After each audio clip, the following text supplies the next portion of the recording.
live. I'm just now going live.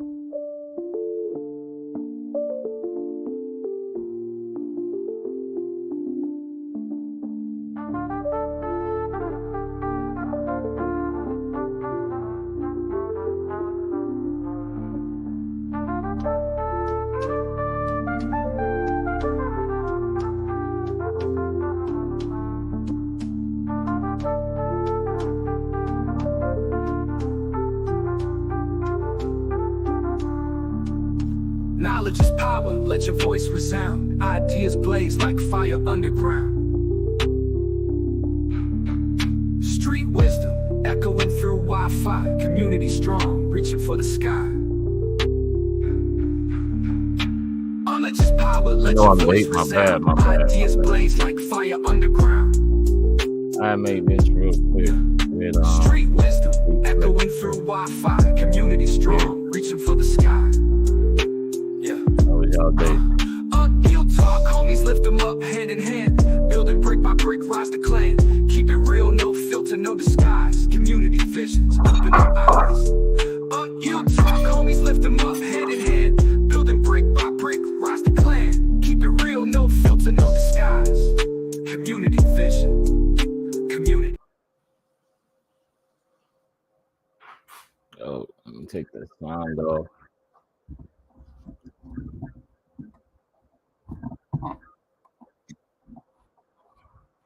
Yeah. We gonna see now. Georgia. Georgia.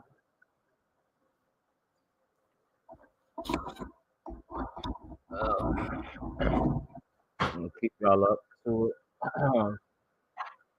Got this right here. Right here we can see, Alabama worth 9 electoral votes. This month I know about this, but I know at the same time. We got Florida, California 54. Florida, the biggest states, Texas is a normally red state. Florida normally red, California normally blue. So, and then New York is a normally blue. So already Kamala starts off with like 80. Why am I getting brain fog here? At 82 points. Where Trump starts off with 17. But there's a lot more of these smaller states, I guess. Not even these small ones right here in New England, and those are normally blue states. Up north, they're normally blue corner there, and then we got I think he'll get Tennessee to kind of round it out. That's put him at like 81. So you need 3 states to make up for 2 states, unless something crazy happened, man. I've been watching some street stuff, like people live on the street asking questions. So I don't know. It just depends on who actually got out there and got into those booths and waited in those lines. I gotta admit, went to my precinct about 12:30. It wasn't that big of a wait. It's real quick, real quick, in and out. Luckily, I think I spent more time trying to get in with the hagglers and the hey, take my paper, vote for this person, vote for my person.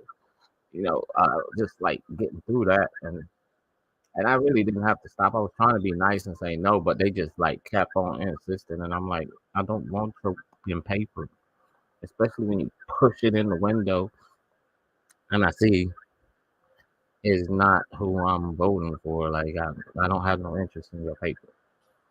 And I don't know, man. Y'all can put what y'all who y'all voted for in the chat. I don't know if we even got anybody watching. Well, we ain't got nobody watching. I know that now. Ain't got nobody watching, but this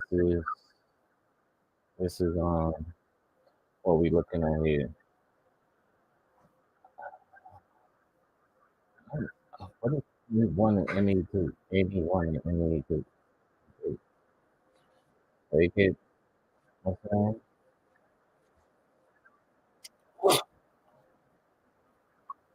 I really don't like what you keep saying. There's only two choices. It's kind of irritating. It's like telling you, like, oh, if you don't have any, if you're not voting for one of us, you're like, your vote don't count, basically. Which, that's the people's fault for allowing them to believe that. You know what I'm saying? For falling in line.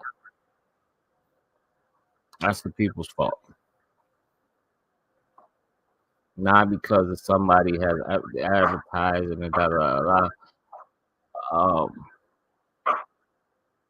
We all know to multiple people. Social media is a real thing. If you really want to know who's running for election, like we do have independents that's attempting to run for president. As you've seen, if you went out to vote, it's like there's names on the ballot. There's names on the ballot. But the fact that we don't have a real party that's representing us is the shame. That's the shame. There's no real ballot out there. There's nobody uh, of popularity or prominence that's really representing us, and that's a shame. I think that if anything, man, if anything, I want to give this channel into saying like, oh, I mean, unrealistically, the next 4 years and next 4 years that we do have somebody that is representing us, and I don't think it's really gonna take money. It's just really just gonna take us passing the message, man. Everybody has a phone. Everybody, um, most people use the internet. And if enough of us can get behind somebody, or somebody can be as good of um, a leader to get all of us behind them to actually represent the people and what the people want, then it can happen, man. So I would say, like, if I can get behind, I don't want to say like I'm trying to get behind, but as an example, the Black Panther Party. If we can get something like that, it don't have to be no black thing, you know. Not that I'm against black, but it doesn't have to be nothing to that. But something with that notoriety, I think that would be good. Um, I can get behind that, and us as a community, white, black, green, yellow, orange, whatever, you know, get it going. Um, I don't know what's going on there.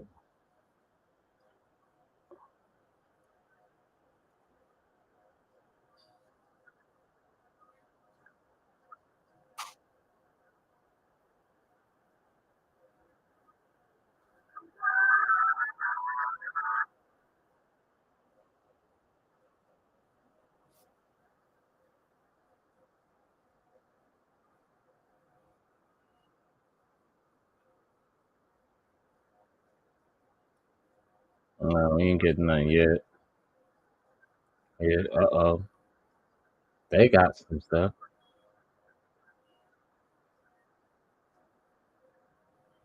Oh wow. Oh wow. Florida stood up, man. That's all I could ask for.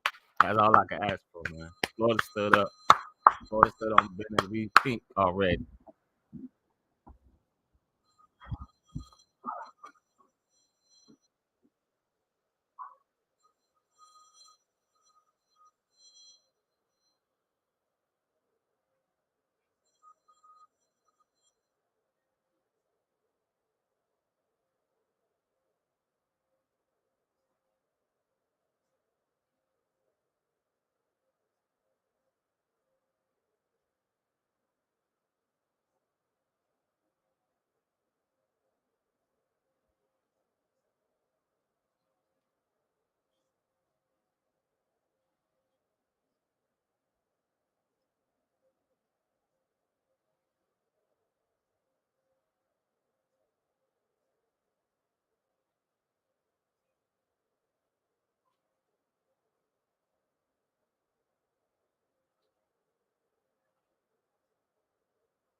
Oh man, y'all, I had to get me some water. I had to get me some water. But what did y'all think about that intro? Uh, I didn't want Rick Scott to win. No, I don't want everything. Though, but I voted no on every uh judge and just everything new. Change everything. Only thing I didn't vote to change, I don't know, in Florida here we got an amendment for Amendment 2 for hunting and fishing. We pretty much free to do what we want. What the hell y'all trying to do? What y'all trying to regulate? No, no change. Ain't nothing wrong with what we got going on already. I voted no.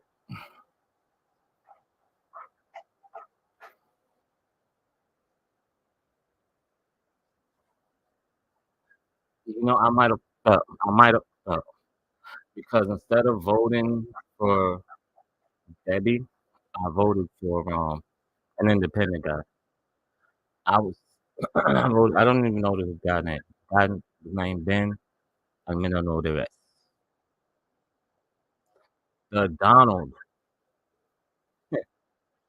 taking Florida. You know what I'm saying? I'm one of them little 200 or something.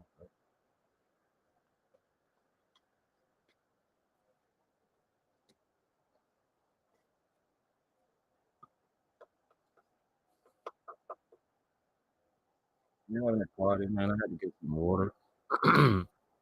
Okay.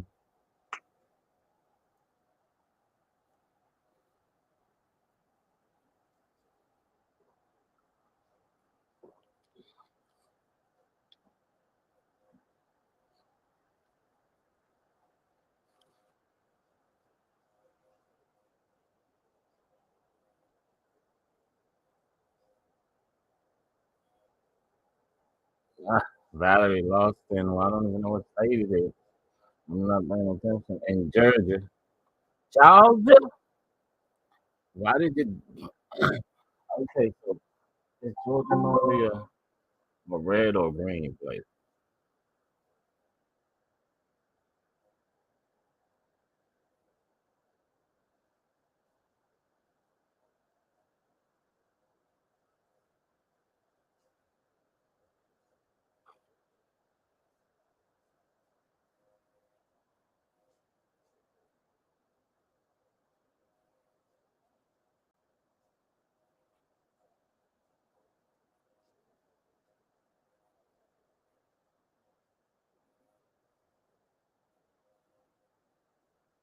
Oh, I thought like they was voting for him for president. Like Bernie Sanders on the ballot for president. I didn't even know. AJ Bernie Sanders was on the ballot for president. I'm like, I didn't know that.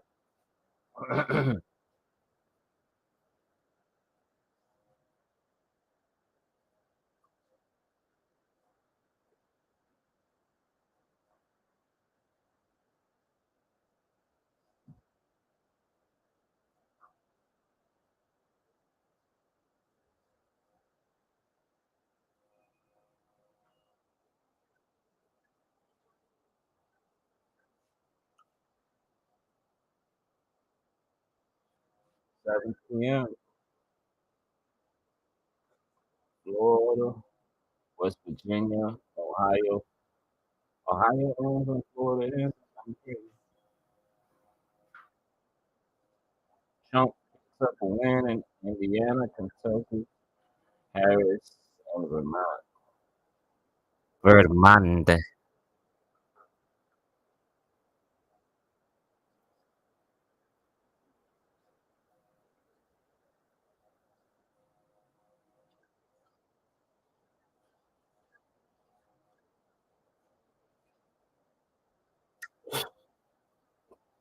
We get no, no, no, no, no. Let's see. The channel that we watch. Okay, kind of fall in line. No, we want to see what Florida. I think to change that now. We got the lead 19-3 so far. Florida, I'm like, man, Maybe how did they finish so early? Like, why they closed so early?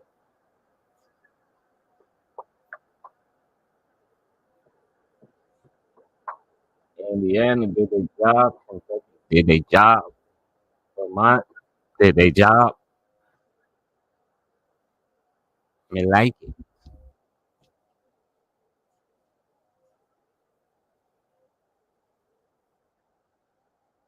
No, no, no, no, no. We don't want to hear that. We don't want to hear that. Photo place.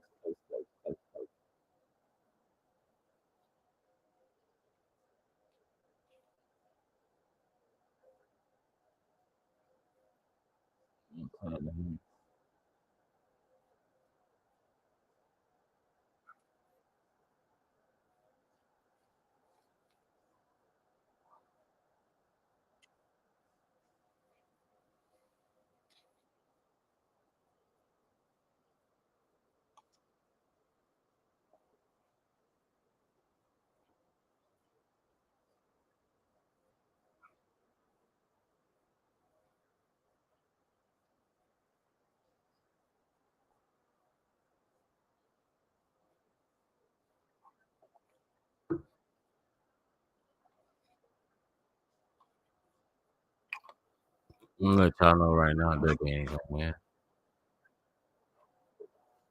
I mean, if they win, they win. But I don't think that we're gonna win. I have not seen one ad. I seen an ad tearing down Rick Scott, but I don't know who Debbie is at all. But with the amount of women voting, I can tell you that that's where that number comes from. And people like myself that that doesn't care for either one, because for one, I didn't know who Debbie was.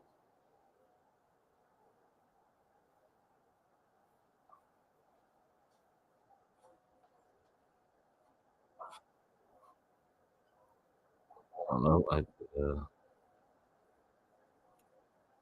Why none of my stuff. It's just weird. So weird. Yeah, being weird.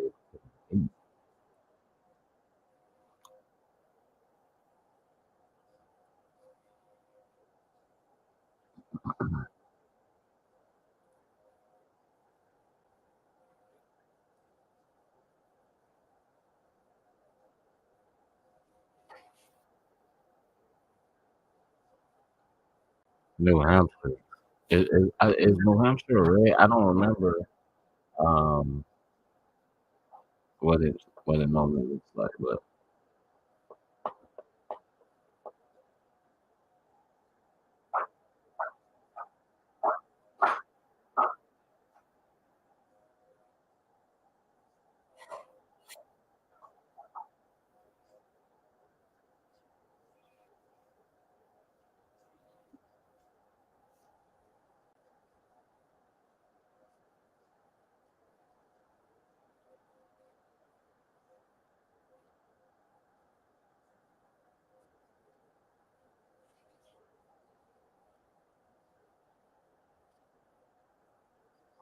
it's only 3%.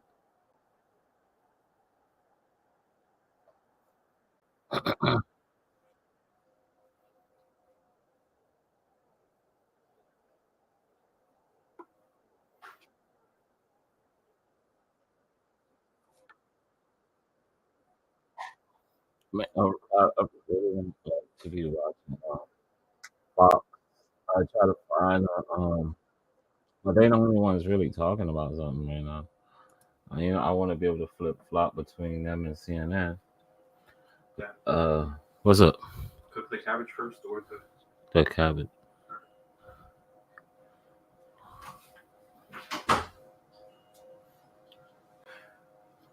There on that. What is this? Who is WFFFF? Let's see. WF88. Checking out WF88. push them to it.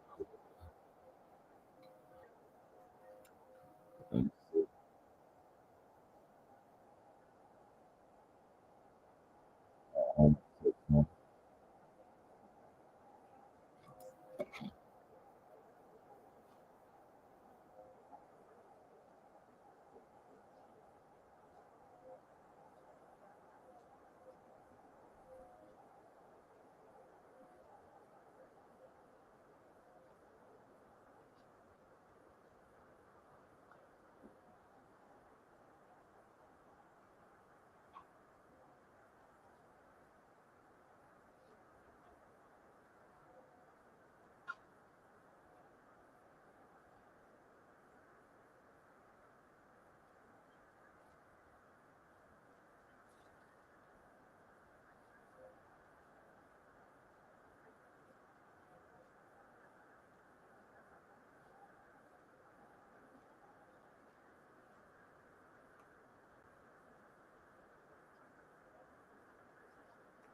Is it Latina is for just a girl, right? Latina voters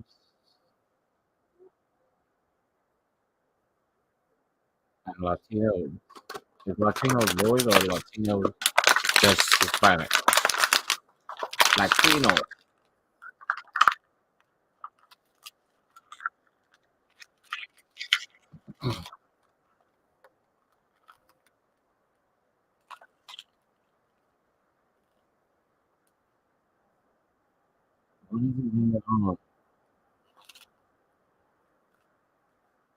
Let it go, let it go, let it go.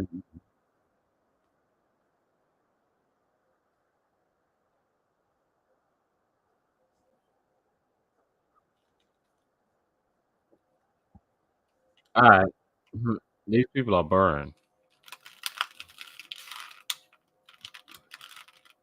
What do we got? What do we got? What do we want? Okay, are they just throwing out numbers?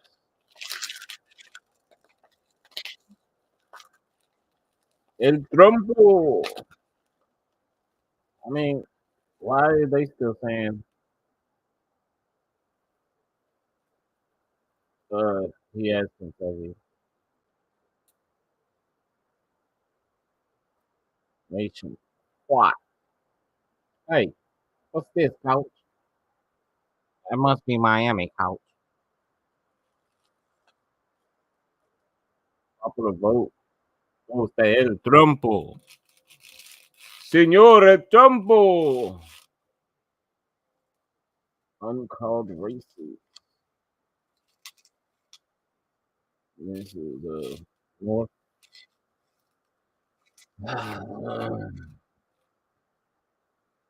Republicano in the Senate. Okay, this is a cool channel to watch. I can add another one. I'm gonna keep it on silent. We're gonna jump back to this one though. And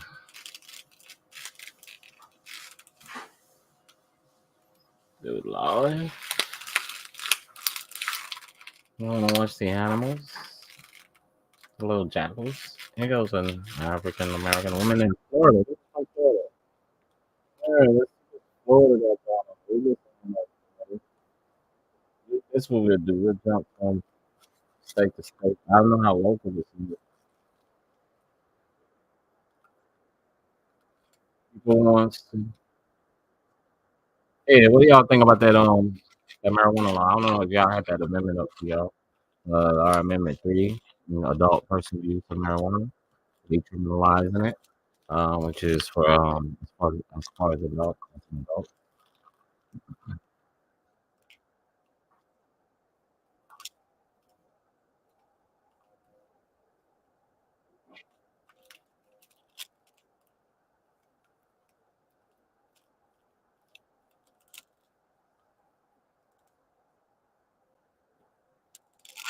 Yeah, yeah, yeah. See, that's why they was trying like big pharma trying to control it because we already have it down here, but it's like for medical purposes.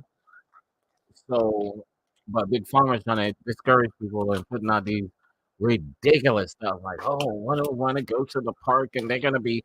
They was cool with the park. Okay, I don't want to go to the park with my kids and be smelling it. It was cool when they mentioned the park, but when they mentioned, oh, they're gonna be smoking it in public places like restaurants and movies, I was like, y'all are stupid. Like y'all take an inch and just go to another country. Just just book a ticket and fly on a jet and just give them an inch. I'm gonna go to another country. Just book a ticket. No, right? So I don't understand that logic. That logic is so illogical to me. It's like people don't even like outside of a casino. You can't be in somewhere smoking, and you even at the casino you have a non-smoking area. But I remember when I was hella young, like I remember was a Denny's, I think. It had a smoking section. But then that shit just got outlawed eventually, or not. That's probably not outlawed, but just became not a thing, not something people do. Now, a weed head, you think you give them an inch, they might, they might get a boarding pass and get on that plane. So it's not a far fetched thing, but I just don't think it's that. I don't know. It just take one, because they all sheep. Most people are sheep.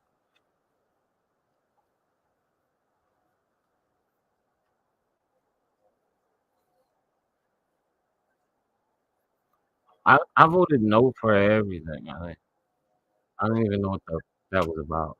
I might have voted yes. Why?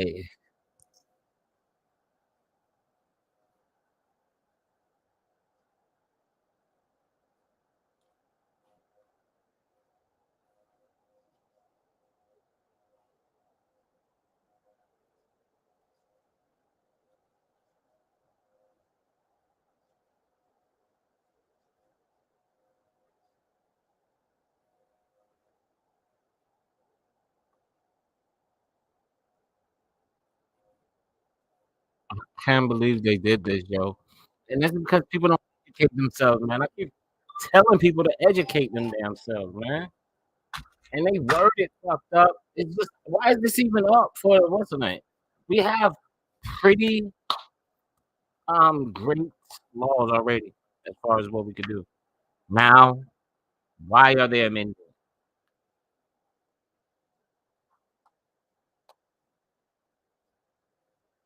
I think I voted yes.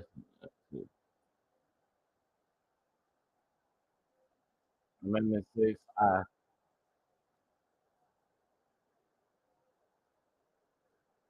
I think I don't remember what I voted for. I think I voted no.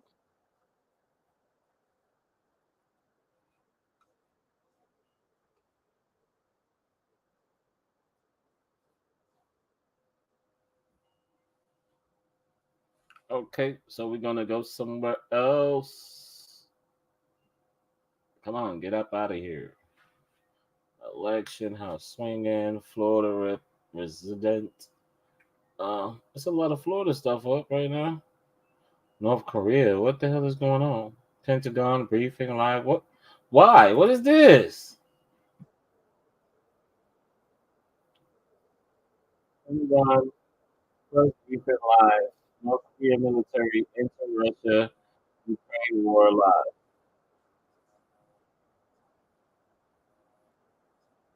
Yeah, yeah. What decision did you make? Huh? California, huh? Y'all right there by Korea. You know that, man. Kamala, she left over there. She over on the other side. She gonna be safe. California. I might want to go run back in there and say, "Hey, I need a rebound, man."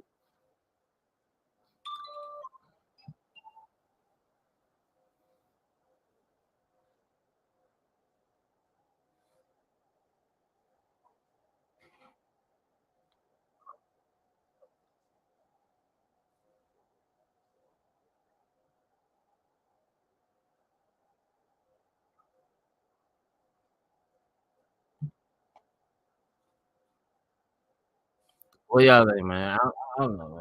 It's just like, wow, I don't know. What was the what's the real purpose?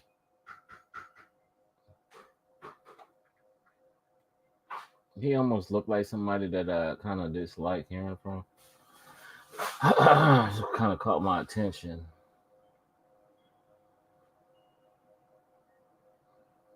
Just like some black people thing. This is Nolans.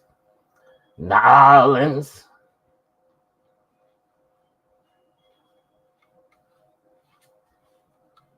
Uh, I don't know, man. Why did I do that? I just needed to refresh. Um, this is Fox. We got to go back to Fox. Fox News. Fox News. Fox News. Uh, NBC. Has this got anything else going on? Oh no, I have that open, right? Um, it's local. It's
oh no, what I do?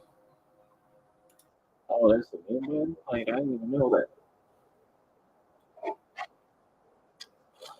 All right, so yeah, this is boring. What do we got? What are we voting for? What do we got? What are we voting for?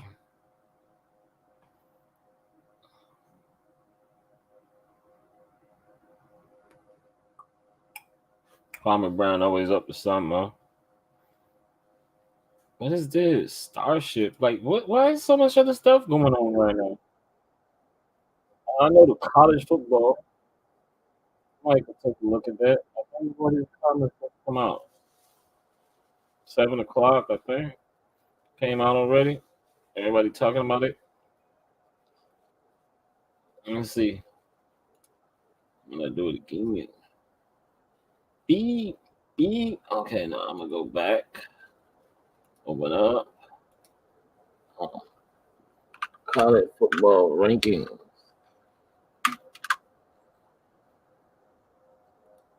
Come on now. Rankings. The official polling. This is supposedly the official polling. I think. I don't know. Yeah. Did they release it? I don't know. Did anybody know? Number 12.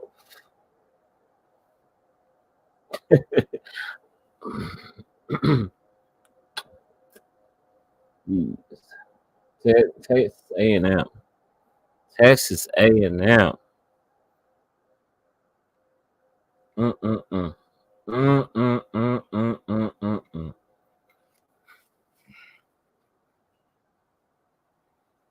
It's kind of wild that Indiana didn't get placed over Georgia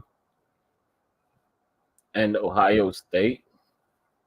But let's see what this looked like.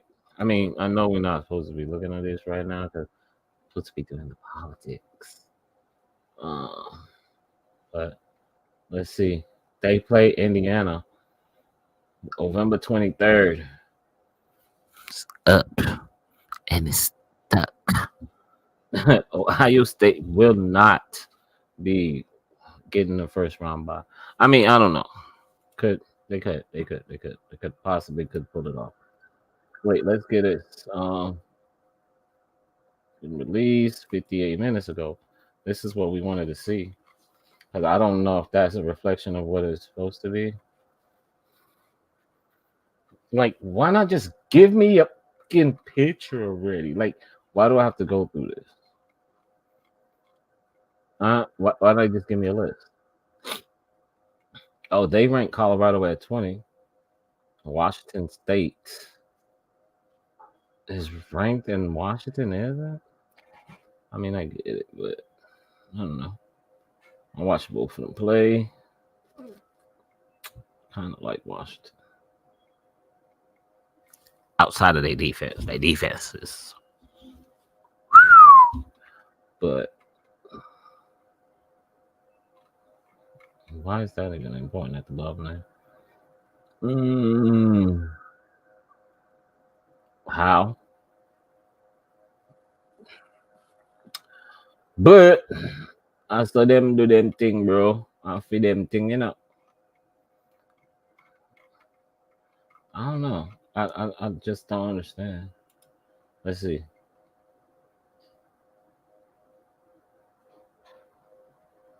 What if I put all? All? Why would you give it to me like eyes done, boss? Let's see. See, I went to this one because it's like 40 and says it's live and live update 31 seconds ago. Okay, so they're updating this. This is something that's going on TV. This is what I wanted to see. Oregon, how did they come to this?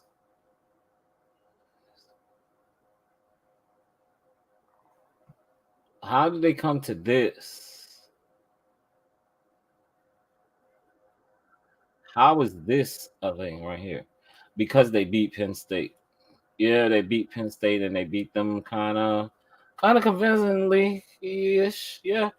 So I think they really stood on business. Right? We got SEC, ACC, SEC, Big Ten. Big Ten. Who would have thought? And we got SEC, we got Big Ten, Big 12. It don't belong to nobody, but I'm gonna call them an ACC team, right? And then we got the SEC, and then we got I don't know, but G5, what we call them, but that's not what they are, right?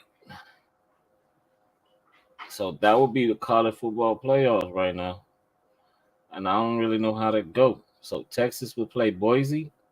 Is that how that would go? Texas would play Boise. Penn State will play Alabama. Wow, that's already nice. Tennessee will play Notre Dame. That's just a good game. And then Indiana plays BYU. If it started today, ew. But Miami, I think Miami still got to play Clemson. I think they still got to. I don't even think they play Clemson, to be honest. They might meet up in the bowl game, or if Miami play Louisville. Did Louisville? I think Louisville. Who? What? I wish they had the links here. I could just click and link to the schedules, but whatever. That's that. We back to sports. I mean, elections. Elections. Uh-oh. We got on the court.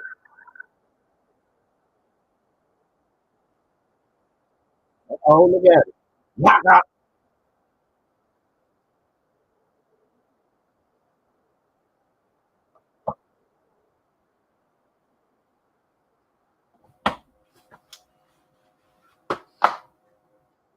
Hey, she splat at that thing now. What the hell?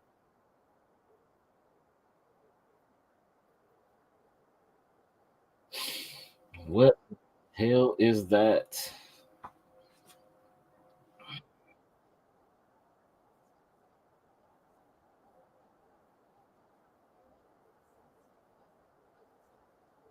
This is Florida. Let's go to Texas. Let's see what Texas is going on.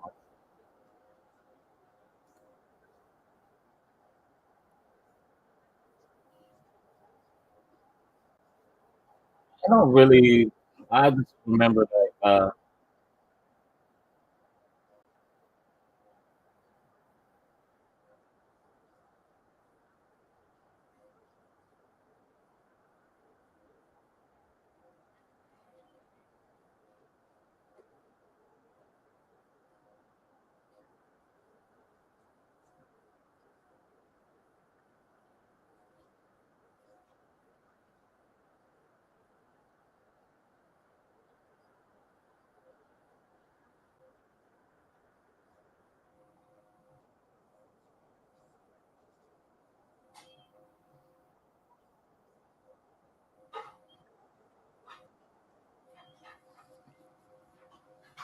Y'all better get. Y'all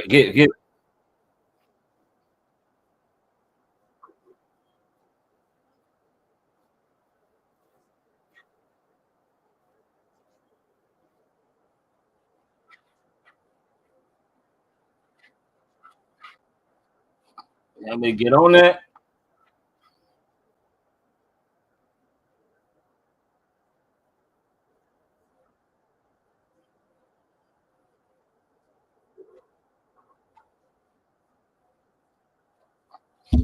I'll be right.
Hold up, miss.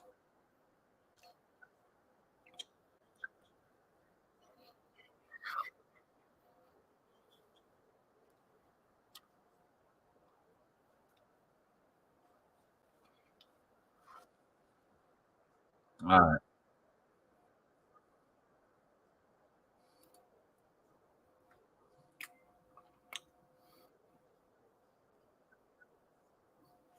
Why is like on repeat? It's supposed to be live.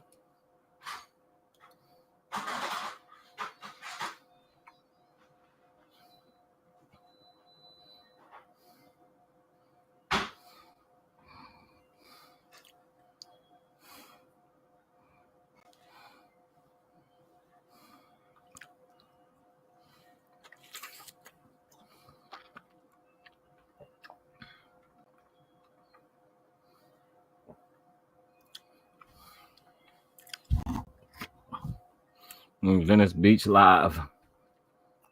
Cameron, Los Angeles.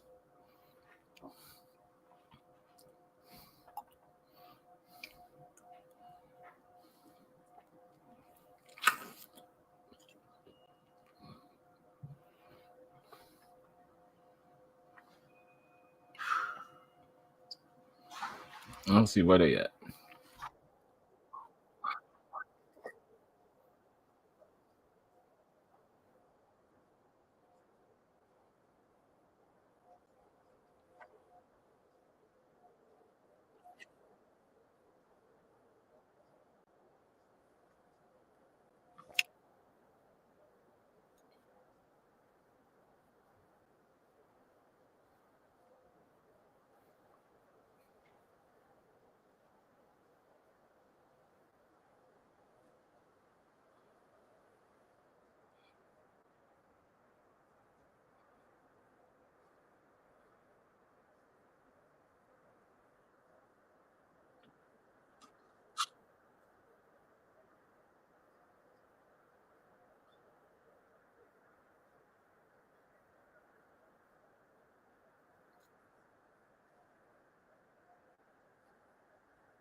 They cocaine.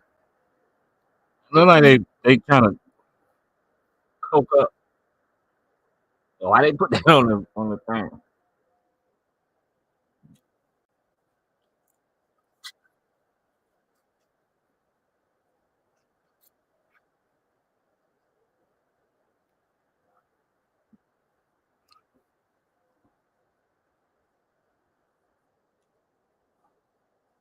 What we doing?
Oh man, my bad, y'all.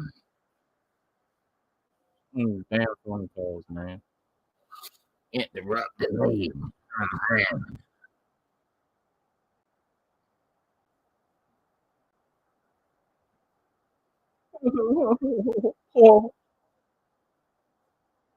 What? This is on pause or something? It's definitely not on, right? Like, yeah. Okay. How we doing? What we doing? What we doing? What we doing? What we doing? What we doing?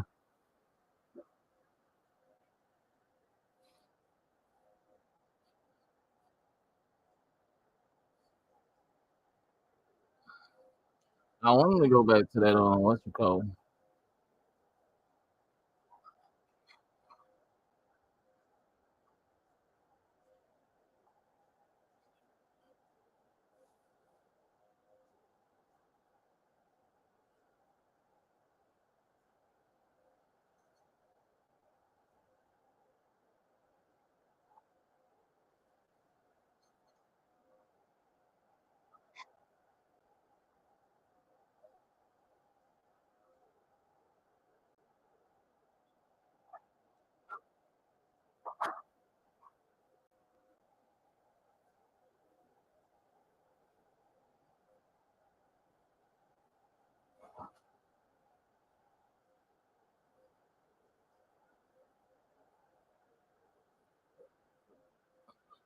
about Vermont? Kind of crazy. Oh, that's in the Senate. I thought that was Trump. I was like, bro, dog. Bro, dog. It is West Virginia.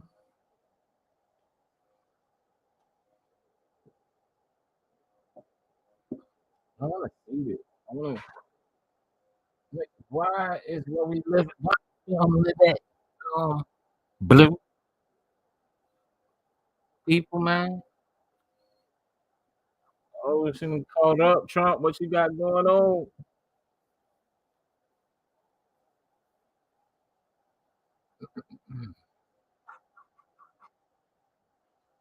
you got going on, Trump? El Trumpo.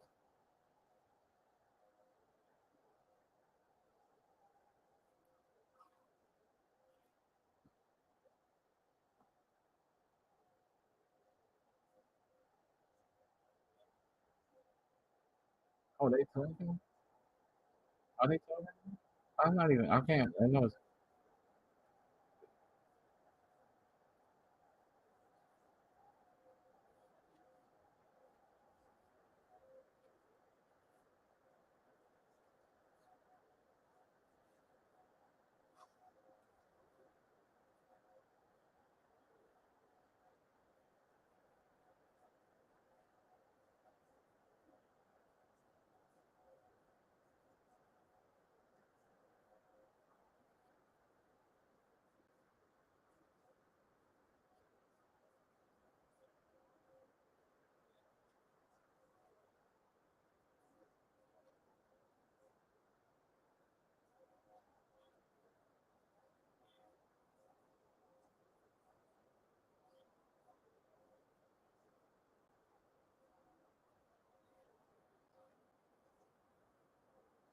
You didn't put no more water in there, did you? Ajay?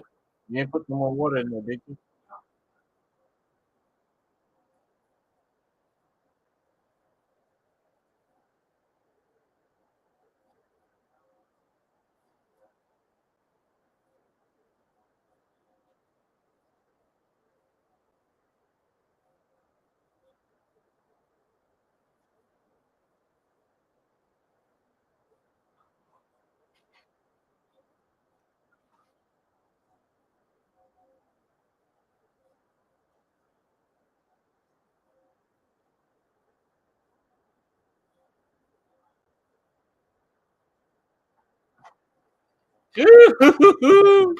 Florida, Florida did they thing.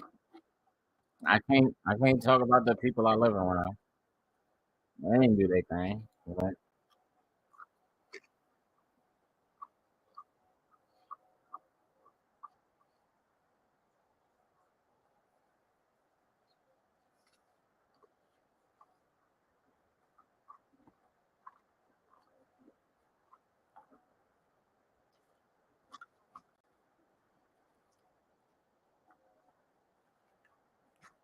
So disappointed. Disappointed.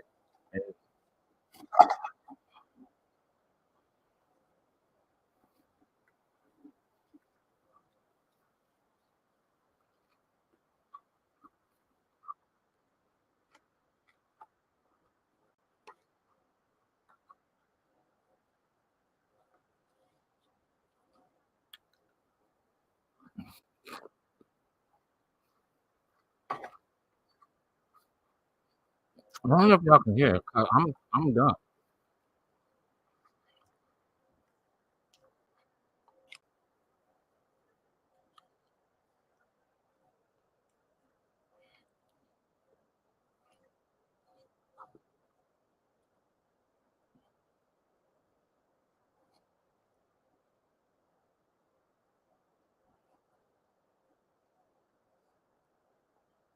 Well, so y'all can hear me. Y'all can't hear the video I'm playing. That's kind of weird. So y'all can hear me. You can't hear the video I'm playing.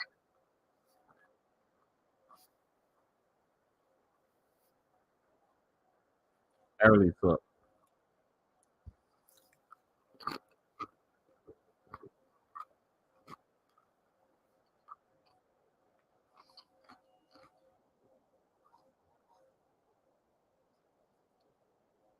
Sorry if I'm eating in y'all ears, but I'm really bothered.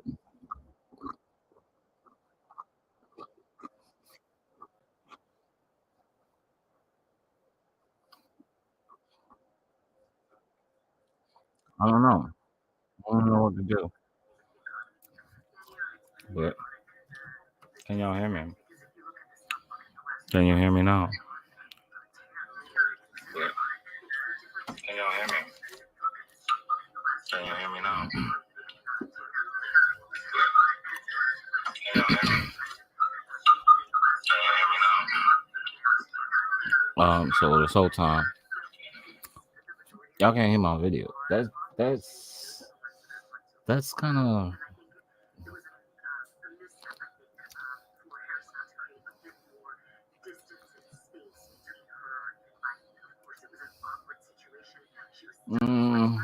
Kind of sucks. Screen share audio. Let's follow those steps. Sorry, y'all gotta bear with me. You heard me. Okay.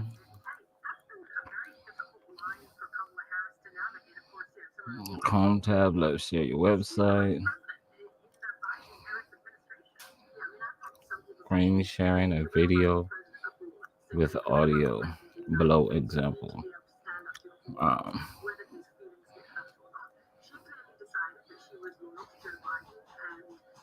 Oh, so okay. Let's see if that goes down the way it's supposed to.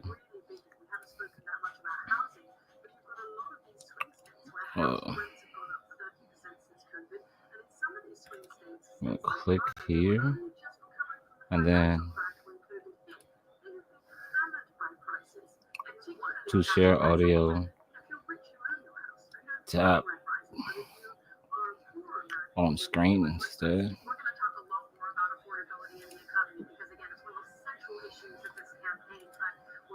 Oh, it was over here. Let me see. Oh no, yeah. So I gotta share the entire screen, and that's not a problem. Boom. Poll closures. So Give us a little bit of a better indication of where this evening is headed. Both candidates building their path to those 270 electoral okay, votes. my bad, y'all. Be careful sharing the screen audio. It's 8 p.m. here in Washington, D.C., 1 a.m. in London, and polls have now closed in 16 states, including that all-important key swing state of Pennsylvania. Now, this is the biggest batch of poll closures themselves tonight. In addition to Pennsylvania, voting has also just ended in Alabama, them in shows and Connecticut, everything in you Delaware, hear, including in your Florida, voice, including in their Illinois, voice. in Maine and So Maryland, blah blah blah blah blah. Massachusetts, Yeah. Mississippi and Missouri, in New Hampshire and New Jersey, Oklahoma, Rhode Island, Tennessee, and here in Washington, D.C. Now, together, all of these make up 171 electoral votes, so a lot up for grabs. A presidential candidate, as we've been saying, needs to get to that magic number of 270 to win the White House. Okay. So you'll have heard me say there, Pennsylvania, that key state. I mean, at times in this campaign, we've discussed whether Kamala Harris and Donald Trump were running to be president of Pennsylvania rather than the United States because they spent Trump just wants Pennsylvania, just yesterday, the and it's last over. day of campaigning. Is that what they saw saying? Donald Trump hold a major rally in Pittsburgh, and of course, Kamala Harris finished things out in Philadelphia. Now, we can bring you a projection from some of those polls that have just closed. Florida, we've been discussing it just a moment ago. The adopted home state of Donald Trump, 30 electoral votes he gets in the bag from that projected win in Florida. A huge number. Of course, he will have been banking on that. No. It's a heavily You reliable got Alabama Republican as state well. recently. We can Dang. also project at this point that Alabama, Florida and projected Alabama win go for Donald down. Trump, the 9 electoral votes that Alabama has. Again, another reliably red state, as is Oklahoma. Oklahoma projected as a win for Donald Trump, and the 7 electoral votes that Oklahoma Welcome to the party. brings with it. So all of those states, it's a Come on, projection man. New for York Donald need to get Trump on at this they point. One more to bring to you. There we go. Tennessee. Tennessee. Tennessee also is projected as a This win is for Donald Trump. projections. Another Like, they just, reliably red I state, don't know, 11 BBC. electoral votes. Okay, there District you go. of District Columbia of here Columbia. projected as a win for Kamala Harris. Joe Biden won the District of Columbia by 90 So odd these are percent, as did projections. They Hillary just Clinton, talking a out very dates Democratic right now. district. So It's not that'll have been no actual surprise for her. factual But either three thing. key votes. Maryland also projected as a win for Kamala Harris, and the 10 electoral votes that Maryland brings with us. Get Another that projection out of now, here, Missouri. son. Missouri and its 10 electoral votes Yeah, we projected was as a doing win football. Y'all for was Donald hearing me Trump. though. Missouri, Y'all was one of hearing me. those It wasn't 10 nothing for states y'all that to hear has an anyway. I wasn't abortion playing no measure video. on the ballot. Massachusetts also Massachusetts. projected as a win for Kamala Harris. Ain't no 11 way. electoral votes. I warned you there were a lot of What the programs hell this is hour, going and on in sure they are. Massachusetts? So let's have a look now. It's a What lot of difference all of that angles has out made there. in the race Most for of the them, no? magic number of 270.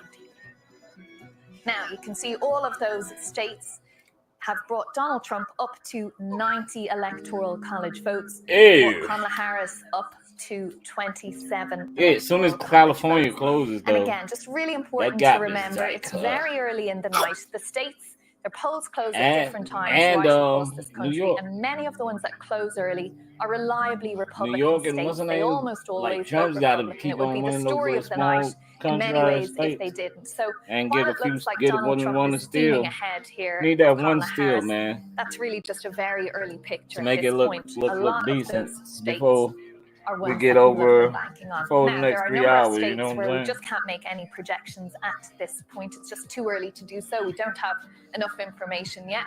Connecticut is one of those that it's just too early to project. Too 7 early to electoral project. votes. Delaware, too early to project. 3 electoral votes, of course. That's the home state of Joe Biden, born in Pennsylvania but spent most of his life in Delaware.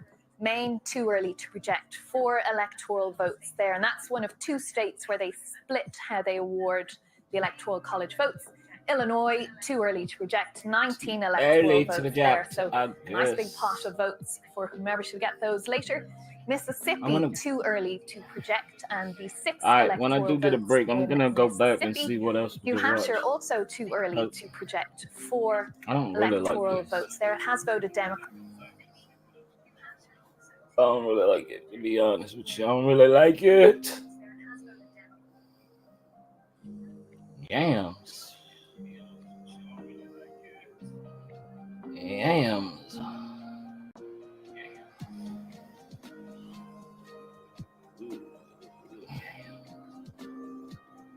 Oh. Who's this? AP. What's AP? Urban hip hop is that. Let's check it out. Next album. I want to put this album together. I ain't with believe real y'all ain't artists. been hearing them love this whole on time. Democratic the presidential I mean, y'all ain't been races hearing- went for Barack Obama in Y'all ain't been hearing the 2012, and TV. that was a very narrow victory. Donald Trump won Florida in the last 2 races, both in 2016 and in 2020.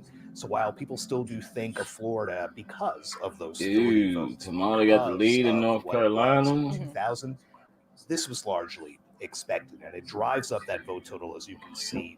Donald Trump now approaching triple digits. He has 16 more Zoe's out votes there. than Kamala Harris, but these are in states That's the that Trump we expect. on this side Alabama, here. Oklahoma, where You Republicans can have see with just the won red. massive victories in the last And 5 then elections, outside of the 65+ White House. percent of the vote. So it's kind of going according to what we thought it would have so far, keeping in mind that the 7 battlegrounds still to be decided with those 93 electoral votes between them. Right, a big chunk to come in those places, and probably a while before we really have the numbers to add to that map there. Exactly. Thank you so much, and thank you all. We will be back with more AP race calls and updates as we Y'all get them. think We'll Kamala leave you now gonna with these win? pictures from San Francisco, Texas? where voting on the West Coast is still ongoing at this hour. And If she polls win, will be Texas is closing over. soon. Back with you in a moment. She win, Texas is over.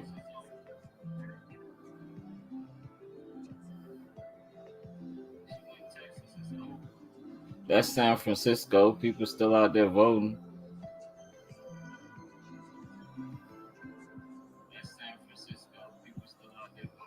You know, all of them voting. Kalaya, Kalaya, Kalaya, Kalaya, Kalaya, Kalaya, Kalaya.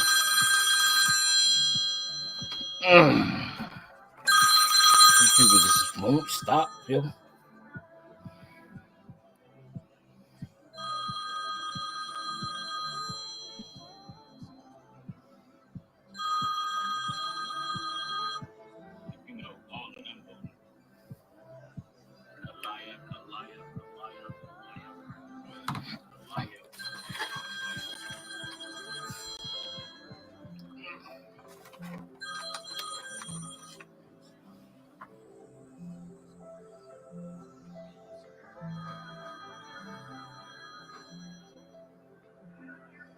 Wait a minute. What are they doing?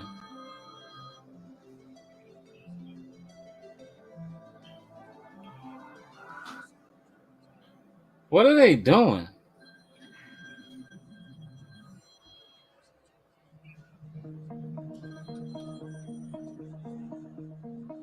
She must have had chum on her, baby. She slapped that shit out of her hand so fast. Oh, these are actually people walking in right now, dropping off their mailing ballots right now.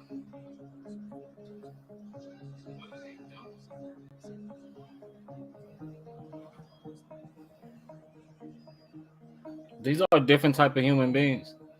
California is built different. Well, let's say San Francisco built different.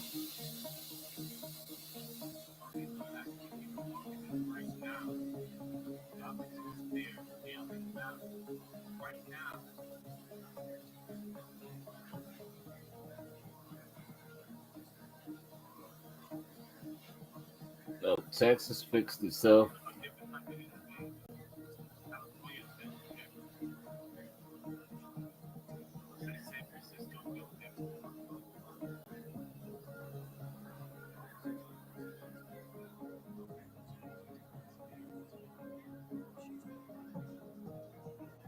Like, how Louisiana ain't done yet? What? I didn't even submitting nothing yet.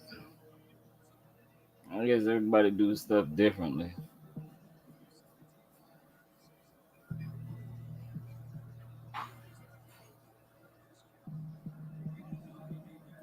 Don't look like we're gonna get Pennsylvania.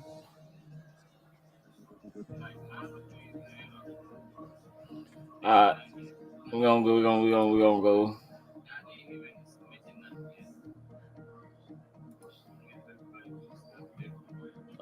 What else? What else? Let's see. Cooking for one doesn't make sense. If you want to eat Cooking better for without one wasting hours doesn't cleaning make and prepping sense. or buying fast. Oh man, I want to hear somebody talk to me. Oh, see the thing I set up kind of pretty, like, you know what I said, them thing that boy. Like, look, she only got two. Only got two. Oh, she got a fruit. Just got a fruit. I mean, if Jersey with chump red, that'd be some shit, but you know, probably not likely.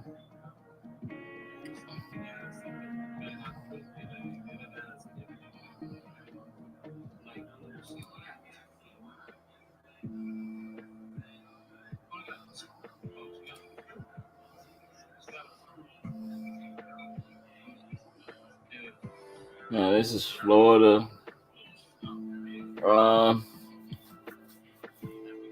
I kind of seen some stuff I don't want to see out of Florida, but I mean, it's a win. A win is a win.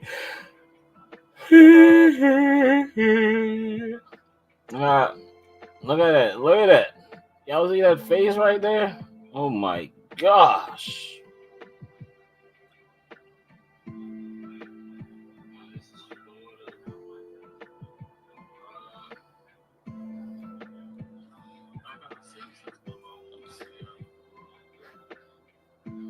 She told y'all she was black, y'all. She told y'all she was black. Does that look like a... Come on now. Somebody. Nothing about that. Nothing about that black. Somebody help me out. Detroit now. What you're getting here again in Michigan, they overhauled elections completely this time around. So for the first time in Michigan, they have early in-person voting. A lot of people taking advantage of that. There's also vote by mail. And I think what you're looking at, it's going to vary in Michigan tonight. Unlike some of these other states, there's not a lot of uniform rules here in terms of what sequence the vote's going to be reported out. But in Oakland, I suspect just based on this margin, you're looking at a lot of vote by mail, early vote here. But remember, we said at the start of the night, the tests we're going to be applying all night, one of them is to compare Oakland County to its a neighbor to the east, Macomb County. Big blue-collar suburbia in Macomb, white-collar suburbia in Oakland. And the Democrats, what they're aiming for here in Oakland County, and look how big this is. 750,000 votes were cast here in 2020. Biden won this thing by 14 points. That's what Democrats want to be seeing again. This was a big jump for Biden, over 2016 for Clinton. Clinton had won it by single digits. Biden got it to 14. If Harris is in that ballpark tonight, if she's in that double digit or higher a ballpark in Oakland, she's got to be feeling very good. Yep.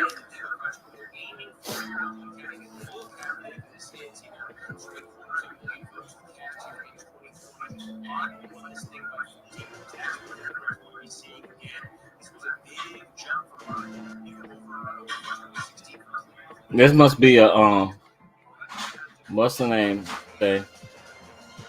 He done got quiet. Why he scared? Read it, my boy. MSNBC, is that like a what you call it? Yeah, just to quickly finish Michigan, and then we're going to check in on North Carolina.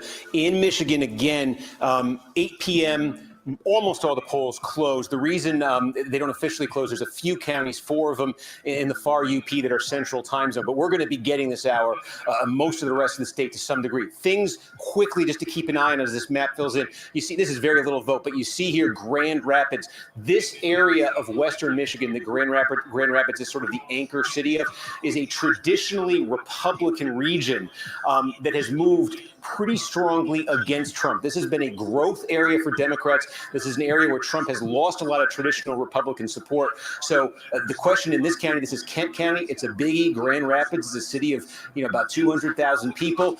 In 2020, Trump lost it by 6. Democrats would love to get that up to double digits, and they'd love to make further progress in this region. It's a lot of population here. Democrats see a lot of room for growth. Also up here, by the way, you see that's Grand Traverse County, where Traverse City, Michigan is.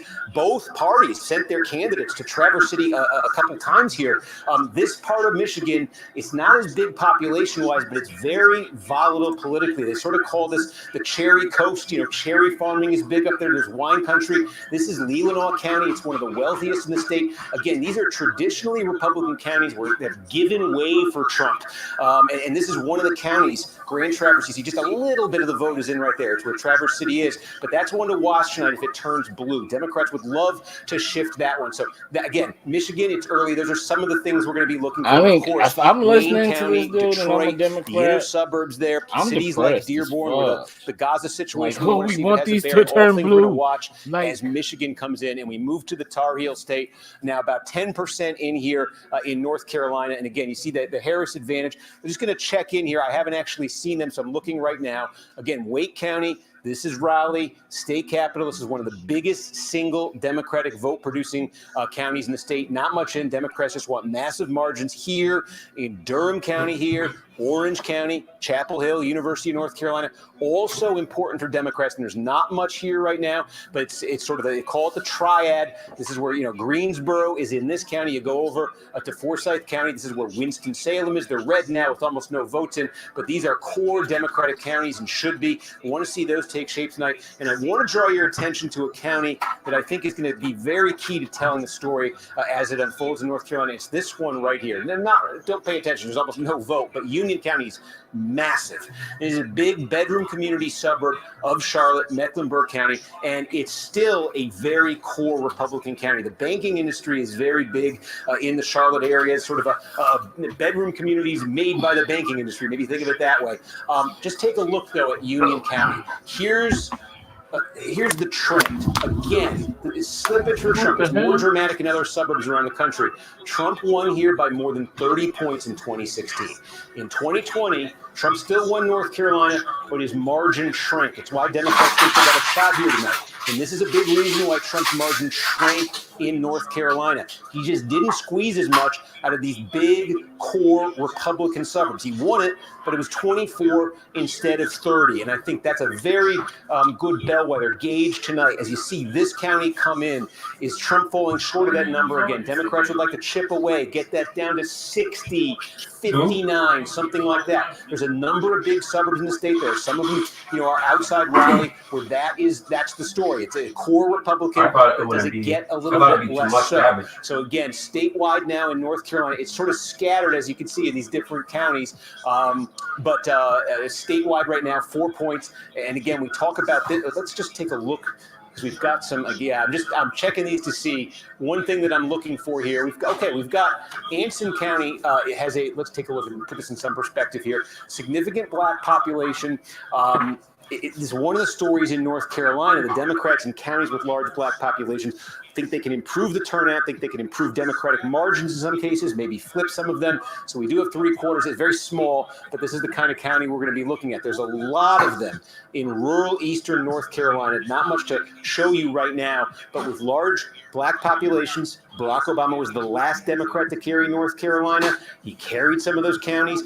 The Democrats have kind of fallen off dramatically in them. We want to see it's in this eastern North Carolina area here. We want to see as these fill in, are Democrats taking strides forward there? They think they can with Kamala Harris as the nominee. They think they've improved their ground game. That'll be a test for it. So again, sitting there at about 9% statewide in North Carolina, and returning to Georgia, where we now have about half of the vote in.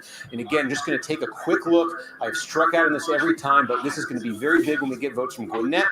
And we don't have many more from Gwinnett, but it's starting to take shape here again. That's that core Democratic area. Just see if we have any more from Fayette. I'm going to go back and take a look right here. But again, now almost half the vote in Georgia, and I think starting to see it a little bit in the way of patterns, just in terms of the rurals, at least in Georgia, Rachel.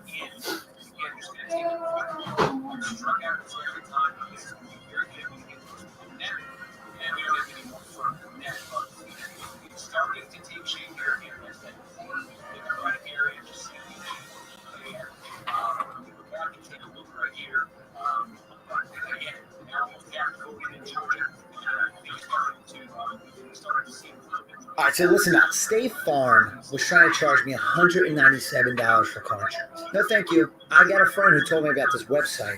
Now I'm spending $58 a month. Full coverage. That's saving $139. It's amazing. All you do, you just go to this site, you put in some basic information, and you get all these options that show up. People start saving right away. All you got to do is just go check it out. It's that simple. The link's below.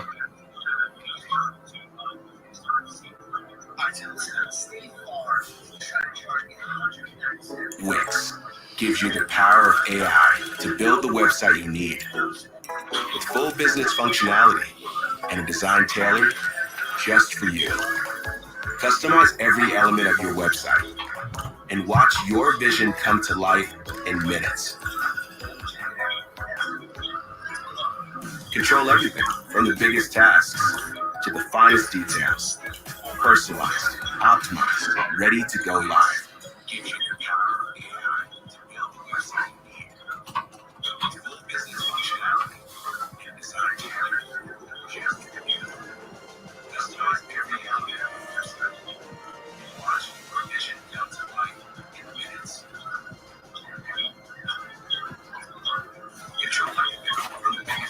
Oh, I'm back.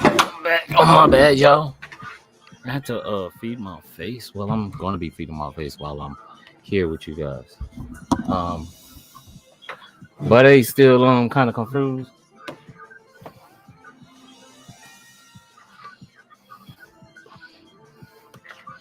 Like I guess North Carolina and South Carolina could just never get along at all. Oh, y'all went red, we gonna go blue.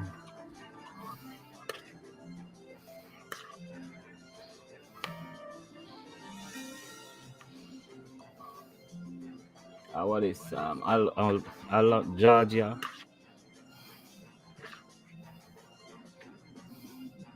Is Georgia normally red?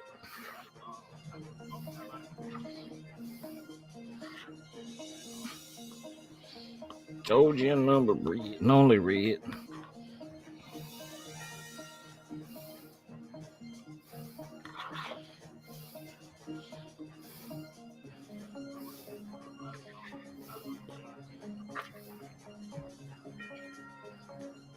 Pennsylvania.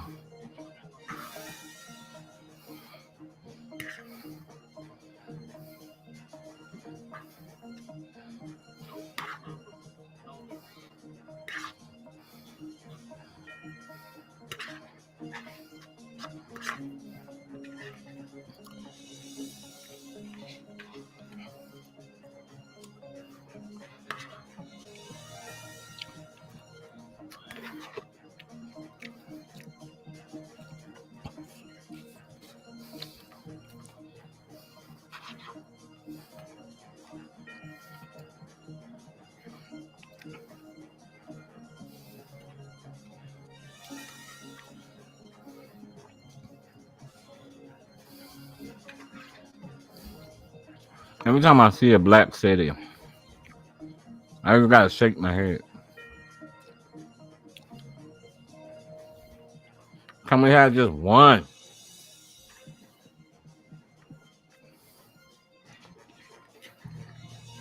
Black city, not Bleepadoo. One.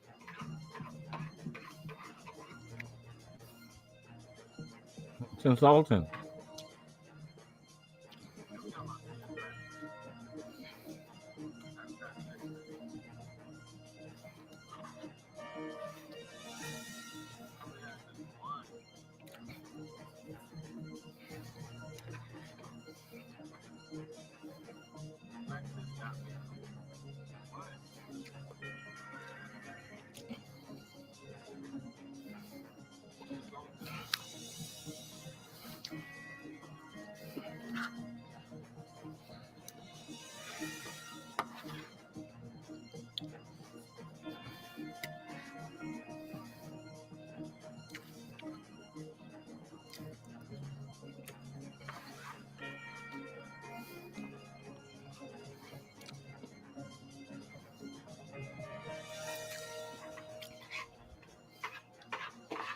Next poll closing.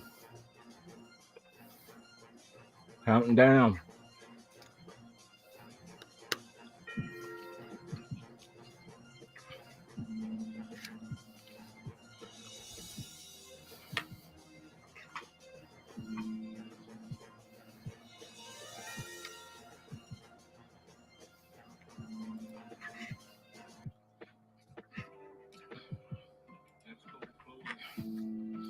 That was too boring.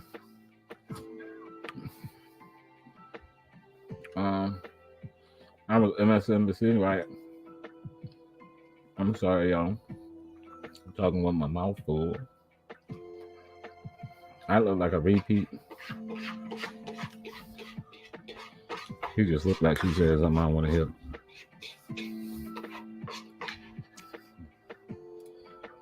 Everyone who hates ads will be using Let's this Chrome listen, though. extension by 2025. I feel like I just found a Google cheat code. It's a Chrome extension called Pi that lets you either block ads.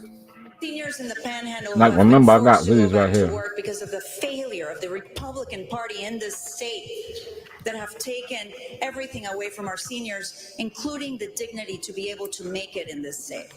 Students, incredible student showing all across the state of Florida. Thank you, Gen Z. Wow. That's what you get for lying. Rocking it. That's what you get for lying. Because let me just tell you, you have formed a family that is going to make sure that we will take our state in the right track. We are not going to give in. We are not going to give up. I will continue to keep my eye on the prize, and I want all of you to do the same. Florida, I heart you so much. Let's continue to work on our state. Thank you so much. Debbie Mucarsel-Powell, her concession speech. Rick Scott has won the U.S. Senate race in Florida. And there she is. Anybody that's We're going to send it over now to John Acebus, that who preach has a separatism, breakdown of get them how out. Florida voted in this Senate race. John? Yeah, if Mucarsel-Powell comes back the way she says she's going to want to come back, she's going to have to come way back. She lost by 1.2 million votes here in 2024. And for Rick Deserving Scott, so. this was a much better improvement than what he saw with Ben Nelson back in 2018 when he just kind of narrowly won the state. But here in 2024, Scott dominated, but I do want to come in here to Duval County. Duval County is white here on the heat map because it's close. Scott won at 49.4%. Mucarsel Powell had 48.9%. So that's still razor thin. The difference here in the votes, just 2,139 votes. And we know a lot of Duval County voted in this election. So each vote counted here in this area. Now let's zoom out here and just kind of show you the rest of the state as a whole. Mucarsel Powell did do well in Alachua County. It looks like actually Scott improved upon what he did in 2020. So he shaved some votes out of Alachua County where she got 67,000 votes, but he kind of just shaved narrowly off to win that area. And if we head west here, just kind of working west to east in our counties, Escambia County, Rick Scott won 61%, 76%. We're not going to see a county that she won from west to east till we get to Tallahassee, and that's Gadsden. She won 60.9% of the vote. Again, that Rick Scott improved in that area from what he did in 2020, and it looks about the same here in Leon County. And then, of course, when you start hitting east and you hit Jefferson County, it's Rick Scott all the way up to Duval County, which he did still win. It was just a little bit more narrow. Let's head down to Orlando to see how she did there. It looks like in most of these races in each of these counties, Ben Nelson did better than what Mucarsel Powell could do. So Rick Scott really opened this thing up. Is there something you want to? Bill Nelson. Bill Nelson. Am I saying Close. Rick Nelson? You said Ben. It's okay. Bill Nelson. I apologize. Thank you, Ken. I appreciate that. If we're going to go back down south here too, I think this is important to mention. Trump flipped Miami, and Rick Scott did really well here. He did much better in Miami than what he did back in 2020. And what the research that I was looking up here on my computer is that Trump's doing well and the Republicans are doing well with the Hispanic vote. That's just naturally how that progressed throughout the evening. So Miami, Rick Scott wins this. Nelson won that county back with 60% of the vote. So it just looks like Republicans as a whole, including Rick Scott, improved upon what we saw in 2018. So that's really how the numbers are shaking out. All right, thank you, John. And one of the things that we're waiting for right now, we understand that Senator Scott is going to address this crowd. He's in Bonita Springs tonight. This is hometown, if you will, for him. Headquarters is down there. This is where we saw him host parties 6 years ago. And then the 4 years before that, when he was running for re-election. And then the 4 years before that, 2010, when he won as governor, 2 terms as the governor in the state of Florida. And we'll be waiting to hear from Senator Rick Scott here in just a moment. You see that? A packed house waiting to hear from Senator Rick Scott. Very busy day for Senator Scott. He actually began the day here in Jacksonville. And so, again, waiting for him. We'll bring that to you once he does begin to speak. In the meantime, let's give you some more numbers of states that are being called by the Associated Press and are coming in. An election alert. This one, we're going to start with Arkansas. Let's take a quick look at the results that the Associated Press is calling. They are projecting Donald Trump as the winner. 6 electoral votes here for Donald Trump. State being projected for Vice President Harris now. New Jersey coming in. 14 electoral votes going to the column for the vice president there. So we just look at the electoral map here. And again, it's we've got numbers here as well. 54% of the vote there. Almost 100,000 difference in the votes for the New Jersey.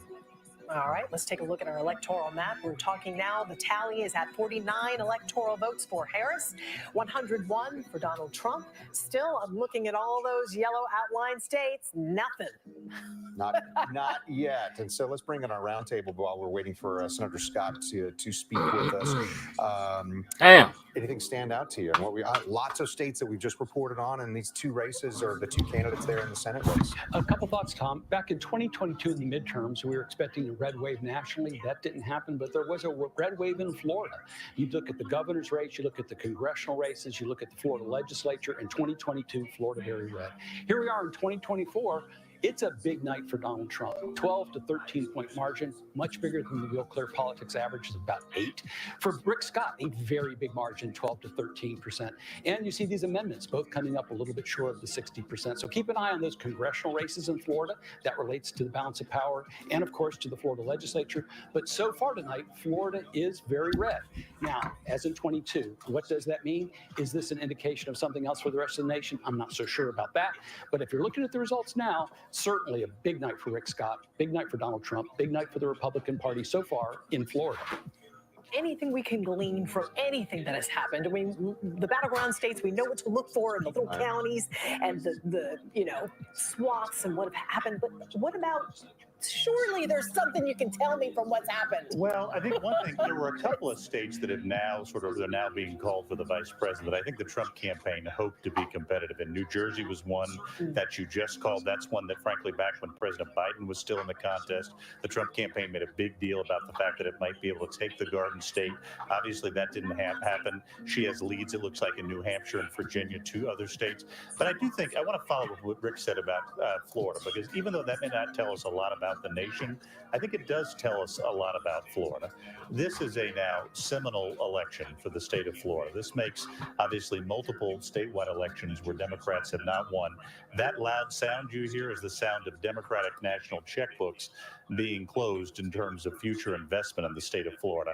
When you lose a presidential election in a U.S. Senate race by double digits, which is what has happened tonight, that really signals very loud and clear to people around the country that Florida is a red state. And as we know, winning begets winning and losing begets losing. So I think Florida Democrats have a lot of soul searching to do. They have to get back to basics, registering voters. The gap we saw tonight is very much in line with that overall kind of margin. We got to go back to registering voters, figuring out how to win, be competitive in more counties, and then ultimately turn people out. So we're going to go now to Bonita Springs and on the west coast there in South Florida. Senator Rick Scott addressing his supporters tonight. Well,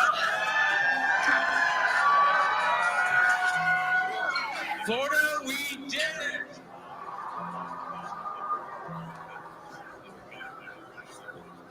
Once we did it before midnight.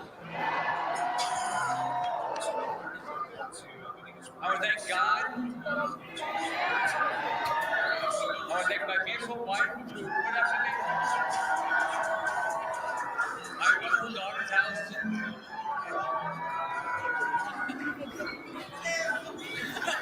And their husbands, Pierre and Shane. Oh, Allison. And their husbands, Pierre and Shane. And my perfect grandsons. Ew, Rick Scott. Fuck you, you can snake. Couldn't be here. So, and guess what? We won The snake Rick Scott. The snake Rick Scott. So I think we won every constitutional officer down there. We have a new sheriff, Rosie. It's unbelievable what happened. Together, this is a team Memory event. saver Together, we frees get to us celebrate a memory great victory for tonight. inactive There's a lot tasks, of blah, people blah, blah, that- blah. There's a lot of people that knocked on doors, made phone calls, did text. We had a lot of people just busted their butts. And everyone just was. So we had a great campaign team led by Jackie Zeckman. We have a great office team. We got 10 offices led by Craig Carbone. Now, let's do something fun. Keep your hands up if I ask you. Raise your hand if you worked at the governor's I office. do not like this dude. Raise your hand if you were appointed by me when I was governor, or you have a family or friend that was. How about you worked in my Senate office? Keep your hands up. Or I don't like that dude. I don't like that dude at all. What's going on with the buddy back here? He look like he's talking again.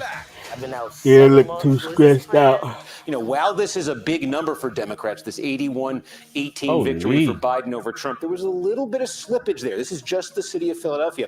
A little bit of slippage there for Democrats. Give it relative to what they used to get out of Philadelphia. It's because in 2020, in part, Trump made gains with Hispanic voters in Hispanic precincts and neighborhoods of Philadelphia. So that's one of the things to watch tonight. Democrats are getting a big margin, but how big? Is it going north of I don't think they 70s? beat it getting down, up to people, 5. 'cause there ain't Does no this way. tick down another point or two in either direction here? So we're going to be looking out of that in Philadelphia. The other big thing, look, the collar counties of Philadelphia, these 4 right here. It's Delaware County, Chester County, Montgomery County, and Bucks County. Take them in almost 2 sections here. Take these 3 together. Delaware County, where we do have a little bit of vote, can show you right now. Core Democratic county. This is a little bit more racially diverse. You see Biden won this by 26 points. It's just about running up the number for Democrats in Delaware County, as is the case in Chester County. Now, Chester County, again, this fits that profile we talk about. High concentration of college degrees, higher income. There's no county in Pennsylvania in the Trump era that has become more Democratic to the degree that Chester County has. So as you start to look at the results come in here tonight, it'll be a while. See what Biden got here, 58%. Maybe set a benchmark in your head of 60%. Can Harris break 60% in Chester? Because what's happening in Pennsylvania, and this is going to be a theme in the 2 other northern tier battleground states, what's happening in Pennsylvania is the Democratic base is geographically contracting. Trump came along in 2016 and he started to run up massive margins in rural areas of the state, rural blue-collar areas of the state. And what's happened is the Democratic base has become more geographically concentrated into cities and metro areas. Again, suburbs, places, as I say, keep saying it, but it's what the stats show, high concentrations of college degrees. So what Democrats increasingly need to do is just focus on running up margins in those places that can offset the Trump gains elsewhere in the state. So that's what these 3 counties are all about. Bucks is a big one, about 450,000 people here. It's a little bit different. This is a true swing county here. How this one goes tonight could tell us a lot about how the state is going. It's just, it's more blue collar than these other collar counties. So we're going to be watching there. South Central, Pennsylvania, sort of this region in here, Harrisburg, Lancaster, York. This is actually an area. There are some Republican counties in here, but this is an area where Trump had some slippage. Cumberland County. This is an area where Trump had some slippage in 2020, a potential area of growth here for Democrats. We're going to keep an eye on this region. I know this kind of bothersome to me. Just a little bit. I want to see Teddy. I see hella black women out here feeling inferior because they might have 0 cakes, A little I can't believe he died like not like what's the name of similar? Like drowned in the pool overdose. Got a homegirl with a little booty. All she do is scroll through big booty bitches pages all day. Are you hornier than me? I just want y'all to know this is for black women. I don't want other women to feel whatever left. I've been studying y'all since the 90s. God really left y'all like a little spiritual bouillon cube. You feel me? And black women know what I'm talking about. It's a lot of women in their 20s just came in their 36, just hella ass. Thick with it, don't know where it came from. It came from them 2 kids in the cornbread, but a white woman can have that same diet, different results.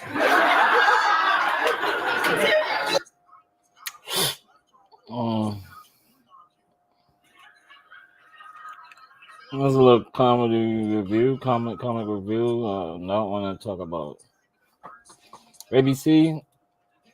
ABC gonna be like MBS, work, NBC. Gym, hanging out with my friends, spending time with family. I did eat a lot of fast food.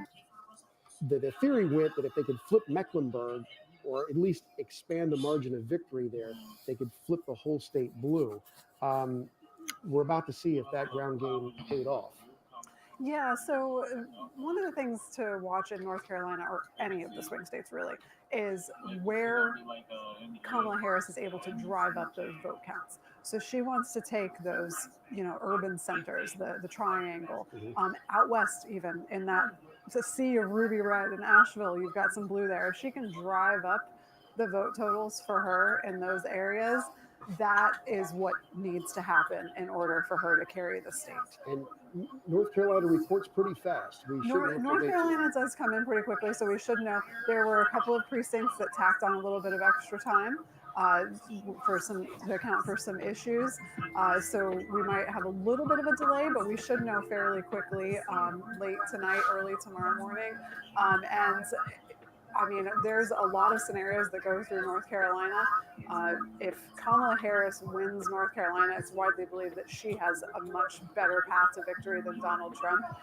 If she loses it, she pretty much has to get Pennsylvania. So it's definitely a key state to watch.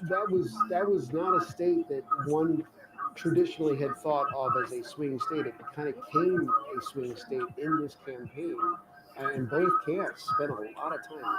Well, part of the reason is that there's a lot of attention this time to the youth vote. And if you think about it, college students are usually more higher turnout and lean a bit more Democrat. You have some really big universities in North Carolina. But there's also another factor that we haven't talked about yet, and that is North Carolina was the state that was the hardest hit by the hurricane. And the areas that were really hit hardest were Republican-leaning areas. So that's another unknown. Now, they've done a lot to try to reach those voters, but this, again, we're trying to analyze things without seeing who's voting and who's not voting. And that makes it extremely difficult right now to say why on anything. We talked about Wisconsin earlier. I drew up a scenario where Wisconsin could be the must-win state for both candidates if it comes down to that. And Wisconsin was the place where the polls underestimated. I mean, it's interesting, but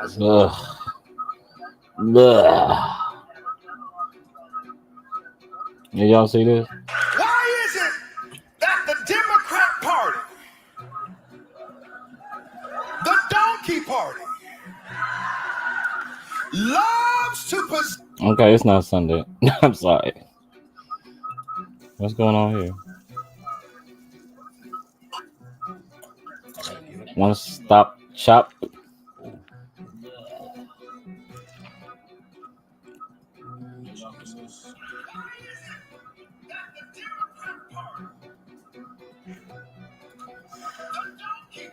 Boy, and what y'all say about that, Ed? What y'all say about it? If your mac and cheese ain't looking like this, I kind of don't think I want to look at that. Yeah. But, you know, cheers to the chef. Why go for this for? You already know. Surprise. Here we go. I gotta eat it.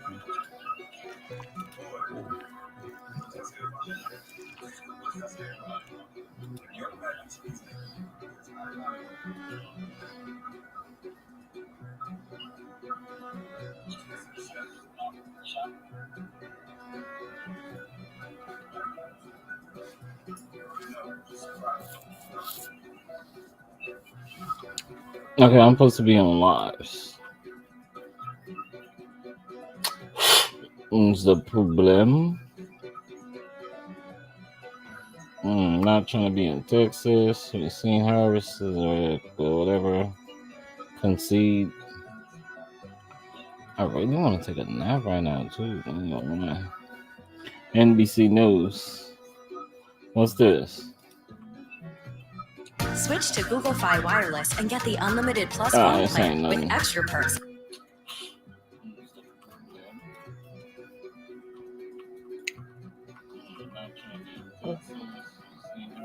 You're so easily distracted, right?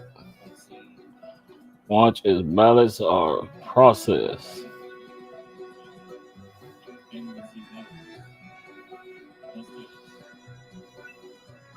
Switch to Google Fi Wireless and get the unlimited plus phone plan with extra perks. Georgia. Trump is leading him to overperform Republicans in state. And I mean, again, is it because of the tremendously disciplined campaign he's run? See what I'm saying? Like, everything we've seen is that Those women look Harris has been the miserable one reaching on that out screen. to Republican and soft Republican voters. Harris has been the one campaigning with Liz Cheney. Harris is the because these are Nikki Haley voters, right? If you are in Arizona and you're voting for Ruben Gallego and you're a Republican, or you're in North Carolina and you just can't deal with Mark Robinson, you're voting for Josh Stein, and yet huge percentages of those people are sticking with Trump at the top of the ticket. Yeah, I can explain this actually. Please do. Okay, so Is it here's people are terrible? Is that the reason? So I think part of it is that it has to do with actually how uniquely terrible for their state some of these candidates are, right? So Robinson in North Carolina. And so Trump, for a lot of these voters, like they've now voted for him a couple of times, and they view him as like kind of not status quo Republican, but actually like slightly better than the average Republican. And again, it's because of his social moderation. He's a businessman, whatever. And they hate it. And like Mark Stein, or not Mark, I keep doing this, but Mark Robinson is like too far for them to. And in Arizona, like Mark Robinson has a lot of Trump's liabilities, but none of his assets, right? So Trump has unique assets that Robinson does when not have. he did that, I gotta get off. I don't know, but that's pretty cool. I wish I had something like that going on. What if I drop a link? Let me see. I don't even know how I do. How to? Come on, get the. I forget how you share the link. I know I go to chat, but I need to know where to get the link from.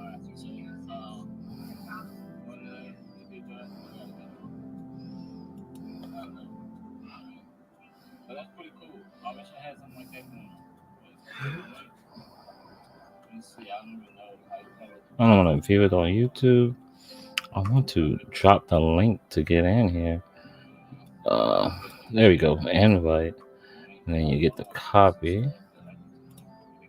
Alright, so I'm going to go into the comment section. Drop the link. Paste it. Right. Paste it to the link. Go to the link. Put user in timeout. Blah, blah, blah, blah. What? Oh, I could do that. Okay. So if I start it, what does when I start it do? So I thought I could just pin it here, but obviously not. But I could pin it to the top. But I guess if I go on YouTube off of here, I could pin it to the top. But that's it right there. Boom, bam, boom. Join the conversation.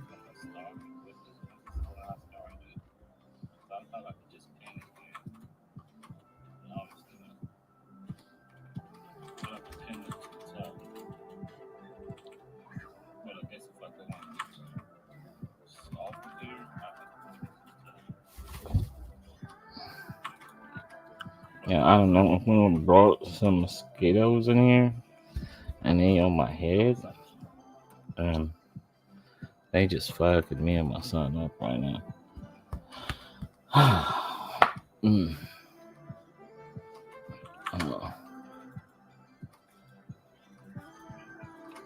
Let's see. Lives. That's what I want. That's still going like that. This, I don't know what this is. You celebrating. Let's go to these. See what's going on here.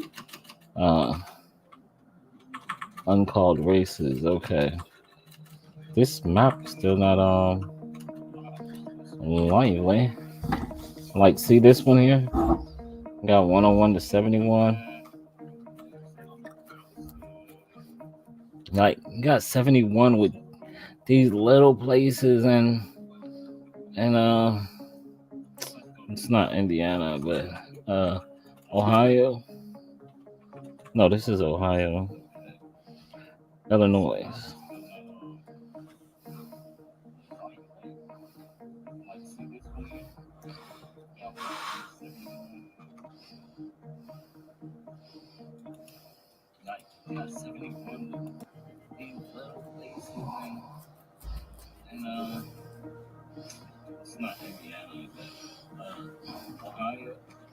Iowa.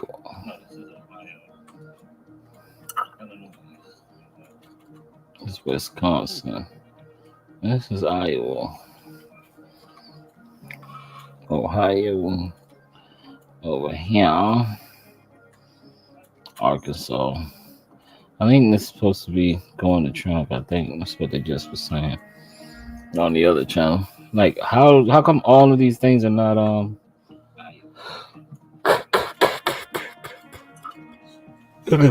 man.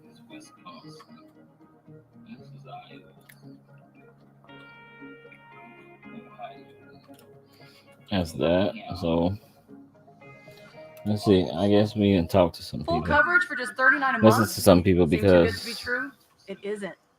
If you haven't checked your rates recently, I don't know So we what have my a son tendency to put in look that at numbers food, and we do but polling where I was maybe tired, 1,500 boss. people or 2,000 people and think we have a pretty good look at it. I think that in this case, much like 2016, you're going to see people that haven't voted in quite some time. They're going to show up. They've been registered, but they've just never bothered to vote. I think now they're all mobilized and looking at the difference between two candidates. I mean, the difference is very stark, and they're going to be able to make a choice of which one they think would be the best to lead the United States the next 4 years. I love the fact that we have people who've been on the sidelines saying, it really doesn't matter, my vote doesn't count. And you tell them, yep, that's a correct statement. If you don't vote, your vote doesn't count. Just don't be sad after it's over, because maybe your vote is the difference. You've been watching these things for many years, though. What is your sense of it? I mean, are you feeling confident there in Erie, or are you feeling very nervous? I'm not very nervous. I'm not overly confident. I just, my entire life, I've been involved in athletics. So I always thought football was the greatest game in the world. And I watched the other night a game that was over for all intents and purposes. And with I think with 7 seconds to go on the clock, the Rams threw a touchdown pass and they won the game. And you just look at that and say, it's not over till it's over. And you know what? If there's a tick on the clock, if there's just an opportunity, you've got to make sure you've got to shut it down. It's got to be something that you have it nailed down ahead of time. You say, okay, fine, it's over, we've won, or if we didn't turn out our way, but you did everything you could. You left everything on the field. You didn't hold back. So this is going to be one of those ones at the end of the day, the American people, because of their participation this time, they're going to say, I had a chance. I took my responsibility seriously, and I went out and voted. If you do that, then regardless of what the outcome is, you're going to say, I went to the wall. I did everything I could to practice the most responsible thing in my life. 1.5 million men and women in uniform have died to give me that privilege. I didn't squander it. but thank you so much for joining us from Pennsylvania tonight. We're seeing the numbers, of course, here on our screen as they're coming in. Only about 13.6% of the vote counted. So those numbers that you see, you can't really rely on at the moment. We have to wait till more of that data comes into us. But interesting to see nonetheless.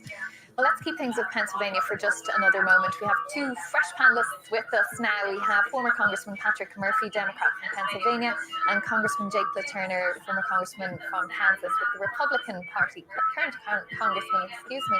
How's your own race going? Have you heard?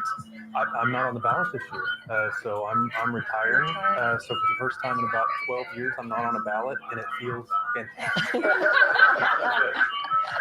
Rodney would agree with you on that. Yeah, well, you can probably. Yeah, I was going to say, welcome to the former members of Congress Club. And I did give Jake a lot of credit. I mean, he ran, said that he believes in term limits and that he was going to serve, and he did that. And I think we need more people that are going to, say something and do it, because actually these people out our words.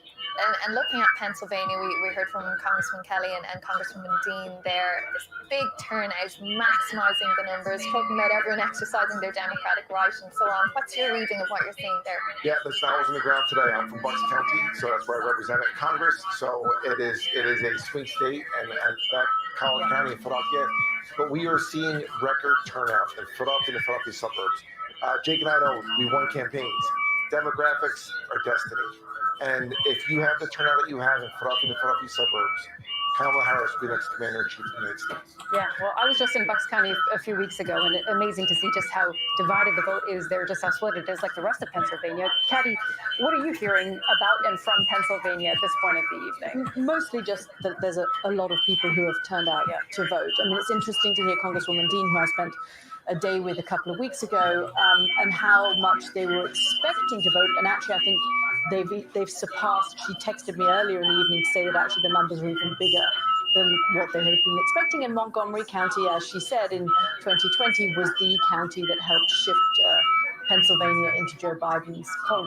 I'm very wary at this stage in the evening of making too much out of the early numbers. I think we really do have to wait to have all of those early votes counted. And of course, as you were saying earlier, the result is likely to be delayed. I was hearing before we started the program that we may get the result, mid to late morning tomorrow. I suspect that's going to be pushed back tomorrow. But the turnout itself might tell us something. The turnout can always tell us something, exactly, depending on where the people turn out in the areas.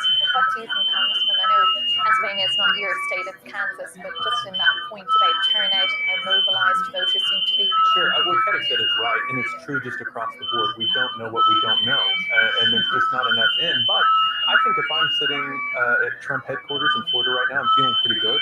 He's won Florida. There's some key counties there that I think tell a story about how he's performing. He's on track to win in Georgia. He's on track to win in North Carolina.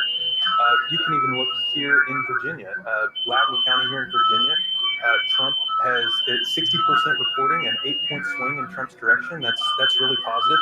Virginia's 7th race.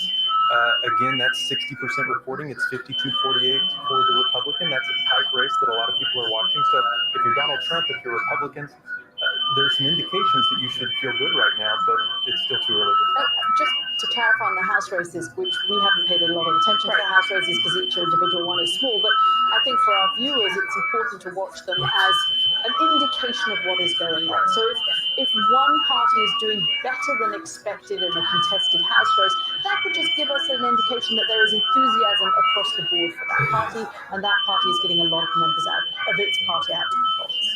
Do you think there will be many split tickets where people will be energized for a certain party for Congress or Senate, but not so much for president? We've seen some indications of that. So if you look at some of the polling in Arizona, for example, I think abortion is a big issue there, where Donald Trump has done a good job of separating himself from the more conservative position that Republicans have typically held. And so you see him performing better than, say, the Republican nominee for Senate there. And so there's some indications that you're going to see voters make one choice for the top of the ticket and then maybe another choice. Or even a bigger issue could be that they vote for the top of the ticket and then just stop voting, the famous voter fatigue that we've talked about. That's right. So I agree with Jake on that. I think in Arizona, I think also North Carolina. I mean, you got a Democratic governor, open seat, and yet former President Trump has a good shot at winning that state. But I do think that, for our viewers, there's 7 swing states of all of them. And of those 7 swing states, it really does come down to the big 3. And these are the blue wall that Kamala Harris has to win. And it's Pennsylvania, Michigan, and Wisconsin. And I like our numbers. I like our turnout. We spent a lot of time. I was with Congresswoman Marilyn Dean last night till midnight last night at the Art Museum with Kamala Harris and others. And I heard every Democrat in the country was in Pennsylvania practically last night rallying the troops there. But we'll leave that conversation there just for a moment because we are approaching another key moment here where we will have some projections as polls close across the country. Let's see what lies ahead.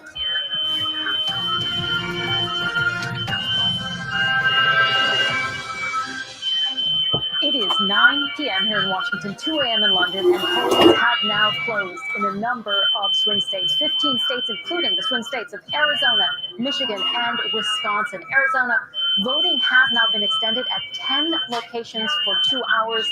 An emergency court there granted the extension after there were glitches at those locations earlier in the day. So that will obviously add to the time there. Voting has also just ended in Colorado, Iowa, Kansas, Louisiana, Minnesota, Nebraska, New Mexico, New York, North Dakota, South Dakota, Texas, and Wyoming. That was a lot of states. So together, these states make up 163 electoral votes. Again, a presidential candidate needs 270 votes to win the White House. But as we said, some key swing states closing this hour, Michigan, Wisconsin, they are part of that blue wall that we keep talking about, that Joe Biden was able to win in 2020. They were essential to his path to 270, and they are ones that Democrats are hoping very much to hold on to. We've seen Republicans feeling confident about their chances of taking back maybe 1, maybe 2 of those Rust Belt blue wall states. And then, of course, there is Arizona as well. This is a Sun Belt state that we saw Joe Biden just eke out a win in 2020. Just a little over 11,000 votes there that he won that state by, and that was in 2020. But in this race, we can now bring you a projection. Texas projected for Donald Trump with its 40 electoral votes. Again, Texas projected for Donald Trump. You can see 40 electoral votes. That's a huge piece of the puzzle for Donald Trump. Was expected to go his way, but still important as we're seeing those numbers go up. North Dakota now also projected for Donald Trump 3 electoral votes. North Dakota, a staunchly Republican conservative state, one that Donald Trump and his team were banking on, but nonetheless, we're seeing the numbers go up for Donald Trump with those 3 electoral votes from Texas just before that, as we said. Now, South Dakota also projected to go for Donald Trump. 3 electoral votes there, just like North Dakota. This is another key moment of the night for the Trump campaign. They are banking on these votes coming in, including from Wyoming, another conservative, reliably Republican state projected for Donald Trump.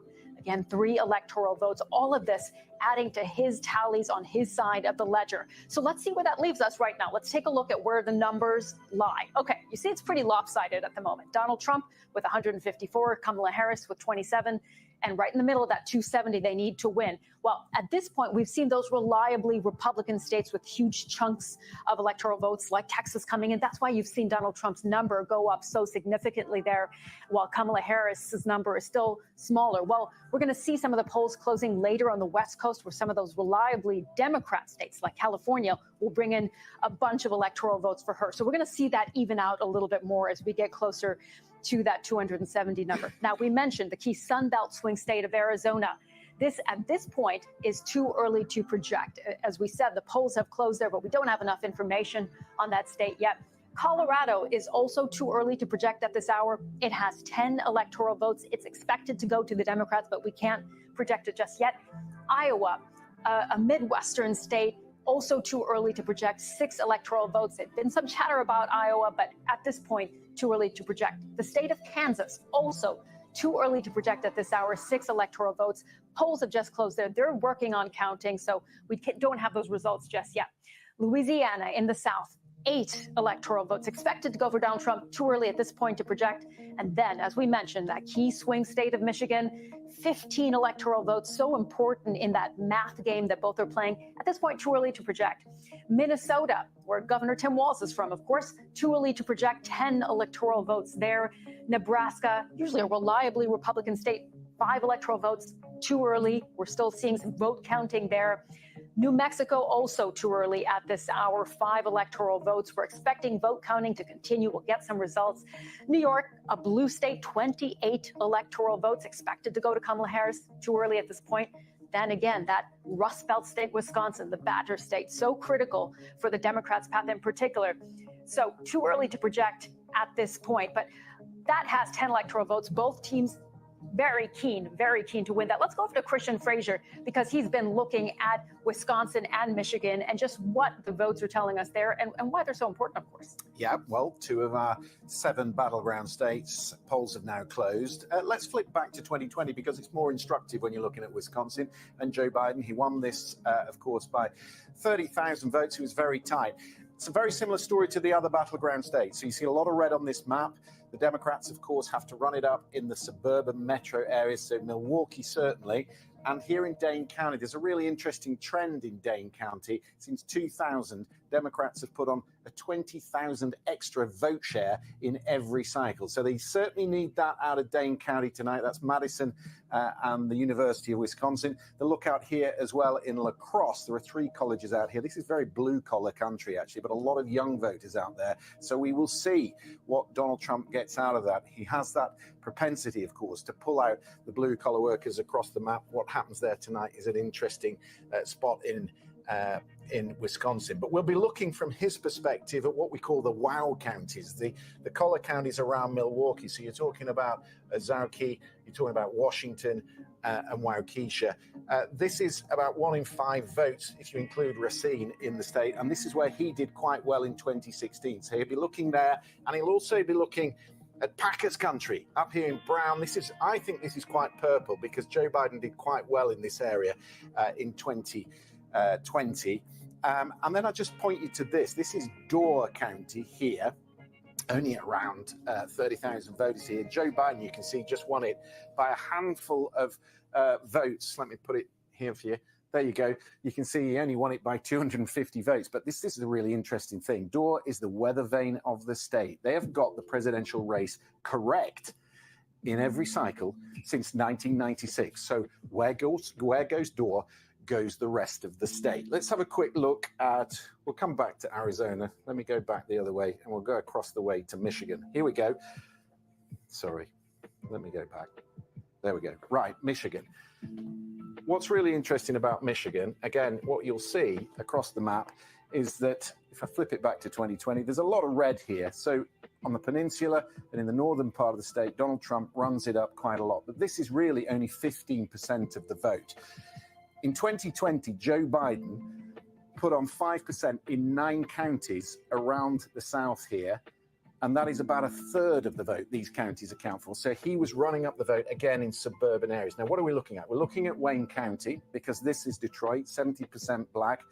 She needs to do a lot better in Detroit than Hillary Clinton did in 2016. Really, the collapse in the black vote in Detroit was the reason she lost the state. But we're also looking tonight in Wayne County at Dearborn. You'll have heard a lot about that. About 130,000 there, 30,000 Arab Americans, many of them Lebanese, who are deeply unhappy, of course, about the situation in the Middle East. Many of them said they were going to be uncommitted tonight. They couldn't vote for Donald Trump, who introduced a Muslim ban, but they couldn't vote for Kamala Harris. Do they come back to the Democratic fold or not? We'll have a look at these 2 counties as well. Macomb County, this is very much Trump territory. Blue collar, auto workers, machine workers, very much Trump territory. But next door, you've got really more suburban area, more affluent. The women have really turned Oakland County really from a Republican area back to a Democratic area. And one last thing I just want to look at, this state here, which is red, this is a bellwether state, Grant-Traverse. This is cherry country, okay? And it really did narrow in 2020. People couldn't really understand it. They wondered if COVID was one of the reasons. But they'll look at that very closely tonight, because you know what they say, life is a bowl of cherries. But sometimes you've got to wash the dishes. I've had cherries from there, and they are pretty. Sometimes you gotta eat the cherries. Sometimes you gotta eat the cherries. We'll ask Christian what that meant later. But what cherries is you don't have to wash the dishes. You just eat them. Okay, well, we've been talking about Michigan and Wisconsin. Let's see if we can actually go to those places now, because in Michigan first, we have our correspondent Ione Wells standing by. First, she's been speaking to voters for about a week now. They're following the latest that's happening in Michigan. Ione, great to see you again. Give us a sense at this point in the evening how things are going there. Well, I am at a Democrats watch party here in Detroit, Michigan, and as we know from the data that's come in so far, it is still, of course, much too early to call which way Michigan might be going, but there's been a couple of things that have been a cause for optimism in the room here, one of which is Oakland County, which we heard a bit about just now.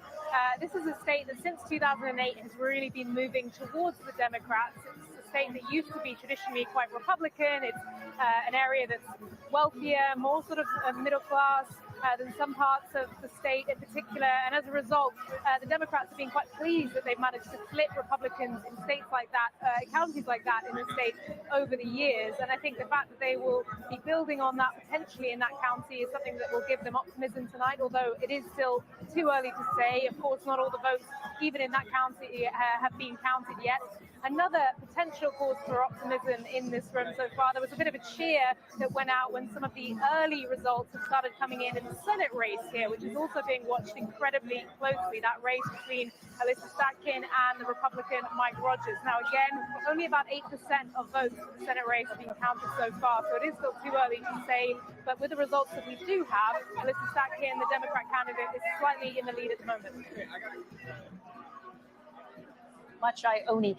And we're going to come back to the wall here because we do have another projection to bring you at this hour. We can tell you more about some of the states where the polls have just closed, and we can see here Delaware projected for Kamala Harris, the state of Delaware, home state of Joe Biden, the president, the current president, with its 3 electoral votes going to Kamala Harris. So let's see where that leaves us now. Again, the number is still pretty lopsided, only 3 added to Kamala Harris's tally with Delaware there. So she's at 30, Donald Trump at 154. Again, very early in the evening, we're going to see those numbers get closer and closer as the night goes on. We mentioned, though, we're watching those key swing states where polls have closed. One of them we were talking about was Wisconsin. Of course, our correspondent Carl Nassman is standing by for us there in Madison, where he's been tracking things. Carl, just give us an idea of how people are feeling there. Are they nervous? Are we getting a sense of where things are going?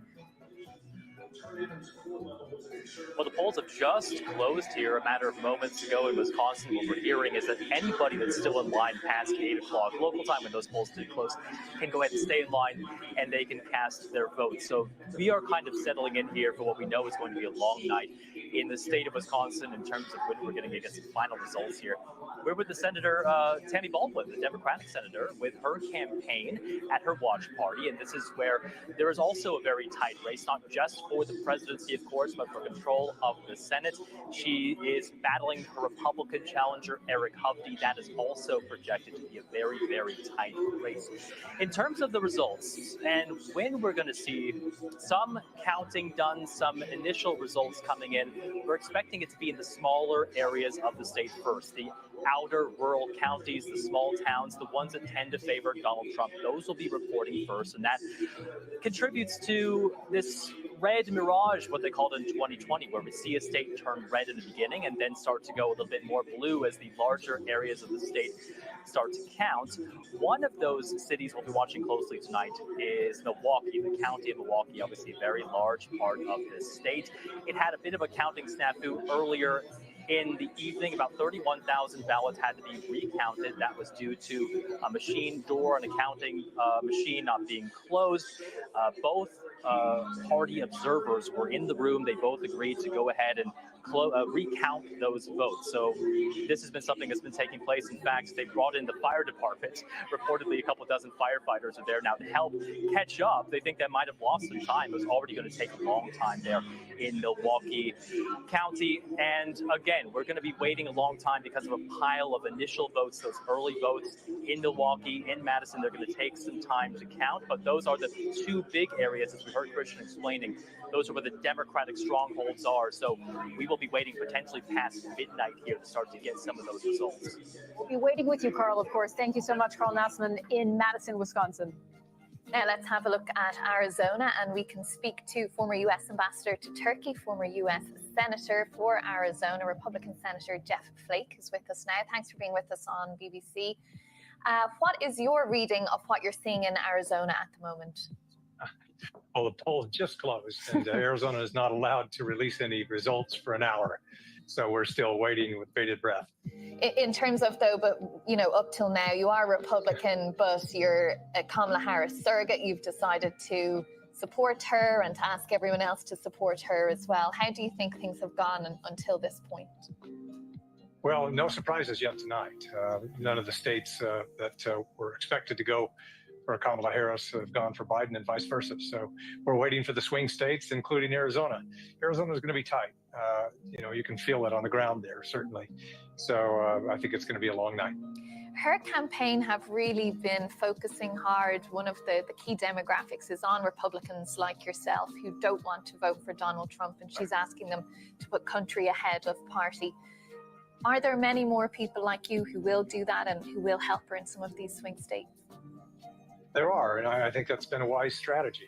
In Arizona, Arizona went for Joe Biden 4 years ago by about 10,000 votes, very narrow, but she's hoping for the same this time, and I'm hoping she gets there as well. But there are a number of Republicans, a lot of Republicans who feel like I do. We're conservative Republicans, but we've felt out of place with the current party. So I think there are a number of us who want to put country above party.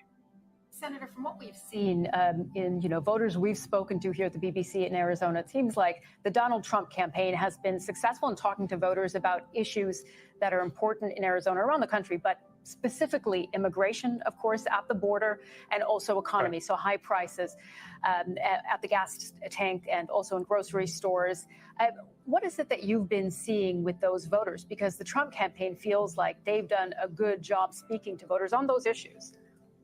Well, if you look back in 2020, I think it was a little bit of an easier lift at that time for Republicans. But Joe Biden came in, he was perceived as perhaps more of a moderate than Kamala Harris is among a lot of Republicans. But that was before January 6th as well. January 6th, that was kind of a threshold issue for Republicans, the conservative Republicans who believe in the rule of law. So there are some mitigating factors that make it a real toss-up still. Yes, the border is a difficult issue for Democrats, certainly. The economy's been difficult, but there are other issues that favor Democrats as well. I was in Arizona just about 2 weeks ago, spent a few days there speaking to voters, and in particular, the Latino community was at that time expressing a lot of support for Donald Trump. Now, in the meantime, of course, we had that rally in Madison Square Garden last week, and we know the comments that were made by some of the warm-up acts for Donald Trump. Do you think will that have helped you when you're talking about Arizona being so tight? I know that Harris campaign and others have been thinking that has had an impact. I think tonight is when we see. This is the real test when it comes to the election. So we just don't know. But we'll see tonight. Polls have just closed, and we'll get the first results here soon. Okay, and what does this... Okay, we're out of time there. Thank you very much for joining us, former U.S. Senator for Arizona and U.S. Ambassador to Turkey, Jeff Flake. Thanks for speaking to us on BBC. Thank you. Okay, from Arizona to another key swing state, Michigan, we've been discussing all night as well. We have Congresswoman Lisa McClain with us, a Republican from the state of Michigan. Congresswoman, great to have you with us on BBC News. We've heard about very high turnout in a lot of these swing states. What are you seeing on the ground there in Michigan? A lot of optimism. So thank you for having me. Listen, 9% of the vote is in already. We've had over 1.2 million people early vote in the state of Michigan, which is a record total. I think there's a lot of enthusiasm. I think there's a lot of optimism.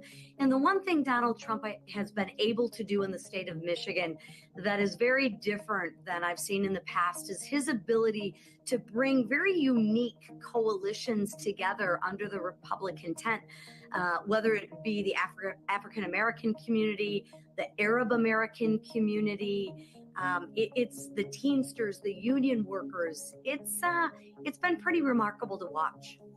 Congresswoman, can I ask you, one part of that coalition that's been harder for Donald Trump to build at this point from what we've seen in polling is women. And we know the Harris campaign has been looking to really run up the vote in the suburbs of a city like Detroit among women in particular. Is this a place where you're seeing weakness for Donald Trump? I actually think he's gaining a little bit, not much with women to be quite honest with you, but I think there's a lot of women that aren't single issue voters. There's a lot of women who are tired of paying 30% more for groceries to feed their family. They're tired of paying $3.50 a gallon for gas. The economics are really hitting women hard, especially single moms who are struggling and having to put groceries and gas on their credit card every month. So I think that might be a little bit exaggerated. We just heard from your former colleague there, Jeff Flake, obviously of the Republican Party as well, and speaking about that constituency of Republicans who don't want to vote for Donald Trump, who will vote for Kamala Harris. He thinks there's a sizable number of people there. Do you agree with that? I don't agree with that. I mean, from what I've been seeing, I've been knocking doors, I've been on the ground, I've been at the events. Just a couple weeks ago, we had all of the respected imams at a rally endorsing Donald Trump. We had the mayor of Dearborn Heights endorse Donald Trump. We've had the mayor of Hamtramck endorse Donald Trump. Those are all unique coalitions that he's bringing together underneath this Trump. So I would strongly disagree with my colleague.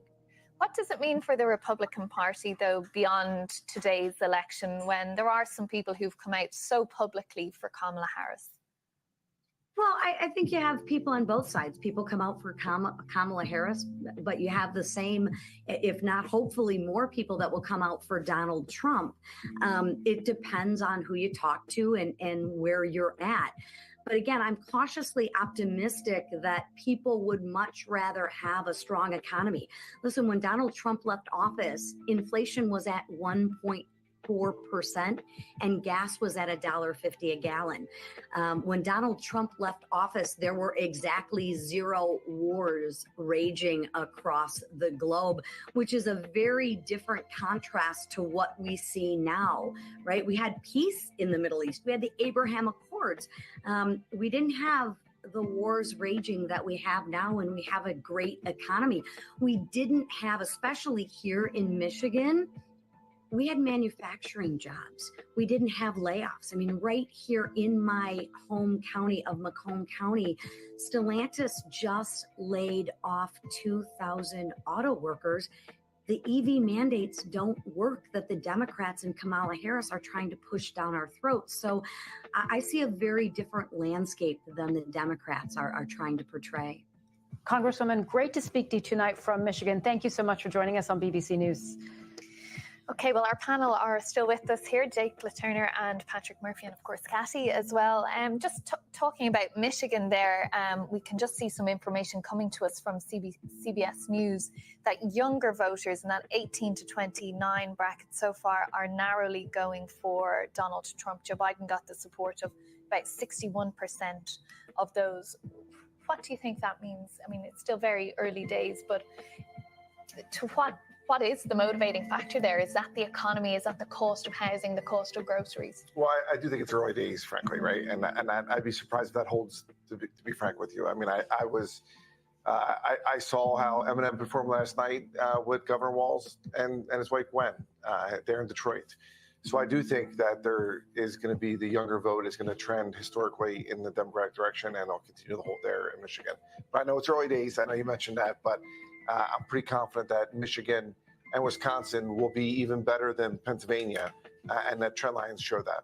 But it does show that that plan that the Trump campaign had, Congressman, of going after younger voters, younger men in particular, maybe there's something to that. Well, what are the things that Donald Trump could actually impact? Trying to get a larger share of the black vote, which we've seen some indications that he's doing, and going after the younger vote. And you've seen him try to implement that strategy by the choices that the campaign has made. He has not done the big network TV interviews. He has done a ton of podcasts trying to meet young people where they are, particularly young men. And they've seen the numbers moving in their direction. So it could turn out at the end of all of this that we say his efforts with black voters and his efforts with young men have made an enormous impact. We'll have to see what impact that has. On the other side of the coin, this exit polling data we've just been talking about shows Kamala Harris doing better with older voters, those aged 65 and over. That was a group that was more divided in 2020. And of course, Catty, older voters make up a larger part of the electorate than young people do. Older voters vote, right? They do. They get to the polls. Just as women vote more than men in this country, older voters have more time on their hands. They actually turn out and vote. Young voters, I have young voters in my family. Most of them do get to the polls most of the time, but not always. And, you know, they have other distractions that are going on. And Michigan is so interesting. It had the highest youth voter turnout of any state in the country in 2020. And it's powered by those two big universities, Michigan State and the University of Michigan. So we have to see whether that early data is coming from those particular towns or whether it's coming from other areas of the state. It would be surprising to me if Donald Trump won young voters in those numbers, in the whole, particularly those college-educated young voters, because they do tend to go more Democratic. But let's wait and see until we have those results too. And the support from the older voters would mean that that poll that maybe is an outlier, maybe isn't, from Iowa over the weekend that we saw Ann Seltzer's poll that had that support for Kamala Harris, that surge there among older women. Maybe she was onto something there. Yeah, I do think it was a trend line. I do think that when you look at the polling, it has been drastically undercounting the women vote ever since the Dobbs decision. And that's why since 2022, there was no red wave 2 years ago when there was historically supposed to be a red wave. And then even you had Democrats winning for governor in places like Kentucky and in 7 states where it was on the ballot. This is the first presidential election since Dobbs, and women are mobilized to vote. And it's about reproductive freedom. And I understand that Donald Trump is trying to reach out and saying, hey, even if women don't want me, I'll protect them. They don't want to be protected by Donald Trump. They want to be protected from Donald Trump. And their voices are heard today. And being from Kansas. Hold on just one moment. I'll let you come back on that in just a second, but we do have some more key race projections to bring. So let's get to that action and then I'll come back to you. Yeah, thanks, Katrina. That's, as we said, the polls have closed in a number of states. We've been waiting for the results to be counted and to be brought to us. Well, we do have another projection we can bring you. Louisiana, the state projected for Donald Trump with its 8 electoral votes. Again, Louisiana, a staunchly Republican state, conservative state in the South, going to Donald Trump, as had been expected, but it's 8 electoral votes for him. Now, Rhode Island, with its 4 electoral votes projected for Kamala Harris. This state in the Northeast is reliably Democrat. This now adds to her tally. So let's take a look at where we are. Right now, Donald Trump with 162, Kamala Harris with 34. I'll say it again, just so we're all clear. They both need to get to that 270 to win, but right now we still have a lot of states that haven't closed yet that are reliably Democrat, so that's why that tally looks so lopsided. We're going to see those numbers edge closer and closer together. But at this moment, this is the numbers that we have, 162 and 34 at this point in the evening. So, you know, you guys were just talking about the state of Kansas. Congressman. Sure. Being from Kansas, I went through the vote. It was kind of the first vote in the nation after the Dobbs decision, and it's a big deal. It was a surprising vote for a lot of us. And if the Harris campaign did not have that issue, and if they didn't have the saving democracy issue, they would be in enormous trouble. The headwinds that her candidacy faces are remarkable. 2/3 of the country think that we're on the wrong track. Joe Biden's approval ratings are in the high 30s or low 40s. The American people do not rehire the same party to stay in the White House when you have numbers like that. But they are 2 very important issues for what looks like half of the country. Undoubtedly. But absent those issues, people are going to focus on the economy. But you can't really absent those issues, though, can you? No, you can't. I'm saying from the campaign's perspective, if they didn't have those 2 issues to talk about, Donald Trump is doing much better on the economy and he's doing much better on immigration. And so those 2 issues, I think, have allowed the Harris campaign to make this a much closer race than it would have been otherwise. And I would just say that Donald Trump was fired in 2020, and that was before January 6th, right? So this is about democracy. And I do think that, yes, the economy is a number 2 issue according to exit polls right now. But when you have the highest ever stock market, when you have oil and natural gas production at the highest level it's ever been in American history, when you have inflation now down to where it should be, almost at that 2% level, and the fact that they have basically landed the plane and not had a recession, right? All those factors are trending for Kamala Harris. And I do agree with Jake, though. People want a new generation of leadership, and it's not people who are 80 years old, whether it's Joe Biden or Donald Trump.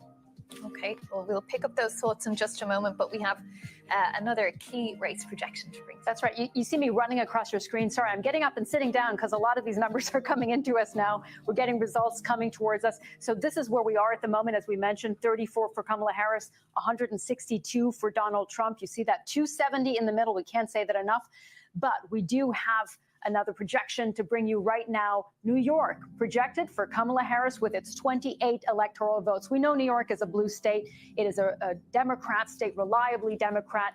We knew that this was going to go into her tally, but this will help, as you see on her end, those numbers go up. So here we are right now, 62 for Kamala Harris with those numbers from New York just being added in, and 162 for Donald Trump. So we're going to keep track of those projections for you as they come in. As we've been talking about exit polling data, let's zoom in again on some of that data with Azadeh Mosheri, because she's been looking into some of that information that's been coming in from North Carolina. Yes, so we do have this new wave of data that's coming from exit poll data in North Carolina. And oftentimes we've seen these campaigns go around these battleground states trying to convince voters last minute to join their side. What we're seeing is that most voters actually made their mind up before September. Only 5% thereabouts made their decision in the last week.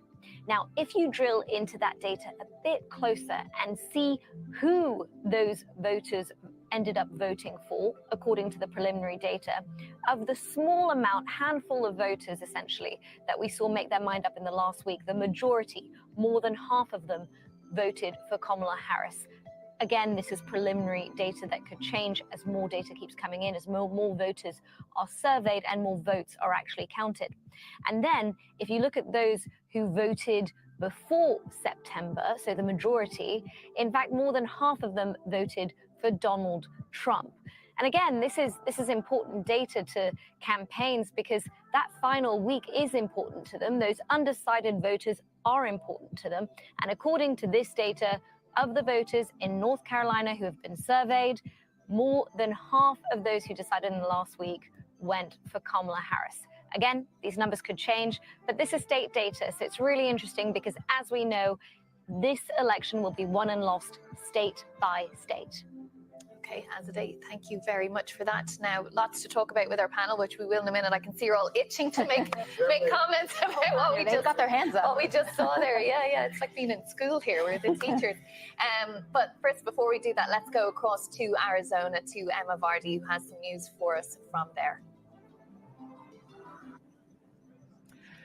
We've been hearing about a bomb threat from local officials affecting the Maricopa County Recorder's office just around a corner from the vote counting center here. He, of course, is one of the top election officials here in Arizona, but they are telling us they don't believe it's credible. It's very much in line with a number of the other hoax bomb threats that have been affecting Arizona and other states too, believed to be, officials say, linked to Russian actors, but of course they can't be too careful. They're doing a sweep of his office just to make absolute certain. And in the north of Arizona too, some polling stations also been affected by what we believe to be hoax bomb threats there too, which has delayed things a bit. So while polls have closed here in the past hour, they've given them an extra 2 hours to stay open to make sure that all voters who want to vote want to do. Now, this isn't really a great surprise because they have been geared up here for months and for years to sort of counter any misinformation, counter any outside interference with these elections. But of course, now that it's all happening, it is a reminder of the outside actors who are trying to undermine what is happening here. But they do believe they want to reassure everybody that they think it's a hoax at the moment and that they've all been prepared for this for a while. Okay, Emma, thanks for bringing us up to date with that. We'll keep in touch with you if there are any more developments. Hey, Patrick, you were itching to get in there with some response to that exit poll. Now is your moment. Yeah. So in 2016, about 11% of the people in the electorate were undecided going into the final stretch. I agree with her assessment. 4 years ago, it was 5%. Now it's about 5%. But those trend lines, when you look at it, they will decide. Most of them are independents, frankly. And independents are absolutely breaking toward Kamala Harris here in the final stretch. Part of the reason is she's been very consistent in her message. She's saying country over party. She's saying we need a new generation of leadership. And Donald Trump has not been disciplined. He's talking about island of garbage, and he's talking about Liz Cheney and some other things that independent voters aren't buying what he's selling. Well, Katie was also jumping to get in here on this. I mean, I remember covering the 2016 campaign. It was in the very final days, and the Clinton campaign saw this in real time. They saw the momentum move away from them, and they saw late deciders break away from Secretary Clinton back then. The Harris campaign this time around have felt confident over the course of the last week that people who are deciding late, perhaps after the Madison Square Garden rally up in New York, are now deciding for Kamala Harris. I'm hearing from senior sources in the Harris campaign, that they are still totally confident about tonight, even though there's been a little bit of nervousness over the last couple of hours. But the Harris campaign still says that they feel confident about the result. Yeah, I would just like to point out that President Trump didn't say anything about a floating island of garbage. There was somebody at his rally. It was not helpful, I grant you. And it wasn't helpful for Joe Biden to call Trump supporters garbage. It was very reminiscent of Hillary Clinton calling them deplorables. The fact of the matter is that as much as you talk about the stock market doing well, or the latest job numbers or inflation numbers, people out across this country do not feel it. When they go to the grocery store, when they go fill up their gas tank, they are not feeling the relief. And clearly, when you see that over 2/3 of the country think we're on the wrong track, they're holding this administration accountable. And I think that's why you're seeing some early indications of President Trump doing well. Jake's point is absolutely accurate. The American people put to the ringer. I mean, absolutely. We lost 1 million Americans 4 years ago with COVID.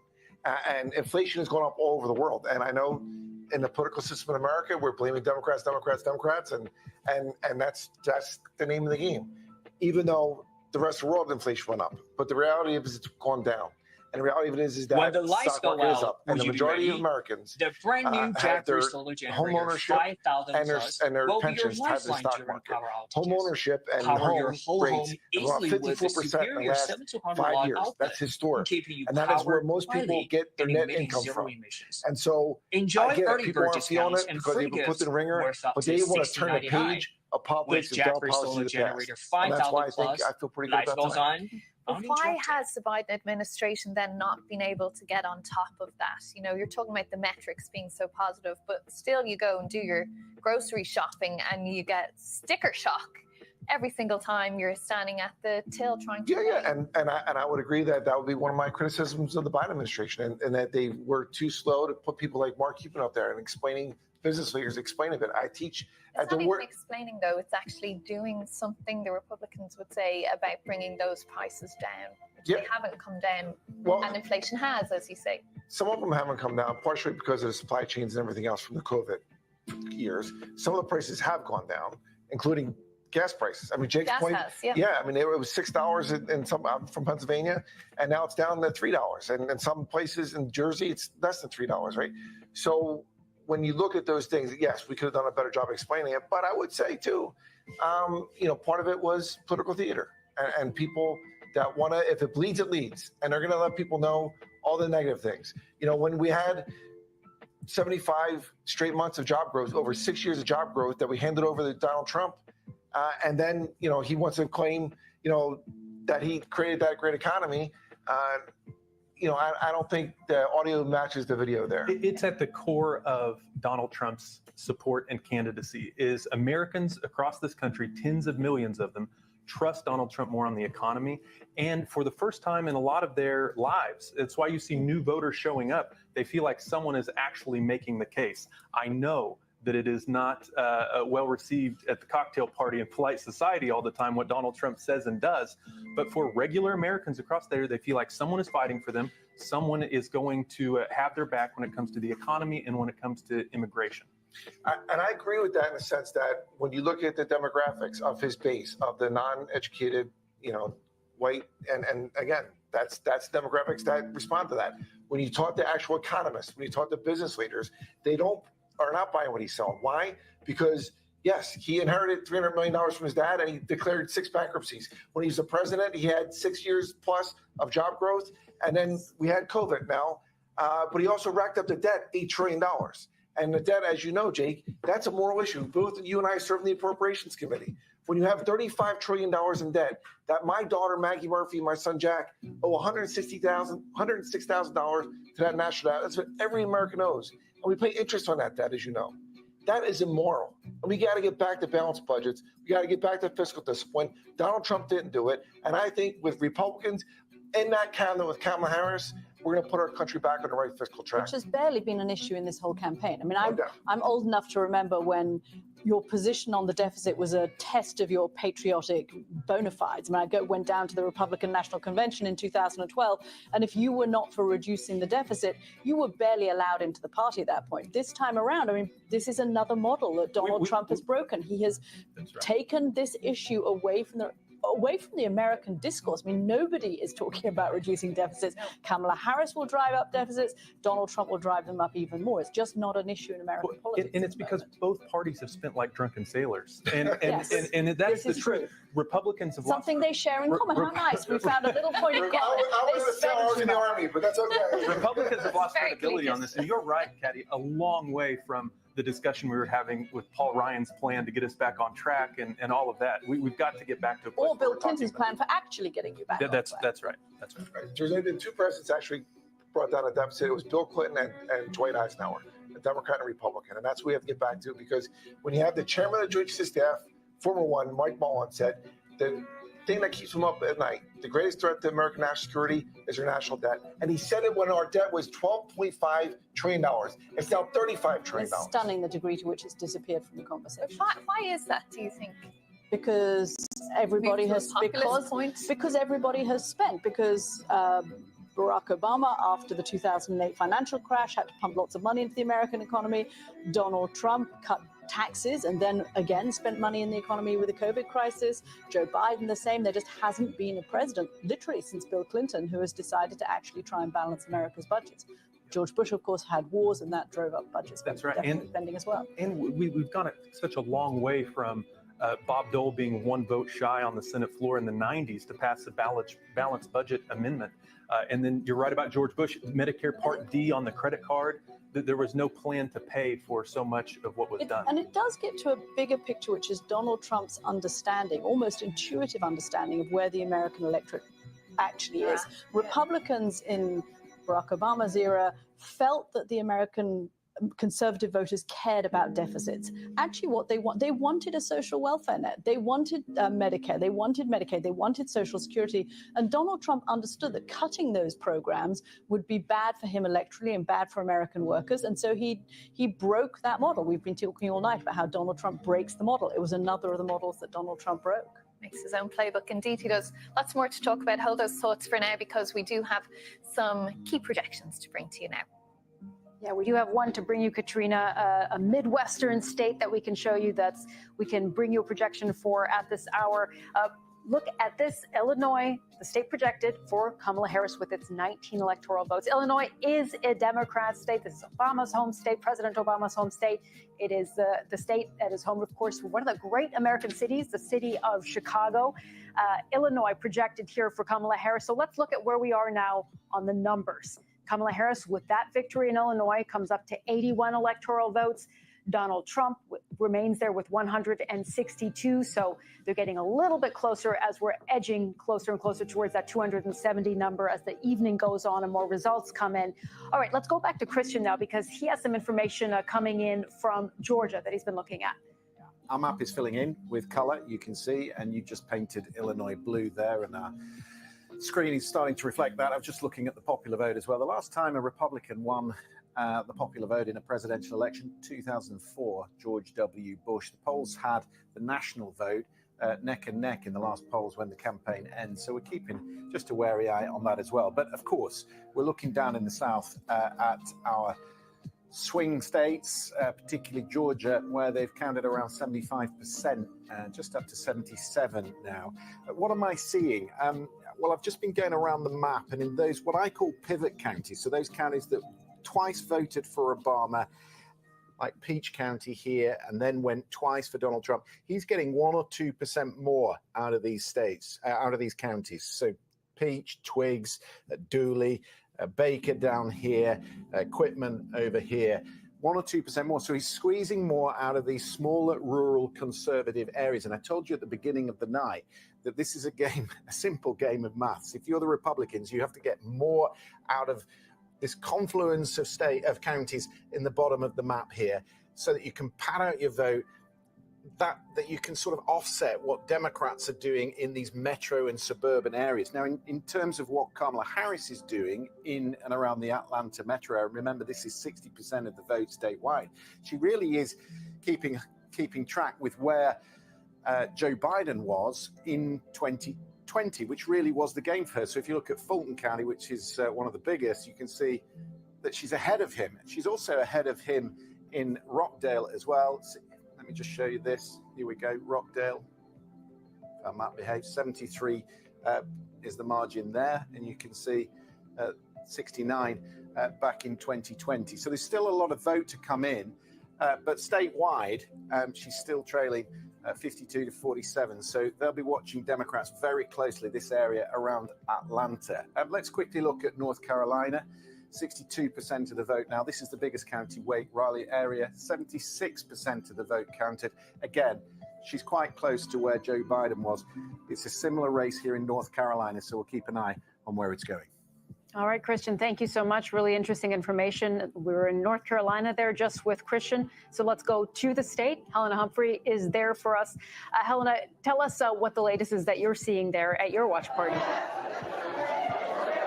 Well, it's certainly a festive environment that you can perhaps see behind me. I'm here at the Charlotte Mecklenburg Republican Women's Party at a country club. People seem to be having a good time here. When I speak to people, they feel the sense is it's just a case of waiting, being patient now. They believe the campaign has done everything that they possibly can. And also there's been a really high level of voter engagement in this state when it comes to early voting, over 57%. That is a record here in the United States. But in terms of some of the key results that we are watching, of course, important to stress right now, of course, too close to call right now and too early as well to say anything hard and fast when it comes to North Carolina. But we always have these areas that we're watching really carefully, as Christian was just mentioning there. And one of them for me is Nash County, because in the past 3 election cycles, it has always voted in the same way that it's gone in the presidential race. 88% of votes counted there. And what we can see is at the moment, and I stress, not a definitive result, but at the moment,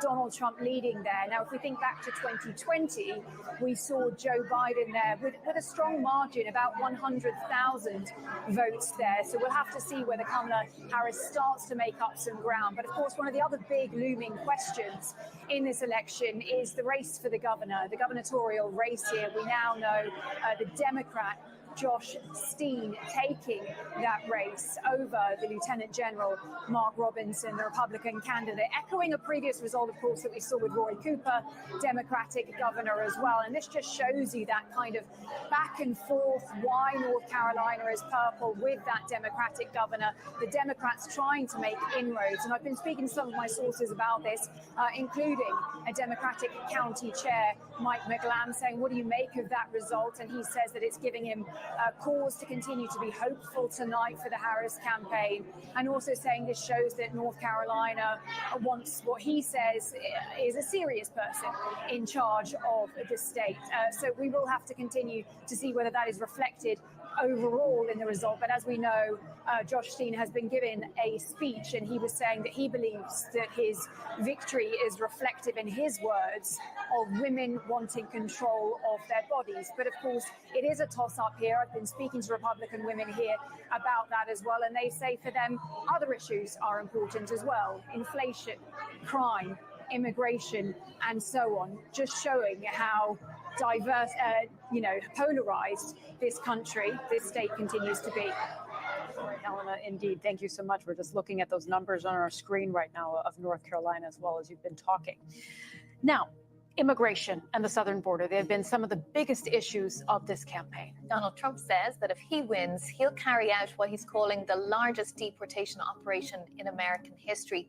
He's repeatedly called the U.S. an occupied country, and he's also promised to close the border on day one of his presidency. While in office, Mr. Trump faced some criticism for some of his immigration policies, like separating migrant children from their parents and authorizing several travel bans.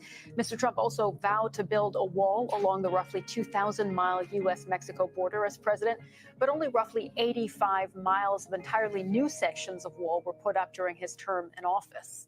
Kamala Harris calls immigration a serious challenge, and she says she will work to remove those who arrive in the U.S. unlawfully. She says she'll prosecute the cartels and give Border Patrol more support. Ms. Harris also said she wants to work with Congress on immigration reform, including an earned path to citizenship for hard-working immigrants.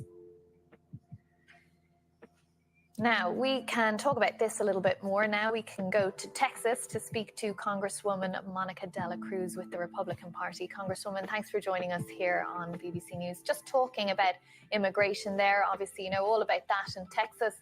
How big an issue do you think this really has been right across the country? Well, I'm here in deep South Texas on the border of Texas and Mexico in Hidalgo County, where over 90% of our population is Hispanic. And I will tell you, it is one of the top 2 issues in our community. Hispanics are sick of the open borders by the Biden and Harris administration. They're sick and tired of women who are being exploited by the cartel due to the open borders by the Biden-Harris administration.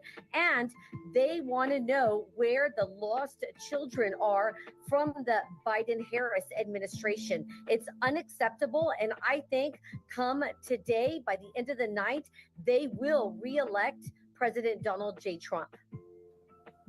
And talk to us a little bit about why you feel that it is motivating voters there. I mean, we've heard about the pressure that immigration, particularly in border communities, puts on the people working there. We saw the Border Patrol Union, for example, endorse Donald Trump.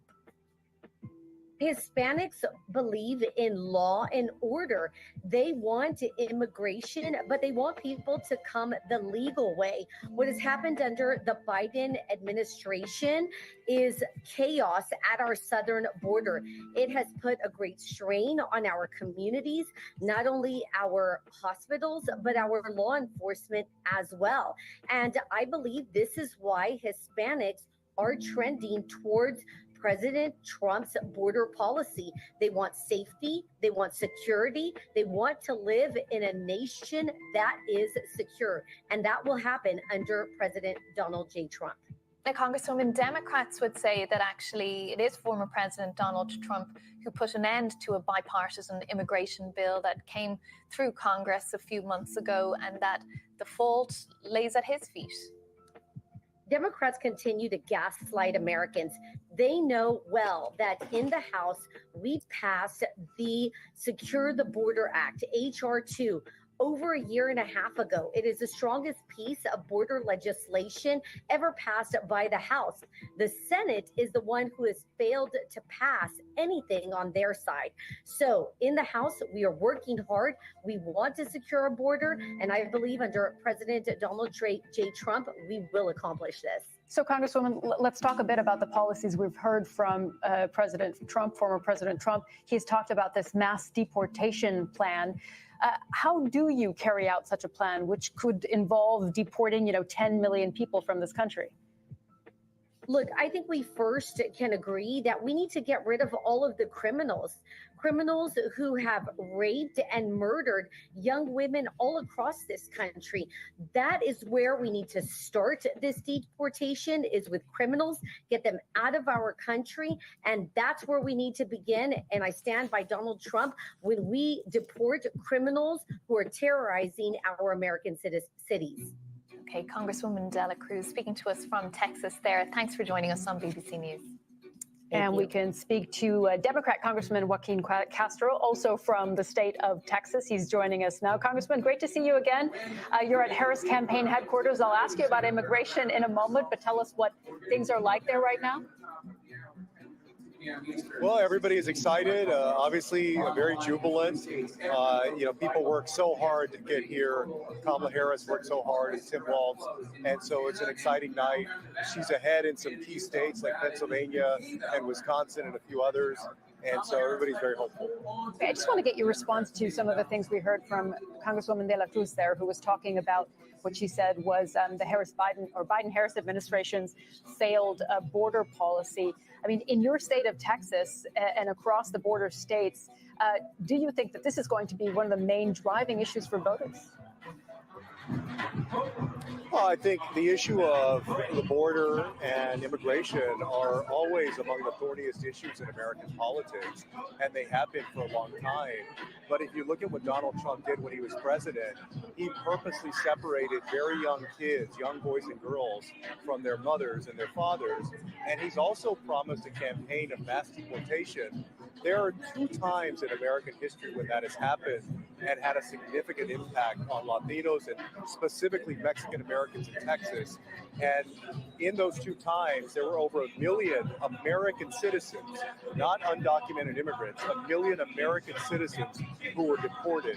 And so that's what Donald Trump is promising. And I assure you that there will be people, if that happens, if Donald Trump is somehow able to win tonight, there will be people in the Rio Grande Valley and relatives of theirs who will be wrapped up in that. Congressman, just one question on that, though, because the point that the Congresswoman from Texas as well was making there is that it is under the Biden-Harris administration that we've seen record crossings across the southern border, and that people don't trust this administration or Kamala Harris on this issue. No, I think what you've seen is the numbers actually go down very, very dramatically. And Kamala Harris also, during her time as vice president, work to get at the root causes, because it's not just, people don't just show up at the border because they're going to Disneyland. There are root causes of poverty, of drug gangs that are terrorizing people in those countries. And so she has pledged to make sure that we work on the root causes so that people won't have to feel like they have to flee their homeland.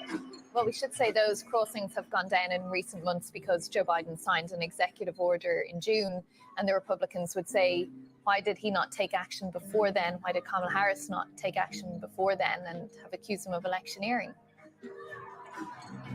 Well, no, and as you know, he absolutely tried, and Donald Trump spiked the bipartisan border bill that was worked on in the Senate, and they want to do that because Republicans use this as their number one boogeyman issue. They use this issue to scare Americans, to rile people up, to create resentment and fear for politics. Okay, well, we'll leave you to boogie, woogie, woogie on down there, Congressman. It's getting very noisy at the party behind you.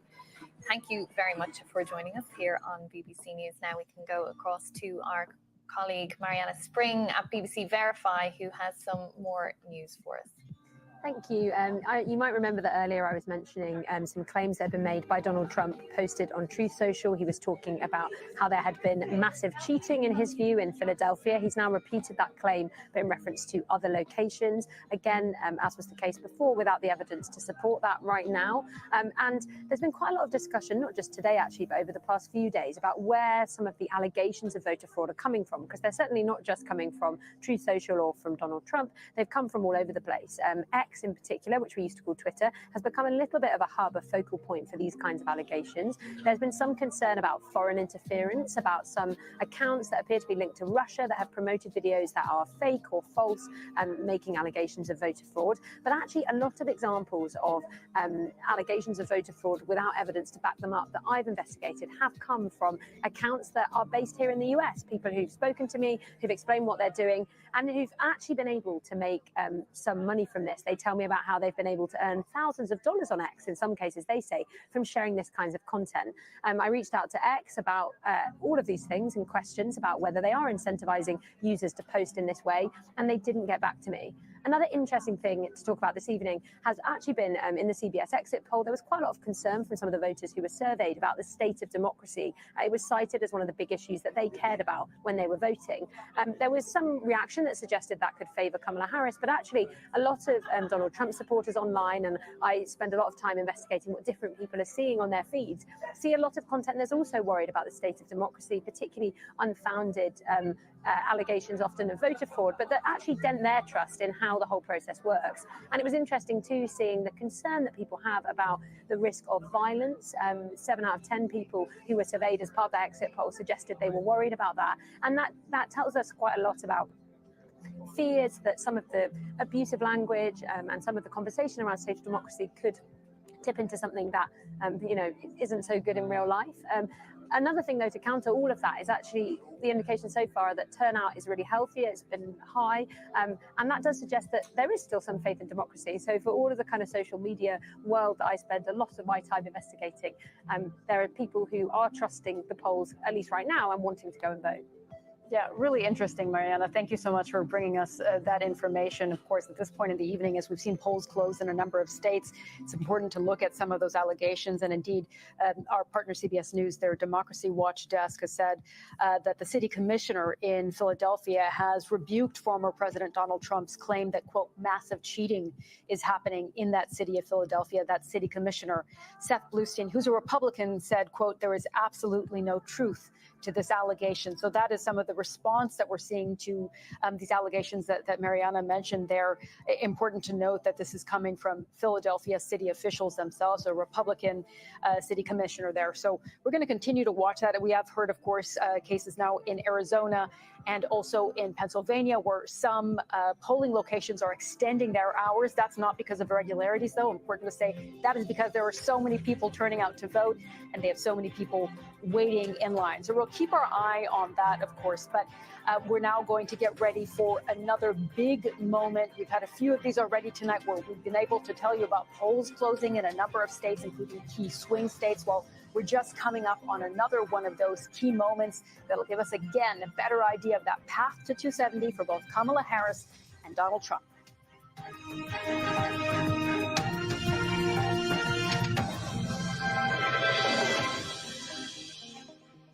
It's 10 p.m. here in Washington, 3 a.m. in London, and the polls have now closed in Montana, in Utah, and in that critical swing state of Nevada. All of these states together make up 16 electoral votes up for grabs at this time. And as we've been saying all night, 270 is that magic number that the candidates need to get to. Now, as I say, Nevada polls have just closed in this hour. That's one of the 7 swing states that we've been watching. Democrats have actually won that in the past 2 cycles. Joe Biden won it and Hillary Clinton won it.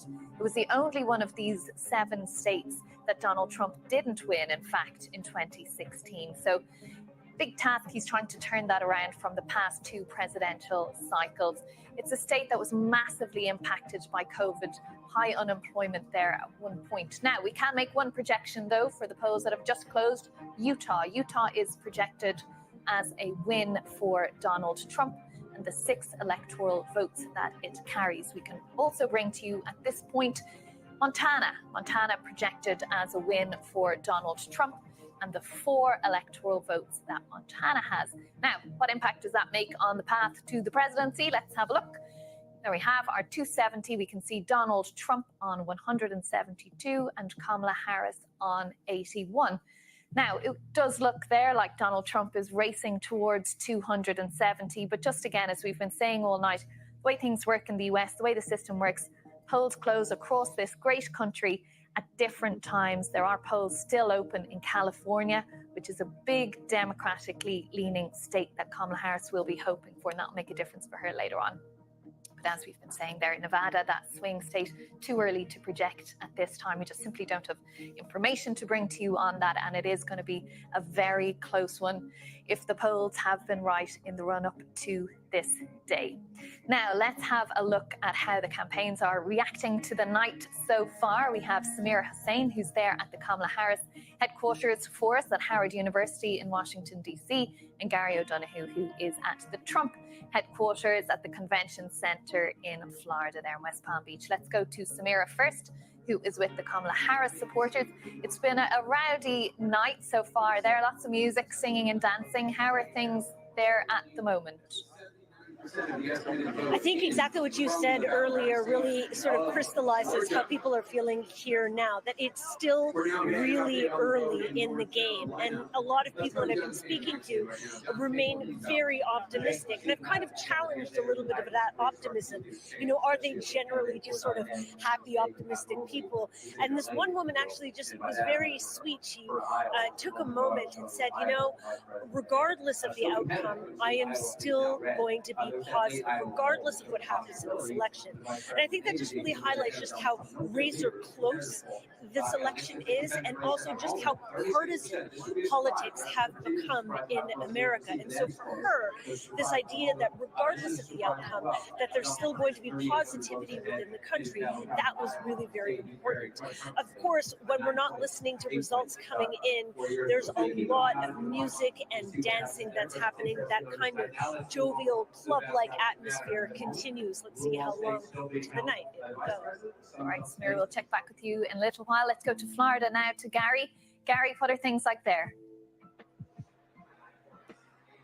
Well, a lot of excitement in the room here, actually, when the crowd are starting to see some of the numbers on the screen. They're very excited about the numbers in Virginia in particular, where the race could be closer than it was last time when it went for Joe Biden. They were cheering a lot when they saw the recent vote count numbers for North Carolina.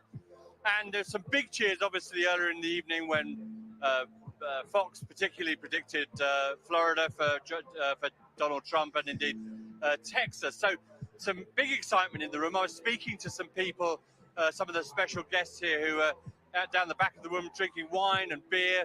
There was a group of bikers for Trump. They were looking forward to the night. There was a group of women in these sparkly jackets who said that Donald Trump was going to make America sparkle again, and they were treating this like their Christmas, they said. So a lot of great excitement. Some children here too. There was a chat with a young child, Noel, 15 months old, running around, having a lot of excitement. Even someone with a baby in a stroller. So a lot of atmosphere growing here, as you can expect. They're being buoyed by some of the sort of vote counts they're seeing on screen. And you may have noticed behind me, they're actually showing CNN here, which is slightly anomalous. They were showing Fox earlier in the evening, but they've switched to, I think Donald Trump described them once as the enemy of the people. Anyway, they're here in Trump headquarters tonight on the big screen. Gary, you'll have to have a word with them there. Get them to flick over to BBC News. They can all tune in down there in Florida. Listen, enjoy the party so far. We'll speak to yourself and Samira a little later on. But of course, we've been watching these swing states all night, haven't we? These are the ones that are going to really make the difference to the two candidates. The biggest of all, Pennsylvania. Looks like it's going to be many hours before we have any results from there, but you never know. Anything can happen in American politics, and this year has proved that like no other year has. But let's go to Pennsylvania live now, and we can go to Tom Bateman, who is there. Tom, what is the latest there? What are you hearing about things, how the counting is going there in Pennsylvania? Yeah, as you say, the polls closed a couple of hours ago, and the counting well and truly underway. But as you say, we do expect not just a very long night, but a very long few days, potentially, if the last election is anything to go by. And also because of just how close the opinion polls have put this state at a dead heat for many, many weeks now. But we can talk about the result so far, according to around a third of the votes that have been counted, putting Kamala Harris on 51.6%, Donald Trump on 47.4%. So she's ahead. But as I say, just with a third of the votes counted, that is pretty meaningless, and largely because the mail-in ballots, the postal votes, tend to lean towards Democrats, and disproportionately Democrats that have tended to use early voting and mail-in voting. So we can't put too much store into that. And that talks to another issue, which is the fact that last election, because of the numbers of mail-in votes, well over 2 million, about 2.5 million, that created this space when there was a delay in counting those, in which Donald Trump alleged without evidence that there was a rigged system here in Pennsylvania. What I've sensed throughout the course of today is a very determined operation by officials from the district attorney's office right up to the governor and the city commissioners to try and put a sort of firewall around the process to show that they're looking into any evidence whatsoever and debunking it, and to say, therefore, that any allegations like this that they have treated properly and fairly, but basically they're not going to put up with what the district attorney described earlier as any crazy nonsense allegations about fraud in the count. Okay, Tom, thanks for that. We will check in with you a little later on to see how things are going there. Now we have another projection to bring for you now. Let's see what we can tell you. We can tell you Mississippi. Mississippi is projected as a win for Donald Trump and the 6 electoral votes that Mississippi has. Mississippi, one of these reliably red states, always votes Democrat in recent years at least. So that's one definitely that Donald Trump will have been counting on. So let's see what difference it makes to that race to 270. Well, you can see there it brings Donald Trump up to 178, Kamala Harris on 81. So still quite a way for both of them to go, and we will see what happens as the night progresses. Now, we were talking about Pennsylvania there. Another key state that we're watching, of course, is Wisconsin, right up there in that part, same part of the country. And we can speak now to Mandela Barnes, the former Lieutenant Governor of Wisconsin, who is joining us. Thanks indeed for being with us on BBC News. Talk to us a little bit about what you're seeing in Wisconsin today, how the votes are being counted. There's been some controversy about a recount of about 30,000 votes, I gather. Of course, thank you so much. Wisconsin is always a very close state. I want to remind people that I've been on both sides of close elections. In 2018, when I was elected to the office of Lieutenant Governor, it was about a 1% race. When I unfortunately lost my race for the U.S. Senate 2 years ago, it was about 1%. So votes are still coming in. We are pleased with what we have been seeing. And, as far as Milwaukee and the little controversy we were talking about, I can guarantee you things are being sorted out. Even the chair of the Republican Party of Milwaukee County has stated that it's not malfeasance. It was just a small error. Things will be resolved. But as we know, counting of the ballots will go late into the night. I've just had my energy drink already, and I'm ready to wait this thing out. But our program here on the ground has been unlike anything else. Voters in Milwaukee have been enthusiastic, and they have turned out in early voting in record numbers. I was actually covering your Senate race in 2022, and I remember well that huge Get Out the Vote campaign, especially among the Black voting groups in Milwaukee. And I remember at the time already, many of the families where Democrats were knocking doors, they were saying at that time already, we simply cannot deal with the grocery prices, that it's the economy, affordability that is the biggest issue. Do you think it really is on the Democrats here that this has not been solved for some of these working class families who are talking about just how hard it's hitting their wallet?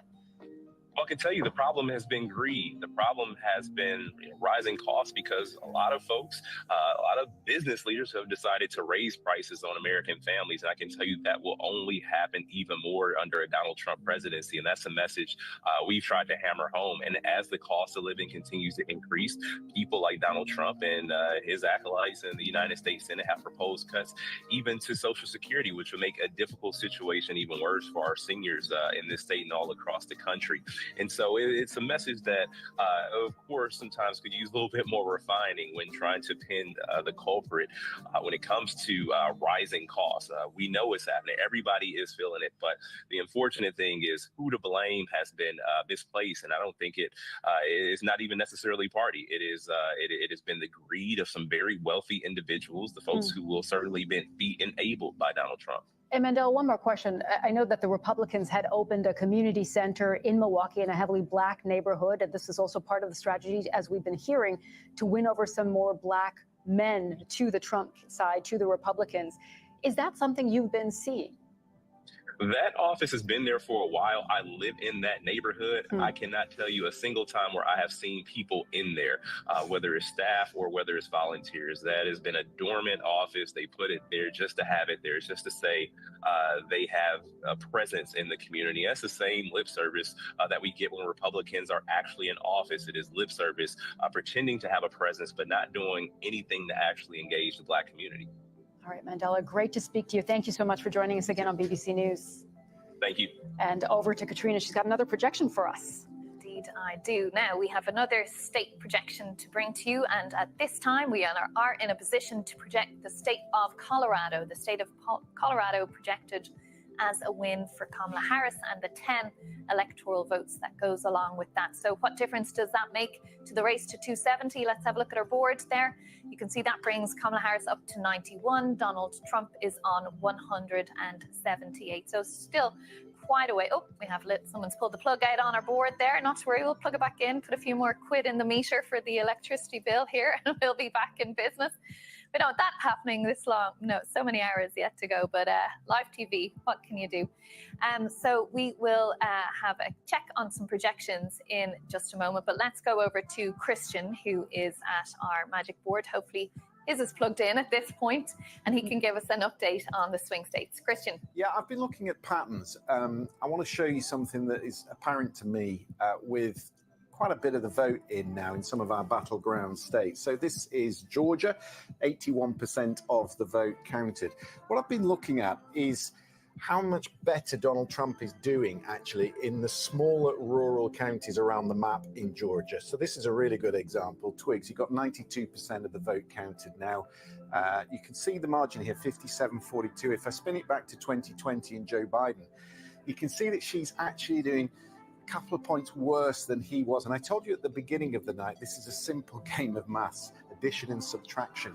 Can you lose less badly in some of these counties if you're a Democrat while you run up the score in the suburban areas? And she is doing that. She's holding where Joe Biden was in 2024. If I show you Fulton County, you see she's pretty much more or less in the same place. And in Rockdale, I can tell you she's a little bit ahead with 93% of the vote counted. And it's a similar story, actually. If you go to North Carolina, Nash County was one of 10 across the 7 battleground states that flipped to Joe Biden in 2020. So it's a good bellwether. But you see, she is behind him there. This was the picture in 2020. So there's 1,000 votes difference there. And yet, if you were to go back to Wake County with 70% of the vote counted here, let me just put that in there for you. There you go, 63.9 with 76.4% counted. And you show that, you see, she's doing quite well in those suburban and metro areas. So if we just go to Pennsylvania, again, you see it in Scranton area around Lackawanna, 95% of the vote counted. She is, what is she there? She's 3 points ahead of Donald Trump. If it was to show you 2016 when Hillary Clinton lost Pennsylvania, it is,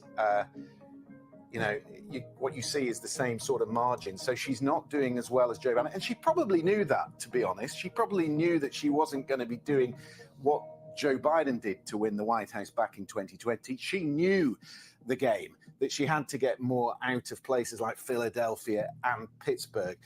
None of these states can be predicted, but I think it's becoming more predictable how each of these candidates will win. Okay, Christian, thanks for that. We'll be back over to you in another little while. All right, let's check in now on the state of Ohio, not actually a swing state, but still we want to check in there and speak to Republican Frank LaRose. He is the Secretary of State in Ohio. Great to have you on our program tonight. Just first of all, we know that polls closed a few hours ago there in Ohio, but tell us how vote counting has been going and just how the process of voting went today in Ohio. Well, today was a very smooth election because of the 35,000 hardworking elections officials. Really, everything went quite well in Ohio. The polls closed right on time at 7:30. We are well past 60% reported, and it's been a really good night for Republicans so far in Ohio, it appears. But of course, we've got more votes to count yet.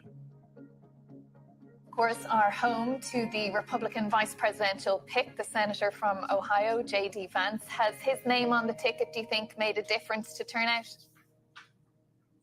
I think it has. JD is the hometown guy. Ohio's very excited to see him become the next vice president of the United States. And I think that has helped boost Republicans around the state as well. Of course, we've got a very strong candidate running for United States Senate here who's currently leading, and that's Bernie Moreno. And one thing that you may not be talking about, but we are here at the Republican headquarters tonight, and we just defeated an issue called Issue 1 that would have changed the way that district lines are drawn in Ohio going forward. So that is a big win for Ohio Republicans as well.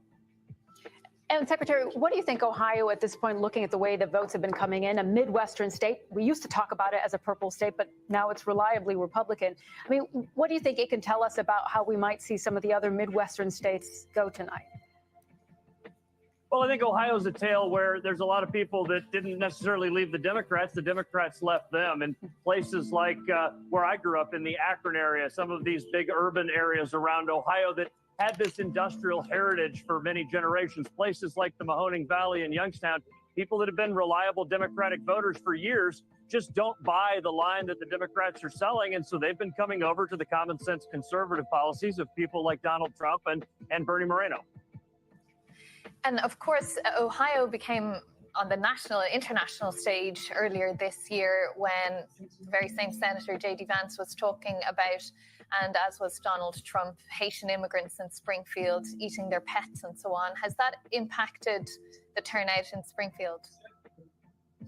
No, I don't really think so. And really, it's a shame that it took social media memes and things like that to highlight a suffering community, a community that's dealing with strained social services and infrastructure that's not meant to deal with an influx like that. There are people that are really suffering there in Springfield, and thankfully Donald Trump and J.D. Vance are bringing attention to that so those problems can be solved. Well, that's not necessarily the view of within the community there. I mean, there was no evidence for the comments that they were making.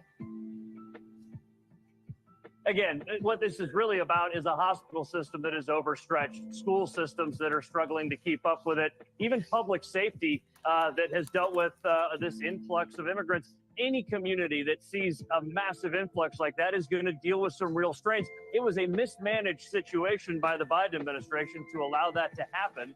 Again, I grew up in a community where we had immigrants come in. We had families that came in and they integrated into the community because it was in a manageable number. Something like 20, 30,000 is just not manageable. All right, Ohio Secretary of State Frank LaRose joining us tonight. Thank you so much for being with us on our program. Thank you so much. Happy Election Day. Same to you. All right, as we said, vote counting continuing there, but we are able to go to Katrina with a projection. Indeed, we can. Sticking with matters related to Ohio, we can now bring you a key projection for Ohio. Let's see how that goes. There you go. Ohio projected as a win for Donald Trump. 17 electoral votes in Ohio. And as we've just been discussing, that, of course, is the state that J.D. Vance, the vice presidential running mate for Donald Trump, is the current senator for. So let's see what impact that has on the race for 270. You can see now Donald Trump on 195 electoral college votes, Kamala Harris on 91. It may look like Donald Trump is getting very close to that 270, but again, just to explain the way things work in the US and the way the states close at different times right across the country, some of the earlier closing states, very heavily Republican states, some of the later closing states, California, Washington, and so on, very heavily Democratic states. So Kamala Harris will be waiting on those polls to close to try and get a bump to bring her nearer the line. And then it all comes down to those 7 states that we just can't predict at this time. Sometimes vote Republican, sometimes vote Democrat, and they are the ones that will push either candidate over the line, or it might even be a tiebreaker. Happens very rarely, but you never know. The chance is there. Well, let's have a chat about what we've seen so far. We can bring in our panel now. Stephanie and Rodney, you've been watching very closely the races as we've been talking here. What is sticking out to you as something now, Stephanie? Well, I'm really glad that you keep making the point that it's not necessarily that Trump has a significant lead, but rather it's just the way the states fall. If everything goes as people expect, Harris will have 225 and Trump will have 219 electoral college votes, and then they'll battle for that last set of 7 swing states. But we're not going to see that for a few hours yet. And so don't despair, folks who are out there, or be excited when you see this. It's not a linear race in that way. I think a couple of things that are interesting to me is looking at Virginia. I mean, the numbers aren't entirely in yet, but the Democrats usually win Virginia handily. So in 2020, it was 54-44 for Democrats, and it's a bit closer this cycle. So that might be a reflection of Republican enthusiasm. But, you know, again, it's hard to make real assessments until you get all of the votes counted.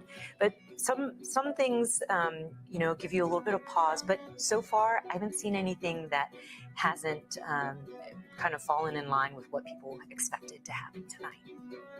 Well, my sources who were talking with folks within the Trump war room, they believe that Georgia and North Carolina are going to be called for President Trump. That leaves the blue wall. That leaves Michigan, Wisconsin, Pennsylvania. One of those fall, and then he can pick up Nevada if it's not Pennsylvania. He wins the presidency. Those are 2 states, Georgia and North Carolina, that he needed to win to be able to get to that blue wall and realize that there's another option out there besides Pennsylvania.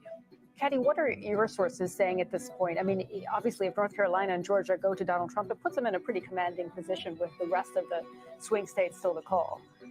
I'm hearing from Democrats who are kind of going backwards and forwards this evening, sometimes sounding more confident, sometimes sounding less.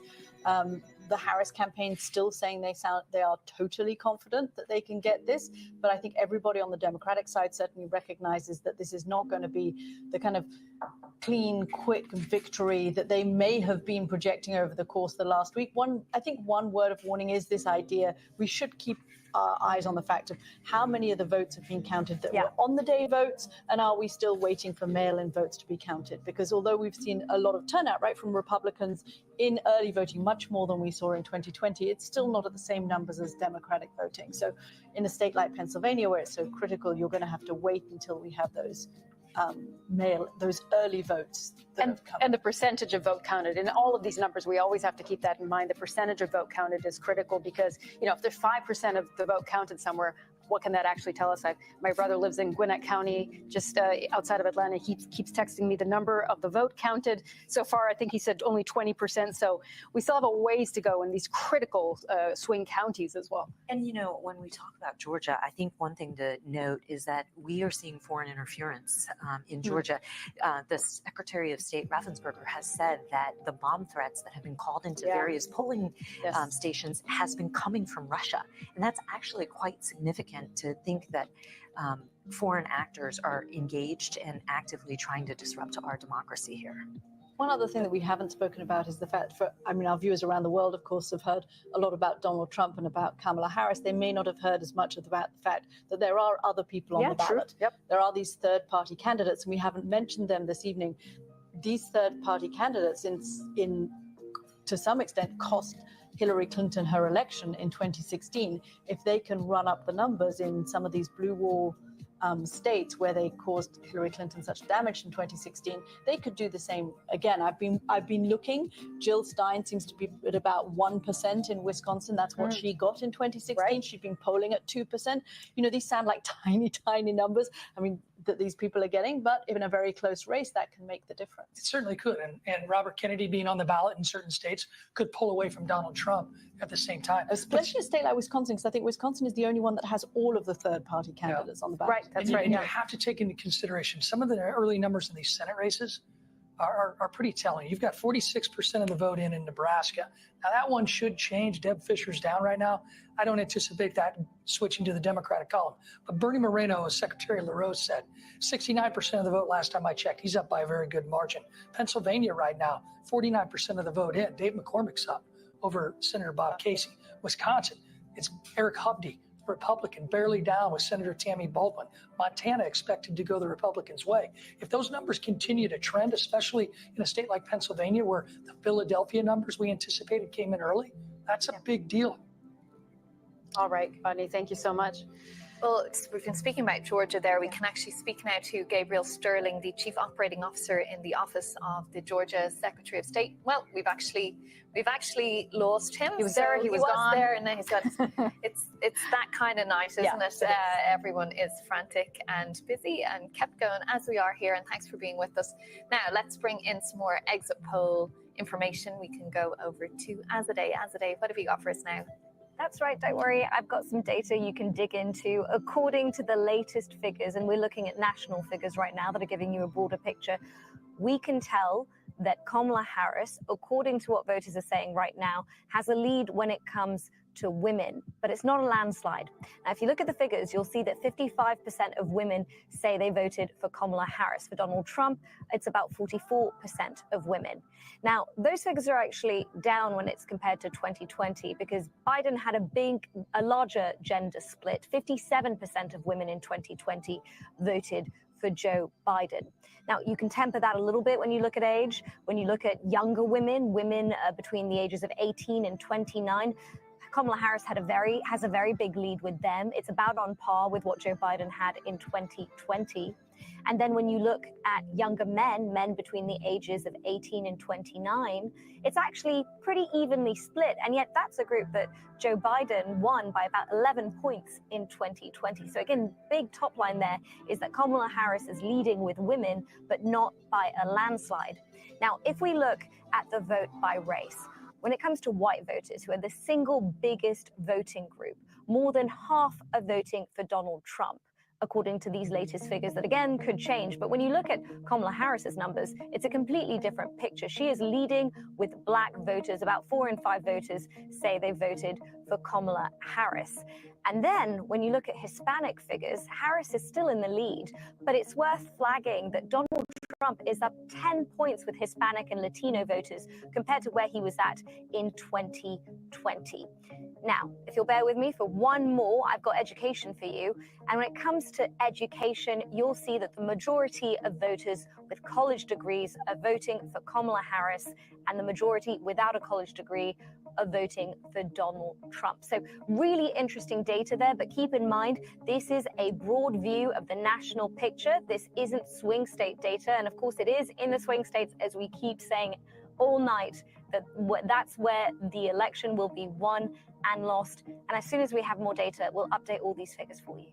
All right, thank you, Azadeh. If we look at those nuggets of data, Caddy, starting with you, looking at the youth vote. We were talking about the fact that in 2020, the surge of the youth vote in the state of Michigan was critical, wasn't it? I mean, it's going to be something that the Democrats are going to be looking out for. At the moment, everybody is still looking at the blue wall. We've had no actual surprises yet. The Harris campaign, there's not a ton of great data for them, the kind of thing that Stephanie was talking about, what we've seen in Florida with Hispanic voters, what you see from that exit poll data about the fact that the gender split is not as big as had been anticipated. That could be also something that is not a great sign for the Harris campaign. So there are lots of little signs out there that are not great for the Harris campaign. But there's no indication yet that the blue wall has fallen. And if she wins the blue wall, the likelihood is she wins the presidency. So I think we're really all waiting on those Philadelphia and Wisconsin votes. And that means that whilst we have that exit poll data, the exit poll data doesn't necessarily include all of the early voting. Again, they haven't got all of those votes processed yet. So we don't know how complete a picture that is at the moment. I just got a text from a friend who said that they're anticipating in the Trump campaign a big mail ballot drop in Philly at about midnight. So we'll see if that takes place. Yeah, that's going to be critical. Philly, of course, Joe Biden won the city with 81% of the vote in 2020. Kamala Harris is going to try to do better than that, Stephanie, as she needs to also in the suburbs around Philadelphia. And early reporting from the campaign said that they were really optimistic by the turnout numbers that they were seeing in the Philly area. So let's see whether or not that manifests itself. What about those education numbers, Caddy, that we just saw Azadeh talking about there with the college-educated vote versus the non-college educated vote? I mean, obviously, this is national exit polling data. As you said, you have to take some of it with a grain of salt because it doesn't include some of the early voting, which we've seen record turnout in a number of states. But, which way do you think that breaks for Kamala Harris and for Donald Trump? And we've been speaking during the course of the evening about the realignment that is taking place in American demographics. And the Democrats' success in appealing to college-educated voters is part of that. I mean, we all think of the Democrats back in even as recently as the 1990s, and they were the party of working-class voters and unionized voters. I think what we're seeing with this kind of exit poll data is the continuation of the shift of the Democratic Party becoming the party of urban educated voters. Now, 90%, the two go hand in hand. 90% of people with a college degree live in urban areas in the United States. But and the Republican Party, conversely, becoming the party. I mean, it is we now perhaps all take this for granted over the last couple of election cycles, but it's a remarkable shift that is taking place in American politics, and that leads to changes in policies like we were talking about earlier, where you don't have a focus on trying to reduce deficit spending, because actually a lot of people in the working class want social welfare programs, which is what Donald Trump realized. With the Democratic Party ceding that kind of ground, those, blue collar workers, we've always called them, but we've seen the Republican Party making inroads there, haven't we, with the trade unions getting some endorsements, not national endorsements necessarily, but that Donald Trump has been making an outreach to those people. Yeah, I remember when we were at the convention together, and I mean, my jaw dropped to see a union leader on the Republican National Convention stage. And so I do think this reorientation of the political parties is part of why this election is so full of surprises and is so hard to poll, is because it's happening as we speak. And so the models are having a hard time capturing that. But we've talked tonight about how some of these rural counties, Harris isn't doing as well as Biden did 4 years ago. And that's a reflection of that voting base kind of slipping further and further away from Democrats. I think the question for me is, where do the country club Republicans go? Like, these were the Reagan-Bush Republicans of the past. Where did they go? The Nikki Haley voters, for example. The Nikki Haley voters. Yeah. Well, Rodney might know. Rodney, where do country club Republicans go? Or chamber Republicans? Many of them are what we now call suburban Democrats. So, I mean, great points all around on labor and looking ahead at what are the demographic changes that we in America are not used to in our political system.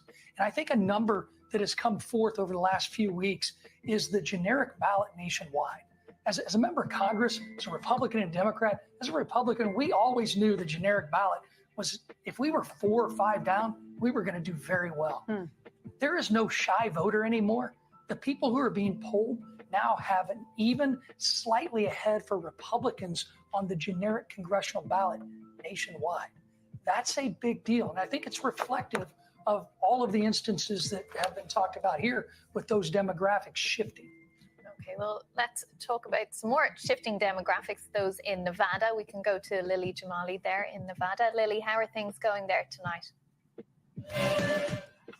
Hi, things are going lively. Closed at 7 p.m. local time, so that's about 34 minutes ago, but it could be a while before we get results. This is a place that really is known for taking its time when it comes to reporting those results. Remember that back in 2020, we didn't know that President Joe Biden had won Nevada until the Saturday after the election. That's 5 days later.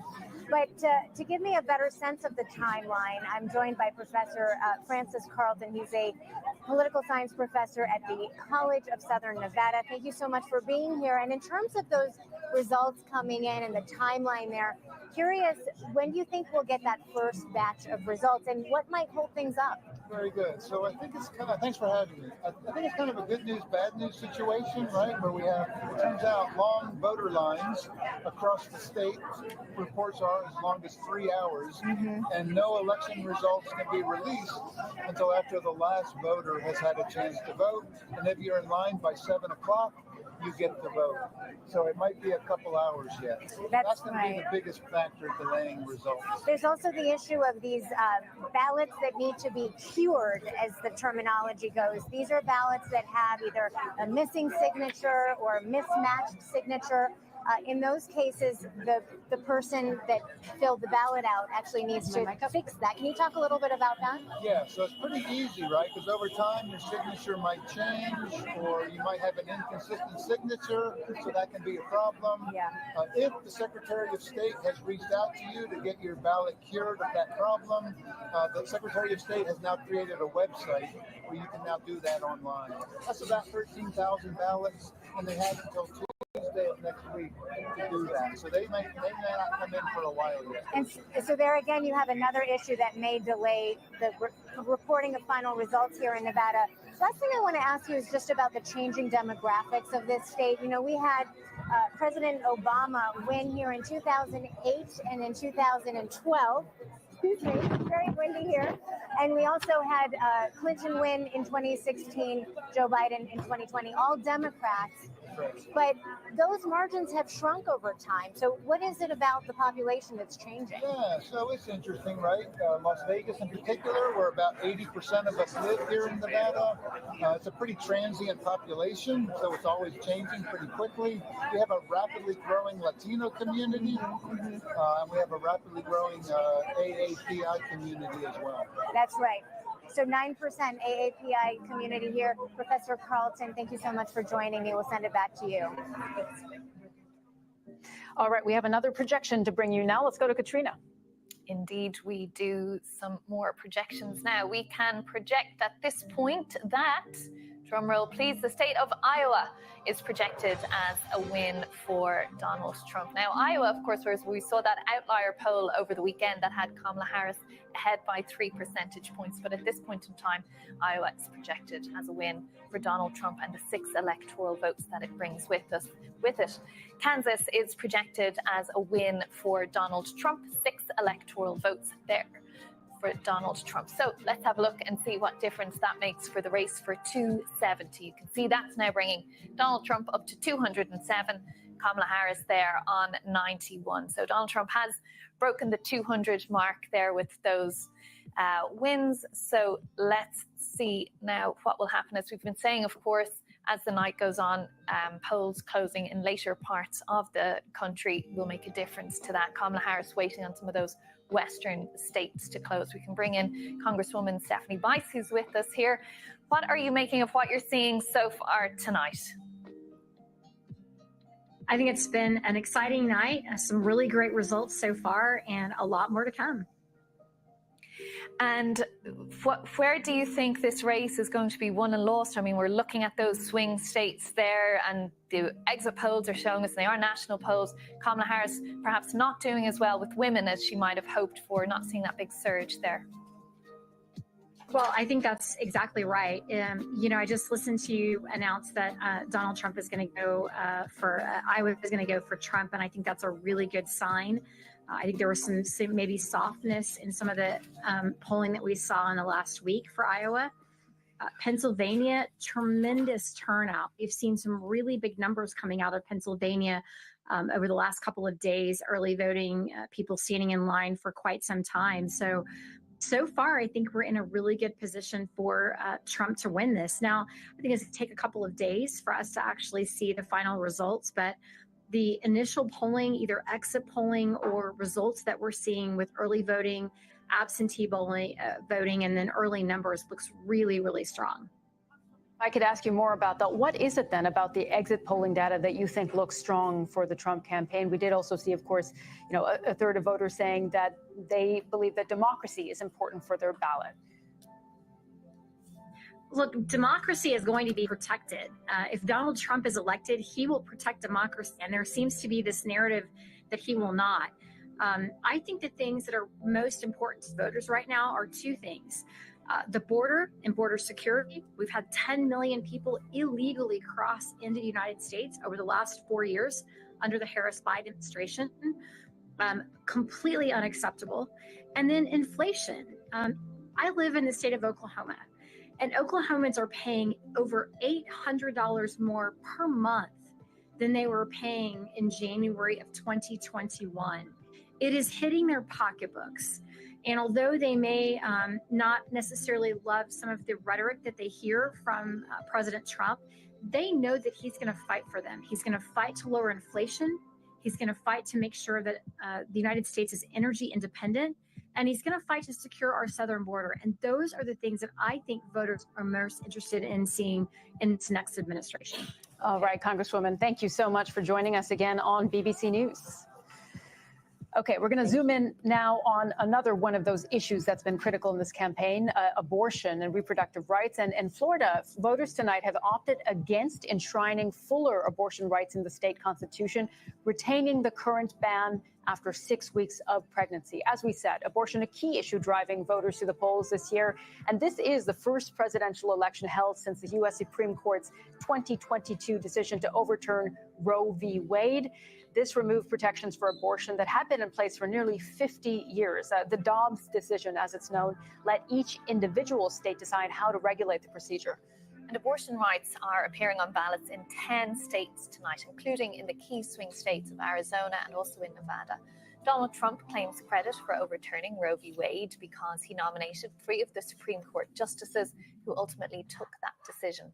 Mr. Trump repeatedly said on the campaign trail that banning abortions at the 6-week mark is too early. He has also said he believes the issue should be left up to the states. And Ms. Harris has staunchly supported abortion rights throughout her career, and she's made reproductive rights a key part of her campaign. As vice president, she supported several measures to improve abortion access.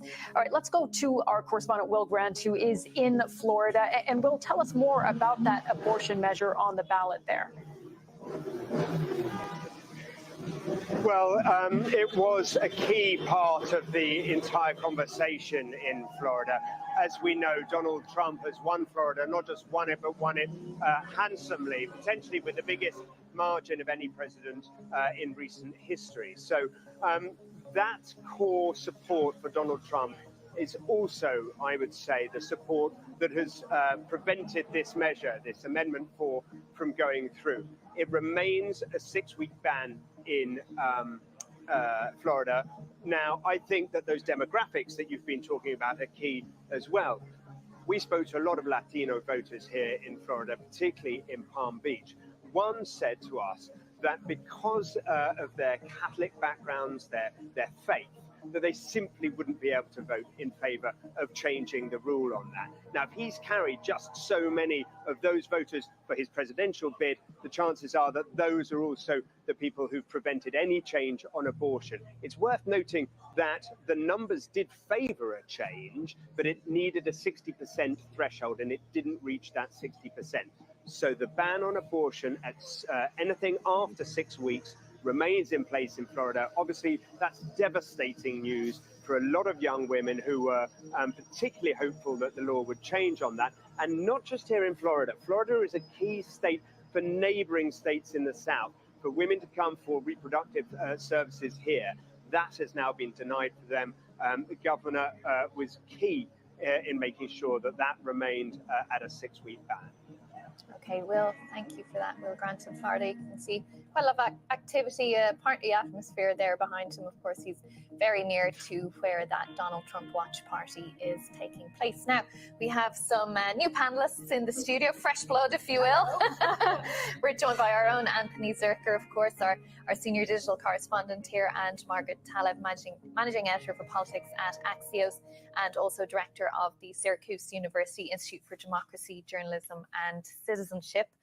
Just sticking with that issue of abortion on the ballot in 10 states, as we know, and that has failed now in Florida, but that's not what we have seen previously when abortion has been on the ballot. So it's quite remarkable, Margaret, isn't it? I think in this case, as your correspondent was just explaining, a majority supported it. It's just that it needed 60%, and that's a much higher threshold. But what we've seen in state after state after state is that when measures on the ballot protecting women's access to abortion is on the ballot, it does drive more women to turn out. And Democrats had hoped that would help lift votes in sort of every state. I think we're seeing in Colorado, an initiative has just passed.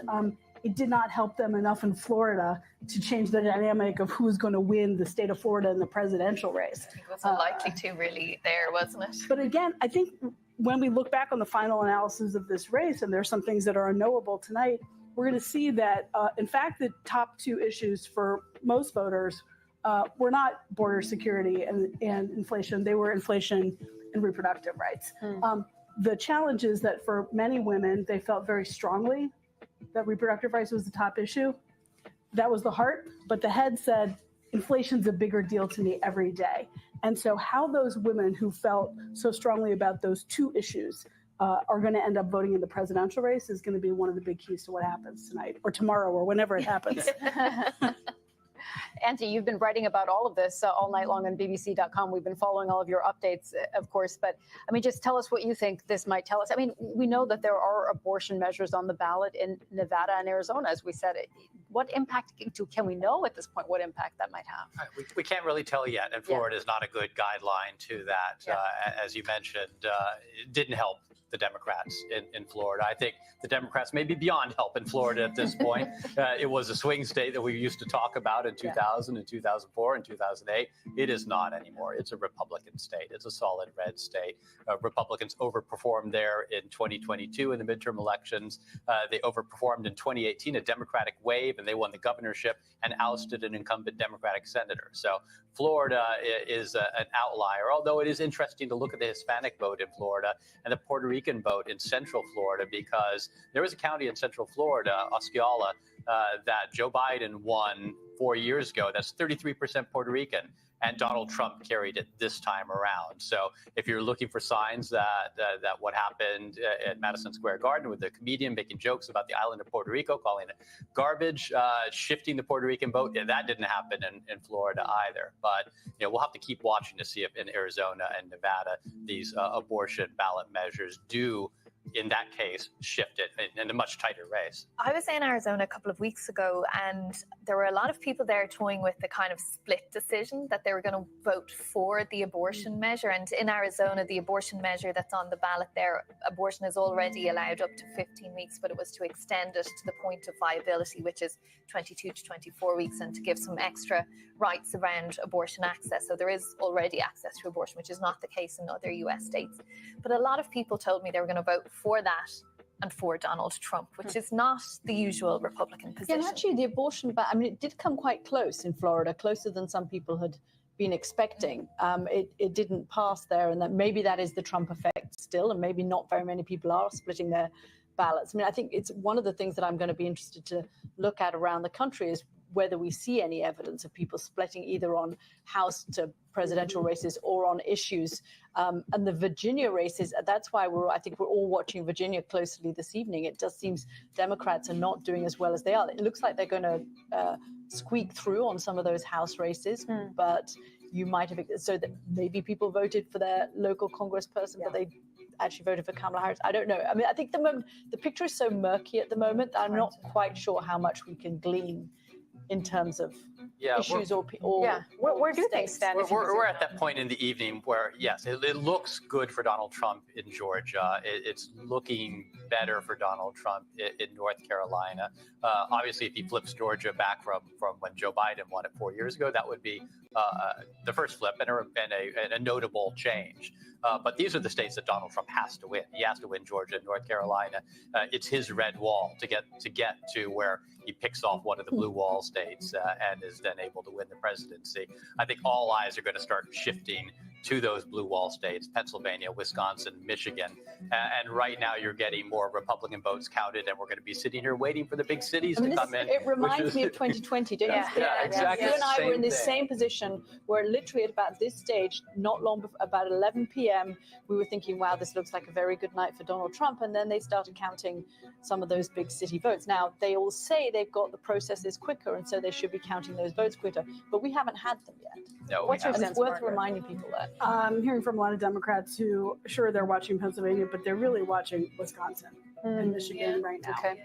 And it's interesting because I think you're right. We have seen, as the world gets more partisan, there seems to be less and less ticket splitting. But tonight, we are seeing ticket splitting. We saw it perhaps in North Carolina already. I mean, I know Harris would love to win North Carolina, but it looks like voters came out and said, I'm not voting for the Republican candidate for governor, but I am voting for Donald Trump. And if enough of those did that, it's going to take North Carolina off the map for her. We'll see. Hasn't happened yet. Pennsylvania, crucial Senate race, as well as obviously all the chips in the presidential race. So the propensity to ticket split tells you voters really actually are engaged this year. But I can't emphasize this enough. I have been in so many focus group Zoom rooms behind the curtain over the course of this year, as well as poll after poll after poll. The preponderance of the reason why people who are backing Trump is because they're upset about inflation and they remember a time before COVID, before the supply chain, when Donald Trump happened to be president, when their money bought them more. And a lot of them will tell us in these focus groups, oh, the chaos. We don't want the chaos again. I'm really disturbed by January 6th. I don't want to live through that drama again.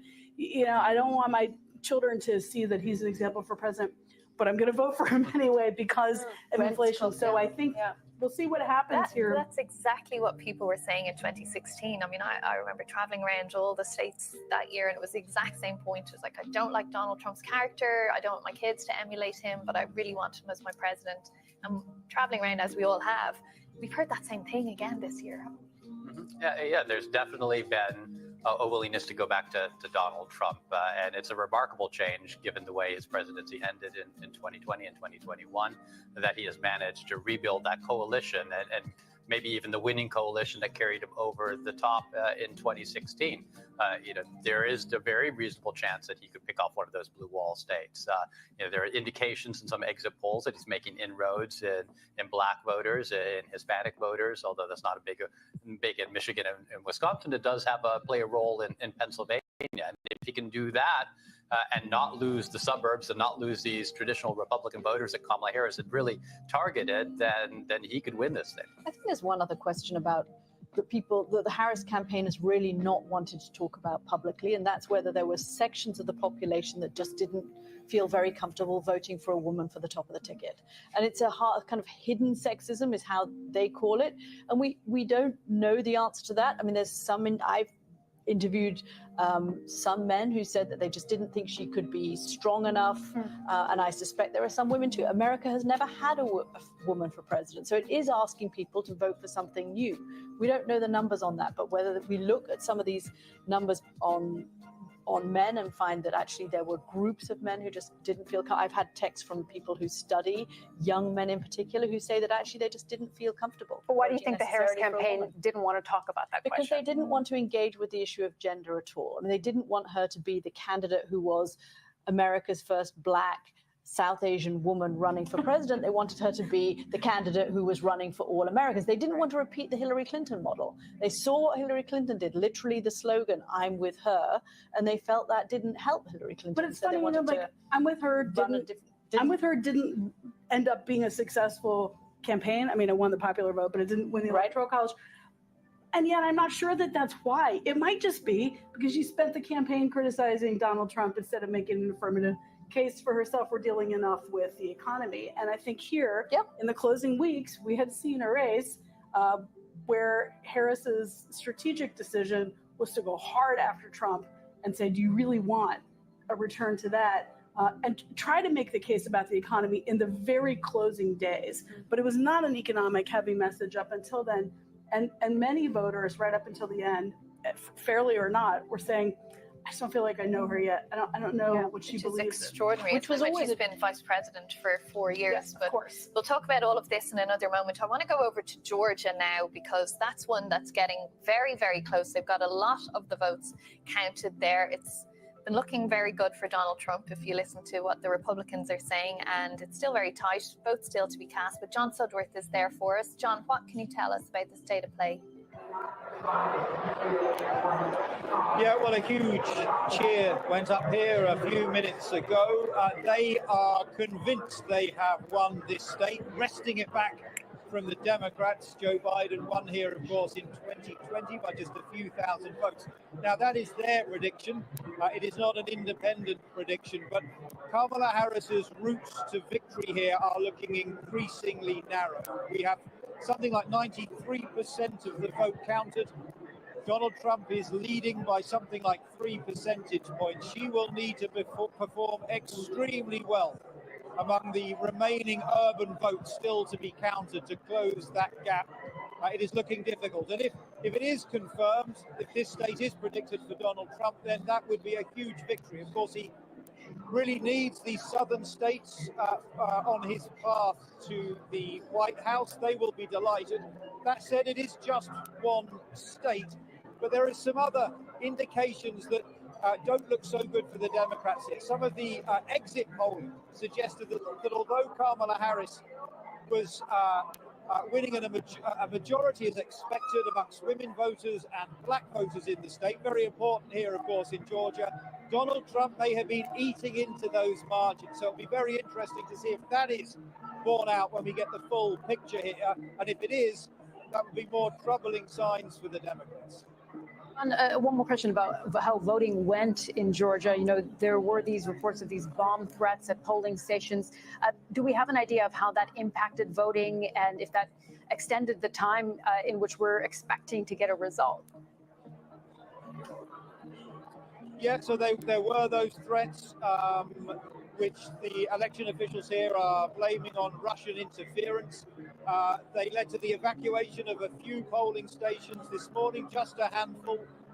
We're told it didn't get in the way of voting too much.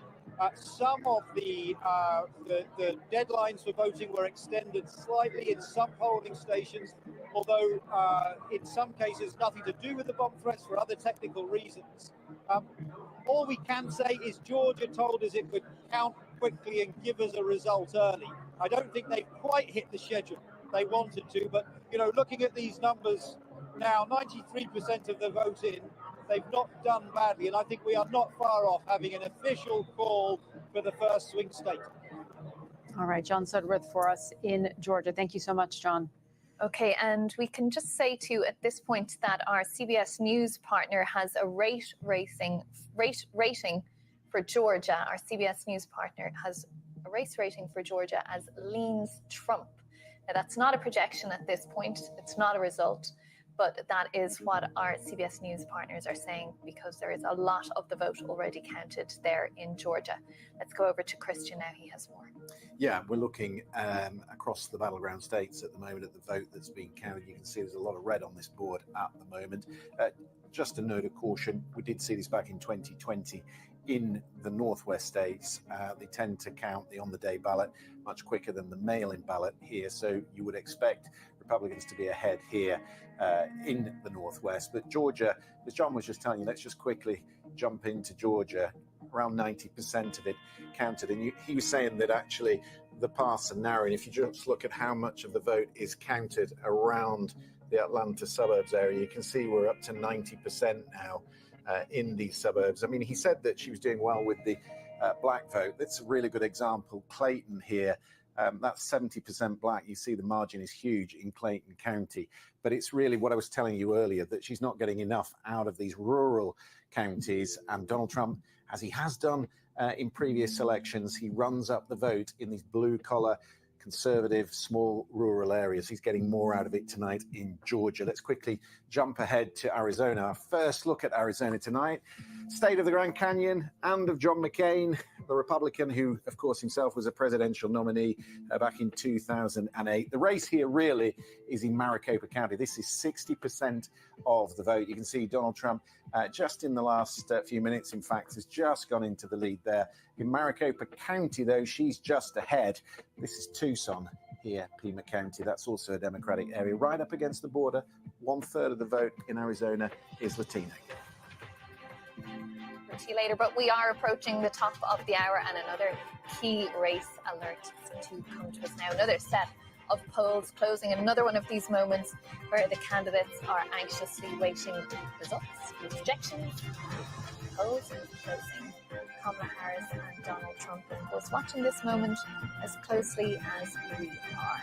So let's see what lies ahead.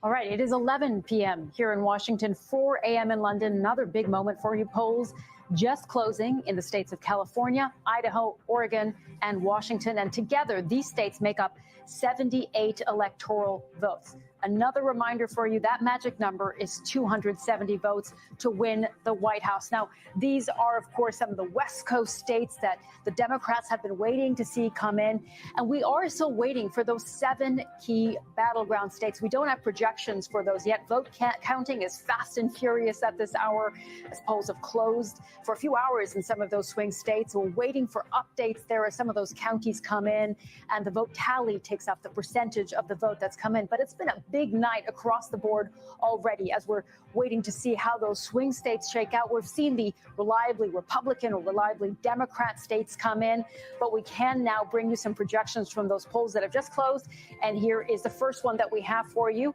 California projected for Kamala Harris, 54 electoral votes. Kamala Harris is from San Francisco, of course. She was a senator there, attorney general, and that state was expected for her. Idaho now, reliably Republican state, projected for Donald Trump, 4 electoral votes now added to his tally. So that brings his tally up a little further. Let's look at where that leaves us now. So that big chunk of electoral votes for Kamala Harris with California brings us to 145 on her end. So you see she's inching a little bit closer.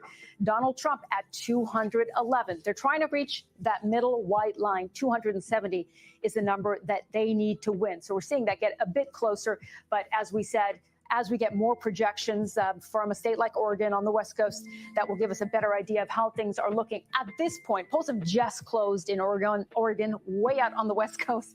So it is too early to project. It has 8 electoral votes expected to go to Kamala Harris, but too early to call at this moment. And Washington, the state of Washington, also on the West Coast, polls just closing there. It has 12 electoral votes at this hour. Too early to project, but we'll continue watching to see if those results come into us and see if those tallies start to go up for Kamala Harris with those West Coast states closing there. But let's go over to the Harris campaign headquarters right here in Washington, D.C., where our North America editor, Sarah Smith, has been all evening. Sarah, how are people feeling there at this point in the evening? Are they nervous? Are they excited? Well, there was just a huge cheer went up here when it was announced that Kamala Harris had won California. Now, that was hardly a surprise, of course, but, you know, those 54 electoral votes really do bring her tally up. And to be honest, it was the first time in a while that there had been very much good news to excite people here. They've been doing what they can to try and keep the party atmosphere going. The DJ is pumping up the music as the party's filling up, but people are getting more and more anxious. Now, we know you've been saying all night that, you know, we can't call these swing states yet because not enough of the vote is in. But as they want, Pennsylvania and Wisconsin tip towards Trump with the votes that are counted already, giving him a slight lead. People are getting more and more worried about this. And of course, until a few days ago, nobody thought that Kamala Harris had a chance of winning Iowa. And then we saw that surprise poll a few days ago. They made it sound as though Iowa was competitive. So when she didn't take Iowa as well, hearts sank here. And I would say over the last couple of hours, people are getting more and more worried about just how tight this is. There is still a path to victory for Kamala Harris. People are clinging on to that hope, but you can feel the anxiety level rising here. All right, thank you, Sarah. And let's go right to Gary O'Donoghue, who is at Trump campaign headquarters tonight in West Palm Beach. And Gary, we heard from Sarah, there are people getting ever more anxious at Harris headquarters. What is it like right now in that room? Well, it's the converse here because people are getting increasingly excited. They're seeing the numbers on screen. Obviously, in those 7 key swing states, we've got no projections at the moment, but they're seeing the way the numbers are breaking in places like Georgia. They're seeing the closeness of the race in places like Virginia. They're seeing things like North Carolina too, which was a bit of a wobble for the campaign in the last few days, seeing that perhaps that firming up a little bit. So I think you'll see a bit of excitement here growing. They just played some music a moment ago, a few ladies doing the can-can. I think it's fair to say that liquor has been consumed in this room by some substantial amount in any case. And everyone's hoping that the candidate himself will come over from Mar-a-Lago at some point and address the crowd. That's certainly the expectation, and the place has been filling up as a result. They've still got CNN on the TV, I'm afraid. I did try and find the remote to switch it to BBC News, but I failed. Gary, thank you for fighting the good fight for us out there in Florida. Right, Gary O'Donoghue at Trump headquarters. Let's go right to a key battleground state. We've been watching all night. Carl Nassman there for us. Carl, how are people feeling where you are at this point in the evening? Well, the energy in the room has picked up a bit. Supporters and volunteers for Tammy Baldwin and Democrats here in Madison, Wisconsin. They're coming in now. They've been watching some of the results coming in on television. A big cheer going up when Dane County flashed on the screen. That's where we are. And a big lead in that county for Kamala Harris. But just a few moments ago, we saw the Lieutenant Governor of the state, Sarah Rodriguez, take the stage. She gave a bit of a reality check to everybody here, saying, hey, look, we know how things work in Wisconsin. This is going to be a long night until we get those final results. There are so many cities that do this central count. So all the ballots sent to one place to be processed and counted there.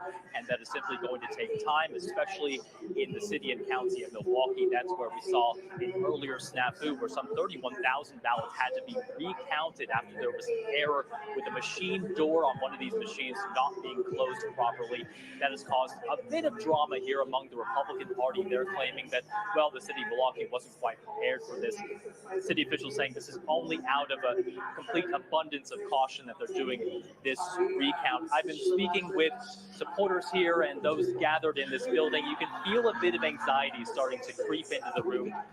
They know that if those Sun Belt swing states do go for Donald Trump, then the clearest path to victory is going to be through what's called the blue wall states. Wisconsin is one of them. These Midwestern states, Great Lakes states that tend to go Democratic but have been leaning more Republican in recent years.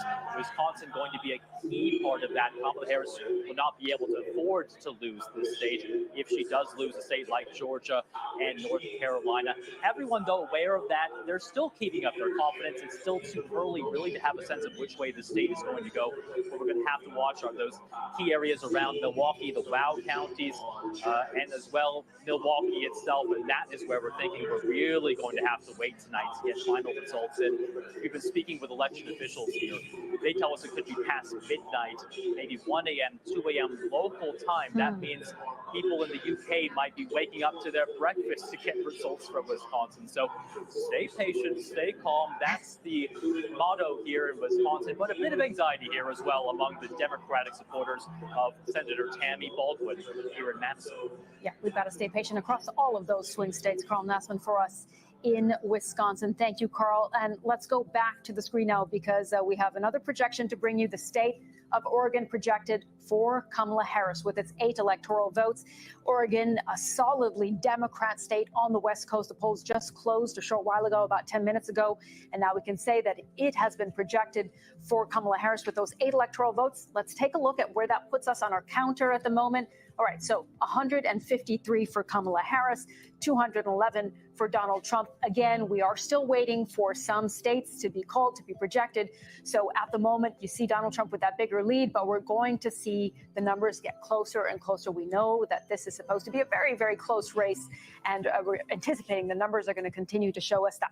All right, let's go to our correspondent, Neda Tawfik, who is also at Trump campaign headquarters. And Neda, you've been there all evening, and you've been looking also at Donald Trump's legal troubles. You covered the case that led to his conviction in New York. I mean, tell us, if Donald Trump wins tonight, what does that mean for his legal cases? Yeah, Sumi, I mean, we're looking at these swing states and looking to see whether that will put him in the White House. But really, there is a lot personally at stake for Donald Trump as well, legally speaking.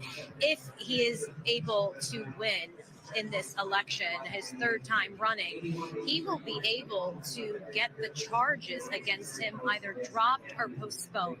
Let's look at the federal case, for example, the federal case in Washington, D.C. Against him trying to interfere with the election in 2020. Well, look, DOJ policy is that a sitting president can't be prosecuted. And Donald Trump has said that he would fire Jack Smith, the special prosecutor, within 2 minutes of taking office again. So he will likely never have to go to court in that case. As far as the election interference case in the state of Georgia, well, we could see that case postponed if he goes into the White House again. And look, in New York, he's already been convicted of 34 felony charges of fraud. The sentencing is on November 26th, coming up very shortly. So whether he is elected or not, perhaps could impact if he does get a jail sentence. Again, he might just get probation, but if he is sentenced to jail time, the question becomes, again, does that get postponed? Does that get pushed? So really a lot to take a look at. If he loses, Sumi, well, look, he is in the same position, facing numerous court cases, hundreds of millions in civil penalties. And even though his legal team has been successful in kind of delaying a lot of those cases and getting them through the different court system, it would still be something he would have to face in all likelihood. So a lot personally at stake for Donald Trump. It's important to remember as well. Yeah, Neda, indeed, that's a really important point there. And just before we let you go, when are we expecting to see Donald Trump there tonight? Do we have a sense of when he's heading over, what he has been doing until now? Yeah, well, he has been at Mar-a-Lago this evening. He's been with his family, close friends, the likes of Elon Musk, his biggest donor, the world's richest man. I actually spoke with Steve Witkoff, Sumi, who was one of his closest friends, who was there every day at the Trump trial, who was there actually during that second assassination attempt on his life when he was golfing. And Steve Witkoff says that they have a real feeling that they are going to win decisively tonight, that there is excitement in Donald Trump's team tonight. We do expect Donald Trump to come and speak here. There's some colleagues outside the convention center saying they're already seeing some motorcades, some activity, but nothing confirmed yet. But as soon as Donald Trump does arrive here, and if he does speak to the crowd, of course, we will let you know. All right, Neda, thank you so much. Great to catch up with you tonight at Trump campaign headquarters there in Florida. Now, let's talk about what is going on. We've been joined on our panel by Nicholas Stephanopoulos. He's a law professor at Harvard. Thanks for being with us. We've heard a lot in the days up to today, and indeed today itself, about the integrity of this election. And we have seen some issues along the way today. From what you've seen, from what you've been looking at, do things look secure at this point? Yeah, they definitely do. So, we never want to be focusing on election law when there's an election. If we are focusing on election law, it usually means something has gone wrong. It usually means that results are very, very close in one or more states, and that there are plausible legal issues that might affect the result within those states. I don't see any sign that those kinds of issues are occurring in this election. There have certainly been some snafus. So in Cambria County, Pennsylvania, there was an issue with some vote scanning machines that stopped voting for a while and led to voting hours being extended. Milwaukee had an issue with the processing of mail-in ballots. And so the city has to now recount about 30,000 mail-in ballots, which will push that recounting well into the night or even into tomorrow morning. Do they recount those by hand, or do they use the machines again? They're using the machine to do it all over again. There was a minor issue where the door to the machine wasn't properly sealed before the initial count took place. As I understand it, they've now properly sealed and closed the machine and are then proceeding with the recount. The most worrisome development, I think, was that bomb threats were apparently called in to polling places, numerous polling places in Georgia and in Pennsylvania. This may have been the work of Russian operatives, and so it's always disturbing to see any allegations of foreign interference in American elections. But in those affected locations, voting was just halted for a few minutes while they confirmed there was no bomb. And so it doesn't appear that any substantial number of people were prevented from voting. The vote counting might take a little bit longer in some of those locations, but again, nothing too drastic. And Margaret, you wear your journalist hat most of the time. You're also in Syracuse University, though, in the institute there where you were looking at democracy. What Nicholas is talking about there and that foreign interference and those bomb threats, this had sort of been maybe not expected, but anticipated ahead of today. I think we've been looking at a cycle where misinformation, deep fakes, all of those sort of intrusions into the election space by other countries as well as by sort of bad behavior in the U.S. has been a real concern and has been happening. And it does two things. I think to some extent it has the potential to intimidate voters. If you heard that there was a bomb threat, would you want to stick around and figure out if it was real or not? Also, then you'd know there'd be a longer line, or you're like, I don't have time to do this. I got to pick up my kids. And so it has a deterrent effect to some extent. I mean, it's hard to know how much, and they're trying to take measures to make up for it.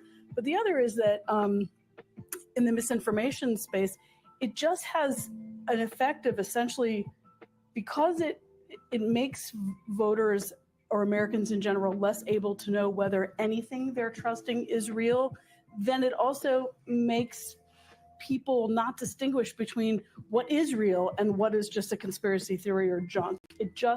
It's chum in the water, it muddies the water. So these are both really increasing concerns. And we saw the Justice Department take down 32 domains off of the internet. We saw the U.S. Justice Department investigating the fact that that Russian-backed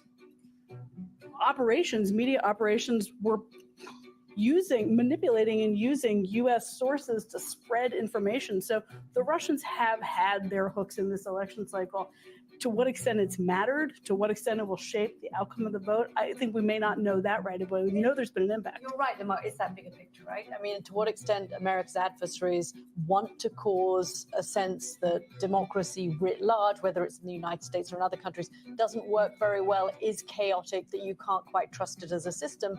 And this is a pretty effective way of doing that. It's how unbelievably easy is it? You don't even need to plant a bomb and commit an act of terrorism. All you need to do is make a phone call, which costs people that want to do the system damage nothing, and presumably is something that you can then have a copycat. Somebody could start doing it in other states as well. I mean, I think it achieves exactly the aims that a country like Russia or China might want to achieve when they're in this kind of sense of power play of which is the system in the world that works better. Is it a democratic system? Is it a more authoritarian system?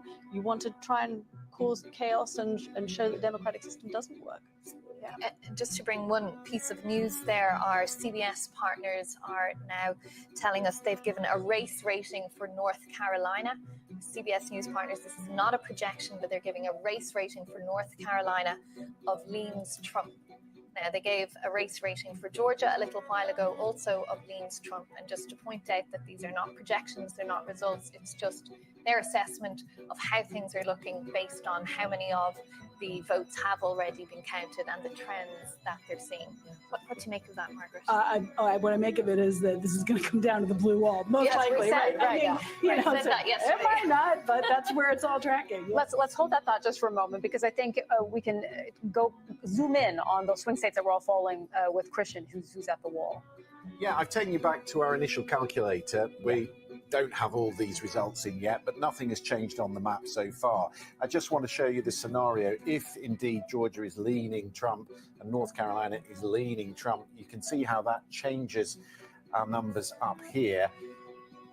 And if he was to win Pennsylvania, he gets home to 270. But we've a long way to go up here in the Midwest. Let's focus on Arizona, because we've not been down here to Arizona much tonight, and they are counting vote, 50% of the vote in, you can see so far. And this really is part of the changing map of the United States, really, because you've got huge population growth in this Maricopa County here.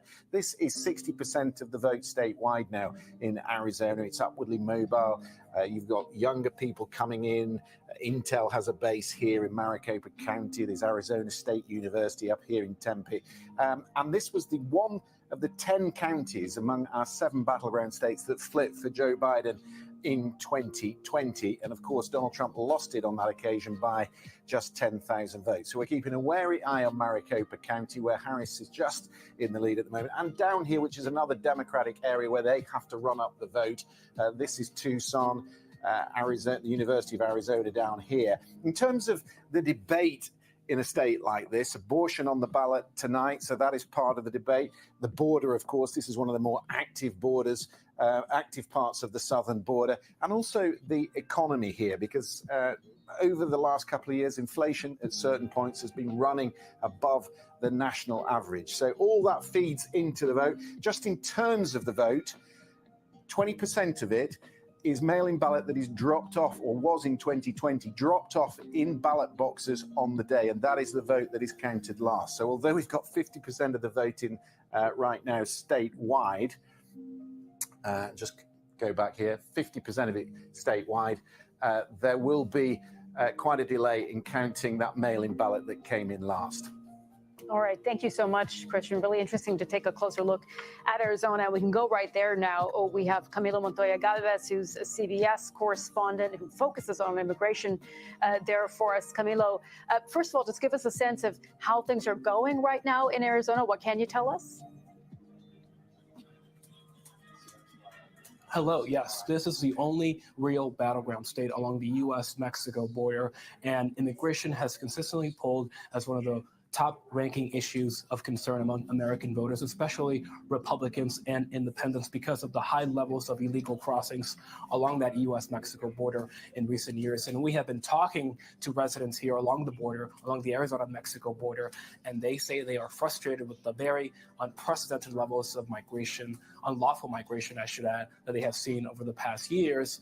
And they believe that there has been very significant federal inaction on this issue on the part of the Biden administration in recent years. And they tend to trust former President Trump on the issue of immigration, including some moderate Democrats. But there are obviously border residents who feel that Trump's immigration policies were inhumane and draconian.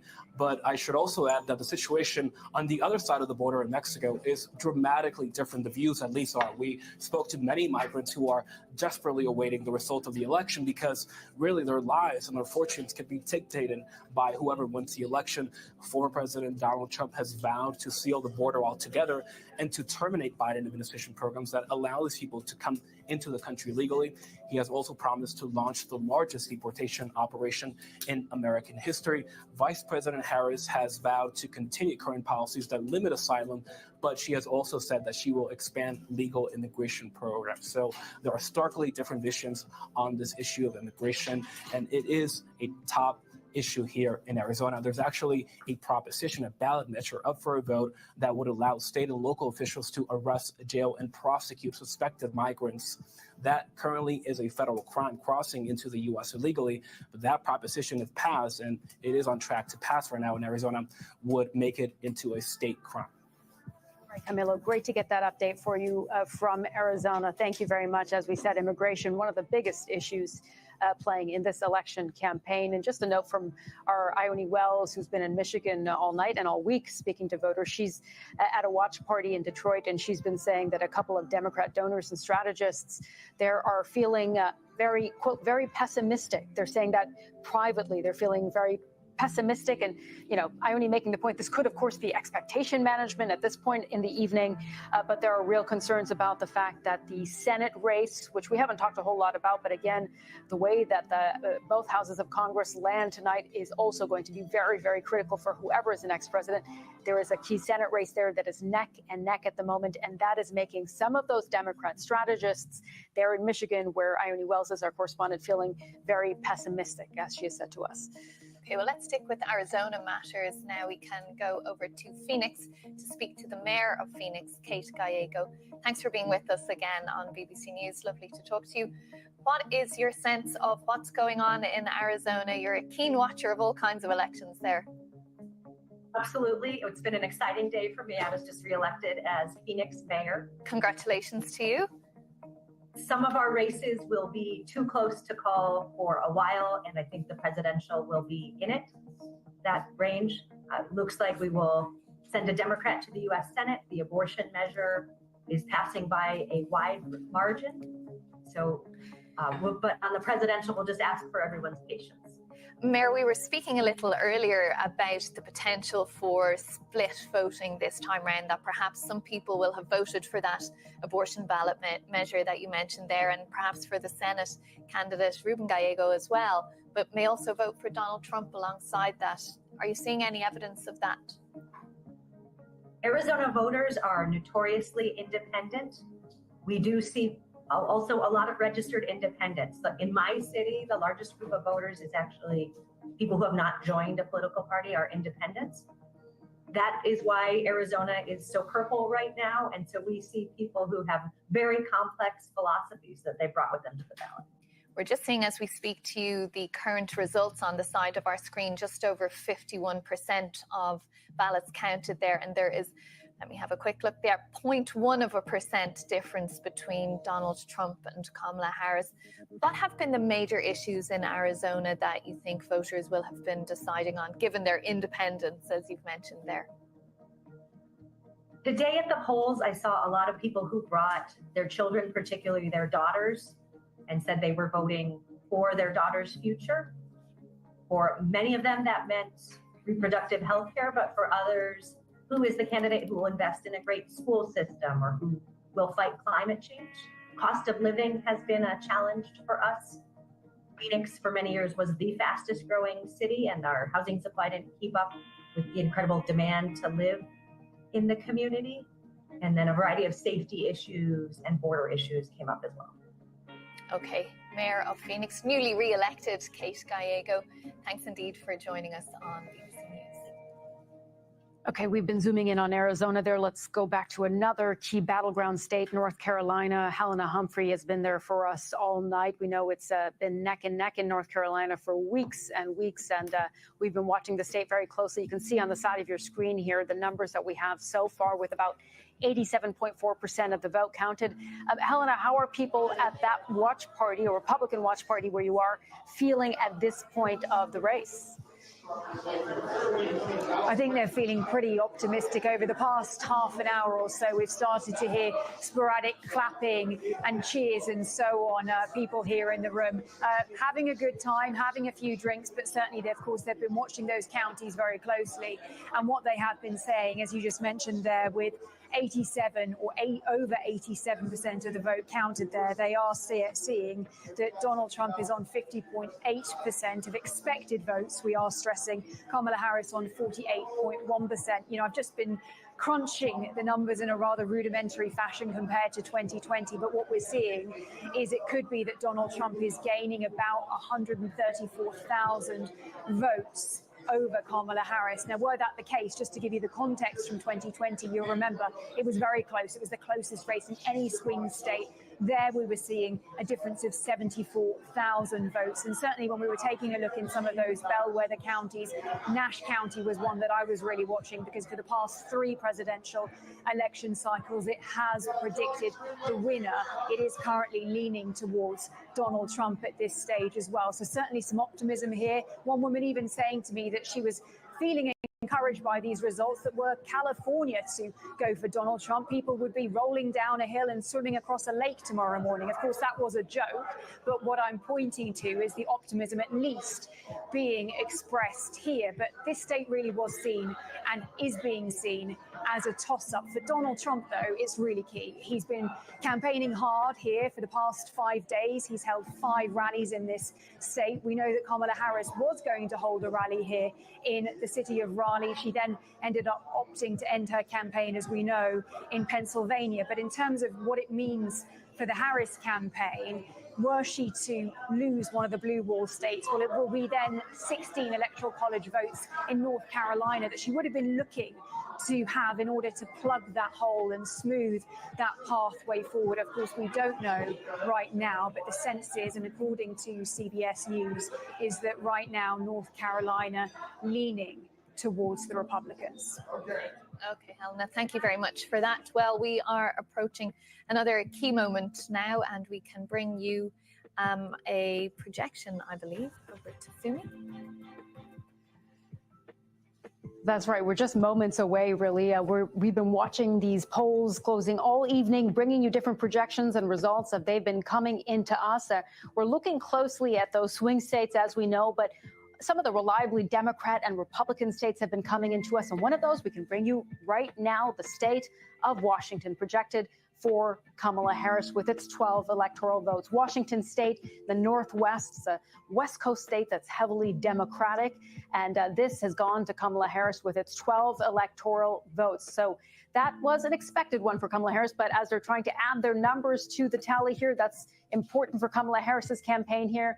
So here we have Kamala Harris at 165, Donald Trump at 211. As we've said all night, we're going to keep bringing you results. We're going to see those numbers get closer and closer together. So right now, this is where we stand. But let's go to Christian Fraser, because he's going to give us a bit of an update on the swing states. What more information do you have for us at this point, Christian? Yeah, I've got all the 7 states and I've broken them up for you. So Georgia and North Carolina, of course, the southern states, which count much quicker than the Midwest states, these 3 here, with around 90% of the vote counted so far. And as our correspondents in the field have been telling you, the paths for Kamala Harris in these 2 states are starting to narrow the closer this gets to a full count. So they're not declared yet, but these 2 starting to lean towards Donald Trump. And just add some caution with the Midwest states, because back in 2020, we did see the Republicans jump out into the lead in the early part because the on-the-day ballot is counted quicker. Remember, there are big suburban areas like Philadelphia, Pittsburgh, Milwaukee, which will take longer to count. And the mail-in ballot will be counted. Some of that mail-in ballot will be counted after the on-the-day ballot. So you might see Democrat totals start to rise as that vote count continues. And then out west, Arizona, only 50% of it in. Remember that around 20% of the vote in 2020 was mail-in ballot that was dropped off in ballot boxes, in drop boxes in Arizona on the day of the ballot, and that will be counted last. So again, we'll be waiting there, and we're always waiting in Nevada. It's largely a mail-in ballot in Nevada, but if they receive ballots 3 or 4 days after voting day and they are postmarked on the day of voting, then they will be counted. So it always takes longer in Nevada. But that's the state of the race at the moment. You can see there's a lot of red on the board. Right, Christian, thank you so much. A lot of red on the board indeed, but again, we're waiting for more of those votes to come in. Let's go back to the critical swing state of Michigan now, where Ione Wells is standing by for us. And Ione, we were just talking about some of your reporting there. You've been speaking to Democrat strategists who are saying, they're telling you privately that they're feeling pessimistic at this point. That's right. I spent a bit of time just on the floor of this watch party in Detroit, and certainly the mood has kind of changed in the last hour or so. I've spoken to some strategists, past and present, some party donors as well. We started the evening pretty positive, but increasingly are telling me privately that they feel pessimistic. One told me just now as well that it's not looking great, it's not over, but it's not great. And I think that is the message that a lot of people in this room are feeling right now. One thing that has made those nerves grow among the Democratic camp here is that the Senate race as well in Michigan, Elissa Slotkin, who is the Democratic candidate for the Senate, she's here tonight, is looking neck and neck with more than a quarter of the votes counted. Now, of course, there are still lots of votes to be counted, so everything could still change. But I think it's the closeness of both that Senate race, but also how the state is looking as a whole, that is causing a lot of nerves in the Democrat camp here. All right, Ione Wells for us there. Thank you so much. And we have Democrat Congressman Eric Swalwell with us now. Congressman, great to see you. And I want to get right to it because we're seeing those numbers narrow a bit for the Harris campaign in Georgia and North Carolina. A lot of red across the board right now. How are you feeling? Well, we've not lost a state yet that we won in 2020. So, it's tight. In 2020, we went late into the evening and voter intensity is high, and you're going to see a red mirage, you're going to see a blue mirage. I just encourage people, don't freak out. We worked hard here. We had a candidate who got into this race just under 100 days ago and was pitch perfect in her delivery and execution. So a long night ahead for us.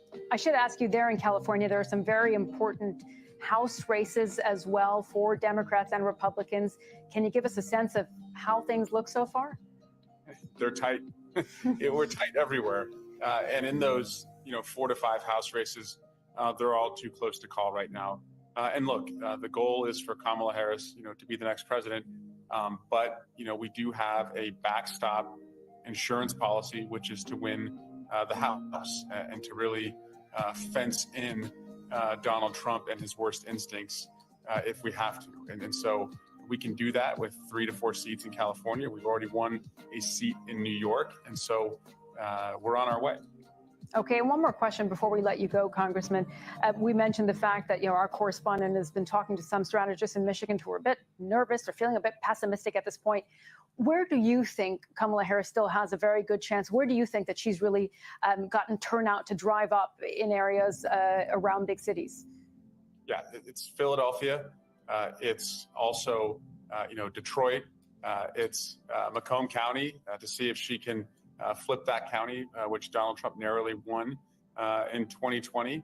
Obviously, it's Milwaukee in Wisconsin. And look, Wisconsin comes through. Ben Wickler, the state party chair, he knows how to organize. I just talked to him. He told me this is exactly what they expected as far as how the night would go, and they expect a narrow win. So, buckle up, get the popcorn out, find an espresso, and, hold on tight. It's going to be a wild ride. Yeah, we're working on the espresso here in the studio. All right, Congressman, thank you so much for joining us tonight. Appreciate it.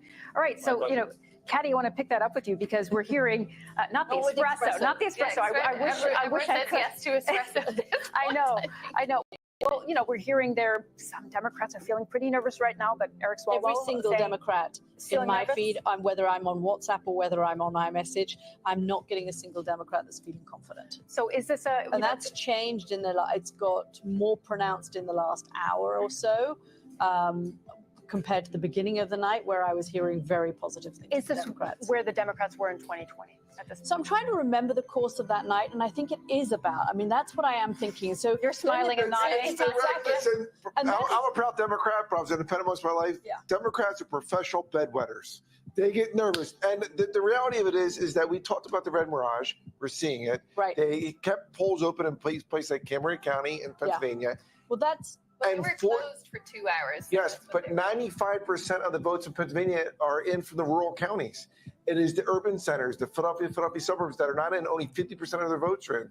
So I'd much rather be a Democrat in Pennsylvania right now. Then the question is Michigan and Wisconsin, right? Because at the moment it's looking like her only path. I think at the beginning of the night, there were people on the Harris campaign who were suggesting that actually she was going to win more of these 7 battleground states than the polls had suggested. But now I think everyone on the Harris campaign is thinking we have to hold on to that blue wall. Right. And even that is looking shaky. I mean, it's not just the fact that they're waiting for the votes to come in. There are other telltale signs. The fact that they are as close as they are in Virginia, which nobody expected them to be, is not a great sign for Democratic enthusiasm and turnout. And I've got people who study particularly demographic groups saying, look, it looks like men turned out for Donald Trump in the way that the campaign had hoped that they would. Well, and let's look at those Pennsylvania Young counties that you mentioned where 95% of the vote in. There's 23 counties that 95% of the vote is already in.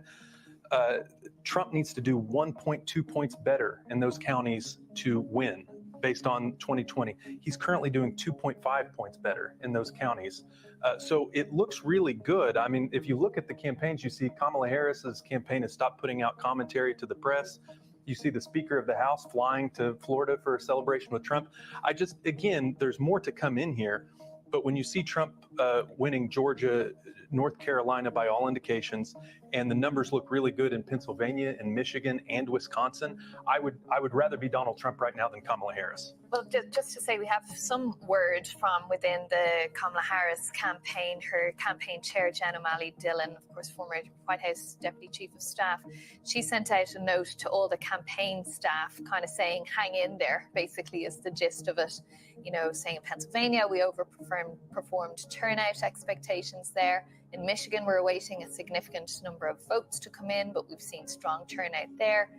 Mentioning particularly the early vote and the election day, which we're still waiting on those counts as well. And then, you know, in Wisconsin, still a lot of votes waiting in Milwaukee, of course, the urban center, which they would be hoping for. And they're saying it's going to be the early morning hours before things come into focus. Yeah. That could well be the case. And that's what I think too. But I would say that you're right on the rural counties where Donald Trump has performed better than he did 4 years ago. But in other counties, the blue counties, Lackawanna County specifically, she's higher than where Hillary Clinton was.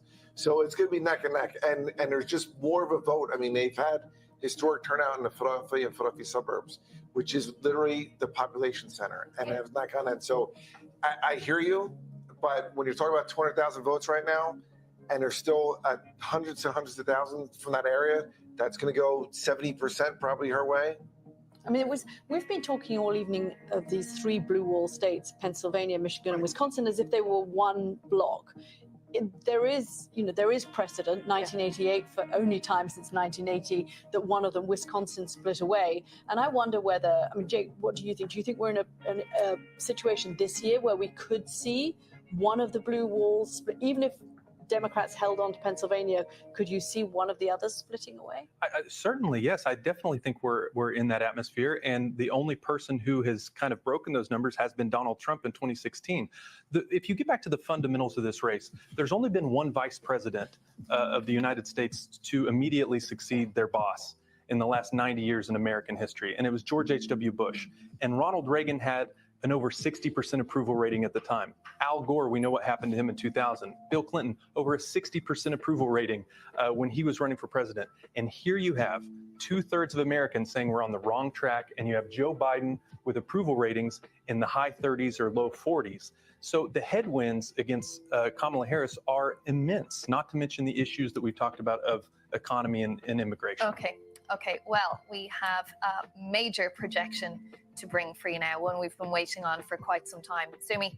Yeah, that's right. We have been looking so closely at these swing states all night. We haven't been able until this point to bring you any of those projections, but we do now have the state of North Carolina coming into us, a projection that we can make at this hour. Here we go. North Carolina projected for Donald Trump.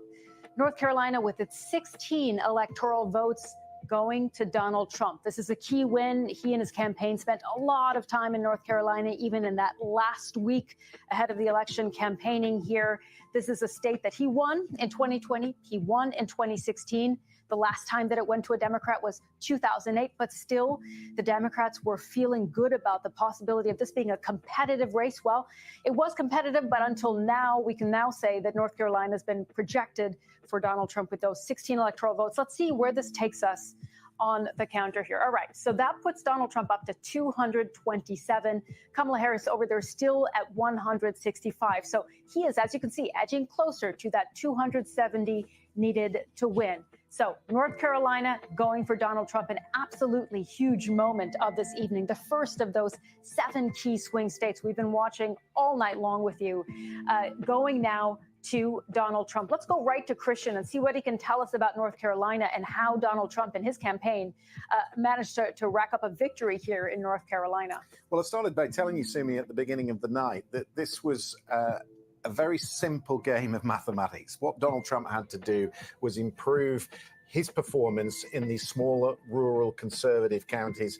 all across the map. And that effectively is what he's done. As your guest in the studio has just been telling you, he's 1-2% better in counties like this, right across the top of the map, in Surrey, in Stokes. Look at these margins. They're big margins. Not big vote count, but when you put it all together, it outmatches what she is doing in the Research Triangle area, in Durham, in Orange County. She wasn't doing any worse here than Joe Biden, but she was performing a little worse in each of these rural counties. And the other thing we were looking at is out in the west part of the state. This is where Hurricane Helene had such an effect a couple of months ago.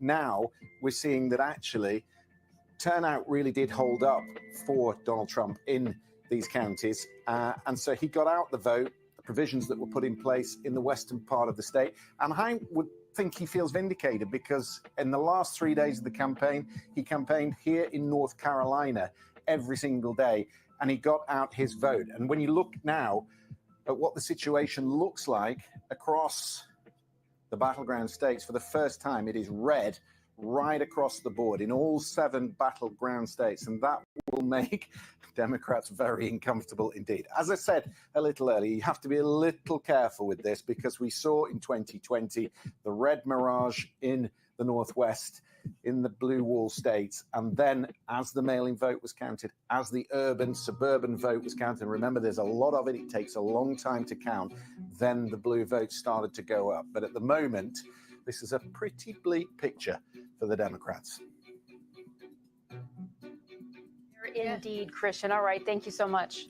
Well, let's go over to the, where are we going? We're going Sarah to the Smith. Kamala Harris watch party to our North America editor, Sarah Smith. No, we don't have Sarah. Patrick, I'll just put that point to you. Christian finished up there, looking like a grim night for Kamala Harris. No.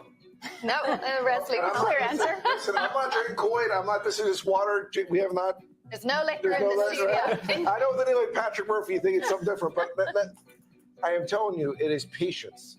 And I said this earlier, and we agreed on this, that I said, it's all coming down to the blue wall. It's not 7 swing states. It's the 3 in the blue wall, period. Okay, well, let's just talk about North Carolina at the moment, because that is the one that we have projected there. What's interesting to me as well is Christian pointing out those western counties held up for Donald Trump.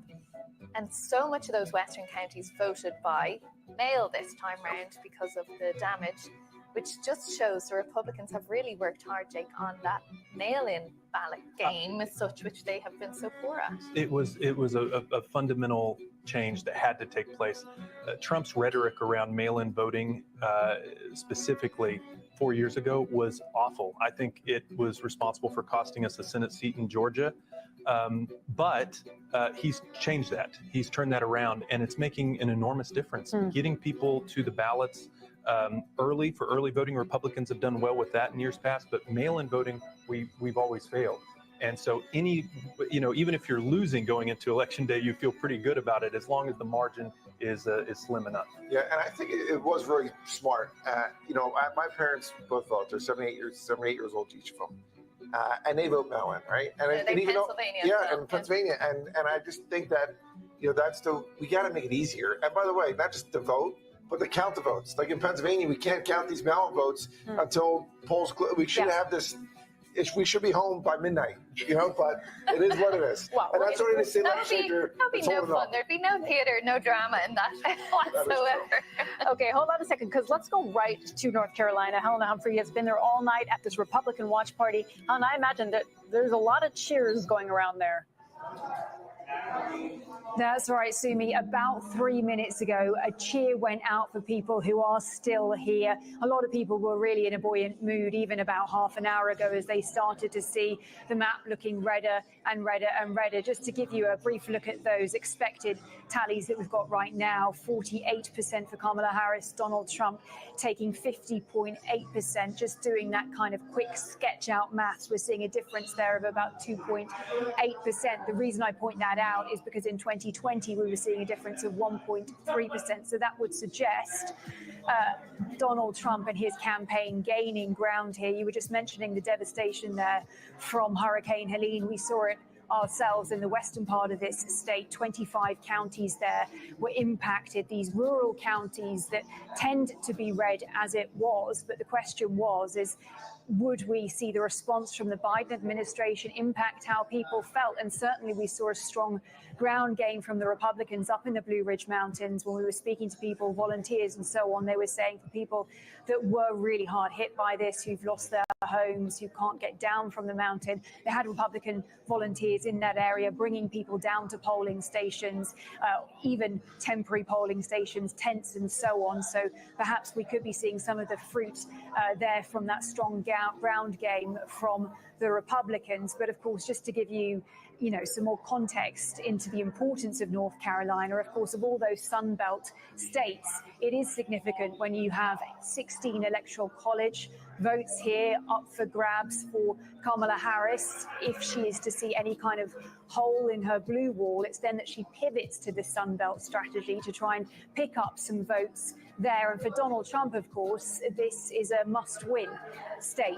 And so therefore, I think he will be feeling reassured. His campaign will be feeling reassured, knowing that that path to the presidency isn't quite as shaky as it could have looked without North Carolina. But certainly what we're seeing is that it seems that all those rallies, all that footfall from the Trump campaign in North Carolina, especially in the past 5 days, appears to have paid off.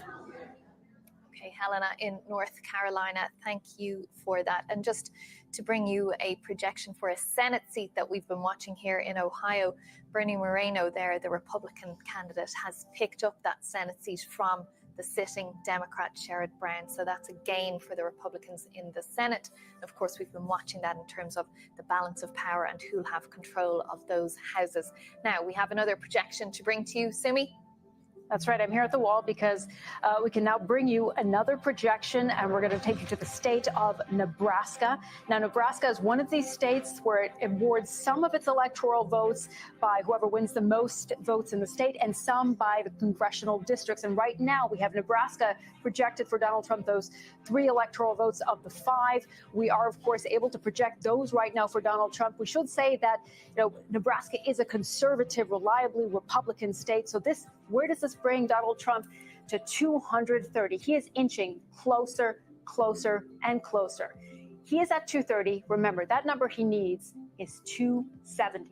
So he is about exactly 40 votes away to get to 270. And Kamala Harris is at 165. So you can see that path is getting a little bit easier for Donald Trump, as we've seen North Carolina called for him and the electoral votes that he is building on his path to 270. All right. Well, you mentioned that some at Kamala Harris's headquarters are feeling a little bit anxious. Let's go to Sarah Smith, our North America editor, who is there now. Sarah, as we've seen North Carolina called, what have the reactions been there?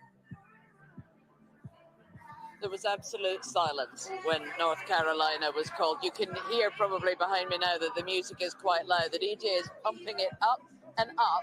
The more the anxiety builds here, so does the music get louder and louder. But I have to say, nobody's dancing, nobody's celebrating here in any way at all. They stood silently, rather aghast at that call from North Carolina. And reassurances are coming out from the Harris campaign, telling people not to panic, that it is still early, that they always said this race would go to the early hours of the morning, if not into the coming days. But it's very difficult to quell people's trepidation here at the moment as they see the path to the White House narrowing.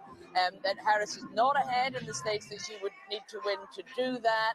And really, no matter how hard they try and boost the atmosphere here, either with reassurances or with the tunes, that you get the odd cheer when that'll be one of the House or Senate seats that the Democrats have kept. That's the odd little bit of good news that keeps the Democrats going. But as they're watching that road to the White House, they are getting more and more worried. All right, Sarah, thank you so much for that update from Kamala Harris's headquarters, campaign headquarters right here in Washington, D.C. And we can now go back to Georgia. Joshua McCoon is standing by for us there. He's the chairman of the Republican Party. Very good to have you with us tonight on BBC News. We haven't made here a projection for Georgia just yet, but how are things looking there and how is the Republican Party feeling at this point in the evening? We're very confident that President Trump has won Georgia. We've seen enough here. There's about 5.2 million votes statewide. Over 5 million have been reported. President Trump has a 135,000 vote majority. It's really just math. I don't know what different decision desks are looking at, but it's very clear to us here that he's done what he needs to do to win. I think he'll win on a 2.5 to 3% majority. And we're very excited. We believe President Trump's in position to get the 270 electoral votes tonight. I think once you put Georgia in his column, then it's just a matter of, as you were talking about earlier, one of the 3 blue wall states moving in his direction. It looks like he has several pathways to get there, and we believe he's going to do it. Okay, so what do you think has worked then, or for Donald Trump in Georgia to this point? If you're feeling confident that he's won the state at this point, where the numbers are, what was the message you think that really has worked? Well, I think a couple of things. Certainly his message on the economy resonated with a lot of our folks that are living paycheck to paycheck in the state. The campaign's focus on low propensity voters. We know about 20% of the folks that voted in this election, almost 1 million Georgians, did not vote in 2020. And we know how well President Trump does with those low propensity, less engaged voters. I also think a key turning point in this race was President Trump coming to Georgia in the immediate aftermath of Hurricane Helene. It was a great opportunity to show him together with our Governor Brian Kemp, working for the people of Georgia, while the response from FEMA and Vice President Harris sort of lagged behind. I think all of those things, and of course the message on immigration, Laken Riley, the tragic case here in Georgia of a young female University of Georgia student murdered by an illegal alien. All of those things, I think, came together to put together his impressive victory here tonight. And just give us a sense that, we had heard about some concerns about voting. There were bomb threats in DeKalb County. I mean, has at this point everything gone smoothly enough for you to feel confident about the vote being completely counted? Well, like I said, I'm not a math major. I'm a lawyer with a graduate degree from the University of Alabama. But even I can tell you, you have a 200,000 votes remaining, and you need to pick up 130,000 votes. It's just not going to happen. She could win 75% of the outstanding votes, and it still wouldn't be enough. So I think that's why Decision Desk HQ called the race over an hour ago. They did the same thing with North Carolina. I understand you just projected North Carolina a few minutes ago. I'm sure we'll get that projection at some point this evening. But we're very excited about where we are. We're confident President Trump has won here in Georgia. And like I said, we're looking to see what happens in Wisconsin, Michigan, and Pennsylvania at this point. All right, Joshua McCoon there in Georgia. Thank you so much for joining us on BBC News tonight. And Katie, one of the most interesting points in that interview that we just heard was the low propensity voters. So these are people who didn't vote in the last election. I mean, that was really, really interesting what he said about the turnout among these voters. And particularly looks like young men. That seems to be where Donald Trump is outperforming his numbers compared to 2020. And that is an area that the Harris campaign always knew that they had some problems with, and they had to run up the numbers. I mean, maybe Patrick is right, and we haven't had blue and dark blue counties reporting yet in those blue wall states. So there is a chance that in those counties she can run up the numbers with mail-in votes or early votes. But it's looking harder for them because it looks like young men did turn out for Donald Trump. I'm reminded tonight of something that Kellyanne Conway, who was Donald Trump's campaign manager, said it back in 2016. There's a difference to voters between what offends you and what affects you. And I think we were talking earlier in this campaign about how there have been a lot of even Republican voters have said this time around, more so than in 2016, you know what, I don't love his rhetoric. I don't like some of the things that I'm hearing, but I'm affected by inflation. I'm offended by some of the things that I hear, but I'm affected by the fact that my rent is 30% higher than it was before COVID, that the price of beef is 45% higher than it was before COVID. And those are things that people feel, particularly those low propensity voters, because there's an inflation wealth gap. If you own your house, you're not feeling the impact of wealth. Those tend to be wealthier Americans. If you rent your house, you're more likely to be a working class American, perhaps some of those young male voters who turned out for Donald Trump. And 2/3 of Americans own a home. And I don't think the campaign did a good job explaining that to the American people, too. Now, listen. But for people who rent the home, that doesn't help you. Yeah, but the majority of Americans do, and that's their primary source of net worth is your home ownership. And that's why, frankly, Kamala Harris with the plan of 3 million new homes in the housing stock, because we're short on homes. If she gets there, we'll get there. But people were still struggling with affordability, though, weren't they? Like their take-home pay, even though wages have gone up in this country, still didn't go as far. Even if you own your own home and rates haven't changed and you're paying your mortgage, you were paying more on groceries. No doubt. When I was a young college student, I met Bill Clinton, and it inspired me to eventually go into political public service. When he talked to people and said, "I feel your pain," you felt he was genuine. He had that micro engagement with people. When he was talking to you, you knew he was listening. He was empathetic. And I think we have to get back to the basics. I mean, people want their elected leaders to fight for them, to feel their pain, and to know that you're going to go to bed at night, you're going to wake up in the morning, and you're going to fight for them to make their lives better, not your life better. Well, and that's exactly right. The overall inflation numbers, 20.5%, electricity over 30%, groceries 22.5%, big numbers. But I want to build on something that you said, Katty. You talked about the young male voter, the low propensity voter, but also two numbers that I want to point out tonight from exit polling I've seen nationally. The black vote, 81-15 Harris. 4 years ago, it was 91-8 Biden. The Hispanic vote this year, 56-40 Harris. 4 years ago, it was 63-35 Biden. Yeah, and so those inroads have made an enormous difference, I think, tonight. Yeah, we're going to talk about some. Those are really important data points to discuss. We're going to discuss them in just a moment. But we are coming up on the top of the hour, so that means it's another one of those key moments in this race. We've had so many key moments. I know.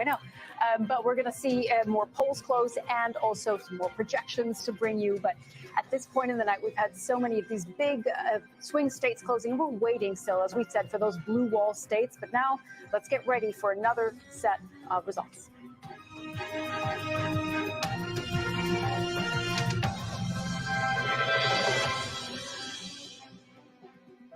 Well, it is midnight here in Washington, 5 a.m. in London, and the polls in Hawaii have now closed. That state is worth 4 electoral votes. And as we've been saying, presidential candidate needs to get to that magic 270 to win the White House. Hawaii, the only state closing at this hour, and we may be able to make a projection for it in a short amount of time. We can't make a projection about Hawaii at this time and those crucial 4 electoral votes. But at this point in time, almost all of the polls are closed, of course, and we're waiting on those key states. We can take a look at where we stand, the state of play at the moment. Donald Trump, as you can see there, on 230. Kamala Harris on 165, and he has had that key state of North Carolina projected for him. Now, we can project Hawaii at this point for Kamala Harris and the 4 electoral votes. So let's take a look at our tally again and see what impact those 4 votes have had on that race to 270. So that's bringing her up to 169 and Donald Trump up to 230. And of course, she's still waiting for some of those reliably Democratic states that we just can't call at this point. Some of them because they're still counting, others because they're too close for her at this point. But let's go, of course, to Christian, who is keeping a close eye on what's going on in all of these states. What can we tell at the moment, Christian?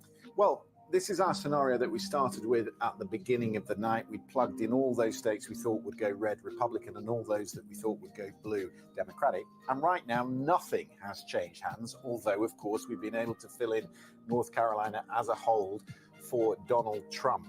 We've been talking in the last half an hour about Georgia. Over 90% of the vote counted. The path for Kamala Harris in Georgia is narrowing. So let's, for argument's sake, it's leaning Republican. We'll plug it in as red. I just want to show you that now he jumps to 251. And if you put in Pennsylvania, he gets home to 270. So Pennsylvania for him would become the race. It would get him home and back to the White House. We want to focus a little bit on Congress. So let me just remind you of the scenario that we had. If we go to 22, this was how the Senate looked. Democrats have control in the last Congress. These two independents vote with Democrats. Republicans needed a net gain of 2 or 1 if they get the White House, because don't forget the vice president breaks a tie. So let's have a look at the list. And I've put on all the closest races that we're looking at. Now, there were 34 seats, a third of the Senate that was up. 23 of them were incumbent Democrats or independents. And you can see that most of this list is Democratic senators or independents that voted with Democrats. This one we've already called. This is Jim Justice, the former governor who has taken the seat of Joe Manchin in West Virginia for the Republicans. But all these very tight now, Montana, Ohio, Wisconsin, Arizona, they are in the lead. That is Ruben Gallego in the lead against Carrie Lake, who ran for governor in 2022, you remember. And also, we think that, Ohio has now been called. So that would be the 2 that they need. The only caveat, actually, is this here, because this is a Republican. This is the incumbent Republican, Deb Fischer, who's in a tight race. You can see it's quite narrow, 15,000 votes, against an independent called Dan Osborne, who was a union leader. He's running as an independent, and he's running it pretty close. But as this map stands at the moment, we can say that very much Republicans look to be taking back control of the Senate. Okay, Christian, thank you for that. And of course, the important thing to note about Republicans taking back control of the Senate, they currently have control of the House. Will they hold on to that? We don't know. But if they get the Oval Office as well, if Donald Trump is elected to a second non-consecutive term, then the Republican Party has those 3 elements that make up how legislation is passed, and all of the power would then rest with the Republican Party. So that is what they're aiming to do. So are the Democrats, of course, but we'll wait to see what happens as the night goes out. And we're really looking at Pennsylvania, as we knew we were before today started. We can go to Tom Bateman. He is there for us. Tom, we're still waiting. We've been discussing here on those really urban areas, very heavily populated and populated by Democrats. Yeah, absolutely. I mean, I would, Katrina, describe the mood to you here, but the mood's kind of disappeared really in the last half an hour because everyone cleared out from the upstairs of the bar we were at. I mean, people have been watching some of the coverage. I think a bit of a sense of disappointment as they were watching the progress that Kamala Harris was making as the counts were creeping up across Pennsylvania. Remember, Philadelphia is the heart of Philadelphia, a very Democrat-leaning city. Although, for full disclosure, I should say there are more people still downstairs. But where we've been watching this, everyone just upped and went. And as you say, those urban areas really, really critical. We're expecting, or have been expecting, another bulk of votes to be posted, those results to be released from Philadelphia, which could help us get a bit closer with well more than 80% of all the votes counted now in Pennsylvania. But it just looks as though, as you've been saying, for the Harris campaign, she just hasn't been quite making the progress that she would need to nudge above the 50% mark and beat Donald Trump in this very, very contentious state. And when you compare some of the numbers to where Joe Biden was at 4 years ago, she just isn't quite there in some of those. Now, that still might change, of course, because there are still quite a number of votes still to come in, and those results to be posted to the state authorities that then release and publish them. So we're still waiting. As I say, people here not quite looking at what they hope they would be at this stage of the night.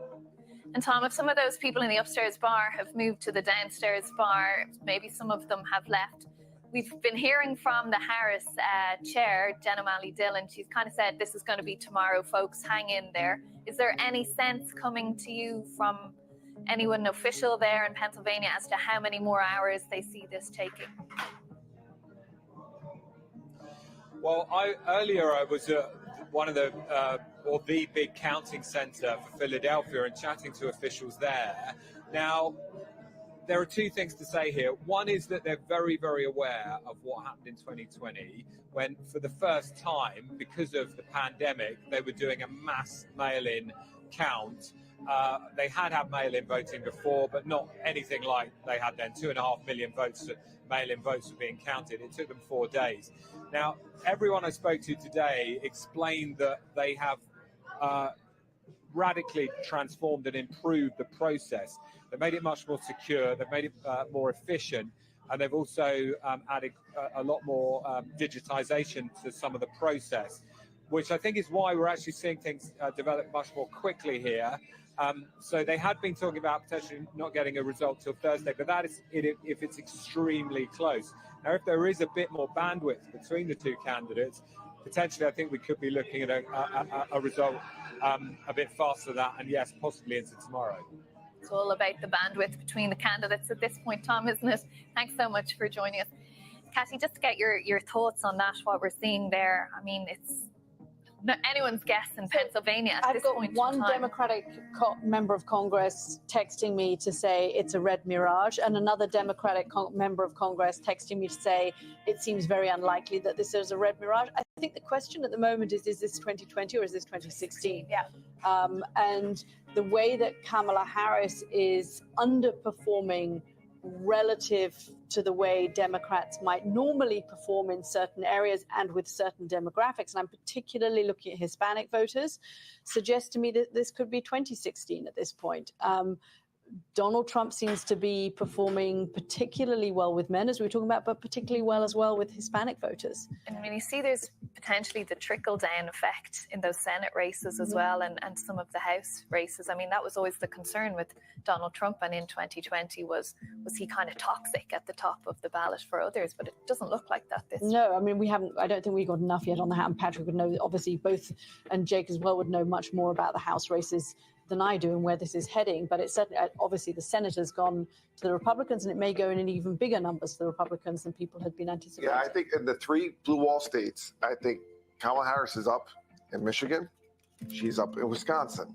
She's down by less than 200,000 votes in Pennsylvania with 82% reporting. So there's still hundreds and hundreds of thousands of votes that need to be counted really from the urban centers, which are going, as of now, roughly 60, 65% for her. So again, it is going to come down to the wire.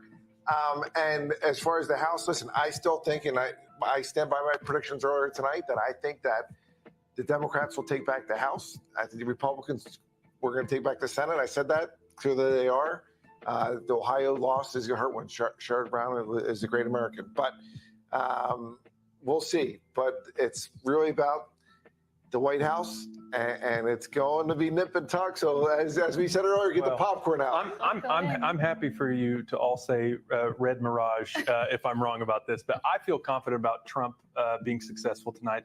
Obviously, the Senate looks really good. The House is a different story. We just don't have enough data yet on those races. What we do know is that we Republicans have been outspent by a lot.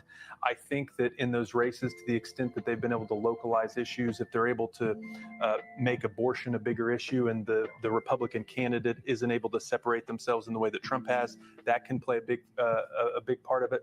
But the presidency, I feel good about. The Senate, I feel good about. The House, we just don't know enough yet to make any good predictions. So, Jake, to your point, you're right. About $16 billion spent this cycle, $16 billion in this campaign. But on that House side and House races, Democrats, DCCC and House Majority spent about $313 million versus the NRCC and the Congressional Leadership Fund is $252 million. So that's about $60 million more for the Democrats and the House side. And again, that's also going to be nip and tuck. But I do think that, especially Democrats, they tend to only vote every 4 years. I think we'll pick up some seats in New York.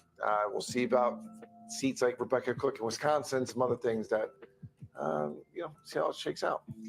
Yeah, some of those key races, but it's also, this is a game of margins, isn't it? It's really about who can lose less badly in some of the areas that for Kamala Harris, that would be in rural areas, for Donald Trump in urban areas, and we are seeing these this 18 to 29-year-old this 18 to 29-year-old group breaking, at least for men, for Kamala Harris. And this was always a question. Of course, he was targeting young men with things like going on podcasts like Joe Rogan and reaching out to young men in the Black and Latino communities as well. The question was, could you get them to go out to vote? And from what we're seeing in that exit poll data and also in the data from North Carolina and Georgia so far is yes, that he enthused them to get out to vote.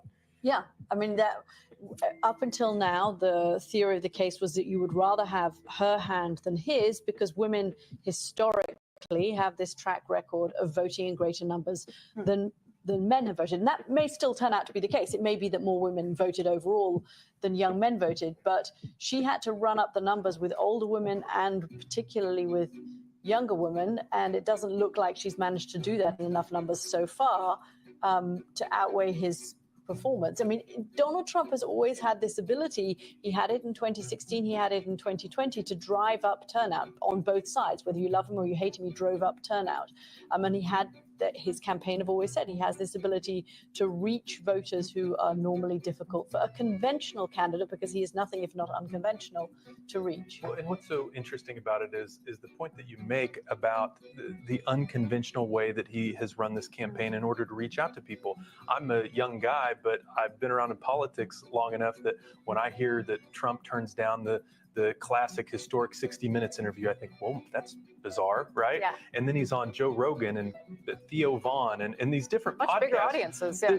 They are getting a bigger audience every week than the person that sits in Walter Cronkite's seat. Yeah. Like, this is a big shift in the media landscape, and it's to their credit for paying attention to it. I'm just going to jump in there we'll come back to this point, I promise. This is a really interesting one, the traditional media landscape versus what the campaigns have been doing this time around. But I think Katrina does have another projection. Indeed, we do. We have another race projection to bring to you at this time. We can project Virginia is projected as a win for Kamala Harris, and the 13 electoral votes that go along with Virginia. Let's have a look now and see what difference that makes to that quest to get to 270 that Donald Trump and Kamala Harris have at the moment. You can see that brings her up to 182. Donald Trump there on 230. So inching ever closer to that line to take them on into the White House. But as we've been saying, it's those key swing states, isn't it? It's the ones sometimes vote Republican, sometimes vote Democrat, that we've been keeping such a close eye on as to how they get there. Let's just carry on the discussion there about what we were talking about, the podcasts and so on.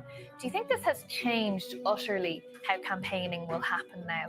I mean, we saw the Democrats with that heavy ground game, particularly in your state, Patrick, in Pennsylvania, door knocking, rallying the troops, having the volunteers there, versus actually just doing a podcast that's so much more efficient, really, in terms of time and money and how many people you can reach. Yeah, and listen, I would say that Kamala Harris and Tim Walz have played to win. They have traveled. I was with them yesterday, at least with her last night at the Art Museum in Philadelphia. She was in 5 cities in Pennsylvania yesterday. The day before, Sunday, she was in 4 cities in Michigan. So it's not like 2016 where, with all due respect to Secretary Clinton, didn't get out as much as Kamala Harris has done.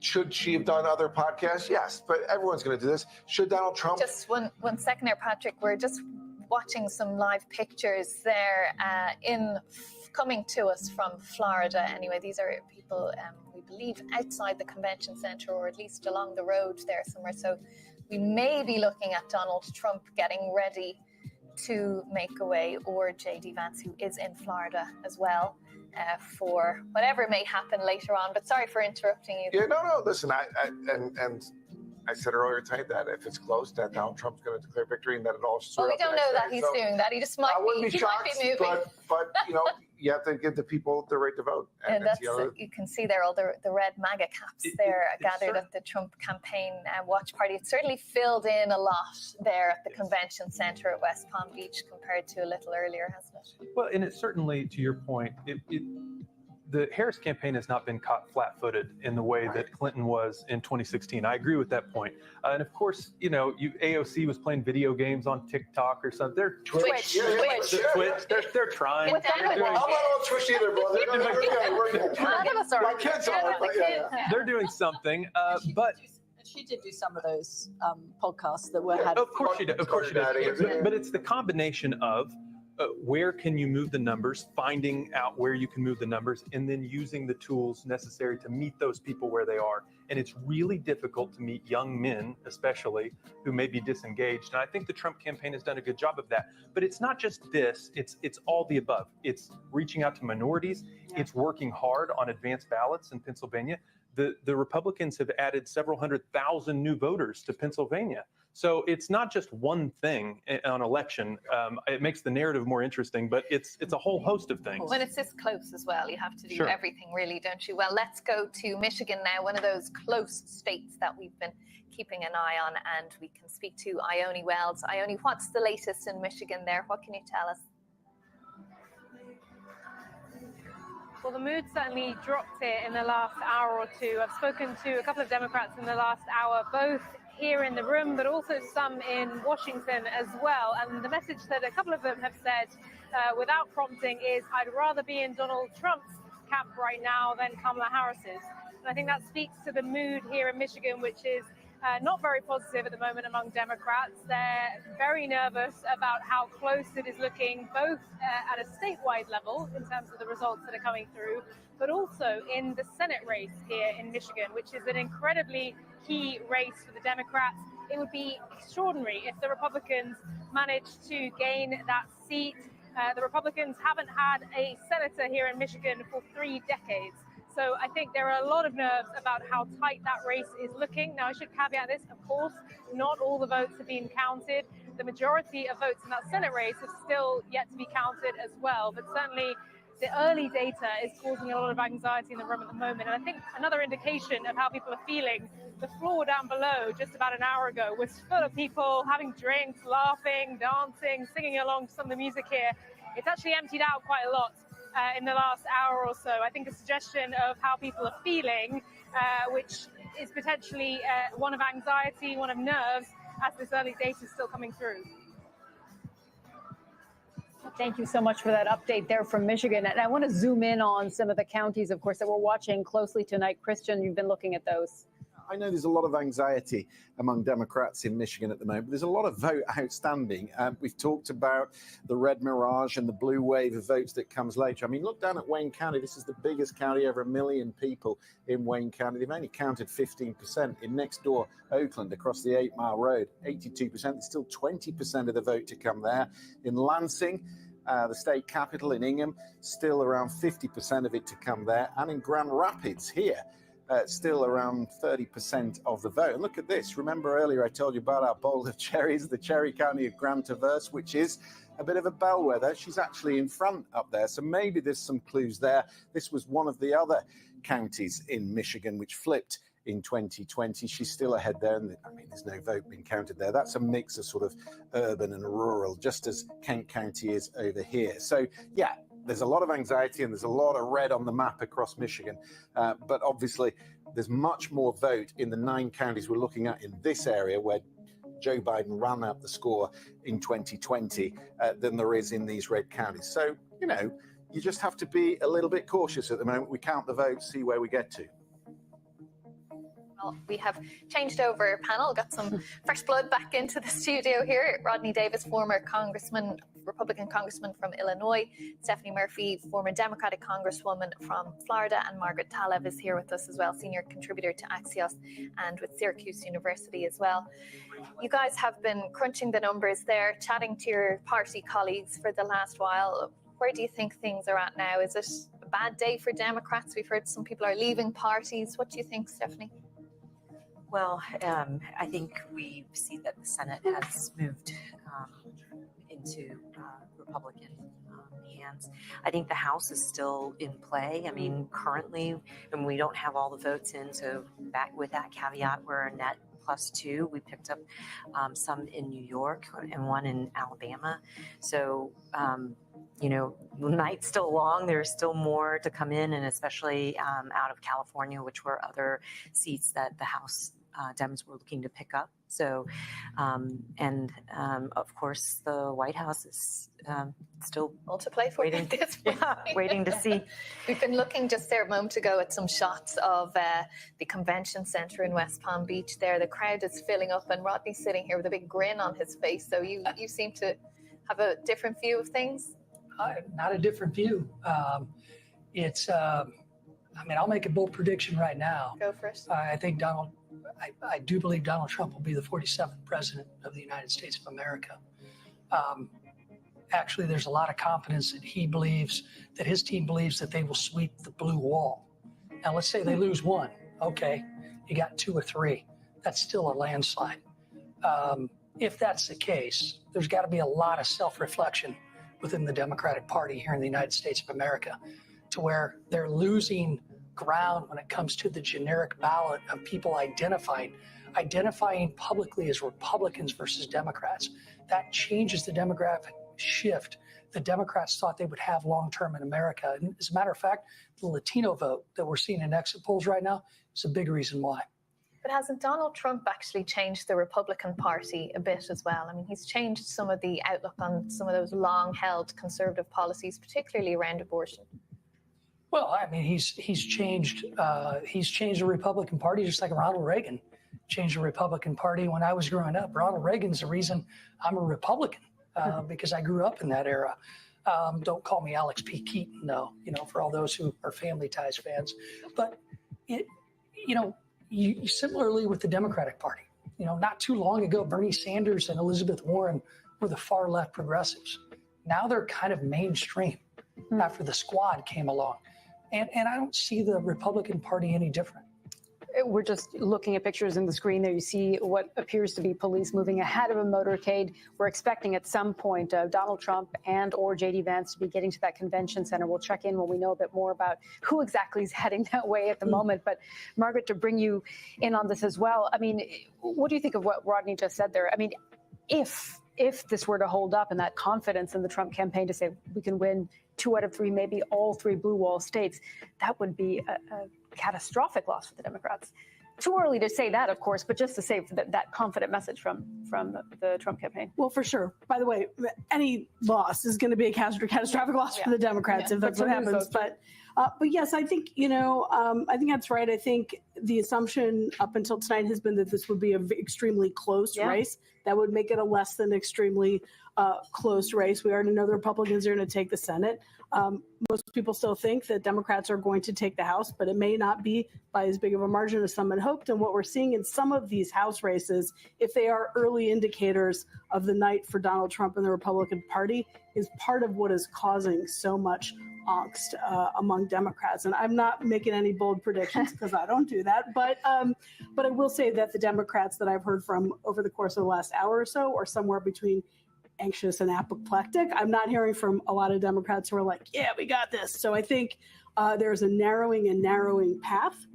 And with each narrowing of the path, little to no room for error for Vice President Harris. She's got some good news out of Nebraska with that one district. Yeah. Those 3 places, the 3 big states are still in play. But again, to disagree with Rodney's point, shock him that I will do that. I think this is overwhelmingly all about inflation, and it is not about massive shifts of the population that thought they were Democratic and now they're part of the new Trump coalition. This is a backlash to inflation that is putting in, and with some voters, concerns about border security, but that is not the dominant issue here. This is inflation as a driving force. Okay, we'll come back to that point, but we do want to, as we're expecting Donald Trump and J.D. Vance to be heading to that campaign headquarters in a moment, let's go right to our correspondent, Neda Tawfik, who has been there all night for us. Neda, I can imagine that, that optimism, that confidence is spreading there in the room.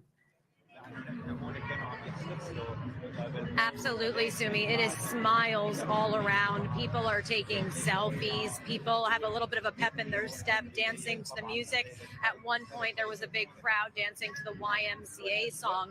And I went down and spoke with supporters, and I can tell you they are just absolutely glued to the results.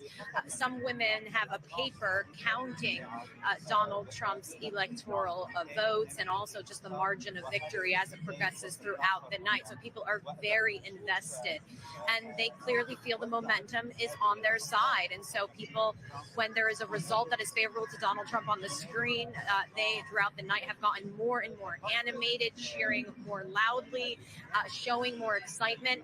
But what's really interesting is the fact that all of them do show a bit of caution. They say they want to wait until there is a final result.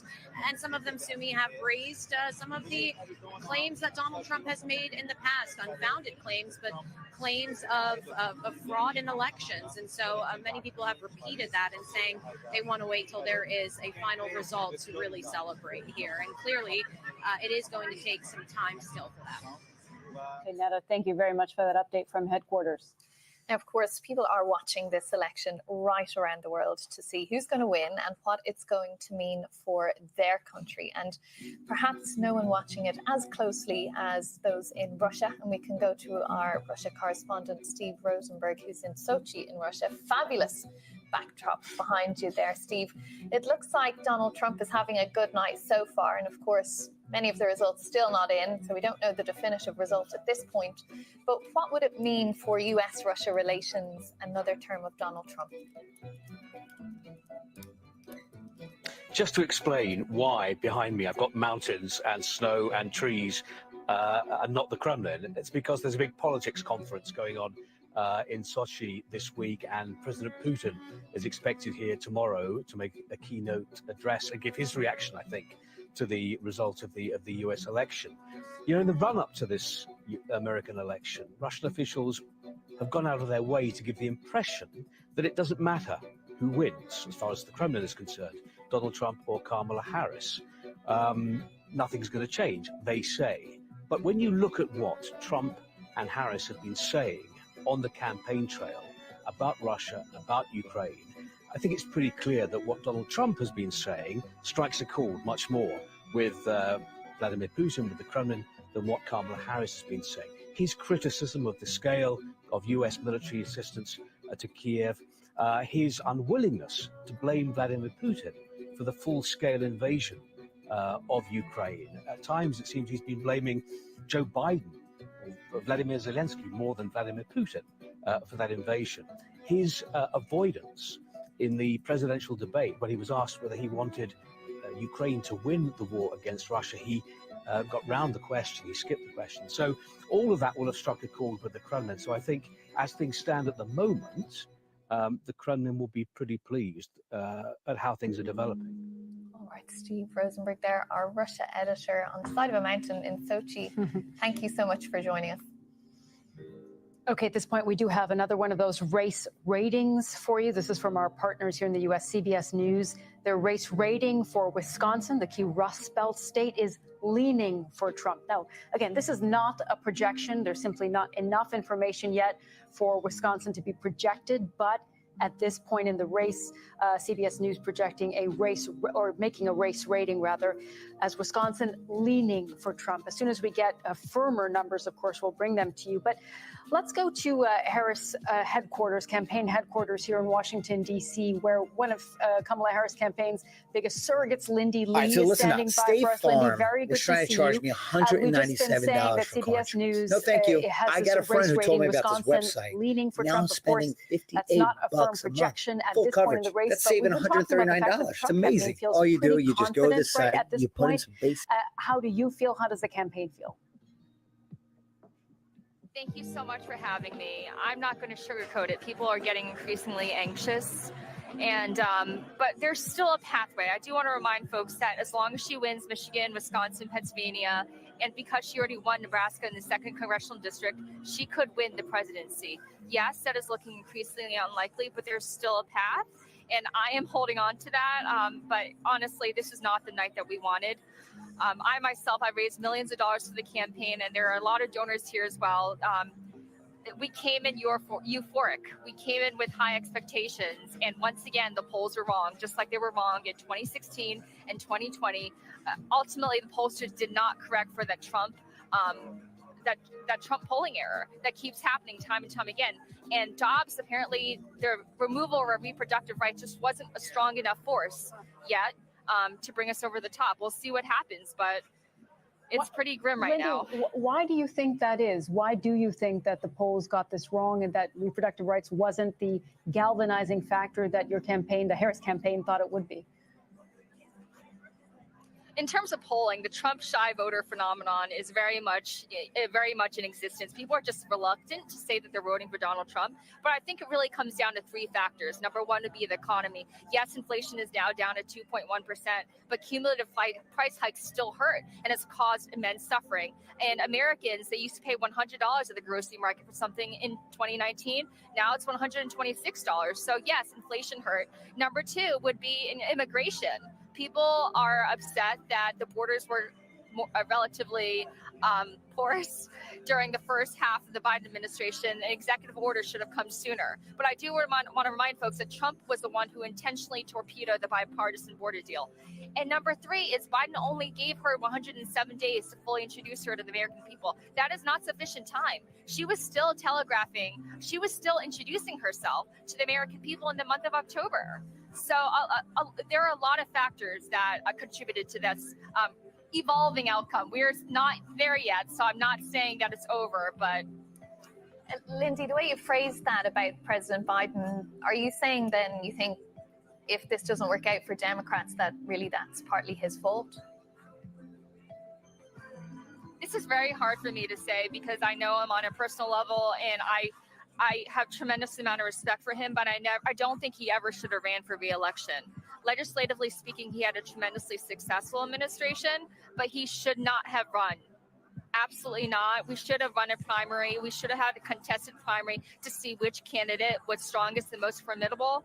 Given the stakes, and I still believe that this is an existential election for our country. I was born in an authoritarian regime, so right now I have like a tornado of feelings inside me right now. And the last thing I want is for America to devolve into another authoritarian regime. Hopefully this is just overblown fears. Hopefully this will never come to pass. But, this is not the outcome that we wanted. We'll just see what happens. She still has a path. I want to say that as long as she holds on to this blue wall states, it might happen. And it's not over until it's over. Indeed. I mean, CBS News is saying that Wisconsin is leaning to Donald Trump at the moment. So that may be one that is about to slip away from her. But if you're seeing that Joe Biden is perhaps one of the reasons, you also mentioned inflation there. I mean, inflation, affordability, cost of living, that is the number one thing that voters have been saying for months now. So, should the Democrats have done a better job at communicating that message or taking better action on it? I think perhaps a second pandemic check never should have gone out. That overjuiced the economy. But the case is, this is an extremely anti-incumbent environment, not just the United States, but we see in Canada as well with Justin Trudeau, in Japan, and Europe. This is a global phenomenon. And I think America...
We've got passion, we've got determination. And if we set our sights on something, you better believe it's happening. We always felt like our content was all about entertainment and being fun, but there was also this, sort of professional business side. One of the things that we knew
What if I told you that you could block all ads or get paid to see them? My name is Brandon Moore. I'm an engineer here at Pi, and I've been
given all the scrutiny on this county as it impacts the outcome of the election in this state, is not reporting partial results. It's waiting until it has either all or the vast majority of those results in before it, in effect, gives that batch and makes it public. And I just want to highlight one point that's going to happen in the next hour, perhaps even the next few minutes. A nondescript U-Haul van is going to drive in one of these doors behind me here with the last remaining outstanding absentee ballots in Detroit, part of Wayne County, about 4,000 we expect. That's the final batch, not just, we are told, of absentee ballots outstanding, but the final outstanding votes in Detroit, big part of Wayne County. So when that truck comes through the door, they begin to tabulate those. That gets us to the point where they're going to have, in effect, all the votes they need to count and get to that point where they're going to be ready to report those final figures. We were told it could be in the next few minutes. We'll be watching. We'll report back when it happens. But that could be the point when you get that big batch reported publicly. All right, Jim Sciutto in Detroit, Wayne County. And you were noting that we don't have Wayne County to the granular level, that we can't see Dearborn and other places where there were a lot of uncommitted votes during the Democratic primary. But just to remind our viewers, during the Democratic primaries, as a protest of President Biden's support for the Netanyahu government of Israel and its war on Hamas in Gaza, 100,000 Democrats voted uncommitted. As we presumably most of them as a protest vote against Biden for that issue. Yes, absolutely. And most of them were located here in Wayne County. You are seeing a return of Donald Trump to that presidential chair. We also know how the key swing states, out of the 7, 2 of them have already been called. They are in favor of Donald Trump, just 5 of those remaining. And most of them, in fact, all of them, sees a lead by Donald Trump. In fact, taking this to CNN as far as the latest projections are concerned, let's cut across live to our sister channel CNN and learn about a lot that's happening. 187 electoral votes. There are 270 electoral votes, as always, needed to win. Let's look at the states we have not called yet. In Pennsylvania, Donald Trump in the lead there still, 51.1% of the vote. Ahead of Kamala Harris, who has 47.8% of the vote. Trump leads with more than 214,000 votes. That's with an estimated 92% of the vote in. Michigan now, Donald Trump in the lead, 52.1% of the vote. Kamala Harris, 46% of the vote. Donald Trump with a more than 215,000 vote lead. That's with 62% of the estimated vote in from the Wolverine state. The Badger state of Wisconsin now, Donald Trump, 51.2% of the vote. Kamala Harris, 47.2% of the vote. Donald Trump, more than 113,000 votes ahead of Harris with an estimated 86% of the vote in from Wisconsin. In Arizona now, Donald Trump in the lead there too, 49.9% of the vote. Harris, with 49.2% of the vote. Donald Trump with a more than 12,000 vote lead. That's with only 52% of the estimated vote in from Arizona. Still a lot of votes to count in Arizona. Nevada now, they've really counted a lot of votes. Donald Trump, 50.9% of the vote. Kamala Harris, 47.6% of the vote. Donald Trump with a more than 33,000 vote lead. That is with 70% of the estimated vote in from Nevada. Last time we looked, it was only 2%. John King, look at that. Your buddies in Nevada reporting their votes there. Well, last time it took a very, very long time. So if they're starting to get some in tonight, that's progress for Nevada. I just want to show this. This was a conversation you guys were having over the panel table the other day. Just on the importance of Pennsylvania, as we're at this point now, where North Carolina and Georgia have gone for Trump. You see the yellow of the states still on the map. Now we project Alaska is going to come in for the Republican. If that were to change, that would change these paths. But there is no path to 270 for the vice president that does not include the Commonwealth of Pennsylvania. So yes, she needs to win all blue wall states to get there. That would get her there on its own as long as she wins Nebraska's 2nd congressional district. But there's no way to get there without Pennsylvania, which is why that is absolutely critical that she win there. I just want to show you what I mean. Let's assume that she came back and won Michigan. She's trailing now. Let's assume she came back and won Wisconsin. She's trailing now. She's trailing here and she's trailing here. Even if she won them all, if Donald Trump won that, he'd be over the top. And so, if she is winning this, she can afford to lose something else along the way. But because this is why we talked about this for weeks, and that's why both campaigns spent more money in Pennsylvania than any other state, Commonwealth by far. The 19 electoral votes, it's just 19 versus 16, 19 versus 11, 19 versus 10. It just affects your path to 270 math in such a profound way. So as you look at where we are now and you come back out into the latest vote count right there, Pennsylvania is paramount. That does not mean the other ones don't matter. Just winning Pennsylvania wouldn't be enough to get her there either. I'm just saying she can't win without Pennsylvania. Donald Trump can. Donald Trump can, but she cannot win without Pennsylvania. And so if you look here right now, where are you? That's 219,342 votes with 93% of the vote. And this is why when you heard Cedric Richmond at the Harris event said we would not hear from the vice president tonight and that she wants every vote counted. You did not hear him say, we see a viable path to victory. He did not speak those words. That doesn't mean it's not mathematical. The states have not been called. But he did not say we see a viable path to victory. He said we want all the votes to be counted. And so you look here at 51%. Again, one of the big questions was, could Donald Trump get over 50? In most of these battleground states in 2016 and 2020, he was a 47, he was a 48, maybe he was a 49. In Pennsylvania right now, Donald Trump is at 51.1. And again, you're looking at a state, the vice president, simply, there's a lot of states to count still. But if you want to look at one question, she cannot lose Pennsylvania. She just cannot. The math doesn't work if she does. So you're looking, yes, there are still some votes down to be counted down here. I think when we get closer to 100% in Philadelphia, that's going to settle the math once and for all. It's improbable at the moment. Let's just be honest about it, but it's not impossible. So you keep it on the board right there and you look 78% though, 78% estimated in Philadelphia. She's at 78%. Look at the 484. You come back here, 78% to 81%. 3 points in the state's largest city that is absolutely fundamental to Democratic victory, underperforming Joe Biden by 3 percentage points. And at the moment, more than 100,000 votes. We're not done with the math yet. That's it. I mean, you can find other places too. You can find, we looked through some of the blue collar counties earlier where she was underperforming Biden and Trump was moving up. We can come back and look at that again if you want. Just Trump outperforming 2020 by 3% or more. This is significant. It's happening mostly in counties he's winning anyway. But she's overperformed a little bit in Chester County down there, which, again, 8-10 years ago was a Republican county. But where is Donald in Bucks County, which he's right at it's currently flipped to red. But a lot of it's out here in places where Donald Trump already runs strong. He's running stronger. And that's critical. One of the questions coming into the campaign was, well, Donald Trump got 2016 phenomenon, more votes in 2020, but he lost. Are there really more Trump voters out there? Well, yes, apparently there are. And you see them right there. You see them in other states as well. So there's Pennsylvania. Jake, I just want to go through these quickly to see if the math has changed. 63%. We've been stuck there for a little bit. You come down here. Again, when you're looking at 224,000 votes, Joe Biden won Michigan by 154,000 votes. Donald Trump's at 224,000 votes. And so you're looking and you're saying, where? Where? Is it possible? Well, the only place you can get that many votes is Wayne County. They're at 24%. So you see, she's at 58% right there. Donald Trump at 39%. Again, the conversation that is going to start once these states are called, assuming we stay on the trajectory we are on, which the trajectory we are on, not there, we're not the finish line, but the trajectory we are on is an overwhelming Donald Trump victory in the Electoral College. The possibility of flipping back all 3 blue wall states, but even if he loses Michigan, look at that. That's going to be a conversation in the Democratic Party. How's that happening? How is Donald Trump getting 30% in up to 39%? How's that happen? How did he get 30%? The Democrats were already debating how did he get 30% 4 years ago.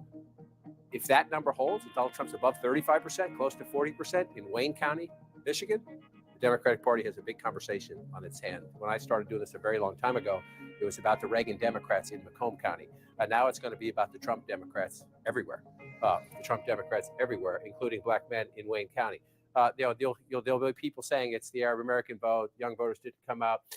The analysis will start as soon as we're done getting someone to 270. But that's a huge problem. And you see it again here. Again, the foundation of the Democratic Party is urban America and then the close-in suburbs. That's where the math is.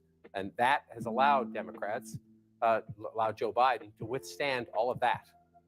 Donald Trump's phenomenon in rural America, where he's not only winning those counties, but the math is up. And this time again, he turned out more voters. Milwaukee, Wisconsin, this is Milwaukee County, the city and the suburbs around it. But the vice president's at 66%. That looks impressive, except when you go back 4 years ago and you see the president of the United States was at 69%. And so in place after place, especially starting in the foundations, Anderson, the building blocks of the Democratic Party, which is urban America, she's having a problem. We're not done with all the vote counting yet, but she's underperforming President Biden from 4 years ago. In the close-in suburbs, you find some exceptions to this, but in the close-in suburbs, she's doing reasonably well, reasonably close, exceeding it in some places. But Trump is doing better in urban America, a little bit better in some key suburbs in battleground states, and turning out even more voters in the red rural counties where we have seen the Trump phenomenon in 2016 and 2020. It's with us again in 2024. Yeah. John, we'll come back to you. Caitlin Collins at Trump headquarters, where we expect the former president to speak soon. Caitlin, do we know, how soon he may get there and any idea on what he may say?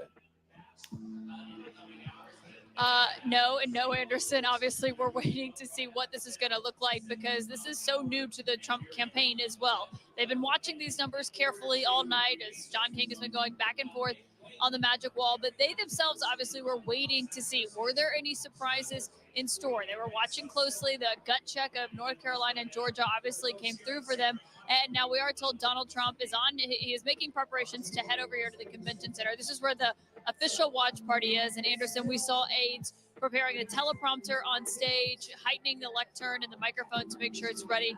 So a clear sign that we do expect to hear from him. When that happens remains to be seen. And Kristen, obviously, as we've been looking at this, Trump is famously very superstitious. He doesn't like to, start planning things too far in advance, talking too much about who he'd put in a potential cabinet, much less working on a speech, which he said today he did not have remarks prepared.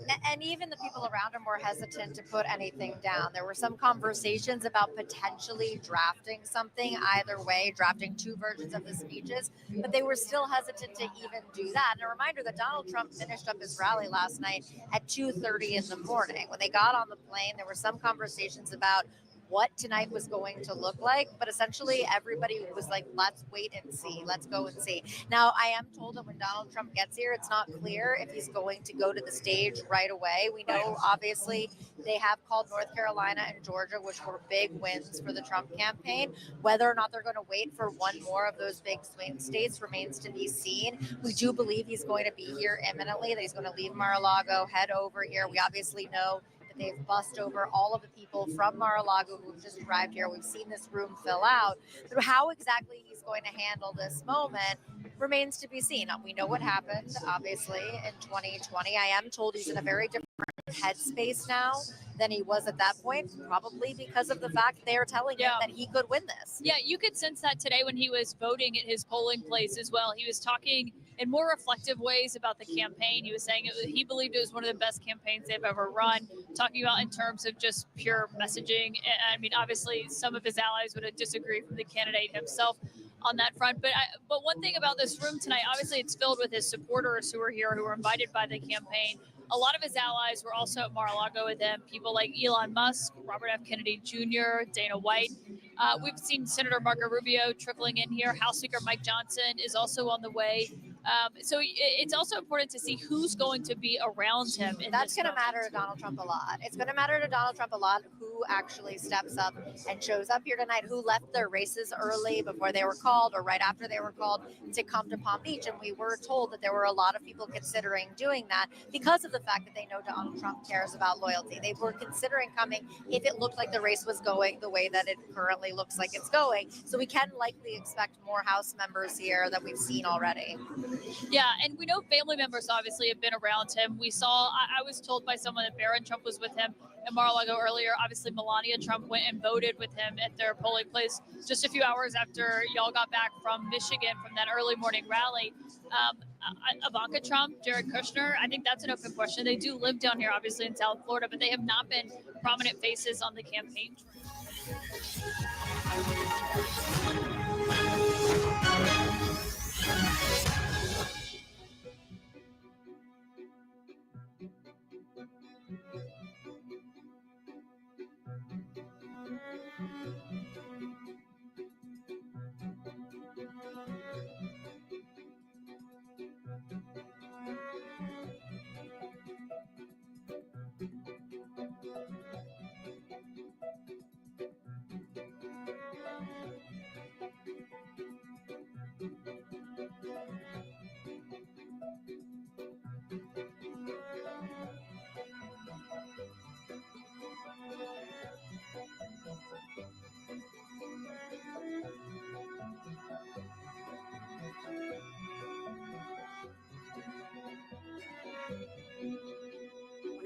And then you have the blue counties of DeKalb and Fulton. DeKalb has 3,000 outstanding ballots. Fulton has 2,000. Presidential chair. We also know how the key swing states, out of the 7, 2 of them have already been called. They are in favor of Donald Trump, just 5 of those remaining. And most of them, in fact, all of them, sees a lead by Donald Trump. In fact, taking this to CNN, as far as the latest projections are concerned, let's cut across live to our sister channel CNN and learn about a lot that's happening there. 187 electoral votes. There are 270 electoral votes, as always, needed to win. Let's look at the states we have not called yet. In Pennsylvania, Donald Trump in the lead there still, 51.1% of the vote, ahead of Kamala Harris, who has 47.8% of the vote. Trump leads with more than 214,000 votes. That's with an estimated 92% of the vote in. Michigan now, Donald Trump in the lead, 52.1% of the vote. Kamala Harris, 46% of the vote. Donald Trump with a more than 215,000 vote lead. That's with 62% of the estimated vote in from the Wolverine state. The Badger state of Wisconsin now, Donald Trump, 51.2% of the vote. Kamala Harris, 47.2% of the vote. Donald Trump, more than 113,000 votes ahead of Harris with an estimated 86% of the vote in from Wisconsin. In Arizona now, Donald Trump in the lead there too, 49.9% of the vote. Harris with 49.2% of the vote. Donald Trump with a more than 12,000 vote lead. That's with only 52% of the estimated vote in from Arizona. Still a lot of votes to count in Arizona. Nevada now, they've really counted a lot of votes. Donald Trump, 50.9% of the vote. Kamala Harris, 47.6% of the vote. Donald Trump with a more than 33,000 vote lead. That is with 70% of the estimated vote in from Nevada. Last time we looked, it was only 2%. John King, look at that. Your buddies in Nevada reporting their votes there. Well, last time it took a very, very long time. So if they're starting to get some in tonight, that's progress for Nevada. I just want to show this. This was a conversation you guys were having over the panel table the other day, just on the importance of Pennsylvania, as we're at this point now, where North Carolina and Georgia have gone for Trump. You see the yellow of the states still on the map. Now we project Alaska is going to come in to the Republican. If that were to change, that would change these paths. But there is no path to 270 for the vice president that does not include the Commonwealth of Pennsylvania. So yes, she needs to win all blue wall states to get there. That would get her there on its own as long as she wins Nebraska's 2nd congressional district. But there's no way to get there without Pennsylvania, which is why that is absolutely critical that she win there. I just want to show you what I mean. Let's assume that she came back and won Michigan. She's trailing now. Let's assume she came back and won Wisconsin. She's trailing now. She's trailing here and she's trailing here. Even if she won them all, if Donald Trump won that, he'd be over the top. And so, if she is winning this, She can afford to lose something else along the way. But because this is why we've talked about this for weeks, and that's why both campaigns spent more money in Pennsylvania than any other state, Commonwealth by far. The 19 electoral votes, 19 versus 16, 19 versus 11, 19 versus 10. It just affects your path to 270 math in such a profound way. So as you look at where we are now and you come back out into the latest vote count right there, Pennsylvania is paramount. That does not mean the other ones don't matter. Just winning Pennsylvania wouldn't be enough to get her there either. I'm just saying she can't win without Pennsylvania. Donald Trump can. Donald Trump can, but she cannot win without Pennsylvania. And so if you look here right now, where are you? That's 219,342 votes with 93% of the vote. And this is why when you heard Cedric Richmond at the Harris event said we would not hear from the vice president tonight and that she wants every vote counted. You did not hear him say, we see a viable path to victory. He did not speak those words. That doesn't mean it's not mathematical. The states have not been called. But he did not say we see a viable path to victory. He said we want all the votes to be counted. And so you look here at 51%. Again, one of the big questions was, could Donald Trump get over 50?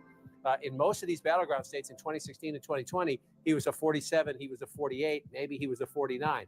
In Pennsylvania right now, Donald Trump is at 51.1. And again, you're looking at a state, the vice president simply, there's a lot of states to count still. But if you want to look at one question, she cannot lose Pennsylvania. She just cannot. The math doesn't work if she does. So you're looking, yes, there are still some votes down to be counted down here. I think when we get closer to 100% in Philadelphia, that's going to settle the math once and for all. It's improbable at the moment. Let's just be honest about it, but it's not impossible. So you keep it on the board right there and you look 78% though, 78% estimated in Philadelphia. She's at 78%. Look at the 484. You come back here, 78% to 81%. 3 points in the state's largest city that is absolutely fundamental to Democratic victory, underperforming Joe Biden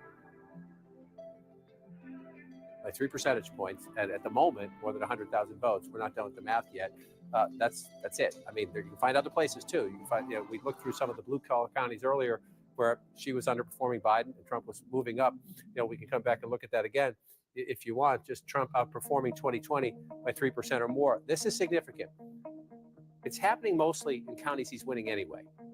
But she's overperformed a little bit in Chester County down there, which, again, 8-10 years ago was a Republican county. But where is Donald in Bucks County, which he's right at he's currently flipped to red. But a lot of it's out here in places where Donald Trump already runs strong. He's running stronger. And that's critical. One of the questions coming into the campaign was, well, Donald Trump got 2016 phenomenon, more votes in 2020, but he lost. Are there really more Trump voters out there? Well, yes, apparently there are. And you see them right there. You see them in other states as well. So there's Pennsylvania. Jake, I just want to go through these quickly to see if the math has changed. 63%. We've been stuck there for a little bit. You come down here. Again, when you're looking at 224,000 votes, Joe Biden won Michigan by 154,000 votes.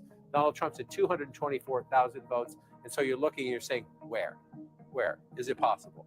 Well, the only place you can get that many votes is Wayne County. They're at 24%. So you see, she's at 58% right there. Donald Trump at 39%. Again, you want the conversation that is going to start once these states are called, assuming we stay on the trajectory we are on, which the trajectory we are on, not there, we're not the finish line, but the trajectory we are on is an overwhelming Donald Trump victory in the Electoral College. The possibility of flipping back all 3 blue wall states, but even if he loses Michigan, look at that. That's going to be a conversation in the Democratic Party. How's that happening? How is Donald Trump getting 30% in up to 39%? How's that happen? How did he get 30%? The Democrats were already debating how did he get 30% 4 years ago. If that number holds, if Donald Trump's above 35%, close to 40% in Wayne County, Michigan, the Democratic Party has a big conversation on its hand. When I started doing this a very long time ago, it was about the Reagan Democrats in Macomb County. Now it's going to be about the Trump Democrats everywhere. Including black men in Wayne County. There'll be people saying it's the Arab American vote. Young voters didn't come out. The analysis will start as soon as we're done getting someone to 270. But that's a huge problem. And you see it again here. Again, the foundation of the Democratic Party is urban America and then the close-in suburbs. That's where the math is. And that has allowed Democrats, allowed Joe Biden to withstand all of that.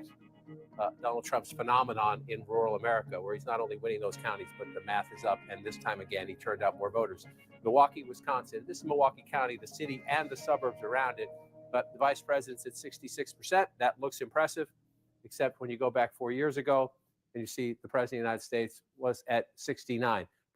And so in place after place, especially starting in the foundations, Anderson, the building blocks of the Democratic Party, which is urban America, she's having a problem. We're not done with all the vote counting yet, but she's underperforming President Biden from 4 years ago. In the close-in suburbs, you can find some exceptions to this, but in the close-in suburbs, she's doing reasonably well, reasonably close, exceeding it in some places.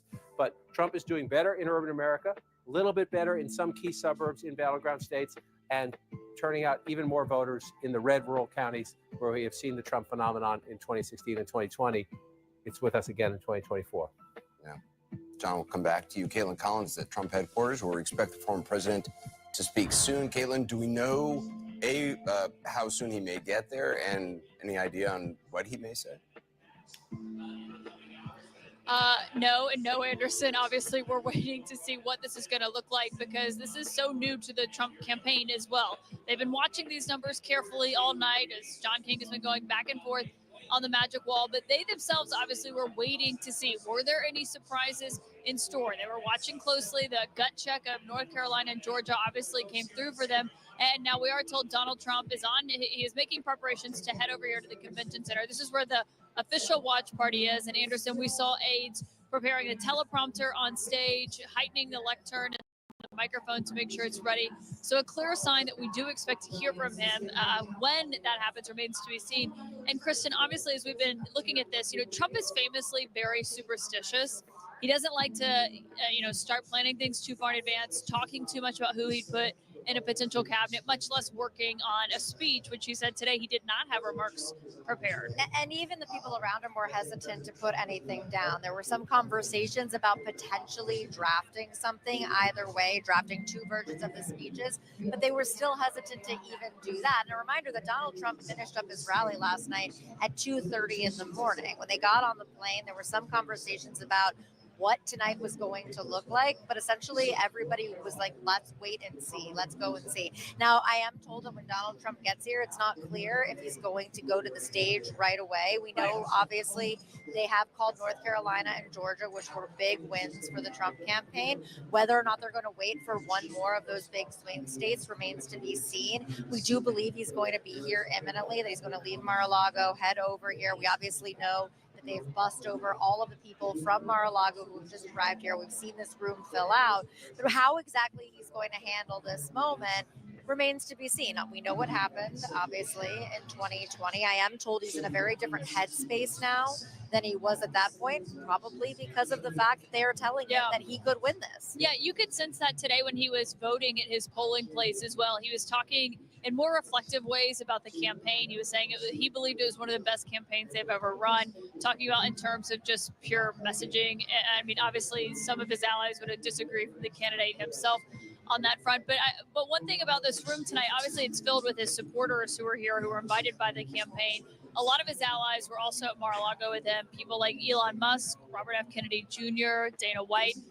We've seen Senator Marco Rubio trickling in here. House Speaker Mike Johnson is also on the way.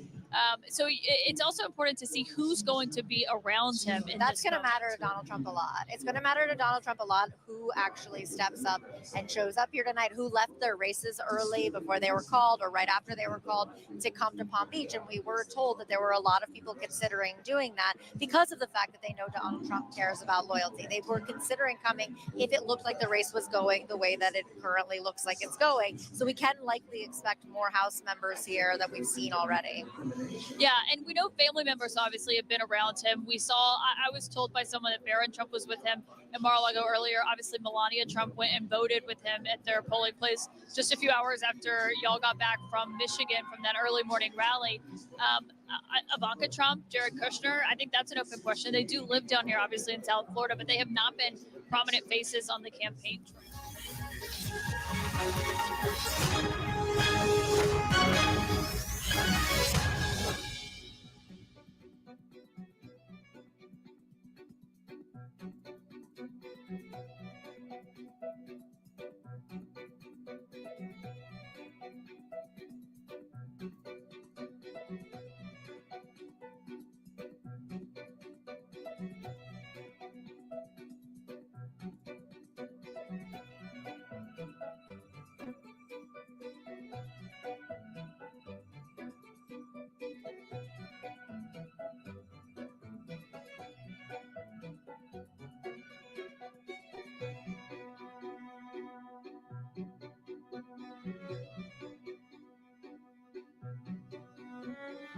presidential chair. We also know how the key swing states, out of the 7, 2 of them have already been called. They are in favor of Donald Trump, just 5 of those remaining, and most of them, in fact, all of them, sees a lead by Donald Trump. In fact, taking this to CNN, as far as the latest projections are concerned, let's cut across live to our sister channel CNN and learn about a lot that's happening there. And 87 electoral votes. There are 270 electoral votes, as always, needed to win. Let's look at the states we have not called yet. In Pennsylvania, Donald Trump in the lead there still, 51.1% of the vote, ahead of Kamala Harris, who has 47.8% of the vote. Trump leads with more than 214,000 votes. That's with an estimated 92% of the vote in. Michigan now, Donald Trump in the lead, 52.1% of the vote. Kamala Harris, 46% of the vote. Donald Trump with a more than 215,000 vote lead. That's with 62% of the estimated vote in from the Wolverine state. The Badger state of Wisconsin now, Donald Trump, 51.2% of the vote. Kamala Harris, 47.2% of the vote. Donald Trump, more than 113,000 votes ahead of Harris, with an estimated 86% of the vote in from Wisconsin. In Arizona now, Donald Trump in the lead there too, 49.9% of the vote. Harris with 49.2% of the vote. Donald Trump with a more than 12,000 vote lead. That's with only 52% of the estimated vote in from Arizona. Still a lot of votes to count in Arizona. Nevada now, they've really counted a lot of votes. Donald Trump, 50.9% of the vote. Kamala Harris, 47.6% of the vote. Donald Trump with a more than 33,000 vote lead. That is with 70% of the estimated vote in from Nevada. Last time we looked, it was only 2%. John King, look at that. Your buddies in Nevada reporting their votes there. Well, last time it took a very, very long time. So if they're starting to get some in tonight, that's progress for Nevada. I just want to show this. This was a conversation you guys were having over the panel table the other day, just on the importance of Pennsylvania, as we're at this point now, where North Carolina and Georgia have gone for Trump. You see the yellow of the states still on the map. Now, we project Alaska is going to come in for the Republican. If that were to change, that would change these paths. But there's no path to 270 for the vice president that does not include the Commonwealth of Pennsylvania. So, yes, she needs to win all blue wall states to get there. That would get her there on its own, as long as she wins Nebraska's 2nd congressional district. But there's no way to get there without Pennsylvania, which is why that is absolutely critical that she win there. I just want to show you what I mean. Let's assume that she came back and won Michigan. She's trailing now. Let's assume she came back and won Wisconsin. She's trailing now. She's trailing here, and she's trailing here. Even if she won them all, if Donald Trump won that, he'd be over the top. And so, if she is winning this, she can afford to lose something else along the way. But because this is why we talked about this for weeks, and that's why both campaigns spent more money in Pennsylvania than any other state, Commonwealth by far. The 19 electoral votes, it's just 19 versus 16, 19 versus 11, 19 versus 10.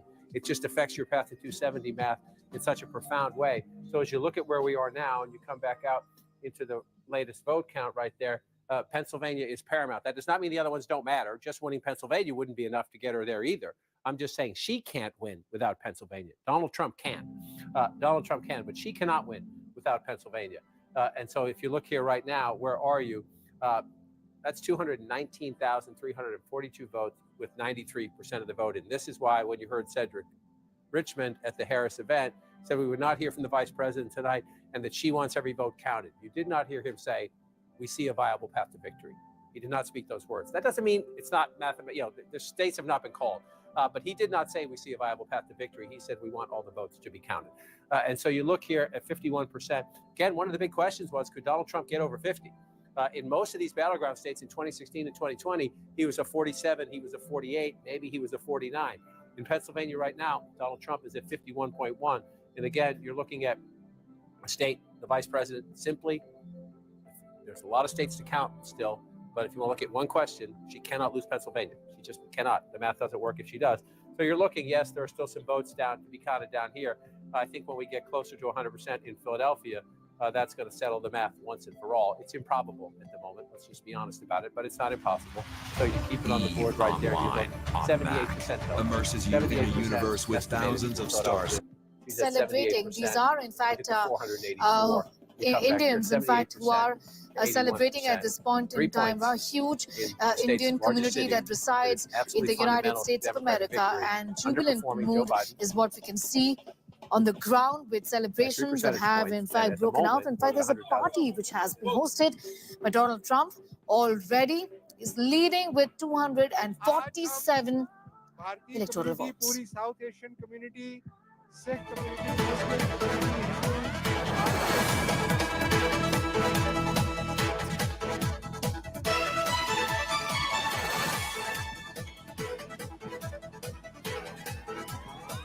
Okay, so we have members of the Indian community who are celebrating Trump's, what seems to be his possible victory, a very, very big possibilities with 247 electoral votes in his favor, and Kamala Harris lagging behind with 210. Celebrations have broken out in various parts of the country. These are pictures coming in right now of members of the Indian community.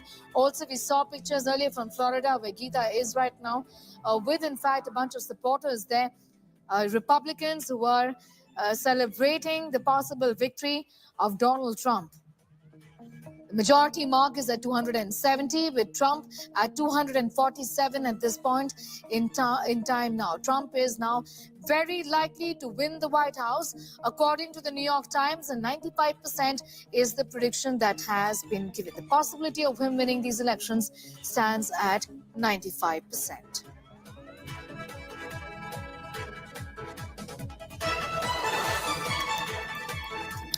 Geeta, in fact, is back with us. Geeta, we have these pictures, in fact, of members of the Indian community who are, in fact, celebrating. On your screen are pictures of celebrations that have, in fact, broken out with Trump. New York Times says very likely to win. The prediction is that of 95%. Well, that's right. It's now a decision that only has to be called on Pennsylvania. And then you'll have Trump come out here.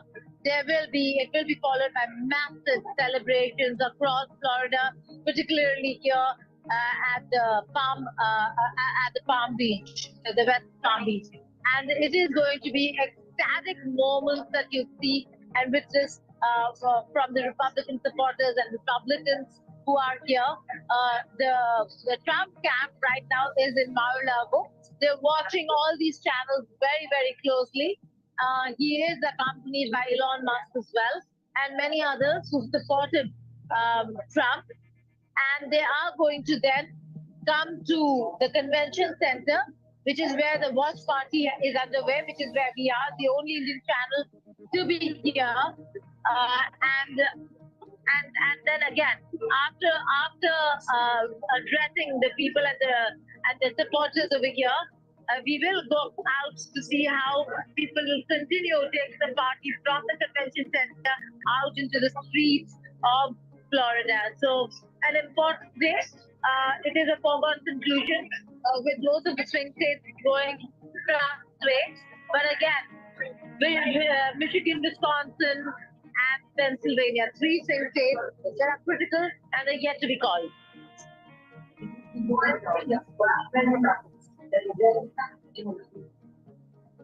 All right. Be with us, Geeta. I'm just going to come back to you in a moment from now. Geeta is in Florida. And these are pictures, in fact, on the right side of your screen from the Trump headquarters. All right. These are pictures coming in from the Trump headquarters right now. We'll just be, in fact, getting in more details at this point in time. However, celebrations have broken out at the Trump camp. As Republicans, the Reds are celebrating. Let's take a listen.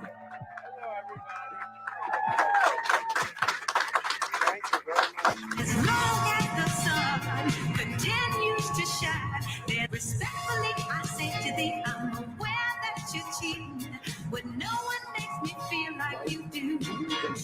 Politics that he has used to great success in this country. Carl, I think he's trailing him on trailing his prior 2020 numbers with whites.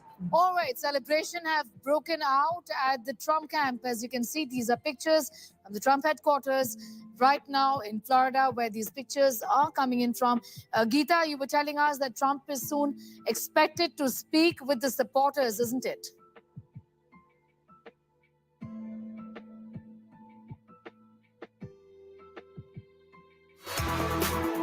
Geeta, if you can hear me, we'll try and go back to Geeta in a moment from now, but we're reporting on these pictures that are coming in from Florida in the US, the Trump headquarters, where Reds are celebrating. What's clear is that Trump is, in fact, winning the race to the White House, with him leading in 247 electoral seats, as opposed to Kamala Harris, who's lagging behind with 210. The majority mark of 270, that's the magic figure. And it seems to be pretty easy right now. It is inevitable, is what is being said. Very, very likely. A chance of 95%, says the New York Times, of Trump winning the race to the White House. We're getting you the final countdown up to the elections in the United States of America. In a few hours or so, perhaps it will be clear, and the name is going to be... At huge pop stars, many celebrities. The list could only go on. Those who came out in support for Kamala Harris. And yet we did know that this was going to be a neck-and-neck fight, but it appears for the moment, the numbers that are stacked, 214 for Kamala Harris, while 247 for Donald Trump. And that's showing a huge lead for Donald Trump. Unlikely that Kamala Harris could catch up. And the fact that he's managed to win the biggest swing state of Pennsylvania itself, giving a huge indicator that Donald Trump could clinch victory. He is likely to be the president of the United States. The biggest swing state of Pennsylvania itself was where all eyes were on, and it appears that Donald Trump has managed to win this big. So this is a U.S. election that will go down in history, and undoubtedly the 2019 elections that Donald Trump lost, almost was pushed out of the election race itself on many cases that were leveled against him.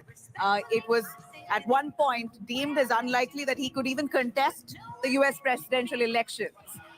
But the man has really come out of that storm, literally manages to clinch victory. In moments from now, we'll hear an announcement, but it's quite clear here that Donald Trump has inched closer to victory. Very unlikely that Kamala Harris will catch up. The numbers as it's stacked right now is Kamala Harris shown at 216 with Donald Trump at 247. 214 Kamala Harris. There you have the numbers on our screens itself. 214 Kamala Harris with Donald Trump at 247.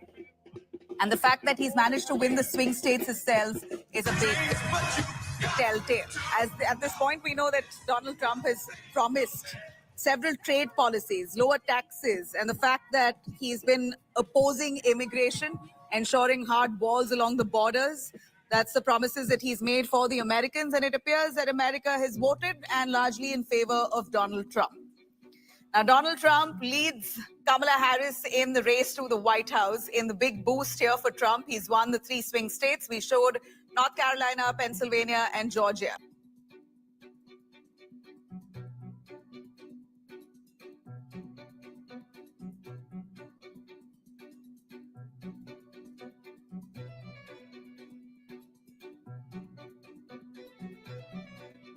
Presidential chair. We also know how the key swing states, out of the 7, 2 of them have already been called. They are in favor of Donald Trump, just 5 of those remaining, and most of them, in fact all of them, sees a lead by Donald Trump. In fact, taking this to CNN as far as the latest projections are concerned, let's cut across live to our sister channel CNN and learn about a lot that's happening there. And 87 electoral votes. There are 270 electoral votes, as always, needed to win. Let's look at the states we have not called yet. In Pennsylvania, Donald Trump in the lead there still, 51.1% of the vote, ahead of Kamala Harris, who has 47.8% of the vote. Trump leads with more than 214,000 votes. That's with an estimated 92% of the vote in. Michigan now, Donald Trump in the lead, 52.1% of the vote. Kamala Harris, 46% of the vote. Donald Trump with a more than 215,000 vote lead. That's with 62% of the estimated vote in from the Wolverine state. The Badger state of Wisconsin now, Donald Trump, 51.2% of the vote. Kamala Harris, 47.2% of the vote. Donald Trump, more than 113,000 votes ahead of Harris, with an estimated 86% of the vote in from Wisconsin. In Arizona now, Donald Trump in the lead there, too, 49.9% of the vote. Harris with 49.2% of the vote. Donald Trump with a more than 12,000 vote lead.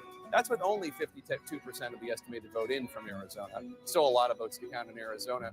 Nevada now, oh, they've really counted a lot of votes. Donald Trump, 50.9% of the vote. Kamala Harris, 47.6% of the vote. Donald Trump with a more than 33,000 vote lead. That is with 70% of the estimated vote in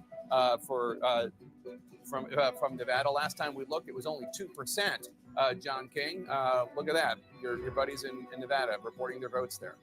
Well, you know, last time it took a very, very long time. So if they're starting to get some in tonight, that's progress for Nevada. I just want to show this. This was a conversation you guys were having over the panel table the other day. Just on the importance of Pennsylvania, as we're at this point now, where North Carolina and Georgia have gone for Trump. But that will be nullified once we get the final results. So, picture अभी बाकी है, game खत्म नहीं हुआ है, is continuation. Because क्या होता है, कभी urban vote पहले आते हैं, कभी rural votes पहले आते हैं, कभी किस candidate के voters है, तो that goes on, and that's what is going to go on with this four battleground states. I am very hopeful कहते हैं जब तक एक लास्ट वोट काउंट ना हो जाए तो हमको होप नहीं छोड़नी चाहिए and I am still keeping the hope क्योंकि मैंने लास्ट 3 महीने I have toured 17 states in last 12 weeks हम 12 मतलब 17 स्टेट्स में गए हैं every weekend I was out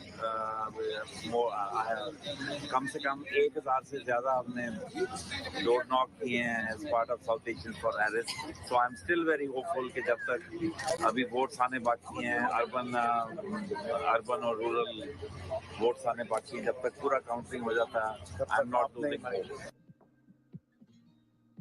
All right, those are large numbers of Indians who are speaking to India today. Exclusive ground reports coming in as Trump is on his way to victory. I'm going to take you through all the states that has already declared its results and those that are awaiting at this point, clearly showing signs of Trump taking it away to become the next president of America. North Carolina, if I could take you through, starting with the swing state, Trump has won and that declaration has already been announced. And then you have Arizona, where Trump is said to be leading. Next, you have Georgia, where Trump has already won, and these are very important states. As we see Michigan, on the other hand, where Trump again has managed to lead so far. There's no result that's been announced, but he's leading there. Nevada, on the other hand, the results are yet to be announced. Pennsylvania, a very strong, big swing state. Trump is said to be leading. In fact, we hear now that Trump has managed to win Pennsylvania. And also Wisconsin, where Trump is currently leading. So these are the 7 swing states that really act as a decider. And in fact, the election itself was hinging on these 7 swing states. So Trump wins the biggest swing state of Pennsylvania. That's the latest we have. While Elon Musk hailing his victory, Donald Trump clinching 3 key states. So it's important to see here that the biggest supporter and the man who's really been through thick and thin with Donald Trump is Elon Musk, Tesla CEO. He hails Trump's win in Pennsylvania. Musk says, soon you'll be free to build America. America is a nation of builders.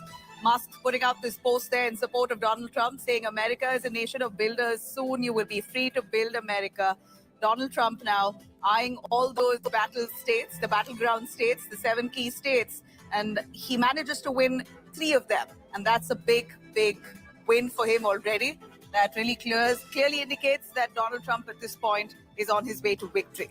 Elon Musk putting out that post itself, man who's really supported Donald Trump through and through, has now put out this post in confidence, almost likely that he too understands, soaking in that Donald Trump has managed to win this presidential race, a real historic one for Donald Trump indeed. For the Republicans itself, this may have been a real neck and neck fight, but from what we see, the results as we come closer to the end here is showing how Trump is really leaps ahead. It wasn't a real neck and neck fight, at least from the numbers that we have here. This clearly shows Trump in big lead.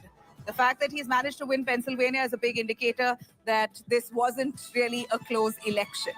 Trump, of course, promised to ensure that he ends illegal immigration. That was one of his strongest calls, as he asked for Americans to stay united and ensure that he cuts down on immigration and illegal immigration, put a hard stop to it.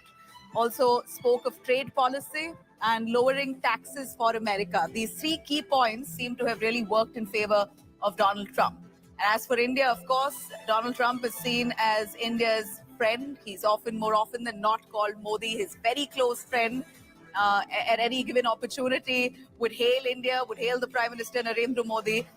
There were pujas that were carried out for Donald Trump in India extensively by some of the priests in India who prayed for his victory. And it appears that Donald Trump has really managed to clinch it. He's eyeing the 7 battleground states, of which the declaration for 3 has already come through. And it appears that he's managed to win the biggest one, and that's Pennsylvania. This is, of course, a big disappointment for Kamala Harris, a last-minute pick for the Democrats. It was Joe Biden all the way until the fag end when the Democrats made that hard decision to push Vice President Kamala Harris in the running. Of course, Donald Trump, with his age and health issues, it was a last-minute decision for him to drop out.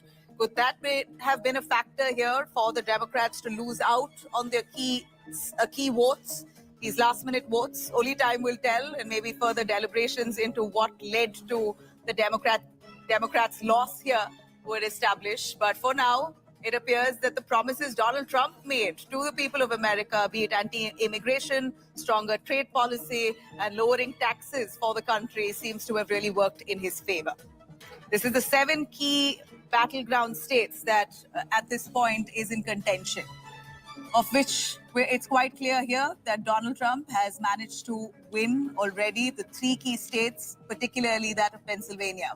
The latest numbers that we're showing for you here, 2014, that Kamala Harris has managed to win out of the 270, which is the majority mark there, 247 Donald Trump. So that's really a big gap there, and very unlikely, as we hear from political experts coming from America and our reporters telling us, highly unlikely that Kamala Harris will be able to pick up her numbers to the fag end.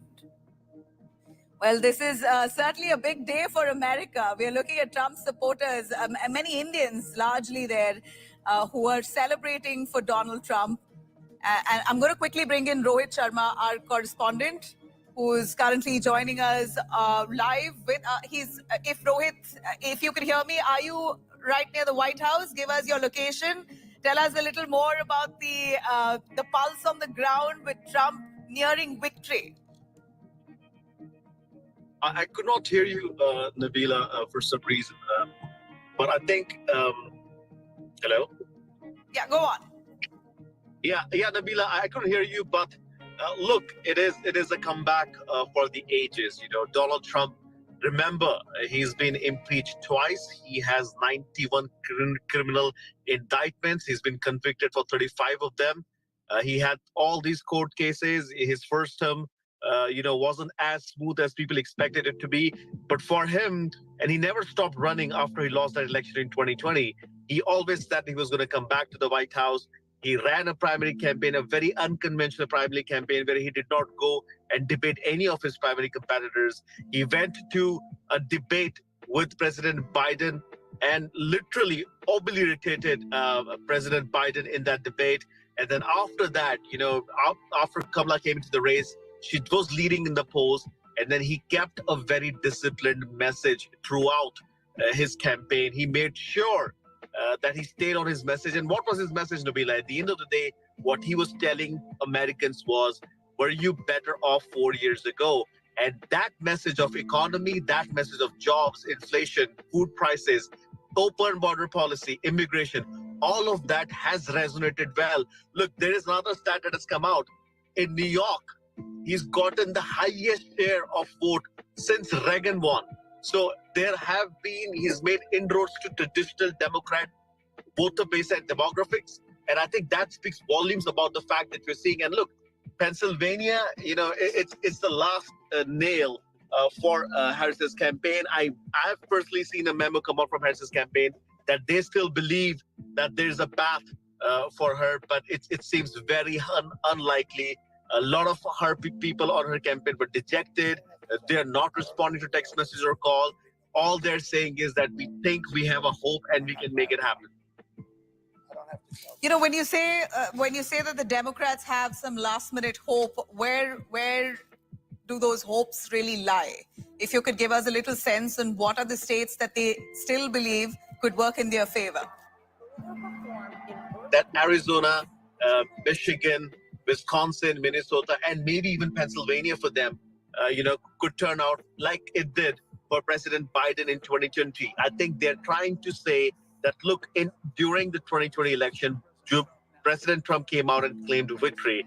But after all the votes were counted, after everything had happened, it was Joe Biden who was declared the winner in that presidential election. So they are trying to remind people that there is still a mathematical way that this can happen if all the ballots are counted. But it looks very unlikely, given the lead that he is in right now, that Kamala Harris can pull this one off. Again, anything can happen. We should wait. But again, these are not final results, Nabila. These are projections. American elections have always been called on these projections, and the projections right now seems really bad for Kamala Harris. We're bringing for our viewers, Rohit, stay with us, but we're bringing for our viewers the images coming in from the Florida Convention Center, where Trump is really due to have this big speech, a victory speech, very likely for him. Huge crowds there that have already gathered cheering for Trump, awaiting his arrival. This is certainly historic for Donald Trump, a man who lost out the previous election to Joe Biden, the Democrats, and now has managed to come back in how. It appears that he has defied all those cases and the number of criminal cases that were leveled against him, several cases that are still ongoing. And there were bids and attempts that were made to push him out of the electoral race itself, of course, as per legal provisions itself, owing to some of the issues that he had to face, the legal cases. It was very unlikely that Donald Trump would even be the Republican candidate. But look how he's managed to turn that around, and he's very close to victory.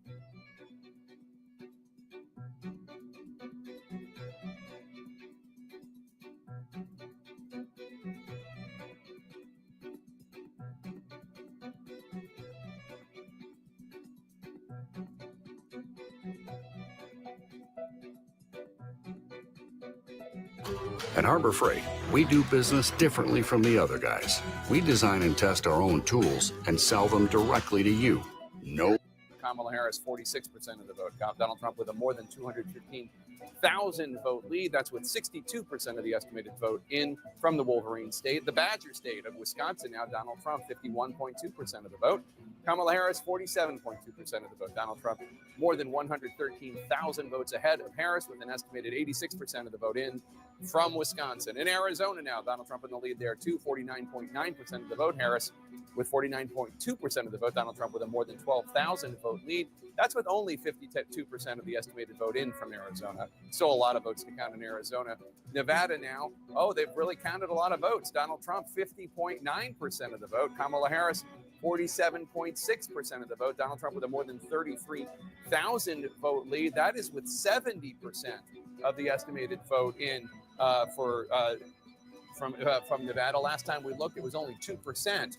John King, look at that. Your buddies in Nevada reporting their votes there.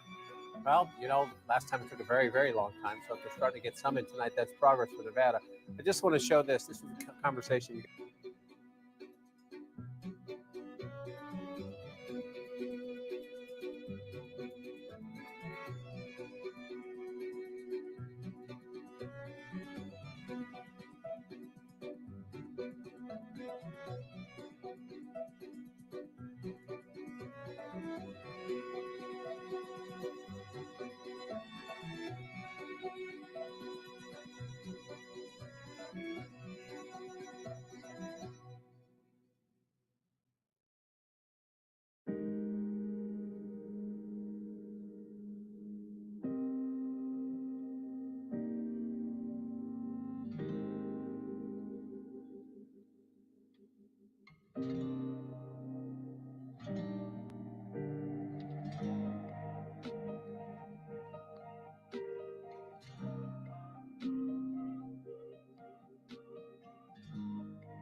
been exactly the way you draw.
There are 5.9 million searches made every minute. The next one you do could do this.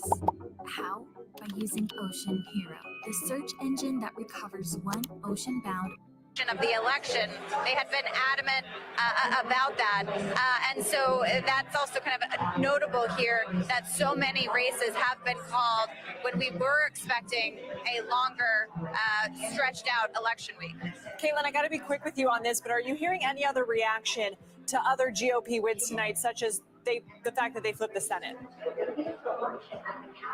Lindsay, this is going to be such a big deal. And again, we're waiting for a couple other Senate seats in Wisconsin and in Michigan and in Pennsylvania. If those go the way of the race there, those are candidates who hugged onto Donald Trump very tightly. He would have a majority in the Senate as well. Caitlin Huey Burns at Trump Election Night headquarters in West Palm Beach. Thank you so much. You're watching CBS News, America Decides.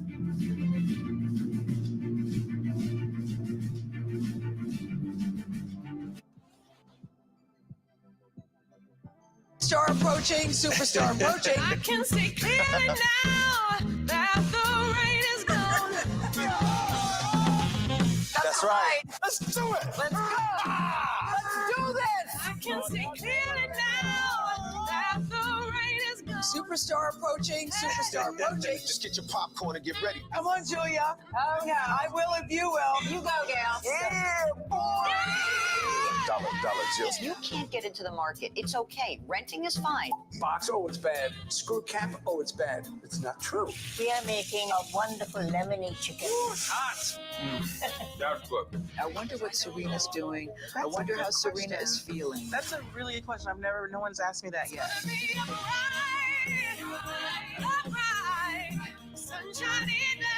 You're 70 years old? 70, yeah. I'm 21.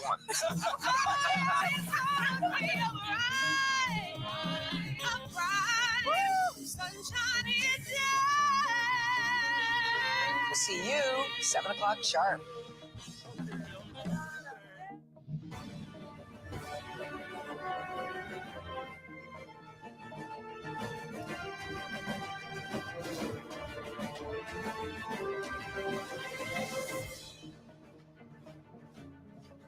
Welcome back to CBS News Election Night headquarters in New York. It is 2 a.m. in the East, 11 p.m. in the West. Former President Donald Trump is having a very big night, and we're waiting to hear from him as he prepares to take the stage at his Florida campaign headquarters.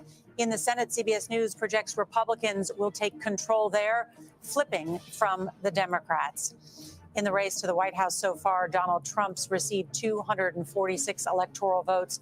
Kamala Harris has 194, and it takes 270 to secure the presidency. In the biggest battleground state of all, Pennsylvania, CBS News rates that as lean Republican. It has been a toss-up through much of the night. Other networks have called it for the former president.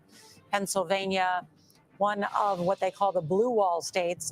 Alongside Pennsylvania, CBS News rates Wisconsin as lean Republican as well. Michigan, at this hour, a toss-up. In the South, CBS News projects Donald Trump will win North Carolina and Georgia, while Arizona and Nevada are rated toss-up. And let's turn now to Gayle King. Gayle? We're going to bring in CBS political contributor Joel Payne now. Joel? Hi, Gayle. Hey. So I just want to say, when Jim Clyburn was here earlier this evening, he said that there was still a path, but the path was thorny. I think now we can even see that looks like the thorns are bending to the side as we sit here. When you were here earlier today or yesterday, and now my days are all running together, you said the conversation about black men was being exaggerated, that you didn't think that was the case. Are you still, as you sit here today, an hour ago you had hope? Do you still have hope yourself as you sit here now? Well, Gayle, I got to have hope, but also I got to read polls and data, and the data certainly suggests that things aren't going well. My point about black men was, I think it's a complex story. I think top line, Harris actually mostly held Biden's vote share nationally with black men, but she lost them in key places and key states and key localities where she needed to have them. And I think also there's a story with Latino men as well that I think my colleague Leslie speaks to so well. But I think that, Democrats have some soul searching to do here. This coalition that Democrats have relied upon is changing and has to change. And there has to be some introspection as to why are working class voters missing some of the messages that we're putting across. I actually don't think that working class voters don't like democratic ideas. I think it's sometimes the packaging. You look at the House tonight, Democrats actually have a chance to win back the House. So it is voters keep firing people. And I think we have to understand why voters keep firing people. Joel, is it, and I even hate to ask this question, I'm asking as I'm clutching my pearls, could it be a woman issue? When Barack Obama suggested it, some people were offended that he even raised that issue. But do we have to realistically think about that? We've had Hillary Clinton now, and now maybe even Kamala Harris. Do you feel that this country isn't ready for a woman president? I think we have a country where people live in different silos and don't have one shared experience. And I think that experience, it seems like the gap is widening between the experience of people based on education, based on gender, based on location, based on their pocketbook. And that is creating a real fissure in how we think about our political coalitions. And I think that is the best explanation late on a Tuesday night, early on a Wednesday morning that I can give you right now, Gayle.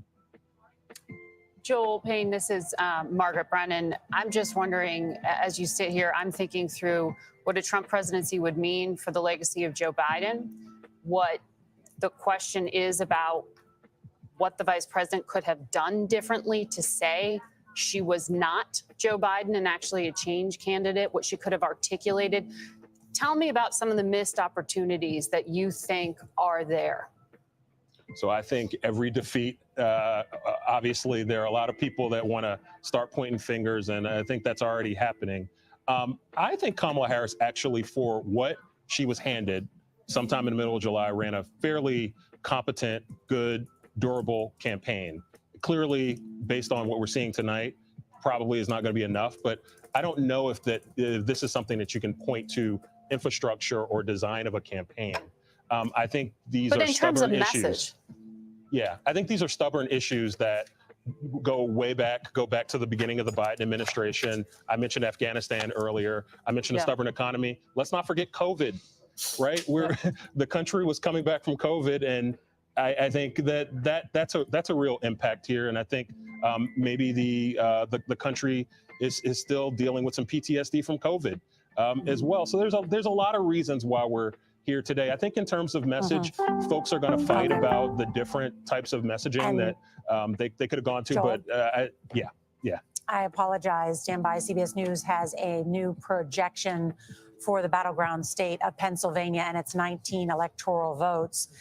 CBS News projects that Donald Trump will be the winner of the state of Pennsylvania. That is a state that Biden carried 4 years ago, but Trump won in 2016, a major projection, and that essentially closes the pathway for Kamala Harris and the presidency. Robert Costa. So much disappointment among my top Democratic sources tonight, just in the last few minutes, about Pennsylvania. There was promise for Democrats in 2022 when Governor Josh Shapiro, Senator John Fetterman were able to appeal to working people in Pennsylvania.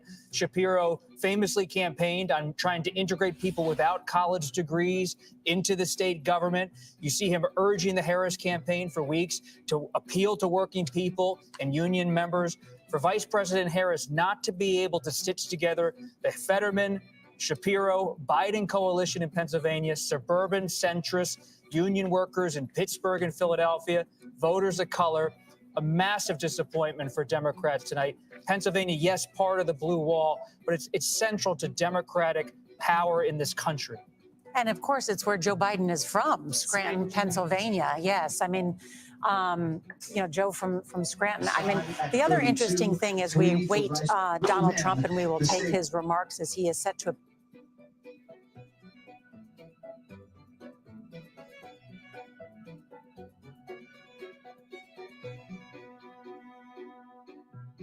State of South Carolina, so we are counting down. We still early. This ain't nothing but a race, baby. We still early. Ticking up on the former president's side at 32-3 for Vice will win the state.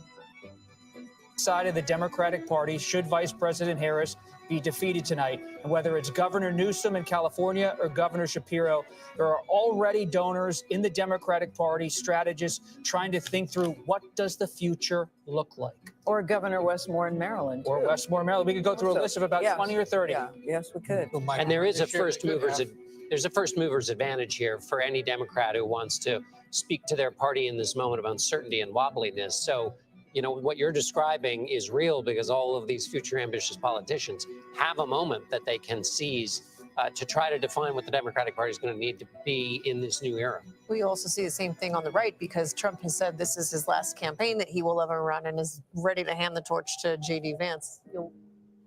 Oh, I heard crowd cheering. Excuse me. That was the people on Times Square. That it does hear like there is some commotion, and we did get what they call a 2-minute warning, which is a cue to the press and others that the former president of the United States is going to be walking out to the stage. And as soon as he does, we will take his remarks live. I'm struck by the conversation that we had earlier, which is what Trump will show up. It's interesting that we still ask that questions after having him on the national stage for more than a decade. Well, and of course, we remember that after the speech that Tony referred to after winning in 2016, he gave the inaugural address about American carnage. So it didn't last.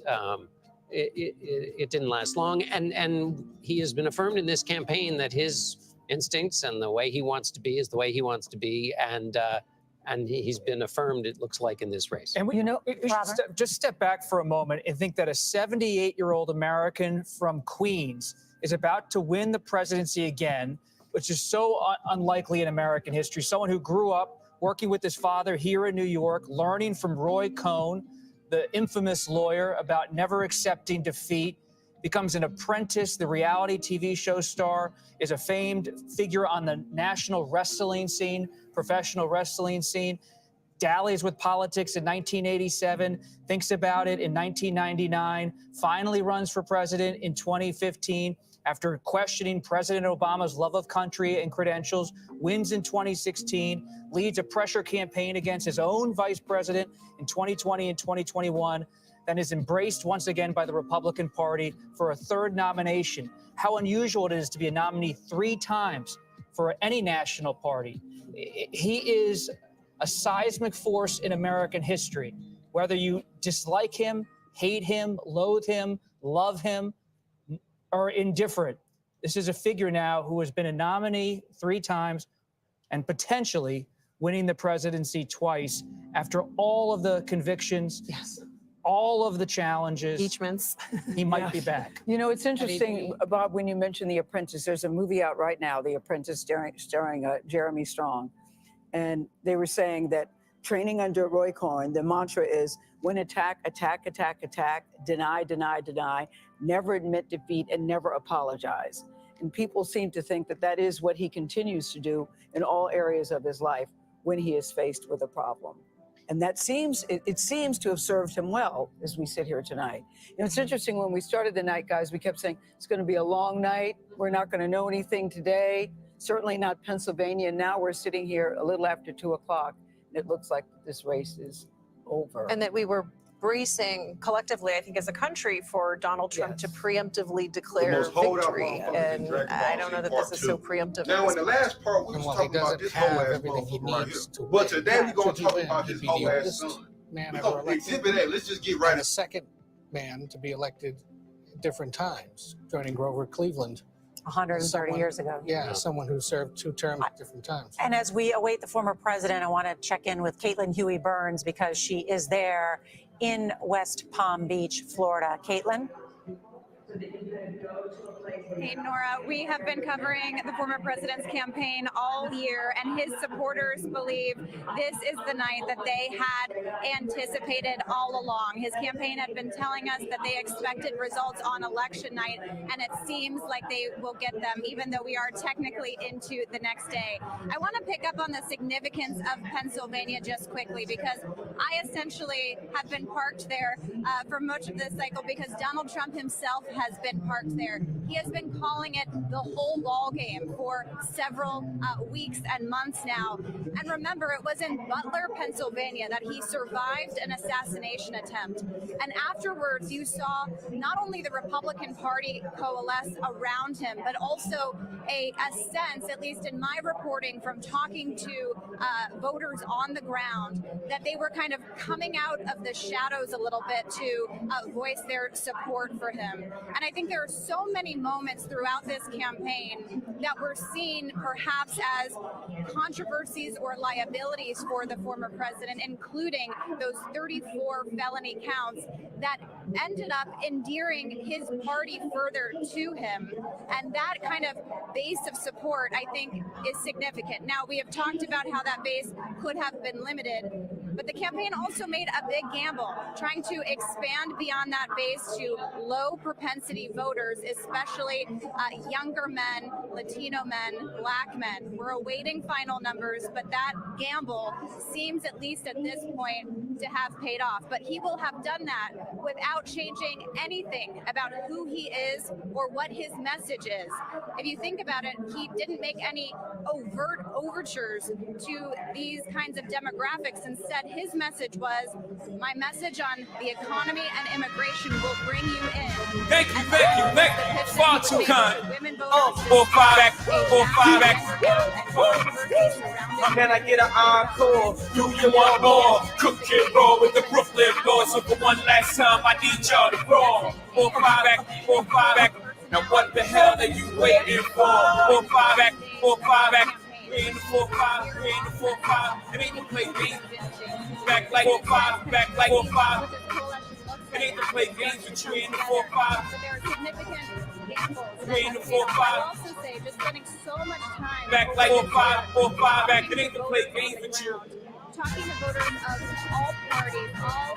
It ain't to play games with you. You ain't the 4 5. Uncertainty in this electorate. This feeling of a world ahead, an economy that wasn't working. We ain't the 4 5. We ain't the 4 5. Tapped into that. back like 05, back like 05. dark way. His rhetoric was much more harsh, but their theory was that this is an America that is not 45 back, 45 back, back like 05, back like 05. personality, and when a campaign that he's been waging for nearly a decade would bring those voters into back like 45, 45 back, 45 back. Just moments away from Donald Trump taking the stage in West Palm Beach to bring in Republican strategist 45 back, Leslie 45 back. Sanchez. And Leslie, your thoughts at this moment? I think for many Americans, they're really excited I about come back like Jordan, we in the 4-5. It ain't to play games with you, it's to aim at you. Probably name you. If I owe you, I'm blowing you to smithereens. Cops have to take one for your team, and I need you to remember one thing. I came, I saw, I conquered. The record sale, sold out concert. So motherfucker, if you want this encore, I need you to scream till your lungs are sore. a multiracial, working class, It's middle start time. class. This man is Republican mean. Party. It has been He's in the killing middle, all y'all making dad for turkeys. many election Y'all want cycles, more than Chicken Man. and But Trump y'all has want leaned more than into Chicken that. Man. We And I saw need that y'all this to is where help the me country was bring going, him back to and the this state. is why you see Thank that you. 4-5 back, 4-5 back.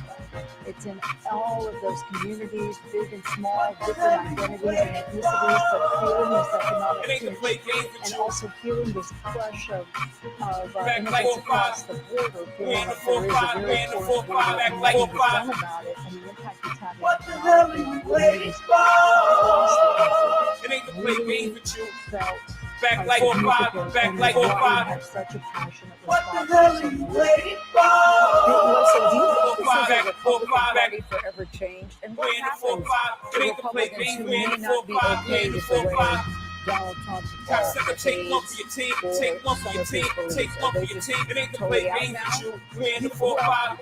everybody's 4-5 welcome, back, right? What's a party? 4-5 But it's a back. coalition of people who come together around a set of ideas. Back like 4-5, And back like I agree 4-5. with you, Dale, because political scientists will say about 4-5 every back. 40 years, Cops you'll said to see take one for big your team. political 4-5 back. It shifts ain't to play in games party with you. ID and partisanship.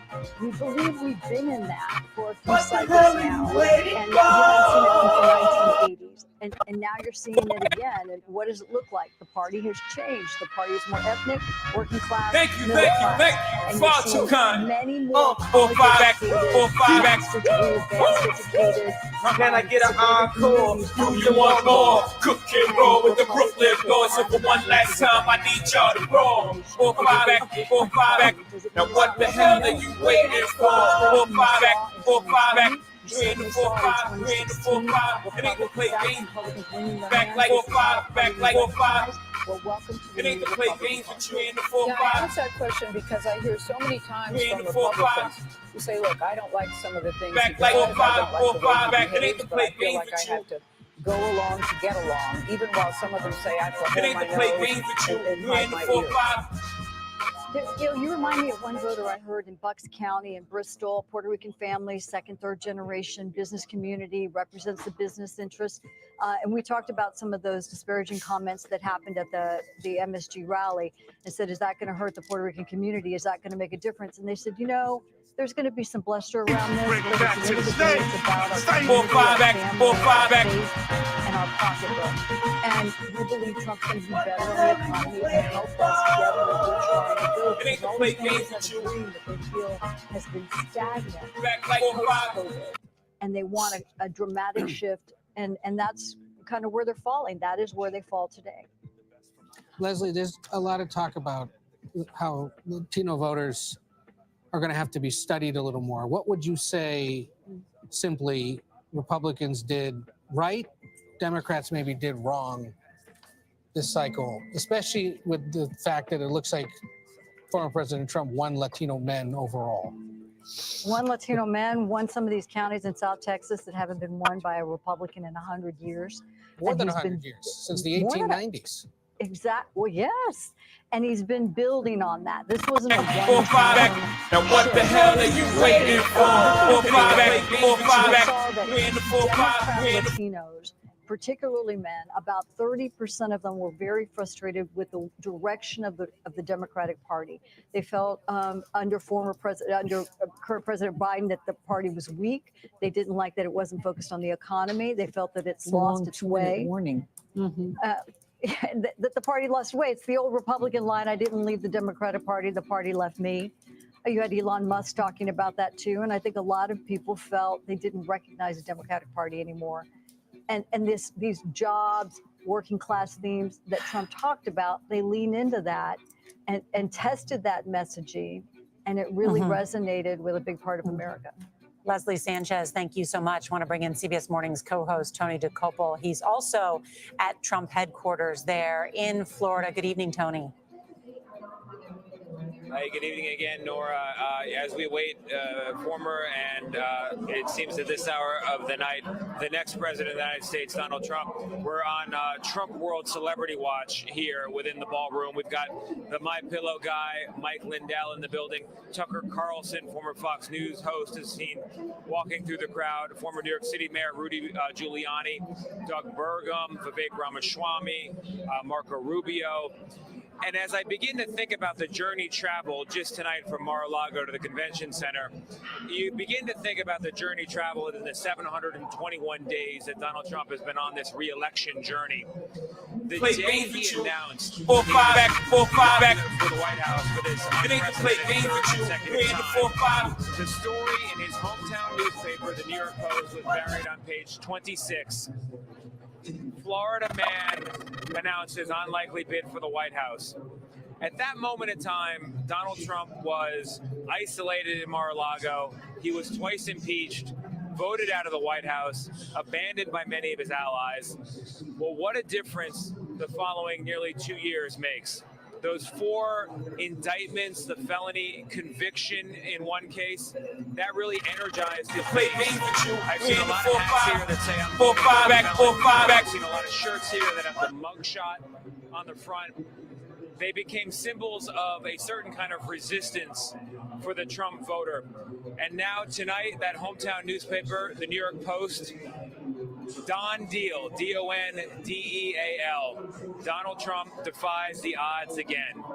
That is the story of this campaign for the people in the room here as they await Donald Trump's remarks. And if I had to guess, based on what he said election night 2016 and then in 2020, well, 2 points. 4-5 back, 4-5 back. Be waiting to come out around 2:30, which is the time frame in which he came out the last 2 cycles.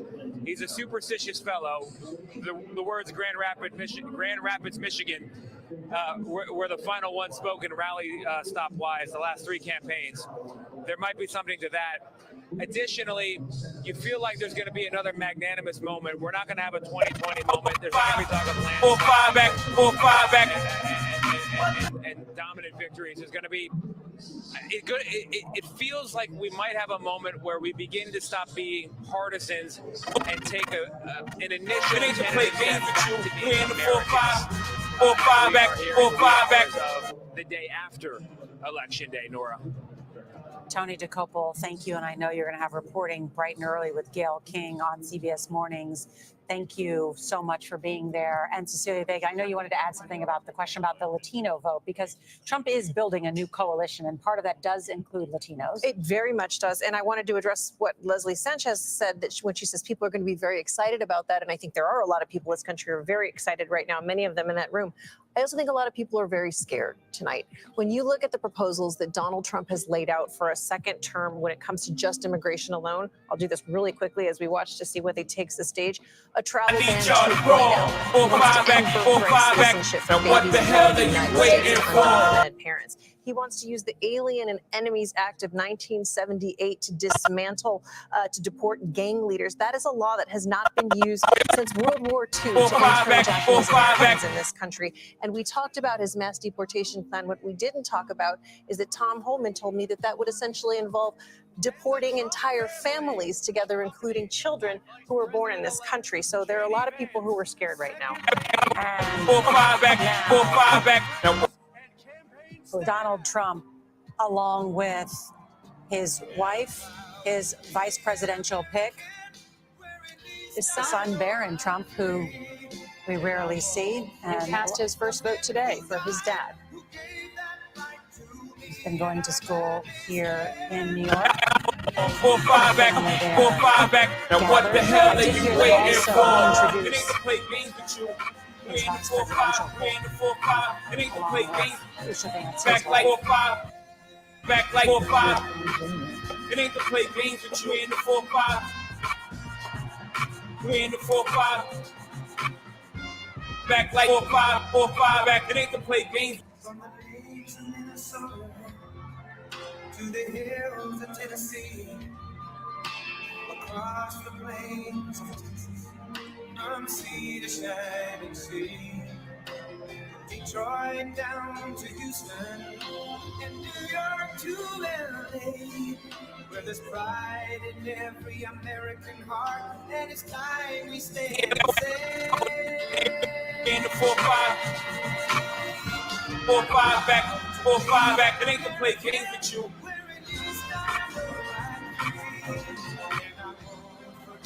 the men who died, who gave that life to me, and I gladly stand up next to you and defend her still today. 'Cause there ain't no doubt I love this land. God bless the USA.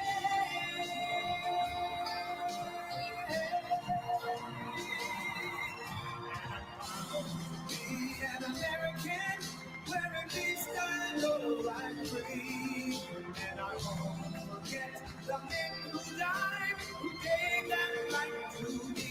And I gladly stand up next to you and defend her still today. 'Cause there ain't no doubt I love this land.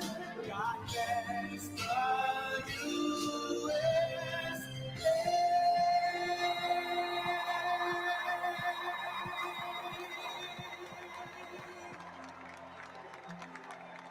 Thank you very much. Wow.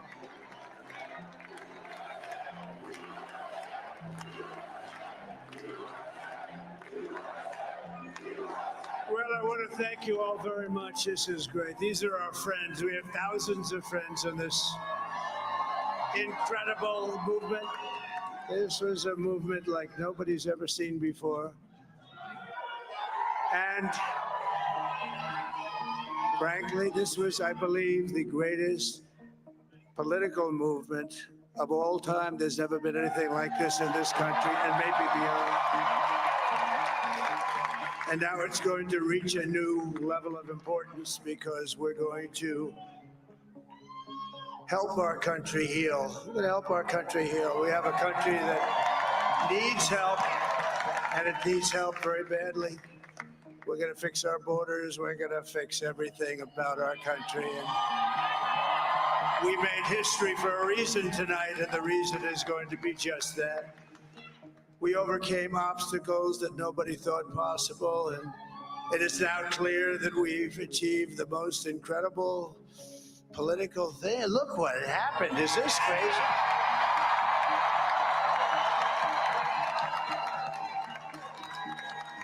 But it's a political victory that our country has never seen before, nothing like this. I want to thank the American people for the extraordinary honor of being elected your 47th president and your 45th president.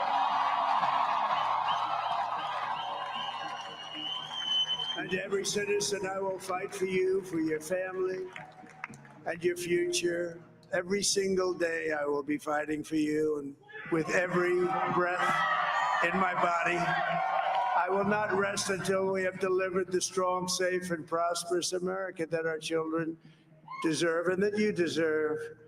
This will truly be the golden age of America. That's what we have to have. This is a magnificent victory for the American people that will allow us to make America great again. And in addition to having won the battleground states of North Carolina, I love these places, Georgia, Pennsylvania, and Wisconsin,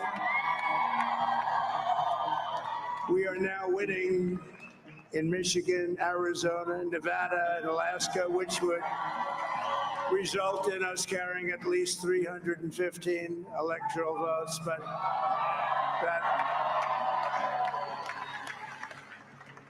but it's much easier doing what the networks did or whoever called it, because there was no other path. There was no other path to victory. We also have won the popular vote. That was great. Very proud of that.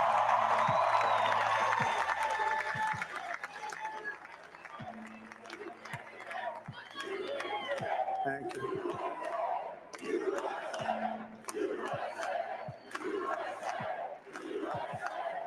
Thank you very much. Thank you. Winning the popular vote was very nice, I will tell you. It's a great feeling of love. We have a great feeling of love in this very large room with unbelievable people standing by my side. These people have been incredible. They've made the journey with me, and we're going to make you very happy. We're going to make you very proud of your vote. I hope that you're going to be looking back someday and say that was one of the truly important moments of my life when I voted for this group of people beyond the president, this group of great people. America has given us an unprecedented and powerful mandate. We have taken back control of the Senate. Wow, that's good. And the Senate races in Montana, Nevada, Texas, Ohio, Michigan, Wisconsin, the great Commonwealth of Pennsylvania, were all won by the MAGA movement. They helped so much. And in those cases, every one of them, we worked with the senators. They were tough races. And I mean, the number of victories in the Senate was absolutely incredible. And we did tele-rallies. We did tele-rallies with each one of them. And sometimes we did 2 or 3 and it was amazing to look at all of those victories. Nobody expected that, nobody. So I just wanted to thank you very much for that. And you have some great senators and some great new senators. And it also looks like we'll be keeping control of the House of Representatives.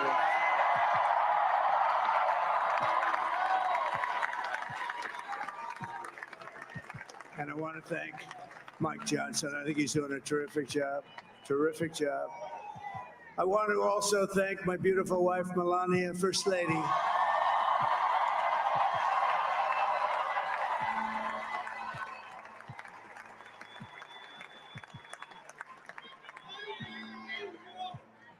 Who has the #1 best-selling book in the country. Can you believe that?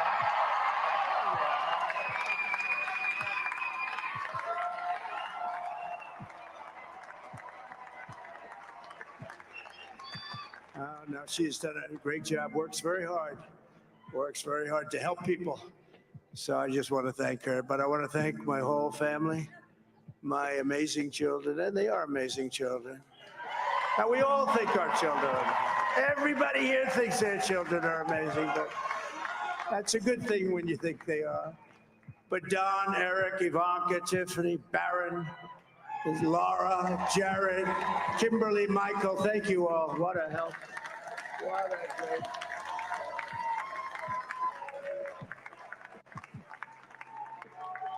My father-in-law, Victor, is tremendous, and we miss very much Melania's mother, Amalia. We miss Amalia, don't we, huh? She would be very happy right now, standing on this stage. She'd be so proud. She was a great woman, that one. Beautiful inside and out. She was a great woman. I want to be the first to congratulate our great, now I can say, Vice President-elect of the United States, J.D. Vance.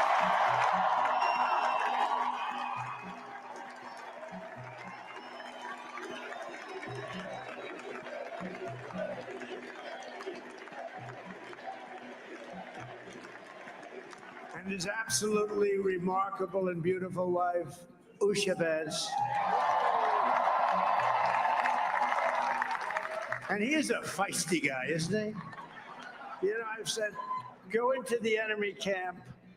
And you know, the enemy camp is certain networks and A lot of people don't like this. Sir, do I have to do that? He just goes, okay. Which one? CNN, MSDNC?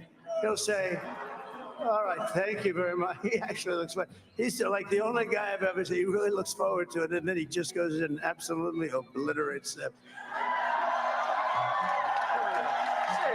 Say a couple of words.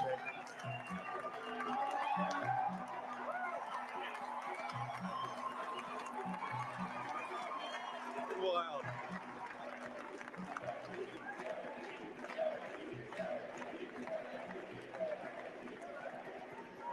Well, Mr. President, I appreciate you allowing me to join you on this incredible journey. I thank you for the trust that you placed in me.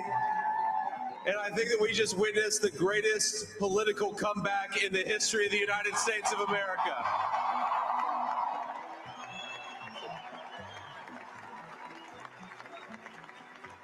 And under President Trump's leadership, we're never going to stop fighting for you, for your dreams, for the future of your children. And after the greatest political comeback in American history, we're going to lead the greatest economic comeback in American history under Donald Trump's leadership.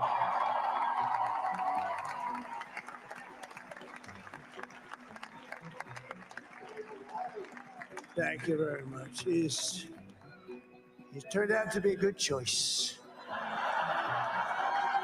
I took a little heat at the beginning, but he was, I knew the brain was a good one, about as good as it gets. And we love the family, and we're going to have a great 4 years, and we're going to turn our country around, make it something very special. It lost that little thing called special. We have to make it so. We're going to make this so great. It's the greatest country and potentially the greatest country in the world by far. And right now we're going to just work very hard to get all of that back. We're going to make it the best it's ever been. Thank you. Far too kind. 4 5 back. Can I get an encore? Do you want more? Cook and roll with the Brooklyn boys. So for one last time, I need y'all to roll. 4 5 back. Now what the hell are you waiting for? It ain't to play games with you. We're in the 4 5. It ain't to play games. Back like 4 5. Back like 4 5. It ain't to play games with you. We're in the 4 5. Susie and Chris, good job you. We're in the 4 5. 4 5 back. 4 5 back. It ain't to play games with you. Come here, Chris. Susie likes to stay sort of in the back, let me tell you. The ice spade, we call it the ice spade, right? Chris, come here, Chris. Susie likes to stay in the background. She's not in the background. Come here, say something. This wasn't expected, but I just want to thank, obviously, President Trump for this journey. It was a great one, and he's a hell of a candidate. And he's going to be a hell of a great 47th president. And this team that we had, the best team, and of course, even my boss, Susie Wiles, the best. Thank you. Thank you, and thank you, Susie. Look at this. She's shot. I've never seen her be shot before. Susie, they're great. Everybody up here is great. Everybody up here is very special. But the Trump, who did you say? Oh, let me tell you, we have a new star. A star is born, Elon. Now he is. Now he's an amazing guy. We were sitting together tonight. You know, he spent 2 weeks in Philadelphia and different parts of Pennsylvania campaigning. You know, he sent the rocket up 2 weeks ago, and I saw that rocket, and I saw it coming down. I saw it. It was, when it left, it was beautiful, shiny white. When it came down, it didn't look so pretty. It was going 10,000 miles an hour, and it was burning like hell. I said, what happened to your paint job? He said, we've never made a paint that could withstand that kind of heat. And, but I saw it come down and turn around. And it was, you know, it's like 22 stories tall, by the way. It looks a little smaller than that, but it's big. And it came down, and you saw that fire burning. And I'm saying, only Elon could do this. It must be an Elon. And I tell the story. I told it last night. I had a man on the phone. I had the screen muted, no sound. I was talking to a very important man, happens to be here. And that very important guy, one of the most important people in, I would say, the country, actually. But, you know, I was president, and now it looks like I was going to be maybe president again. So I figured I could ask him to hold. So I asked him to hold. And because Thank you. Far too kind. 4-5 back, 4-5 back. Can I get an encore? Do you want more? Cook and roll with the Brooklyn boys. So for one last time, I need y'all to roll. 4-5 back, 4-5 back. Now what the hell are you waiting for? It ain't to play games with you. We in the 4-5, we in the 4-5. It ain't to play games. Back like 4-5, back like 4-5. The spaceship came down and I saw those engines firing and it looked like it was over, it was going to smash. And then I saw the fire pour out from the left side and I put it straight and it came down so gently and then it wrapped those arms around it and it held it. And just like you hold your baby at night, your little baby. And it was a beautiful thing to see. And I called Elon. I said, Elon, was that you? He said, yes, it was. I said, who else can do that? Can Russia do it? No. Can China do it? No. Can the United States do it other than you? No. Nobody can do that. I said, that's why I love you, Elon. That's great. And you know, when we had the tragic Hurricane Helene, and it hit North Carolina, they were really devastated. The water, this was a big water, as big as we've ever seen, water hurricane. It built lakes out of nothing. Fields became lakes, and the danger was unbelievable. And the people from North Carolina came to me and they said, would it be possible, at all possible, for you to speak to Elon Musk? We need Starlink.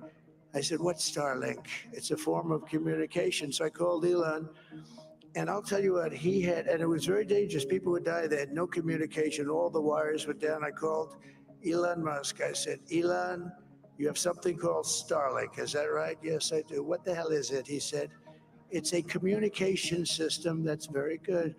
I said, Elon, they need it really, really badly in North Carolina.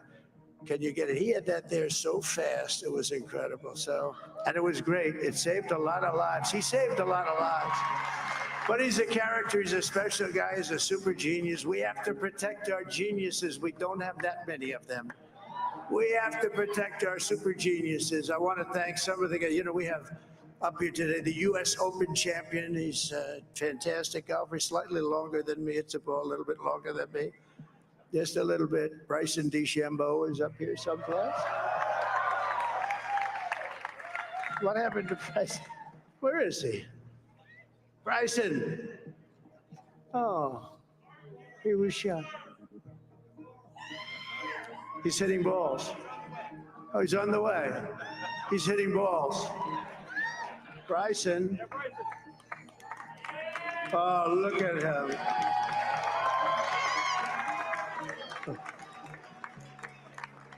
He had he's got a great career going. Great U.S. Open, Bryson. That's a fantastic job. And we also have a man, Dana White, who has done some job. He's a tough guy.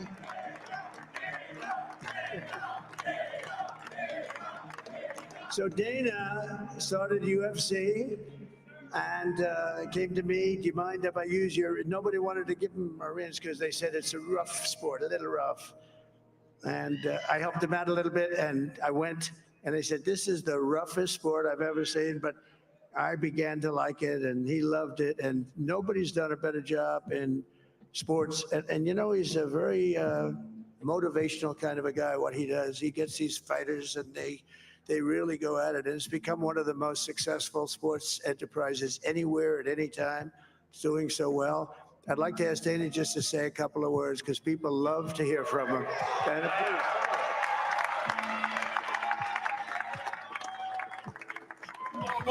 Cook and roll with the Brooklyn boys. So for one last time, I need y'all to roll. 4-5 back, 4-5 back. Now what the hell are you waiting for? When the machine comes after you, what you've seen over the last several years, this is what it looks like.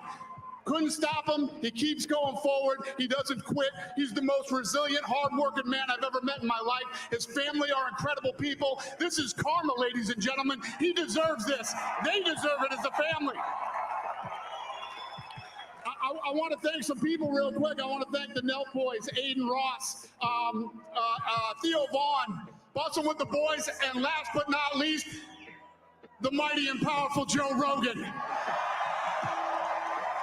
And thank you, America. Thank you. Have a good night.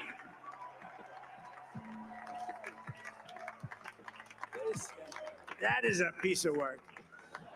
Now he's really an amazing guy. But most of all, I want to thank the millions of hardworking Americans across the nation who have always been the heart and soul of this really great movement.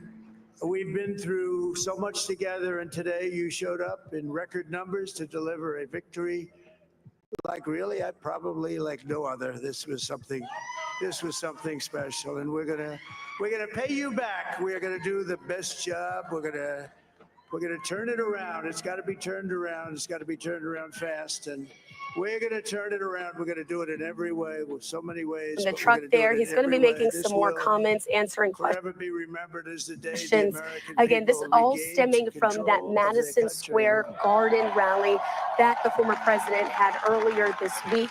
Let's listen in. So I just want to say that we have this great group of people. These are hardworking people. These are fantastic people, and we can add a few names like Robert F. Kennedy Jr. He came in, and he's going to help make America healthy again.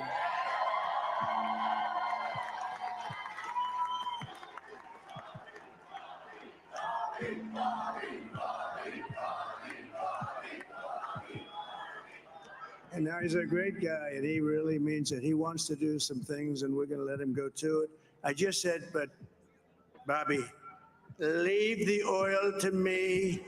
We have more liquid gold, oil and gas. We have more liquid gold than any country in the world, more than Saudi Arabia. We have more than Russia. Bobby, stay away from the liquid gold. Other than that, go have a good time, Bobby. Thank you. Far too kind. 4 5 back, 4 5 back. Can I get an encore? Do you want more? Cook and roll with the Brooklyn boys. So for one last time, I need y'all to roll. 4 5. People also, maybe that's the most important thing. This campaign has been so historic in so many ways. We've built the biggest, the broadest. Thank you. Far too kind. 4 5 back, 4 5 back. Can I get an encore? Do you want more? Cook and roll with the Brooklyn boys. So for one last time, I need y'all to roll. 4 5 back.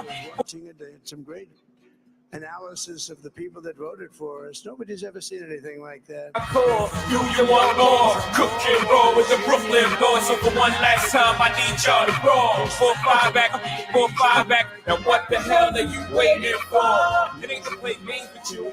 We ain't the 4 5, we ain't the 4 5. It ain't to play games. Back like 4 5, back like 4 5. Uniting citizens of all backgrounds around a common cause. It ain't to play games with you. We ain't the 4 5, we ain't the 4 5. It ain't to play games. Back like 4 5, back like 4 5. It ain't to play games with you. We ain't the 4 5. We ain't the 4 5. We don't have to use it. You know, we have no 4 5 back, 4 5 back. It ain't to play. Except we defeated ISIS. We defeated ISIS in record time. But we had no wars. They said, he will start a war. I'm not going to start a war. I'm going to stop wars. But this is also a massive victory for... You waiting for? It ain't to play games with you. We ain't the 4 5. We ain't the 4 5. It ain't to play games with you. Back like 4 5. Back like 4 5. It ain't to play games with you. We ain't the 4 5.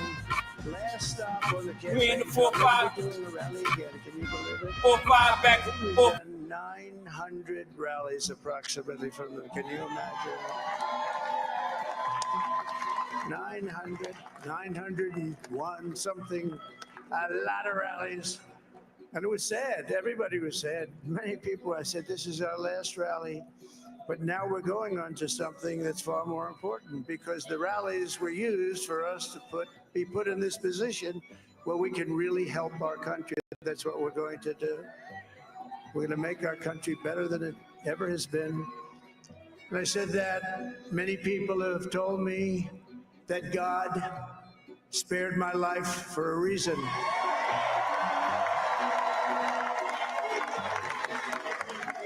And that reason was to save our country and to restore America to greatness.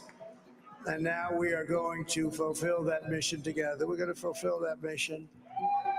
The task before us will not be easy, but I will bring every ounce of energy, spirit, and fight that I have in my soul to the job that you've entrusted to me. This is a great job. There's no job like this. This is the most important job in the world.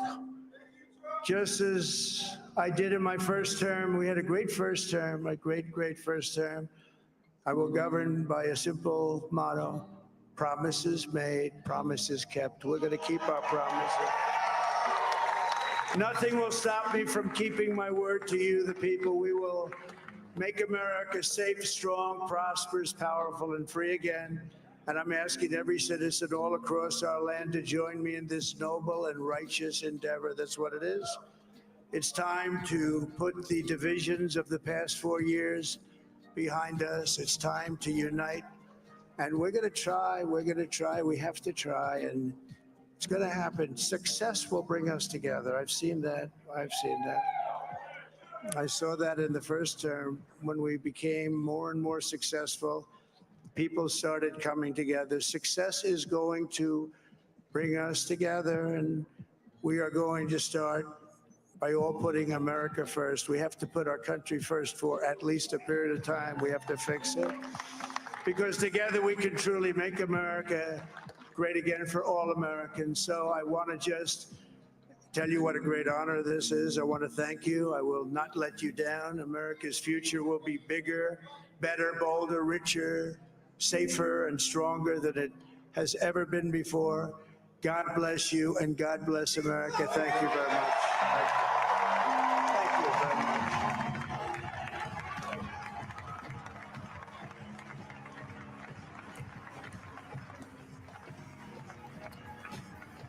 Well, there you see former President Donald Trump with his family and friends on stage addressing supporters in West Palm Beach, talking about unifying the country and congratulating his campaign managers and his whole team. It should be noted, CBS News has not yet projected the 2024 presidential contest. As you can see, we have him 4 electoral votes shy of winning the presidency with 270 electoral votes, as there are still some votes being counted, I should say. John Dickerson. Well, J.D. Vance said it's the greatest political comeback in the history of the United States, completely, totally, and not just a comeback by a squeaker, a comeback where he has helped his party and lots of candidates win tonight, and where all of his impulses. The great question with Donald Trump is, will the office, will his aides, will traditions, will the courts check his impulses? His impulses have not been checked, and the victory is a ratification of his impulses. And so this is a new. I know, John, but why should people start checking his impulses? It seems to have worked for him. I just don't see how he changes now. Oh no, there's no right. Yeah. I'm just saying this is the beginning of a different kind of, as Bob was saying earlier, an entirely different kind of presidency than we have we've thought never before. seen. Yes. And a new vice presidential candidate in J.D. Vance, the last one, Mike Pence, who did at times moderate him, did so to his own peril, because that is why he wasn't the running mate this time, because he stood up to him on January the 6th. For J.D. Vance, just 2 years in the Senate, doesn't have a large legislative background to speak of during that time in private equity. He will be the youngest, or one of the youngest vice presidents in history. He turned 40 during the course of this campaign, a young family. And when we're talking about remaking the Republican Party, I think J.D. Vance in many ways represents the full turning of that page. He is pro-union. He is anti-big technology. He is talking about a number of things that aren't necessarily the typical Republican platform. So when people are voting for, oh, it's going to be better for my taxes, if you listen to some of the things that J.D. Vance says, they're not consistent with what would be a typical Republican agenda. I need you on to tell many us why. things, including People know I economic don't policy. On go the foreign everywhere. policy I'm not front, he is interested in very talking to clearly people about unless it's like isolationism. Larry King I want to or bring in Scott somebody of an McFarland because, Scott, what does this mean that I would for the actually many wanna criminal go talk to in cases real life. that Donald Trump is facing? He remains I don't charged do it with so I can federal sell felonies product and for I the got conspiracy things to alleged to sell, so let me overturn the come talk. 2020 election results. You have He has a said great publicly that he would fire product the here. special counsel in that case, Jack Smith, within seconds after taking an oath of office in January. So to put it mildly, that case is in a pretty fragile state. There's no trial or high-profile hearing between now and January 20th in that case. Trump is also among the January 6th defendant overall population. There are 1,500 people charged with the riot at the U.S. Capitol in an effort to overturn the 2020 election. Donald Trump has never answered either of these two questions at one point. Will he pardon all 1,500 plus of those defendants? He has promised pardons, but never said it's for everybody or just for some. Nor has he said if he would have his Justice Department shut down these prosecutions. There are still hundreds of these defendants who have yet to have a plea agreement hearing or yet to go to trial. There are new arrests that have occurred in just the past few days. There were people in court on Tuesday. There are more scheduled for court today in connection with January 6th. The prospect of those defendants going to trial may have just diminished through the course of the past 24 hours. What's more, the outlook for those who've been in prison, and 600 plus have served some time or are serving time right now, may have changed over the course of this evening. All right, Scott McFarland, thank you. Want to go quickly to Major Garrett at the data desk for those remaining battleground states and an update. Major? Yes, let's talk about Wisconsin, Nora. So, Wisconsin, 10 electoral votes. We have leaned Trump. Others have called this, why haven't we? Well, there is a segment of vote that is still outstanding. We expect it to be reported within the next 10 to 15 minutes that will give us what we believe at the data desk will be absolute clarity. But I can tell you this. Here's the model right now. Donald Trump's range in Wisconsin, Kamala Harris's range in Wisconsin. That does not look promising, for her, to put it mildly. To make it even more clear visually, 71% of the outstanding vote. We project she will get 54% of it. We are just waiting for that last bank of voters to be absolutely perfectly sure about Wisconsin before we give that to Trump at the data desk. But I just want to have the audience take a look at Wisconsin as compared to 2020. Look at the map. This is 2024. When I press this button, 2020 president, you are not going to see a huge coloration difference except the shading. Watch the shading. Red areas get a little redder, blue areas get slightly less blue. What does that mean? That means the intensity of the Trump vote became more apparent and Harris underperformed as compared to Joe Biden. Again, here's 2024. Here's where we are early this morning. Here's where we were 4 years ago. And that is very evident in places like Milwaukee. You can see that the vice president trailing Joe Biden in Milwaukee, a hugely important part of any Democratic victory in Wisconsin. Running behind in Dane County, that's Madison. Every county around Dane also trailing. And since we're talking about a remade Republican Party, let's go to Fond du Lac. Why do I have Fond du Lac up there? Ripon, Wisconsin is there, the modern home of the Republican Party. And Donald Trump overperforming what he did in 2020. So if it's a remade Republican Party and the Republican Party at least traces some of its roots to Ripon, Wisconsin, well, even in that county, Trump is doing better this time around than he did 4 years ago.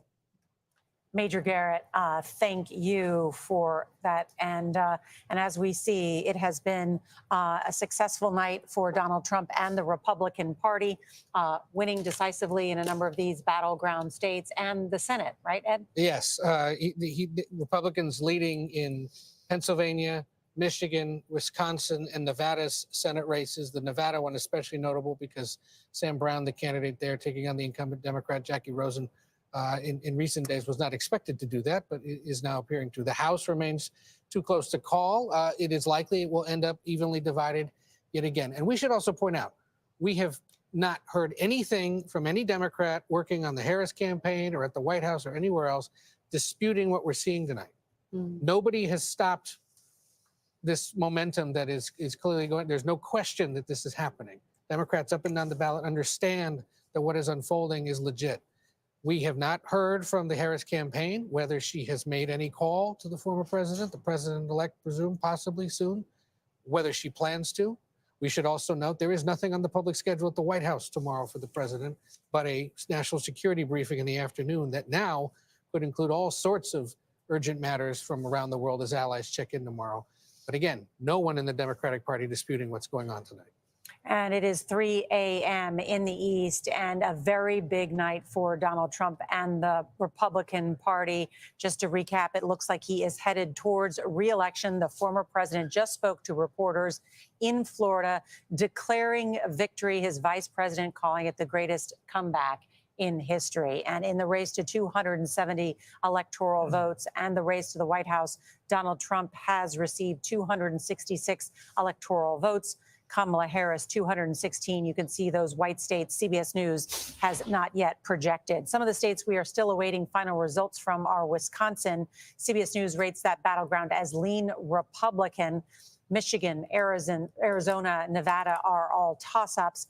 And CBS News at this hour projects Kamala Harris will win the state of Minnesota, home to her running mate, Governor Tim Walz. CBS News also projects that Harris wins New Jersey. Several states voted on reproductive rights this election. Face the Nation moderator Margaret Brennan has an update on where we stand on those on the ballot in 10 states, right? That's right, Nora. And we led the evening off talking about what a big bet this was for Democrats who believed this would also help drive up more voters to the polls than they would than if it hadn't been there, perhaps underlining some concern about enthusiasm for who is at the top of the ticket. Well, at this point, when we're looking at the straight up referendums, we're seeing in a number of these states, in Florida, a very high benchmark for passage. It failed there, the effort to expand and enshrine in the Constitution protection for access to abortion. So that means the current law stands. It will be restricted after 6 weeks, after 15 weeks if you were raped. You saw some other measures there. In Colorado, not surprising, it did pass. In New York State, there was a broad referendum on a number of issues, including putting in the Constitution the right to an abortion. That did pass. We have seen some lean yeses in the state of Missouri. That is significant because it is a significant policy change from what the existing law is there. Abortion is currently illegal in the state of Missouri, no exceptions for rape and incest. So this is a significant change. You see there, yes vote, nearly 52%. It will enshrine reproductive rights in the Constitution, and the General Assembly will then be able to regulate abortion after viability. Viability, of course, was the line that Roe versus Wade became defined by. We also seen in Arizona likely to pass, likely yes there in the state of Arizona. Not a huge change in terms of policy.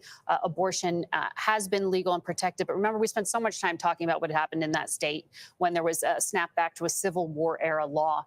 That has not been the law of the state for some time since then. But now we will see that it'll be in the Constitution, the right to abortion and limit a state's ability to interfere. They had a pretty high benchmark, 52%, but you can see there, nearly 63% of the vote. So just to sum up, that if there were a national abortion ban passed at 15 weeks, what would that mean then in Arizona if they enshrined it to 24 weeks or viability? The federal law would supersede the state. You could presume. However, the Republican ticket, the two candidates haven't been very clear on the campaign trail about what they actually want to do with this. J.D. Vance, before he was the vice presidential candidate, had said he would like to see a national federal minimum standard. 15 weeks was what Senator Lindsey Graham had put forward. Critics of that would have said that that was too restrictive. Their argument was it's actually permissive because it would protect access up to 15 weeks. The average abortion is performed in that window of time. But recently, Donald Trump has just said, well, it's okay. Just let the states figure it out. Exactly, except for today, because he went into the ballot box and he cast a vote in Florida that said no to the ballot initiative, which means he voted for something that restricts abortion access after 6 weeks of time. Now, when he was asked by reporters, when he went to do that and they asked him to explain the vote, he said, stop asking me about that, which has basically been the approach for the past few weeks. Stop asking me about that, because there was concern that it could hurt Republicans. But for Democrats, they had really hoped it would help them. And we just didn't see that in the way perhaps that the vice president calculated. She put that right front and center in this campaign, talking about it so much. And now you could, I'm sure, John, you could argue it another way, which is when you look at some of the exit polls, Harris voters did say that was at times their second most important issue, the first being the state of democracy. Right, but it didn't drive their vote. It didn't. I mean, it didn't, I'm still struck by her underperformance with women relative to events that you think under the traditional way of thinking about politics would help increase her vote with women, and given what Donald Trump has said and the way he has behaved, it's one of the stories. It's one of the stories of the evening. Yeah, I'm also curious, Ed, about Arizona. Why is the Senate candidate in Arizona doing so well? And she is Ruben not? Gallego started his campaign by reminding voters in Arizona he's a Marine veteran. Because he was running against Carrie Lake. And but first he was running against Kirsten Sinema. And he was able to demonstrate pretty quickly as he launched his campaign that Sinema had no hope of running. So then Carrie Lake jumped in, big election denier, someone who had tried unsuccessfully to align herself with Trump. He kind of held distance because in the end was not a big fan. And Gallego is going to be a really good lesson to his party about how it is you can run a race in a battleground state, how you run a race that wins Latino male support. Yeah. A lot of what he was doing the last few weeks, the Harris campaign bandwagoned onto. And when they were trying to tell them, you should have been doing this from the beginning. Rodeos, soccer matches. And, we should check in now with Chris Van Cleve because he is in Phoenix, Arizona with an update. Good evening, Chris. Well, Nora, if I can build on something Margaret was saying, we were talking to the David Schweikert campaign. He is a conservative Republican. He is pro-life and was just hammered on the abortion issue for weeks on end in attack ads. I asked them about this issue. Were they worried about losing pro-choice Republicans? And his team said no. They felt like having abortion on the ballot allowed pro-choice Republicans to vote their conscience and then vote their party. And that may be playing out here as we get more of the votes. Now, so many people vote by mail in Arizona that while we will get the total number of people who voted at the polls today in Maricopa County, for example, we understand it's about 250,000. There are hundreds of thousands of uncounted mail-in ballots, many of which were dropped off today at the polls. That's going to take several days to go through the signature verification process, to check the ballots. It also taking a little bit longer than it has in years past because in most counties, it's a 2-page ballot, not a 1-page ballot. So you multiply that times hundreds of thousands of ballots, it slows the process down a little bit. So any of these races that are particularly close here could take days, if not 10 to 13 days even, to know who won, to have all of those votes counted. Chris Van Cleve, thank you. Let's check in with correspondent Lilia Luciano. She is in Las Vegas, Nevada. Good evening, Lilia. Good evening, Nora. Here in Nevada, what just ended was a big celebration. We are at a viewing party for the Republican Party, for the Trump campaign. I've been hearing from voters for many days now that the issues that really affect them are all economic related. Although there is a ballot question on the ballot here that so far has more than 60% of the vote to enshrine the right to abortion. I've heard from women on both sides who are voting on those issues. One tonight night told me that it's the conservative values, although she is a Latina, she is a woman, that is the conservative values of the Republican Party of former President Trump, what drove her to the polls. We've also heard from immigrants who became citizens and have told me they voted for Trump because they believe in his harsher policies at the border. But the things that we heard the most about are the price of groceries here. It's one of the places where the groceries are the most expensive, with the fastest rising rents and with the highest unemployment in the country. And what we're seeing right now, of course, this race hasn't been called. There's many more votes that will be counted over here until Saturday. Mail-in ballots that come in before Election Day, or rather that come in before Saturday, will still be counted as long as they're postmarked by today, by Election Day. There's also many votes that have to go through a curing process, and that could take all the way to November 12th. But from the numbers that we're seeing, a very surprising race is that of Sam Brown, who still has a chance to unseat Senator Jackie Rosen, the incumbent. What he told me, he's a Purple Heart recipient, is that he's an outsider, that he's an everyday man, that he and his wife are veterans, and that they don't always necessarily align with former President Trump. In fact, he got Trump's endorsement pretty late in the race, but that he hopes to represent, if he does win that Senate seat, the every person here in the state of Nevada. This party was very lively up until just a few minutes ago. The music came down, but I'll tell you that there's a great deal of enthusiasm from Republican voters here at this Trump campaign party. Lilia Luciano in Las Vegas for us tonight. Thank you, Lilia. I also want to bring in David Becker, our CBS News election law contributor. And David, what do you expect in the days ahead? Yeah, just to kind of follow up on that reporting from Lilia and Chris. In Arizona, we're hearing from Maricopa County that there's likely somewhere in the range of, say, 650,000, 800,000 ballots that are still being processed and counted. That's going to take days to do. So there might be some margins there that can be made up. And then in Nevada, as Lilia reported, there's mail ballots that came in today. Those still need to be processed. There's these around 30,000, give or take, mail ballots that had a problem with them and still could be cured. They have up until November 12th. There's the mail ballots that could still come in up through and including Saturday. So depending on how narrow the margins are, we might be waiting for a few days in the state of Nevada and obviously in the state of Arizona as well. All right, David Becker, thank you. All right, CBS News, America Decides Election 2024. We'll be right back.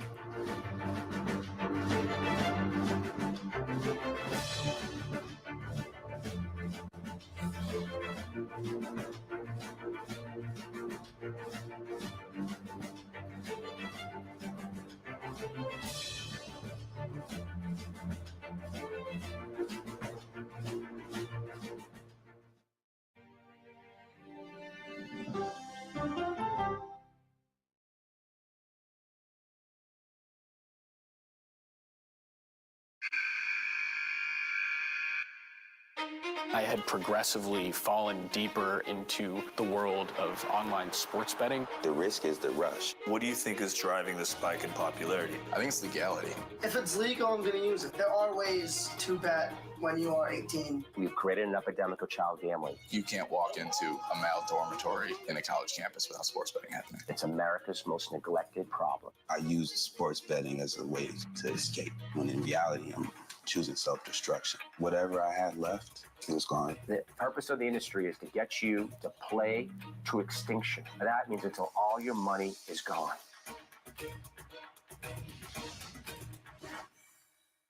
When you wake up in the morning, we want to be your go-to team. On our places, bright, shiny faces. I don't go to work in the morning. I go for coffee with my two good friends, and we talk about the world. Your morning routine just got better. CBS Mornings. Don't miss true crime anytime you want, anywhere you go. With the 48 Hours podcast, real crimes, real lives, real justice. There's some questions that have to be asked and need to be answered. Listen to 48 Hours on Apple Podcasts. An original documentary from CBS Reports. Imagine yourself in Manhattan with no police, no army, no mayor. The people of Haiti stare down poverty, corruption, natural disasters, and violence. 90% of the guns that are used by gangs in Haiti are American guns. but with an unbreakable spirit and eternal optimism. There are days where I cry, but we can't be discouraged. We still believe in Haiti. They're still able to look ahead with hope. Haiti is on the brink of transformation, a radical shift. Haitians are coming together and saying things must change. Fighting for Haiti, now streaming on the free CBS News app. I can see clearly. CBS Mornings Plus, clearly more news, more smart conversation, More money-saving tips, more recipes, more uplifting ways to get you on your way. plus more sports, more weather. Clearly more CBS Mornings. Plus, sunshine is Giving you a snapshot of all the sports that matter to you. Eye on America, weeknights on the CBS Evening News.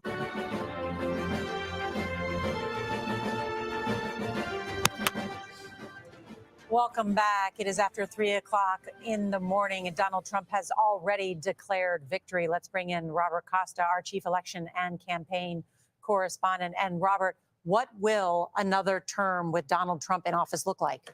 Nora, I've been speaking to my sources close to the former president. Spoke to him earlier today at length about how he envisions his presidency, which is on the horizon here, it looks like, if the numbers pan out for him here at CBS News.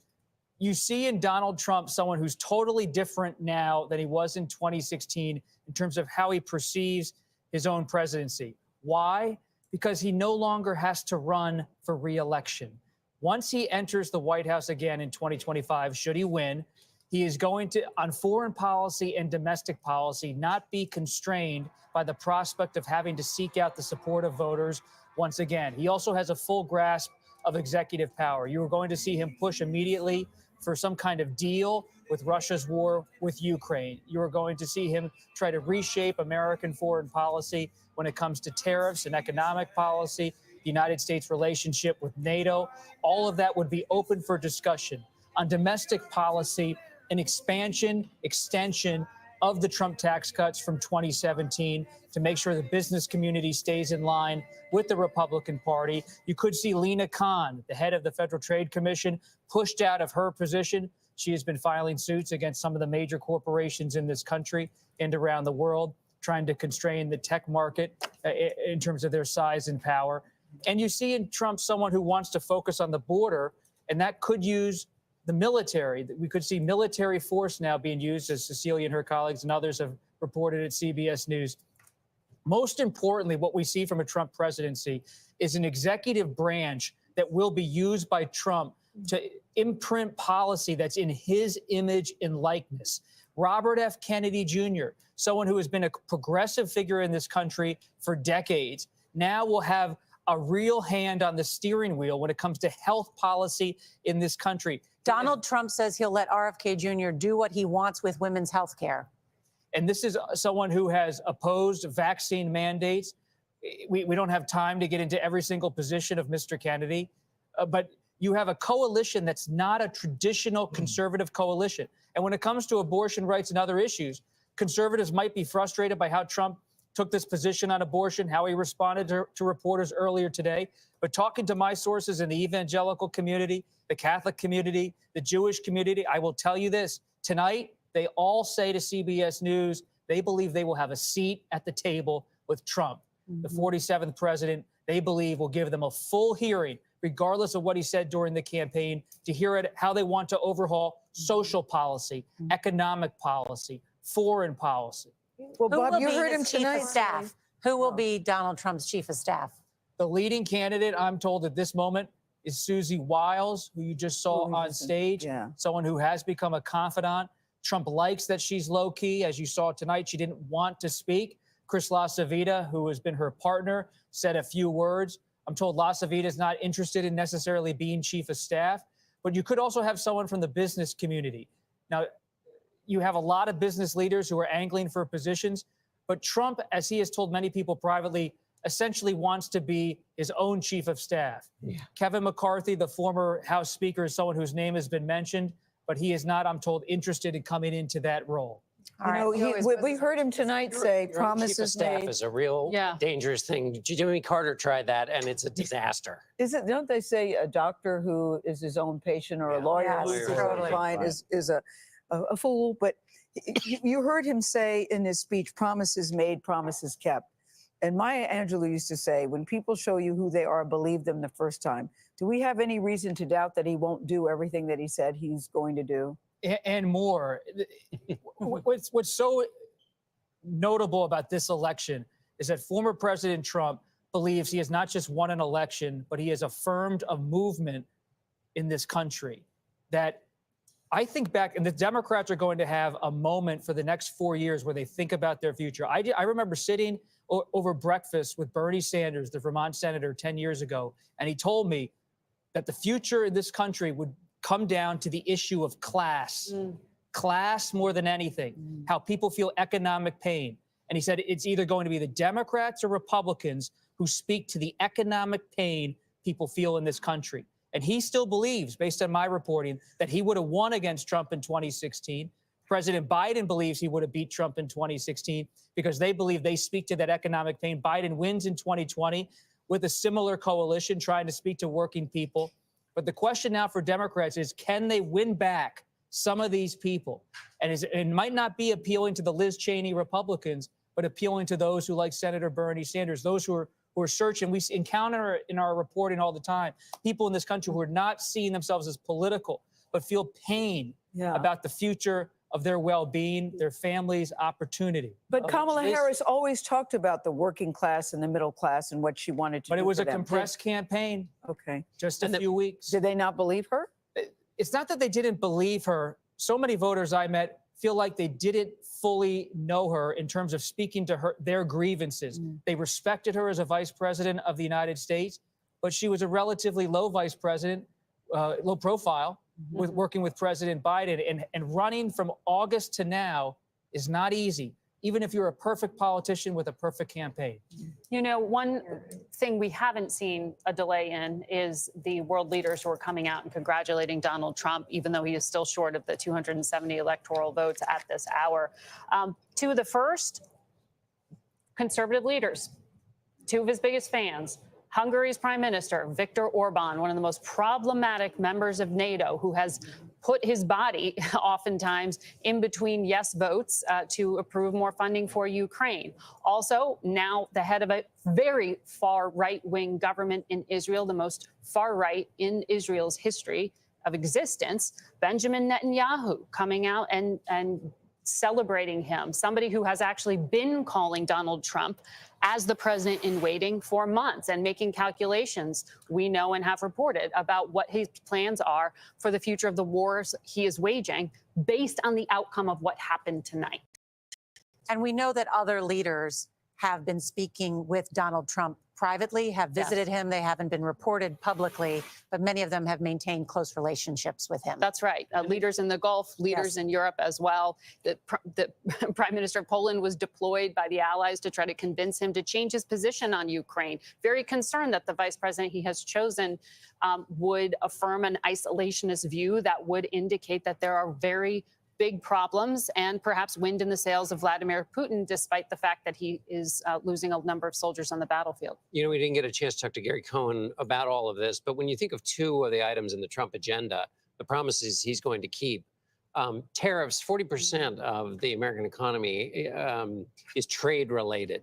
So even if Trump doesn't do the full Megillah, you're talking about massive disruption or plan for massive disruption in 40% of the economy or more, and then immigration. So much of the work, you want to build all that new housing? Who does the building of that new housing? The people that Donald Trump wants to deport. And when you think about just the economic upheaval that he's promising and how that will cycle through, you know, we've been talking about the voters who feel like he heard them and understands them and will fight for them, but the policies he's advocating for, how those match up with those expectations, that will be fascinating to watch. I want to continue this conversation, but we got to squeeze in a quick break. Coming up, where the race stands in the contest to 270 electoral votes. We'll be right back.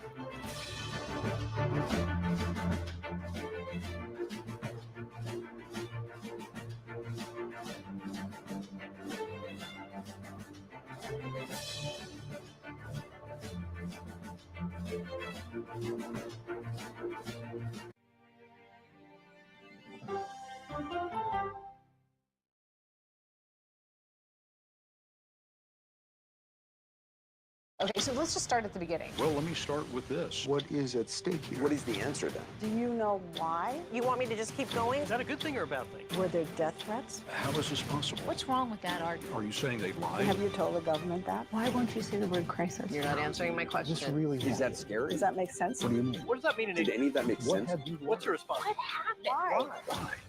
It's time for the CBS News Original 60 Minutes, Sunday on CBS and streaming on Paramount Plus. There is no more room in our city. New York City is receiving record numbers of migrants. Today, we're going to have more than 500 adults and children come through that door. Tensions rise as shelters reach max capacity. We don't have to take care of it. CBS Reports goes inside a crisis cities and families are facing as they fight to survive. The United States still has that glimmer of hope for people to come here. Fighting for a future. Now streaming on the free CBS News app. This case. It's like a screenplay, something straight out of Hollywood. But it's not fiction. It's 48 hours. Human remains found this week. 4 families shattered. There's no physical evidence. The mystery would haunt investigators for years. There's some questions that have to be asked and need to be answered. Like a John Grisham novel. A gripping true crime original. 48 hours. Now streaming on the free CBS News app. I can see clearly now. CBS Mornings Plus, clearly more news, more smart conversation, More money-saving tips, more recipes, more uplifting ways to get you on your way. plus more sports, more weather. Clearly more CBS Mornings. Plus, sunshiny day.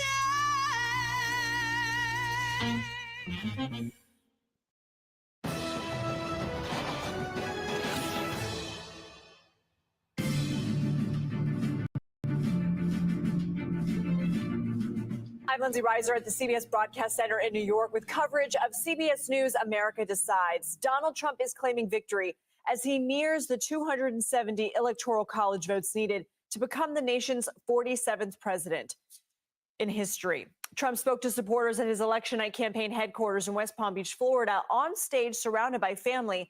Here's some of that. It's a political victory that our country has never seen before, nothing like this. I want to thank the American people for the extraordinary honor of being elected your 47th president and your 45th president.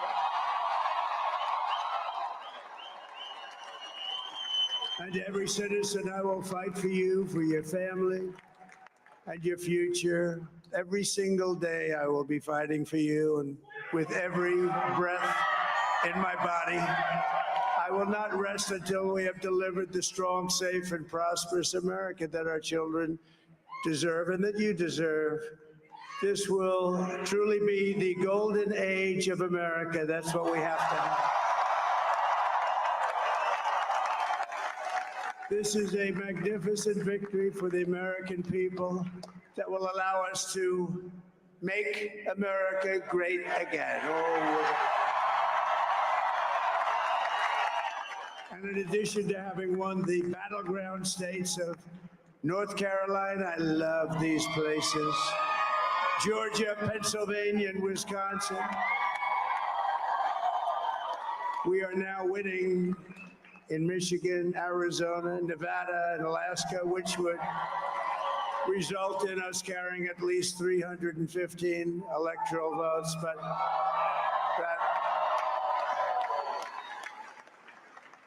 But it's much easier doing what the networks did or whoever called it, because there was no other path.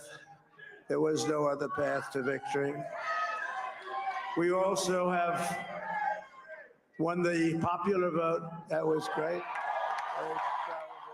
Mr. Trump is expected to have a full grasp of power, with Republicans projected to take control of the Senate. The House has not been called. Thanks for staying with us. You're watching CBS News America Decides.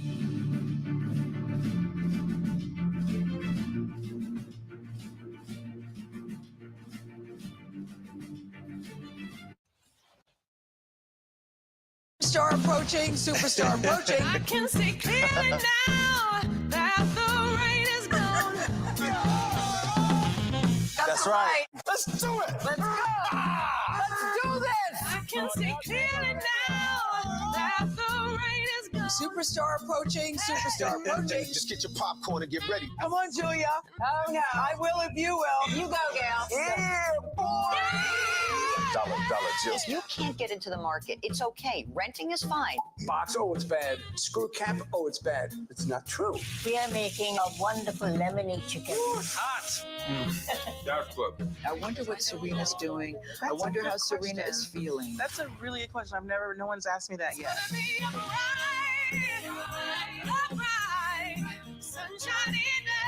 You're 70 years old? 70, yeah. I'm 21.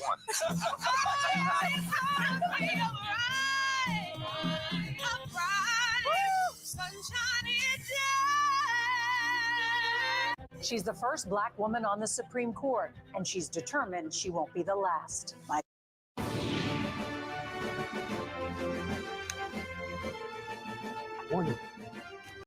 Welcome back to CBS News Election 2024. Good morning. It is 3:30 a.m. in the East, 12:30 in the West. We have been on the air for 9 hours straight covering this election, and it has been a very big night for Donald Trump and the Republican Party as the former president appears to be headed for re-election.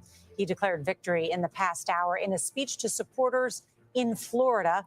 And in the race to 270 electoral votes, Trump's received 266.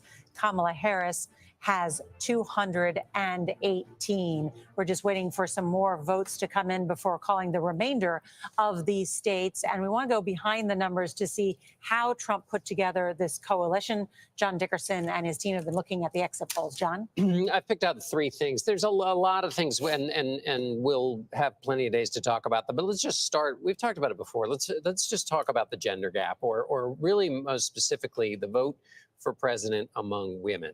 So the vice president got 54% of the vote, and Donald Trump got 44% of the vote. So Kamala Harris got 10 points more than Donald Trump, but Joe Biden got 15 points more. This is a post-Roe going away, post the conviction of Donald Trump. It's almost inexplicable. Well, it's going to require a lot of, there'd be a really interesting conversation because remember in 2020, the number of women who were turned off by Donald Trump. Well, they have in some measure come back. He has done better with them. So that is, that's not just an area where the vice president didn't perform, but he performed better. And again, what were considered his liabilities that he didn't bother fixing, turns out they weren't liabilities. So again, it's an affirmation of his gut instincts, which will matter when he's in office, when he's going to be following those gut instincts and perhaps listening to no one else. Now let's look at the vote for president in white non-college. This is a group that we knew Donald Trump was going to win. He won it handily, 31 points better than Kamala Harris. This is the heart of the Trump coalition, the people he says his presidency will be aimed towards. He did as strongly with them, to use a Donald Trump word, as he needed to. So he turned out his. So Kamala Harris didn't turn out her important supporter. He turned out his. And then finally, Latino voters, because, and this is a stand-in really for the growth that 45%. That exactly 45% for Donald Trump. He got 32% in 2020. And I remember before that, George W. Bush had the high water mark at 40%. Right. Yeah. And so this is a part, and Trump also did well with African Americans, better with African Americans than a Republican has done before, did particularly well with African American men. This is a part of that new coalition that we're talking about, and that emerged out of his victory tonight, and that it's not just his victory, it's the Senate candidates, House candidates. That's when people talk about a realignment. This is the beginning. These are some of the elements of that realignment. Yeah, Ed, what makes up that realignment in the Republican Party? Well, we had been told over the last several months that in order to win the White House again, Democrats would have to hit 60% among Latinos. So they clearly weren't able to do that. And as Leslie was saying earlier, as we've seen in these exit polls, it's economic concerns. These people don't want to be talked to anymore as minorities. They want to be talked to as Americans who worry about the bottom line and who are concerned about their jobs, concerned about their kids' future. And I remember a guy I met in Phoenix who runs a hot dog stand. We had him on the evening news who said all sorts of things about how he didn't like former President Trump's rhetoric, but then turned around and said, but I don't know if I can vote for her. One of the things he did, he said that all these years Democrats have asked for my vote, and said they were going to work on immigration and work on improving my life. And I don't believe that it's happened. I tried contacting Aureliano today to figure out who he voted for. He hasn't told us, but I suspect it was Donald Trump. If you talk to many fervent Trump supporters, one thing that they will say, in addition to liking his economic policies and some of his bravado or machismo, whatever you want to call it, they've also said that what they don't like are the quote unquote woke policies of the Democratic Party. Yep. How much does that play into it? It's good. If you look at all this, the fact that they couldn't win women, the fact that they couldn't hold on to their Latino coalition, there's going to be a big reckoning about whether or not there was too much discussion about that over the last several years. Yes. I know. So, Ed, what is the lesson, do you think, for the Democratic Party from what happened in 2016 to what is happening today in 2024? I mean, what are the lessons here? Well, they were identity politics. Right. Yeah. But I will say, you know, Kamala Harris really shifted the way that she campaigned for Latinos to target Latinos. Yeah, no, it just struck me in the minute, forgive me, is just as soon as I said that, I had forgotten that if you look at how much money the Republicans spent on that issue about transgender. Yes. Although, did that weigh with women non-college. or non-college educated? It Was weighed that with more? Latinos. They did one of the few ads they did in Spanish language was on this issue, and that sells. Although And it ran during football a lot, right? Football. Although as bad as Harris's numbers are in other areas, when the exit polls asked, are Kamala Harris's views too extreme? Only 46% said yes, 51 no. For Trump, the extreme question, 55 said yes, 43 no. The thing is, for Trump, there are a lot of people for whom some of his voters, I haven't seen the crosstabs, who would say, well, extreme is fine. Being too extreme is fine. Can I just say one other dog that didn't bark? Republicans for Harris. Kamala Harris spent a lot of time, campaigned a lot with Liz Cheney. Only 5% of Republicans in the exit polls voted for Harris. It was 6% for Biden in 2020. All of those Republicans that were going to come over to the Harris She brought them all to Pennsylvania. They were in Bucks County, weren't they? They were all on stage with her. I was there. Yeah, I remember that. But I think Grew up the in Liz Bucks County. And look, you got to understand about the people the traditional Republican in Bucks County. I grew up watching these people. Is that they vote with their wallet. They are economically driven. They have business jobs at suburban office parks in Princeton, New Jersey. They go to New York City on New Jersey Transit every day or down to Philadelphia. Bring bagels back for the weekend. Everything Saying all of bagels this with toasted love. with I cream know. cheese, maybe a pork roll and cheese. These are people who care about the Eagles and care about their financial interests, and they care about their communities, but they are Republicans. And they're Republicans because they want to pay lower taxes, and they move to Bucks County, not to Philadelphia, the city, or not to New York, because they want to have a good standard of living and they want to pay lower taxes. They want to not have to spend a lot of money. So Bob, where was that secret women Republican vote we kept hearing about? That they're going to say one thing to their friends and their spouses, but they're going to get in the booth and they're going to make another decision. What happened to them? I never saw it.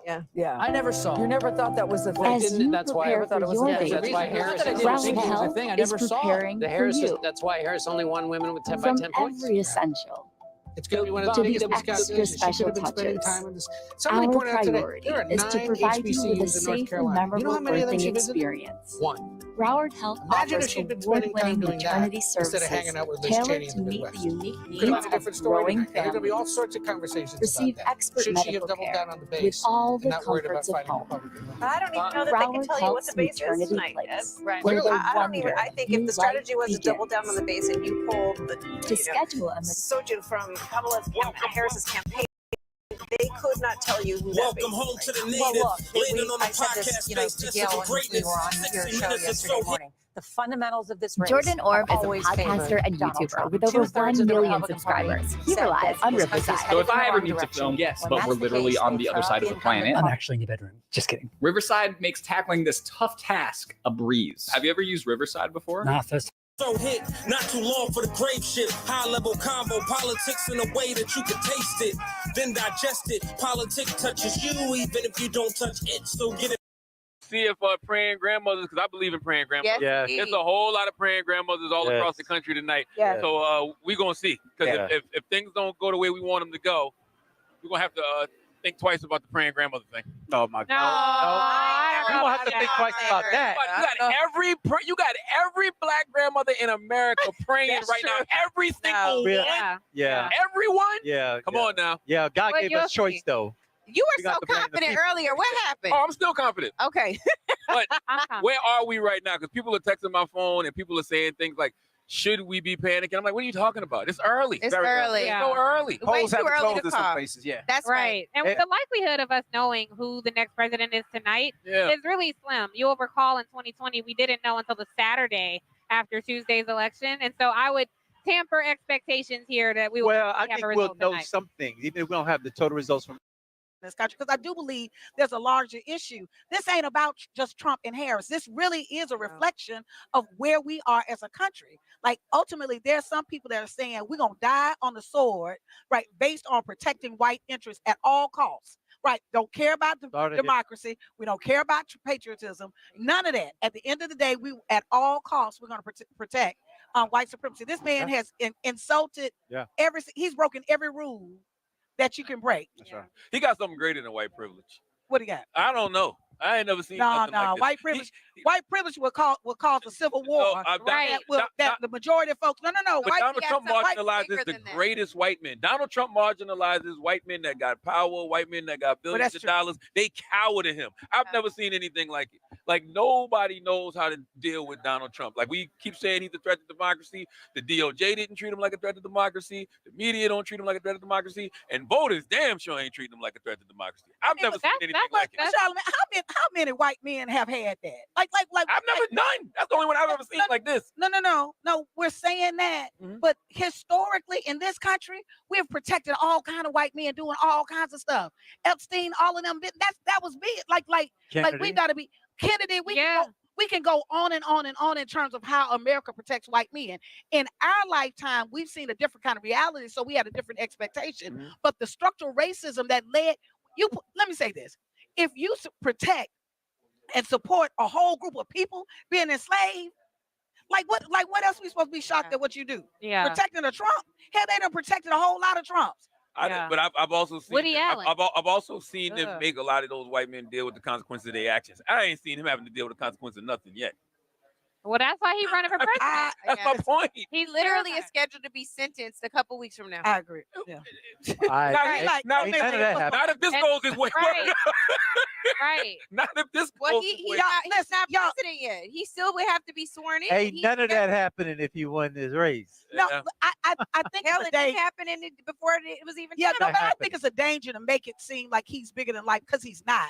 The truth of the matter is, white people in this country have not felt the threat of losing their position in power. We So started they're here. not You're protecting. on it. Yeah, You are they're on not it. just protecting Trump because You're Trump's on some it. damn Superman. Yeah. They're protecting what he represents. They're He- protecting themselves. They're protecting themselves. And so ultimately, if we don't recognize that, and they've always done that, I can go historically on all of the black folks who have been killed and lynched and hung, and nothing happened to them. So we talk about what he did. I'm talking about folks who actually killed our people, and nothing happened to them. That came after us, and nothing happened to them. So that's not something new. That ain't nothing new in America. Like what we're seeing is a different level of sophistication around it, and we've not seen someone and we've not seen a level of protecting a candidate in our lifetime. But part of it is because it's not about the candidate. It is about what he represents, and he represents their position in a way that they're no longer going to be the majority in this country. That's a different ball game. Well, I maintain that we knew this election was going to be tight, and we know black people show up late for everything. So hopefully, Well, I hope the Latinos in Arizona do too. hopefully these black folks show up late, because man, Better late than You never. know what? But it bears repeating. This election's loss or win should not fall on the backs of black folks. Yeah. Because what it would tell me at the end of the day, if we have to go through these numbers, we're going to see that we had a lot of disappointment from white women if it didn't go the way that we think. Everybody's like, we're going to break this 55%. We might not break 52% of the support from white women. That says a lot. We don't know it for a fact. It says a lot. When I tell you I'm not talking to these hoes, I mean it. Who I the ain't talking hoes? to them. Whoever voted for Trump, Oh, these white women voting for Trump, voting against their interests, telling their face, you're not gonna tell us what we're gonna do with our own bodies. The hell you not? They literally have voted to uphold an abortion ban or to vote against an to vote against well, it's in North Carolina, the abortion ban. They voted against it, the ballot initiative, but it's neck and neck with Kamala. They voted for Josh Stein, but it was neck and neck with Kamala. I don't get it. Let me say this. White privilege is like some high-end cocaine. We don't know. Say more about that. No, We've never Mr. been Folk, there. no, seriously. Yeah. Like we are in denial of how white privilege. They've never been in a space in this nation that literally they have like their protection of every area of society, particularly in terms to the highest offices. They've been protected on that. We are really underestimating, right, how fearful they are of just sharing power. Yes. We're not even talking about just sharing power. So ultimately what they're saying, what we're seeing in this moment is that we don't care about any of this and we will give it all. We will burn it all down in order to protect our privilege. So how come the white people like the Merrick Garland of the world didn't, go after? He should guys never like have Trump been in that earlier? position. He should never have been there. Well, so whose fault is that? The person who put him there. Which is Biden. Yeah. So why are those? I thought those supposed to be the good white folks that's supposed to protect democracy Well, here's what they miscalculated. and uphold democracy. They miscalculated the fact that they picked him to be a safe Supreme Court justice that they would be able to get past with Mitch Confirmation. McConnell. Republican-controlled Yes, Senate. once Barack Obama nominated. Looking for a way to lower your electric bill? Try the FPL On-Call program. Nominated him, and I think that there was some nostalgia or something where they thought, oh, we're going to put this safe person here to make them feel like we're reaching out and extending an olive branch. Well, extending an olive branch meant that you put someone as the head of the Department of Justice in the J. Edgar Hoover building that continued the legacy of J. Edgar Hoover.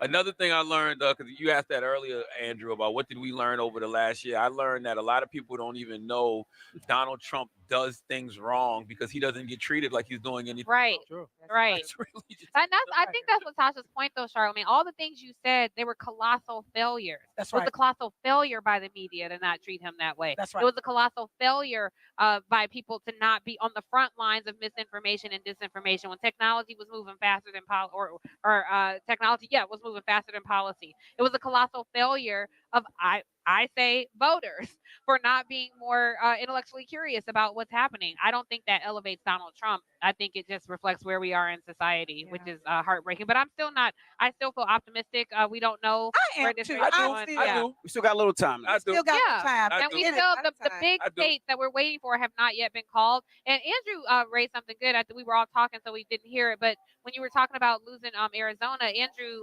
said that he lost, and I put lost in quotes, but lost Florida by 3 points. 0.3, not 0.3. 0.3. Yeah, 0.3. So elections can come down that close and still not go your way. Every vote matters, it counts. But Latasha, you brought home, I think, where we started this show about was really this conversation of white privilege and power and what it will do, how it acts instinctually to protect itself. That's right. That's right. That's like right. a knee jerk. That's like right. someone hits your knee and you kick hard. It's been in place for centuries, y'all. It's muscle memory. They don't have to rehearse it, practice for it. Right. It's instinctual that you respond a certain way when your body is attacked. Your body does the same thing. It races to wherever the intrusion is to kill whatever is coming for you. Right. Act the same way about power. Right. If I it have is a about to be taken from you, you'll do whatever it takes to keep it. Latasha, we were on the phone. I don't know what that means. We were on the phone chatting, and we were talking about how it feels different to you. And I was saying, but this isn't different. And I called Angela, or she called well, somehow we were on the phone with each other, and I was telling her that you were saying it feels different. I'm like, it just doesn't. This is the same thing that we've always known. And Angela was like, no, it feels different to me too. Yeah. At the time, you said I need to sit with it. Right. To figure out. I just wonder if you sat with it. And if you have anything that you want to share tonight about why it feels different this time, and I would put that same question to you, Angela, like why does it feel different this time when we really have, in my opinion, we really haven't seen anything new? Oh, I do think we've seen something new. And I do think that is different. Let me be clear. What white behavior does not determine or does not define everybody else's behavior necessarily. Yeah. And I'm saying that there is, yes, there is a core group of folk in this country clearly that align themselves with racist, misogynist, sexist ideas. That's clear, right? But what I have seen that has been distinctively different, and then I'll talk about the energy of what I'm feeling as well. Distinctively different is even we saw it different even from the Obama campaign. In the Obama campaign, it was this charismatic, brilliant brother that everybody kind of coalesced and surrounded around and were excited that he was going to win. What we saw different with Kamala's campaign has been that people have literally, you saw folks really owning their own identity. That was very different. It wasn't just centered around her. You saw the cat ladies, the childless cat ladies, and the white dudes, and there is a coalition. Let me tell you, whether it's this election or not, there is a coalition of people that are building in this country, literally that the majority is us. Now, whether that's reflected in the box is a different thing. But that's why you got voter suppression. That's why you got misinformation and disinformation. If it's just fair game, there's a majority of them, you ain't got to do all that. So let's be clear. Does it scare you, Latasha, that we may not know what that electorate might look like? Like the Republican electorate might look totally different and the Democrat electorate might look totally different than what we're used to. What do you mean? Like in the future, like you see Republicans now, they bringing in more black people. They're bringing in more Latinos. I'm gonna have to see these because let me say this. I'm not sure if that's the case. I didn't think so either tonight. No. Not even tonight is not convincing me of that. Let me say this because I think that there is anytime you bring more people into any process, the vote spread is going to be greater. That's just math. You white folks, women, Black folks, anytime you're going to have a diversity of a voter spread. Yeah. That's just as more people get involved in the process, there's a larger spread. And so I'm not convinced. The other thing is, and we don't want to talk about this because we don't really want to talk about how capitalism works either. And so in capitalism, we have turned America into a big old commercial. It's a big ass commercial that ultimately everything is about marketing. Everything is about marketing. People are even literally making careers based on just marketing. So at the end of the day, what we're seeing is people, I can talk to somebody for 5 minutes and I can tell you if they read or what network they listen to. It's almost, we have done the dumbing down of this nation where people are really not even critical thinkers about things. Yeah. That they're literally attaching to particular kind of positions because it makes them seem cool. Or I mean, I don't know if y'all saw the thing, y'all probably even talked about with Waka Flocka. This brother out here, he endorses somebody, he ain't never even voted. Right. Like, you've never even voted. And so, but I understand because at the end of the day, who is it? 205, 230. Come on. Well, come on. and I was going to tell y'all, we were having such a profound discussion, but I was going to tell you that we were literally sitting here, and while we were sitting here, Virginia, Washington, Oh, she took Virginia. and yeah. Oregon, She took Virginia. yes, Yeah, she went Washington, Virginia, and Oregon have been called since we've been sitting here. But it was such a profound discussion. I did not interrupt. So now, what does that mean, But that's Andrew? okay. Let's say hi. It's a That means pathway, it's a baby. pathway. It's a pathway. Okay. There's always been a pathway. It's a and pathway. It's the same. Yeah. It's the same It's the pathway. We Same started pathway. with Right. tonight. Look, Andrew said, "Damn it, I No, done Andrew, told right? y'all." No, it It's a remains the pathway. same. Yeah, I know. I'm saying you Nothing told changes. them. I'm saying Yeah. I'm agreeing with you. But Angela. so we're still on track. We're still on Yeah. track. Okay, just making sure. Envy's like, let me look at this map. Look at it. Look at it. It's It's like, 25. Just we making need a sure. map Just up making to sure. see. Angela, y'all, I'm curious come on. when you hear Latasha Come on, say y'all. why it feels different to her. Does that resonate with you? Is that the same feeling that you have? and What resonates with me is Come this on. West This Coast West Coast gangster. music. Because you know I set I'm you up for about to that. see walk You better all see over it. this electoral. That's what I map. think. I really do. I'm I just still gonna- feel like it's I gonna win. cannot lose hope because you guys don't want to see me there. You don't have to. I am refusing to succumb to Yep. that. I am. Oh, I'm with you now. It's And- 205, 230. I know. I'm not tripping no more. No more. Yeah. No more. At least Yeah. you acknowledge you Listen, finally were Listen, tripping. whatever God got planned gonna happen. You He's the better best say offensive it. finisher. You better You say know, She gonna I win. ride She with gonna win. with the VP. Give I've us- been Well, riding let me with the tell you VP. this. Then we gonna wait 24 Latasha, I minutes want for music off. Yes, but Latasha, I want you to Latasha, you are connected to the Most High. I want you to close this out with something good because we know you got to go find some votes. You're not gonna find the votes. God's busy right Don't now. let me find no Every votes. black grandma in America got God phone line backed up. Oh, they better. Jesus Oh, Christ. they better. I'm Like- clear about that. Yeah, I on the But main line, on before- freeway and the side. Before you go there, I do have one question, right? You look at everything online. You look at banking online. We do everything Everything. online. will it ever get to a point where we can vote online, right? Because today, when I voted today, right, they didn't even look at my ID. I came with my little pamphlet that they mailed to me. They scanned it, and I voted. Right. So it could have been you. It could have been somebody else. Who knows who Rashawn is? But will it ever get to a point where we're going to be voting online? It will if we make it be so. The truth of the matter is, while we voting like standing in line, I can move $1 million on my cell phone. Why I can't vote? There are people actually that are voting online that are abroad. And so we've got to recognize that there are barriers, there are intentional barriers, so people don't participate in this process. Right. Because the truth of the matter is, all of America is not participating in the process. What I do know for sure is that there are more Americans that I believe that I run into that really believe like we believe. Like ultimately, that is the truth. And so part of what we got to do is we've got to organize. We've got to get people to really be, even the media, the way that the media has given him a pass, that they have created a false equivalency, like the way that they've had a double standard for her versus him, like all of that has fed into that. They are to be held accountable as too. So at the end, we've got to do the work if we want the kind of America that we desire, or we want the kind of nation. I always ask people wherever I go, I usually ask people to close your eyes, and I'll ask them, with your eyes closed, what would this nation look like? What would America look like without racism?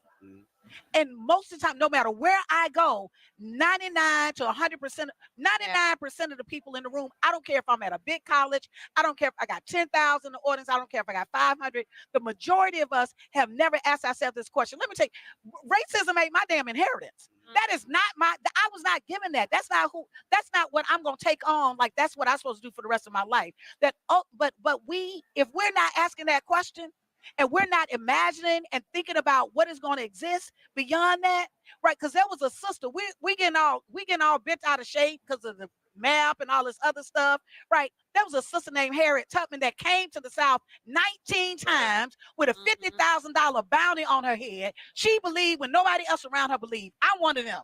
I'm gonna believe until they call it. I'm with you. I'm gonna believe it. And not just that. They call it. Even when they call it, we've got to recognize we've got more work to do. Yeah. That ultimately we've got more work to do. That racism has shown itself. Yes. It is alive and well in this nation. Yeah. Trump is a prime example of why we do need DEI. He's a prime example of why we need affirmative action. He is the evidence of why we need those things. And so instead of backing away from them, we should even push harder on them. Yeah. So that's where we are in this moment. And right now, you all, just so that we can capture this moment, right now 49 Senate seats have been called for Republicans, 41 for Democrats, 142 Democratic seats have been called, and 173 for Republican. Whoever's the quickest to 218, or whoever gets to 218 has the majority in the House, and whoever gets to 50, of course, in the Senate, depending on who is elected president. Of course, if it's a tie, if it's 50-50, the tie It's broken by the tie-breaking vote will go to the president pro tem, was the vice president of the United States. LB, we love you. I love y'all too. Thank you so The much. audience loves you. Love They you. I love are y'all. Y'all great keep here. the faith. Listen, them sisters out there, them brothers out there. Come on. Let's take it to the flow. Go to the closet. Go to the closet, y'all. We'll pull this through. Yeah. I think so I know too. my grandma will go to the closet. Oh, the prayer closet. Yeah. I thought I was going to get the gun. That's what I was- No, we do not. None of us. We're black in America. We do not condone violence on this Oh, I show. ain't say We violence. I support just- self-defense. You said she was scared. That's why I said- Self-defense. We go to the prayer closet. Self-defense. Yes, we go to the prayer closet, brother. Are they screaming? What else we get? Don't know, but what we do know is these Senate they just seats call it? are nip and tuck, as my dad would say. There's Listen. something happening. It looks like There's the Senate something seats happening. are- Tasha, Okay, you are We love Maya Angelou. I mean, you are just Oh, one of the no, most profound people, and I'm so blessed to know you. And I love every time you come on here and other people get to experience Yes. you, because she's an experience. Yeah. Like I try to love say y'all. what you said, but the way that you say it is just so compelling. And I love that all these people feel your energy. Like I feel more joyful having heard what you had to say. And I really think it's your divine covering. That's what you're on this earth to do. So thank you. Thank you. y'all. I Thank you appreciate so y'all, much. brothers. You can't Thank go you. nowhere yet. Yeah. No, you Don't can't give leave. it. Not I can't leave yet. Not yet. Okay, what we got to do? What we Well, got to I do? just in tribute as well to you and why our community needs more. 5 minutes. I believe. I believe. I We're felt off it. in 5 I didn't minutes. know We're what up she was for talking 5 about. minutes. Right now? That's when she was like, Lauren, 5 minutes. I'm like, But honestly, what would it take? Because everybody always says, I say this all the time, everybody always says the South is red. And I always counter the South is red until it ain't. And we have seen Georgia turn into a purple state. What would it take in Alabama? You have to have more people move into the state, both black, white, and brown, come into the state to kind of change the narrative. A reverse migration, pioneering again. Yeah, really. you have to have that. That comes from job growth. That comes from people relocating. That helps. Yeah. You had it. Now, you can't have Florida, I mean, Florida has gone now red in a way we wouldn't have expected in a different kind of way. So you don't want that. And now we look at Ohio, places that. Well, it's the capital of white supremacy increasingly. So our migration has been of folks leaving Ohio who may have been law enforcement officers, to go back to one of y'all shows that y'all did with Byron, where he said, we see all the law enforcement coming to Florida because they see an embracing. No, they saw immunity from prosecution for anything that they do in the pursuit of their job, and now they're protected. So really quick, our show is actually technically going off air, but we started a few minutes late, and we have Breakfast Club host Lauren LaRosa, who is ready to go live from the Riser. So we're going to her now. Can you guys All right, we're cutting to Lauren now. Can we hear her? We should be able to hear her. Lauren. Hey, can y'all hear me over Where you there? at? Lauren, can you hear us? Lauren, you there? I can hear them. Hey! Okay, what are they filming over there, Lauren? Wait, can you guys hear me now? Yeah, we can hear you. Okay, How's it okay. over there? Let me tell you. Okay, so first of all, I heard Charlamagne say that the crowd was clearing out. That is not true. Exactly. They're excited. They're literally stuck like glue. The way that we were up there, where we were like kind of sitting on the edge of our seats, like, oh my God, what's going to happen? What's going to happen? That's what's happening down here. When you hear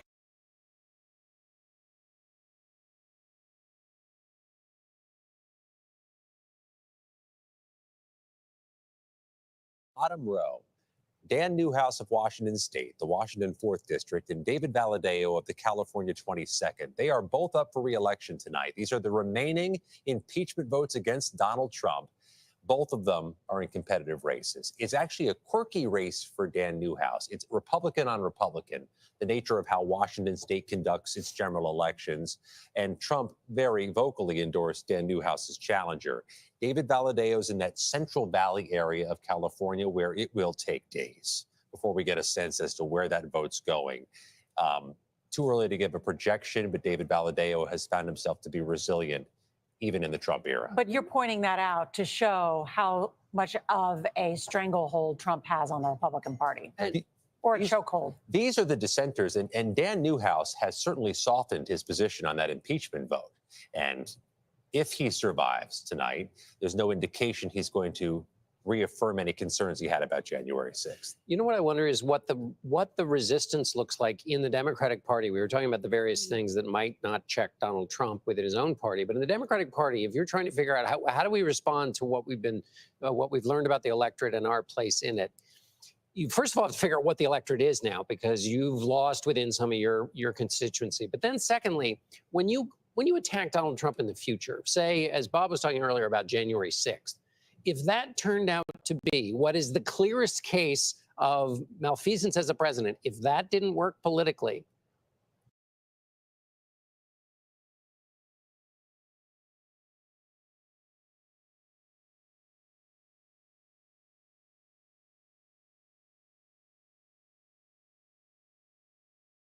or is just nobody going to listen? And if you're not making those arguments as a Democrat because you don't think it's going to be useful, then does that remove another But break? haven't the voters spoken? At the center of Kamala Harris's argument was that he is unchecked, that he is unhinged, that he is dangerous as a president, and as his former chairman of the Joint Chiefs of Staff and his former chief of staff called him a fascist or close to a fascist. That argument was made pretty forcefully, and the voters tonight have said that's not a concern. Democrats not only made a January 6th argument as part of their campaign, they used the footage in their campaign ads, not just against Trump, but against other Republicans they did not successfully surmount tonight. So if this has been a referendum, it has been a referendum on January 6th, and the American public has made its voice heard. But the system is supposed to be designed so that on things that are really top shelf, things like protecting the Constitution, the voice of the voters is informative, but shouldn't rule the day on everything. I mean, that's the way it's supposed to be designed.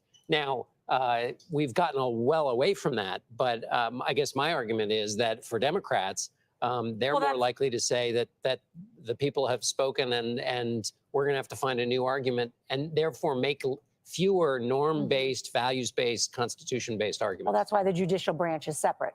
Right. And supposedly the legislative branch. Well, I mean, you have for months been hearing these whispers from Senate Republicans about, don't worry, we will still be able to put together responsible individuals who could step into those roles to represent America on the world stage, to, you know, be the Secretary of Defense, the Secretary of State, the Secretary of Treasury. You have those promises. So do we see that cobbling together in the next few days? We already know there isn't a lot of work being done with the transition team in a real way. We have some of the requirements under law. Transitions are supposed to go through documents to be signed and the like that haven't been fully moved forward with for the Trump team.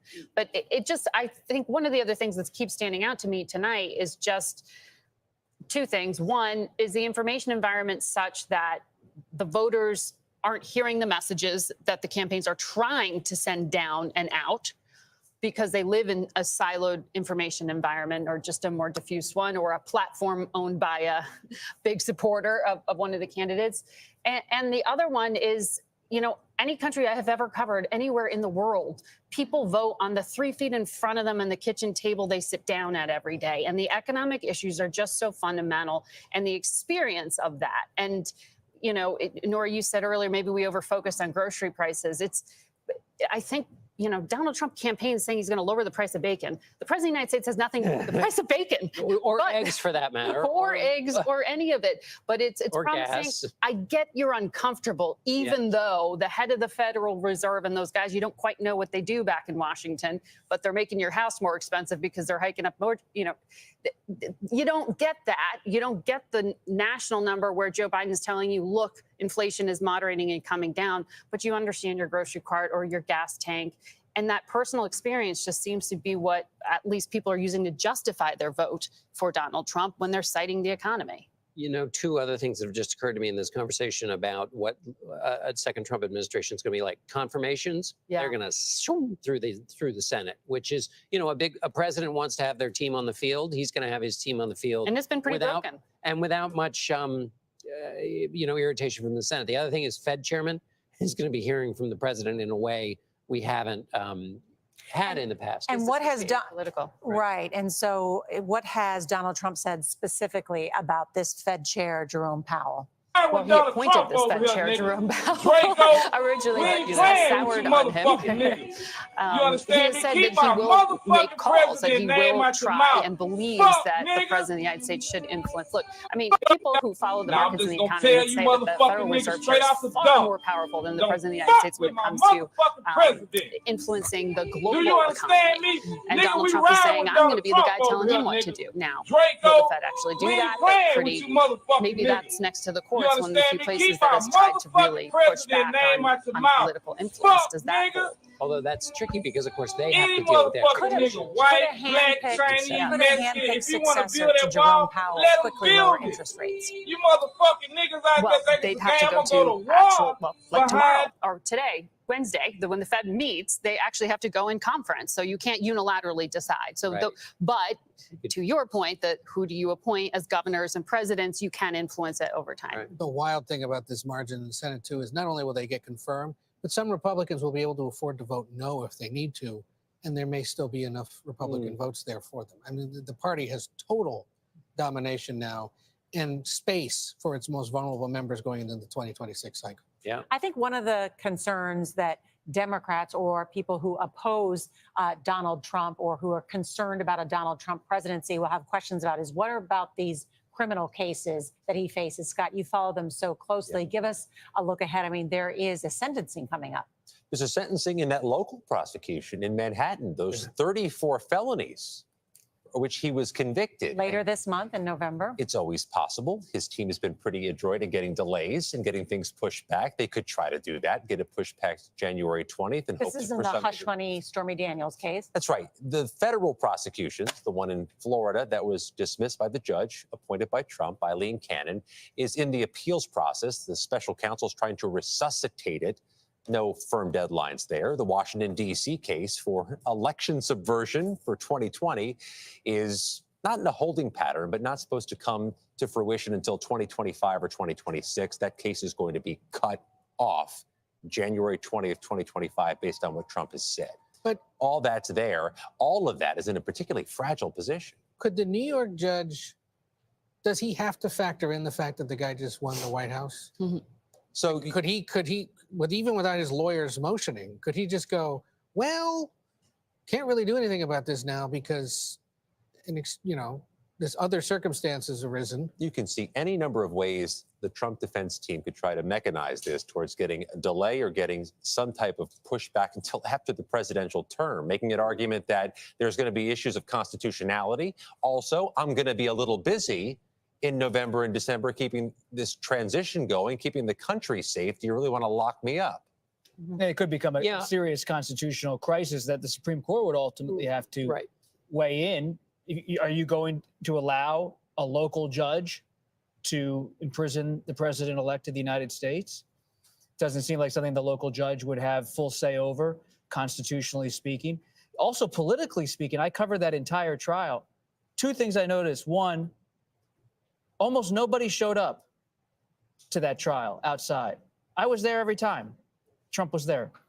No one came to protest, maybe a few scattered protests. No one came really in support in a mass way. It was like there was indifference across the political spectrum. Know who did show up? The Speaker of the House of Representatives, Mike Johnson, and others to show solidarity with Donald Trump. And now they have all of this power in Washington. So yes, it's a major legal crossroads for Trump. But ultimately, I've spoken to his lawyers. They believe this judge will do whatever he's going to do, but they don't believe Trump will ever serve a day in prison. Because the judge will do what he'll do, and then when Trump is in office, he'll have his Justice Department issue a Office of Legal Counsel ruling that says you can't put a president in jail or whatever, and then it'll go to the Supreme Court. And speaking of the Supreme Court, with this kind of Senate majority that's possible here, if there is a vacancy on the high court, this court could move even further to the right. One of the other interesting things that we're talking about is when Donald Trump and that vote is certified, the person in Congress is the Vice President of the United States, Kamala Harris. What a scene that will be. I've spoken to Dan Quayle about, people close to Quayle say that's a tough moment when you oversee your own laws. Mike Pence consulted with Quayle in the run-up to January 6th. Not easy to oversee your own laws. Vice President Harris will have to be the one to oversee the process. Al Gore did it, and this is the other thing we haven't talked about. She is the vice president. Vice presidents don't normally win presidential elections, right? And she had an opportunity to distance herself, never did, and is paying the price for it. But you're right. The image of her standing there with probably Speaker Johnson or Speaker Jeffries, who knows? We have to entertain this conversation of what check or balances there are going to be on the 47th president. We don't know who's going to win the U.S. House. The United States military is one of the few sort of pillars of our democracy that has tried, to remain out of the political fray, but we have seen even that start to get crossed. There was a lot of worry among some of the retired military leaders who came back to serve. I'm thinking of Secretary Mattis, formerly General Mattis, agreeing to serve as a political appointee in the Trump administration. Others since then, John Kelly, who came out recently in a very vocal way against Donald Trump, the four-star who served as the Homeland Security Secretary and Chief of Staff. They worried a lot about wading into that political space, but at the time, some took those jobs saying, I need to be there to stand up for the country and to teach this person who hasn't been through politics what this is all about. Who is that moderating force now? We don't know the answer, but there are some who are already criticizing military leaders for having made that step in and worry that even that last sort of institution may become politicized. And it's why some of them cited it as reasons for not speaking out. We still have some battlegrounds left to be decided. Let's bring in Major Garrett. He is at the data desk. Major. So let's talk about Arizona and one of the themes that has flowed through the conversation at the big desk tonight, which is what effect would referenda dealing with access to reproductive health have on the larger complex of races within that given battleground state? Arizona is an apt way to view that question and get an answer. So we have 55% of the vote in Arizona in. You can see that up on the far corner. Presidential race, we rate a toss-up. I just went through the math on that a little bit ago. The Senate race leans Ruben Gallego. The abortion rights referendum, we have already said, is going to prevail. Look at the difference. It's not very hard to notice. 62.3% for that. Trump leading currently 50.8, but it's very close. It is evident that those who supported that initiative did not necessarily transfer that support, as Democrats hoped, to Vice President Harris. They were regarded independently of one another. As has been said at the big desk, you can vote your conscience on this question and also apply your judgment about these other two matters, meaning Trump or Harris. One other thing to point out, it is quite clear that though not a super large number of Arizonans, but some not insignificant number voted for Trump and Ruben Gallego. That was probably not on many people's bingo cards a month or two ago, but it has proven out to be something worth noting in Arizona. Major Garrett, thank you. You know, one of the interesting things as we look at what's behind a Trump victory tonight are these demographic groups. And I'm just looking at the Associated Press, noting that Black voters, men and women, have been the bedrock of the Democratic Party, as well as the Latino vote, as well as young voters. But the preliminary data from AP Votecast suggests that all these groups were shifting in Trump's direction. What's behind that economic message, I believe, that we saw in those vote numbers. But that's striking to see this coalition shift towards Trump. Yeah, I mean that's the story. That's the story of the night. Is a big, not only a the story of the night is a massive historic comeback of a politician who has completely rewritten a party, brought new members into the House and Senate, and also reorganized the coalitions in American politics along education lines. The old lines of certainly of race have been upended, and it'll be fascinating to see how both parties interpret this and what can be addressed outside of Donald Trump. In other words, how they deal with these coalitions, how permanent they think they are, whether they think this is just a particular instance where voters are unhappy about an economic period and these aren't permanent changes. And the people who make that conclusion might be dead wrong. One thing I constantly noticed throughout reporting on this campaign was when I met a voter and they cast themselves as an outsider in America, they almost always said they were voting for Trump.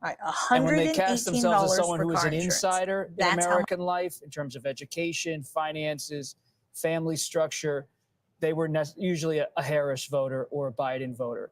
It's not even ideology. It's a sense of feeling I often detect from voters. They feel like outsiders in their own country, culturally, religiously, politically, economically. And that leads them to look to someone who they believe is a weapon against those who are on the inside and keeping them out.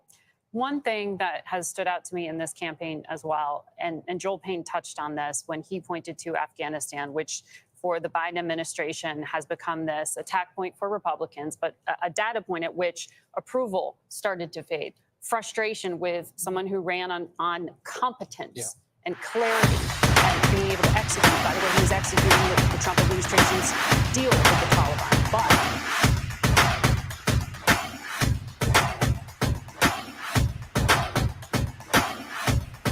Are not crazy. Maybe he's right. Right? Maybe the Democratic Party needs to come back to the center if they want to be competitive again. There's going to be a part where they're going to say we need to go further to the left. Ben, I hear what you're saying, and I do see it differently because I'm thinking about the people who are not a part of anybody's elite, who are hurting tonight. There are African American women who know a little bit about being talked down to, and know a little bit about having their economic dreams crushed, who tried to dream a big dream over the past couple of months. And tonight they're trading in a lot of hope for a lot of hurt. And they were hoping that maybe this time, one of their own could be seen as worthy. And once again, they're facing rejection. And that hurts. They thought tomorrow morning they're going to walk out with their shoulders back a little bit, maybe able to breathe for the first time and feel like they belong someplace. They did everything that they knew how to do. And it's going to be harder than it should be tomorrow for them to hold their heads up. And they're not the only people who are hurting tonight. If you're a parent of a trans kid, your child's face was used as a springboard to power for somebody. That doesn't feel good. There are going to be people tomorrow, we're going to be handing clothes at the dry cleaners to people who don't have papers. There are going to be people who are going to be cleaning your teeth tomorrow who don't have papers. And they're terrified tonight. And so it's easy to blow this off. Oh, look at the elites. They're going to get their comeuppance. It's not the elite that's going to pay the price. It's people who woke up this morning with a dream and are going to bed with a nightmare. And those people didn't deserve to be respected and held and talked to. Those are the people who are going to pay the price for whatever Donald Trump decides to do.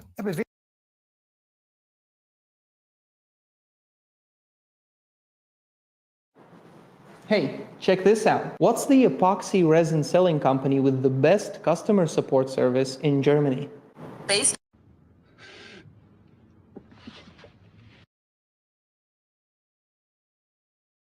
Take a break. You're watching CBS News America Decides, Election 2024. We'll be right back with a history lesson and more.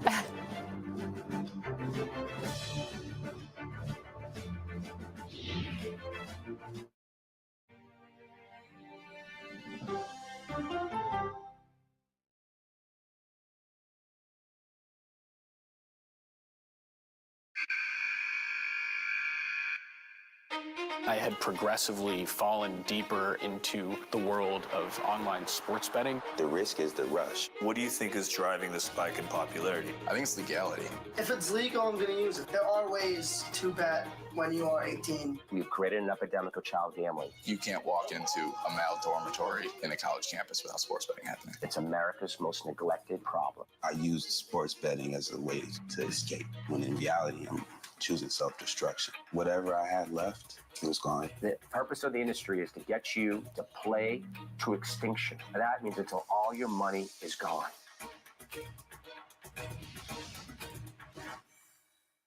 When you wake up in the morning, we want to be your go-to team. On our places, bright, shiny faces. I don't go to work in the morning. I go for coffee with my two good friends, and we talk about the world. Your morning routine just got better. CBS Mornings. Don't miss true crime anytime you want, anywhere you go. With the 48 Hours podcast, real crimes, real lives, real justice. There's some questions that have to be asked and need to be answered. Listen to 48 Hours on Apple Podcasts.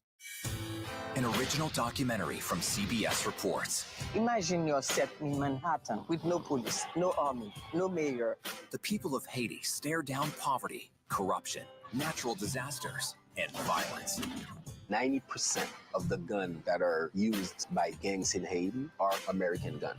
But with an unbreakable spirit and eternal optimism. There are days where I cry, but we can't be discouraged. We still believe in Haiti. They're still able to look ahead with hope. Haiti is on the brink of transformation, a radical shift. Nations are coming together and saying things must change. Fighting for Haiti, now streaming on the free CBS News app. I can see clearly. CBS Mornings Plus, clearly more news, more smart conversation. More money-saving tips, more recipes. More uplifting ways to get you on your way. Plus, more sports, more weather. Clearly, more CBS Mornings. Plus, sunshiny day. Giving you a snapshot of all the sports that matter to you. CBS Sports HQ.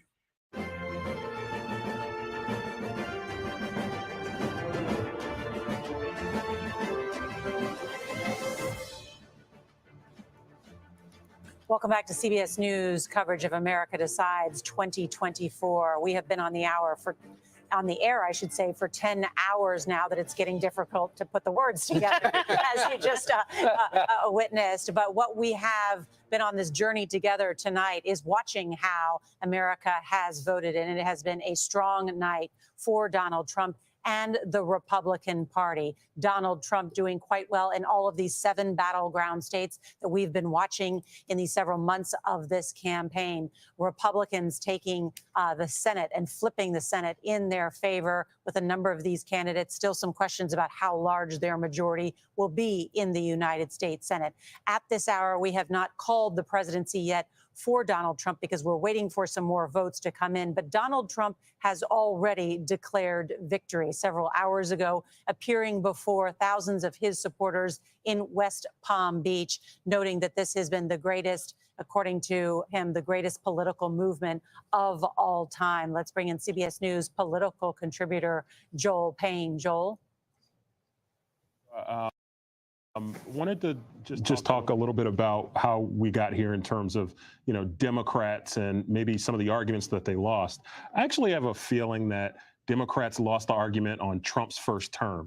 If you look at some of the retrospective job approvals, over the course of this race, Trump has steadily improved his positioning. So he was, ended the 2020 term in lower regard than he is now. And I think that Democrats lost the thread on some of the things that Donald Trump was unpopular for, like trying to kill Obamacare. That was something that was a vulnerability for Donald Trump. Maybe you want to talk that up more. The TCJA, giving tax breaks to the wealthy and the well-connected. That's a thing that Democrats like to talk about. Seems like maybe the voters feel like Democrats got away from talking about those things and maybe talked about some of these tertiary things that are not material to people's bottom line. And so that losing of the argument about Trump's first term is something I'm also hearing from Democrats as well, as folks are trying to pick up the pieces after what's been a tough night. Joel, it's an excellent point. When I was in Kalamazoo, Michigan, with the vice president, and I sort of went around and started speaking with voters that were there, I actually asked, and it was an African-American male, probably in his mid-50s, and I said, so what do you want to hear from the vice president today? And he said, well, I actually kind of want to hear a little bit more about what she would do. Yeah. And I wonder also if she might talk a little bit about, he goes, I think people have amnesia about what Donald Trump's term was like. Yeah. But even though he was there at a rally, was planning to vote, he said he wanted to hear more from her. And so making that case, which takes time, and prosecuting, it's the dual-edged story of prosecuting the case against your opponent, which they largely did on a character front. But I never heard the argument very forcefully made, except by Barack Obama, on the economic front. Remember, Barack Obama in his speeches said, well, Donald Trump brags about the economy. That was my economy that he inherited. That was Barack Obama's economy, as the former president said at that point. But that was really the only opportunity that I heard. Certainly, Tim Walz didn't make it in the vice presidential debate, trying to remind people about what was wrong with the Donald Trump economy. The Democrats never took him on that issue. Well, and that showed up tonight because people said, well, I remember it as a great economy, so I'm going to put him back in office. But what they do remember are checks. And I've heard many people say this. They remember that during the pandemic, they got checks. And what's amazing is that Democrats couldn't find a way. They were handcuffed on it a little bit, but to talk about COVID-19. I mean, Donald Trump was voted out of office, in fact, because he bungled the response to COVID-19. That didn't come up very much at all. And you're watching CBS News, America Decides. We'll be right back.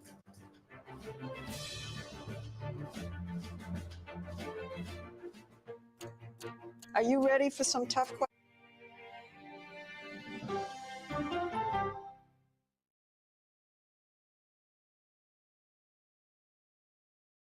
Okay, so let's just start at the beginning. Well, let me start with this. What is at stake here? What is the answer then? Do you know why? You want me to just keep going? Is that a good thing or a bad thing? Were there death threats? How is this possible? What's wrong with that argument? Are you saying they lied? Have you told the government that? Why won't you say the word crisis? You're not answering my question. This really Is that scary? Does that make sense? What do you mean? What does that mean? Did any of that make sense? What's your response? What happened? Why? It's time for the CBS News Original 60 Minutes, Sunday on CBS and streaming on Paramount Plus. There is no more room in our city. New York City is receiving record numbers of migrants. Today, we're going to have more than 500 adults and children come through that door. Tensions rise as shelters reach max capacity. We don't have to take care of them. CBS Reports goes inside a crisis cities and families are facing as they fight to survive. The United States still has that glimmer of hope for people to come here. Fighting for a future. Now streaming on the free CBS News app. This case. It's like a screenplay, something straight out of Hollywood.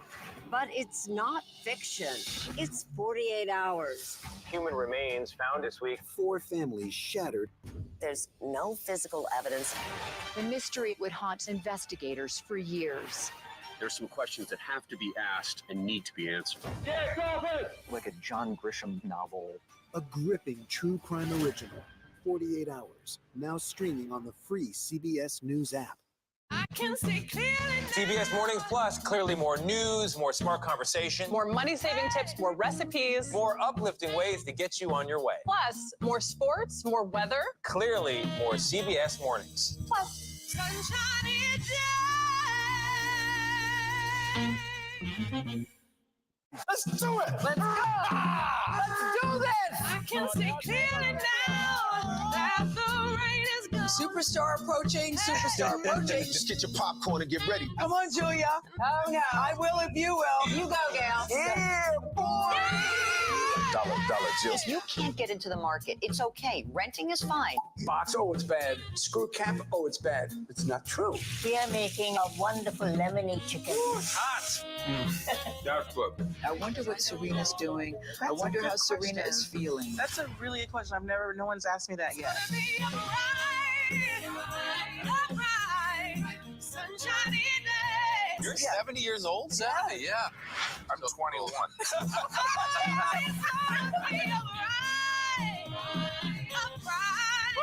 Sunshiny day. We'll see you 7 o'clock sharp.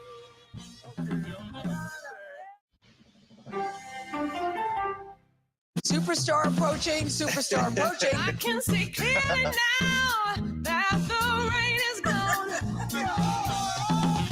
That's right.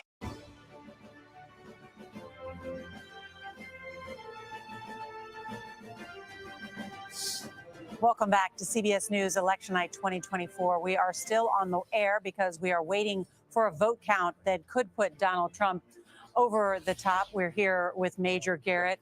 My colleagues at the desk have sent me here to ask what is holding this up. What do we not know?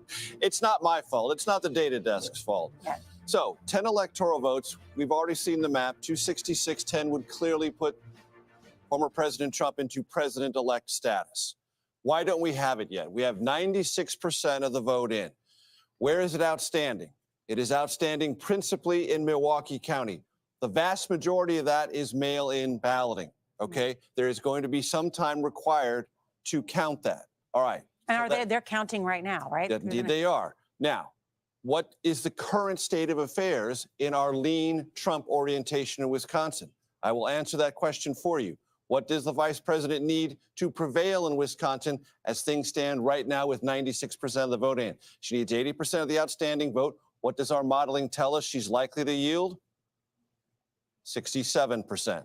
So that's a very steep hill to climb. It is theoretically possible, but it is outside of the area where you would say, oh, that's likely. That's going to be, oh, yeah, she can do that. No, it doesn't look that way at all. So Wisconsin is still lean Trump, but we are waiting for this right here, Milwaukee County, that outstanding vote, which totals, Milwaukee, just under 120,000, and it's mail balloting. It will probably take some time. There's supposed to be an announcement from some officials in Milwaukee in the next half hour or so. And how much of that 120,000 could break towards the vice president? Well, we don't know exactly what the percentages are. Anthony, if you want to come over and answer that question for me. Maybe 70%. Maybe 70%, Anthony says. So that would not be enough votes to get her, because go back to the final vote tally. So see, Robert Costa, I'm doing the math for you. Okay. So here's our modeling. Okay, this is our range. This is Uh-huh. our range. Okay, of the probabilities. I'll take that away. We'll go back to what does the vice president actually need? 80% of the outstanding vote, based on our estimates, 67%. So, But can you go back to the main vote? Sure, of course. So what only separates them is about 110,000 votes.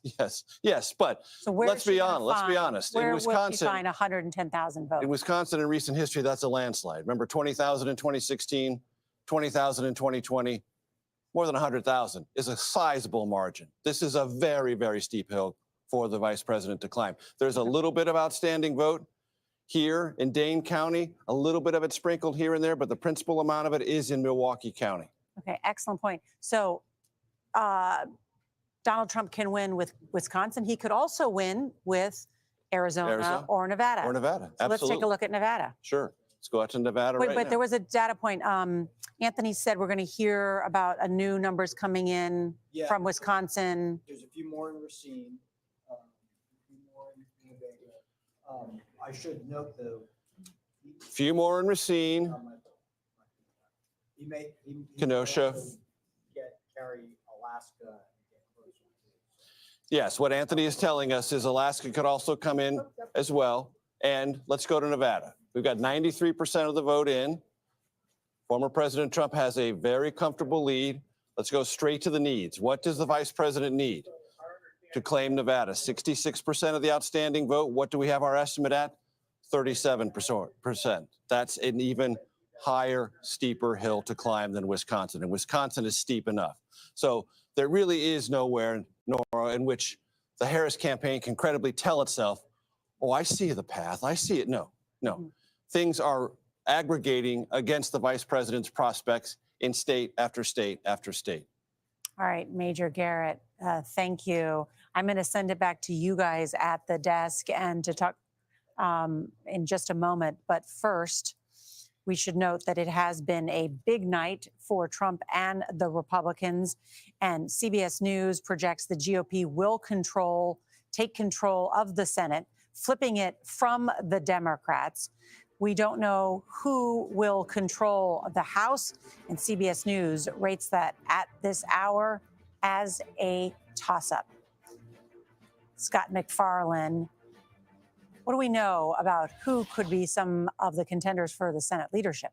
The Senate will be controlled by Republicans, and there will be a new Senate Majority Leader for the Republicans. You'll recall Mitch McConnell is stepping back to become a rank-and-file senator for the rest of his term, and there's a competition to succeed him, and it's been a pretty fierce competition in the months leading up to Election Day. South Dakota Senator John Thune, who is number 2 in the hierarchy of the Senate GOP leadership, is one of the contenders. There's another John, though, challenging him, John Cornyn of Texas, and Rick Scott, who is projected to have won re-election tonight from Florida, is a third contender.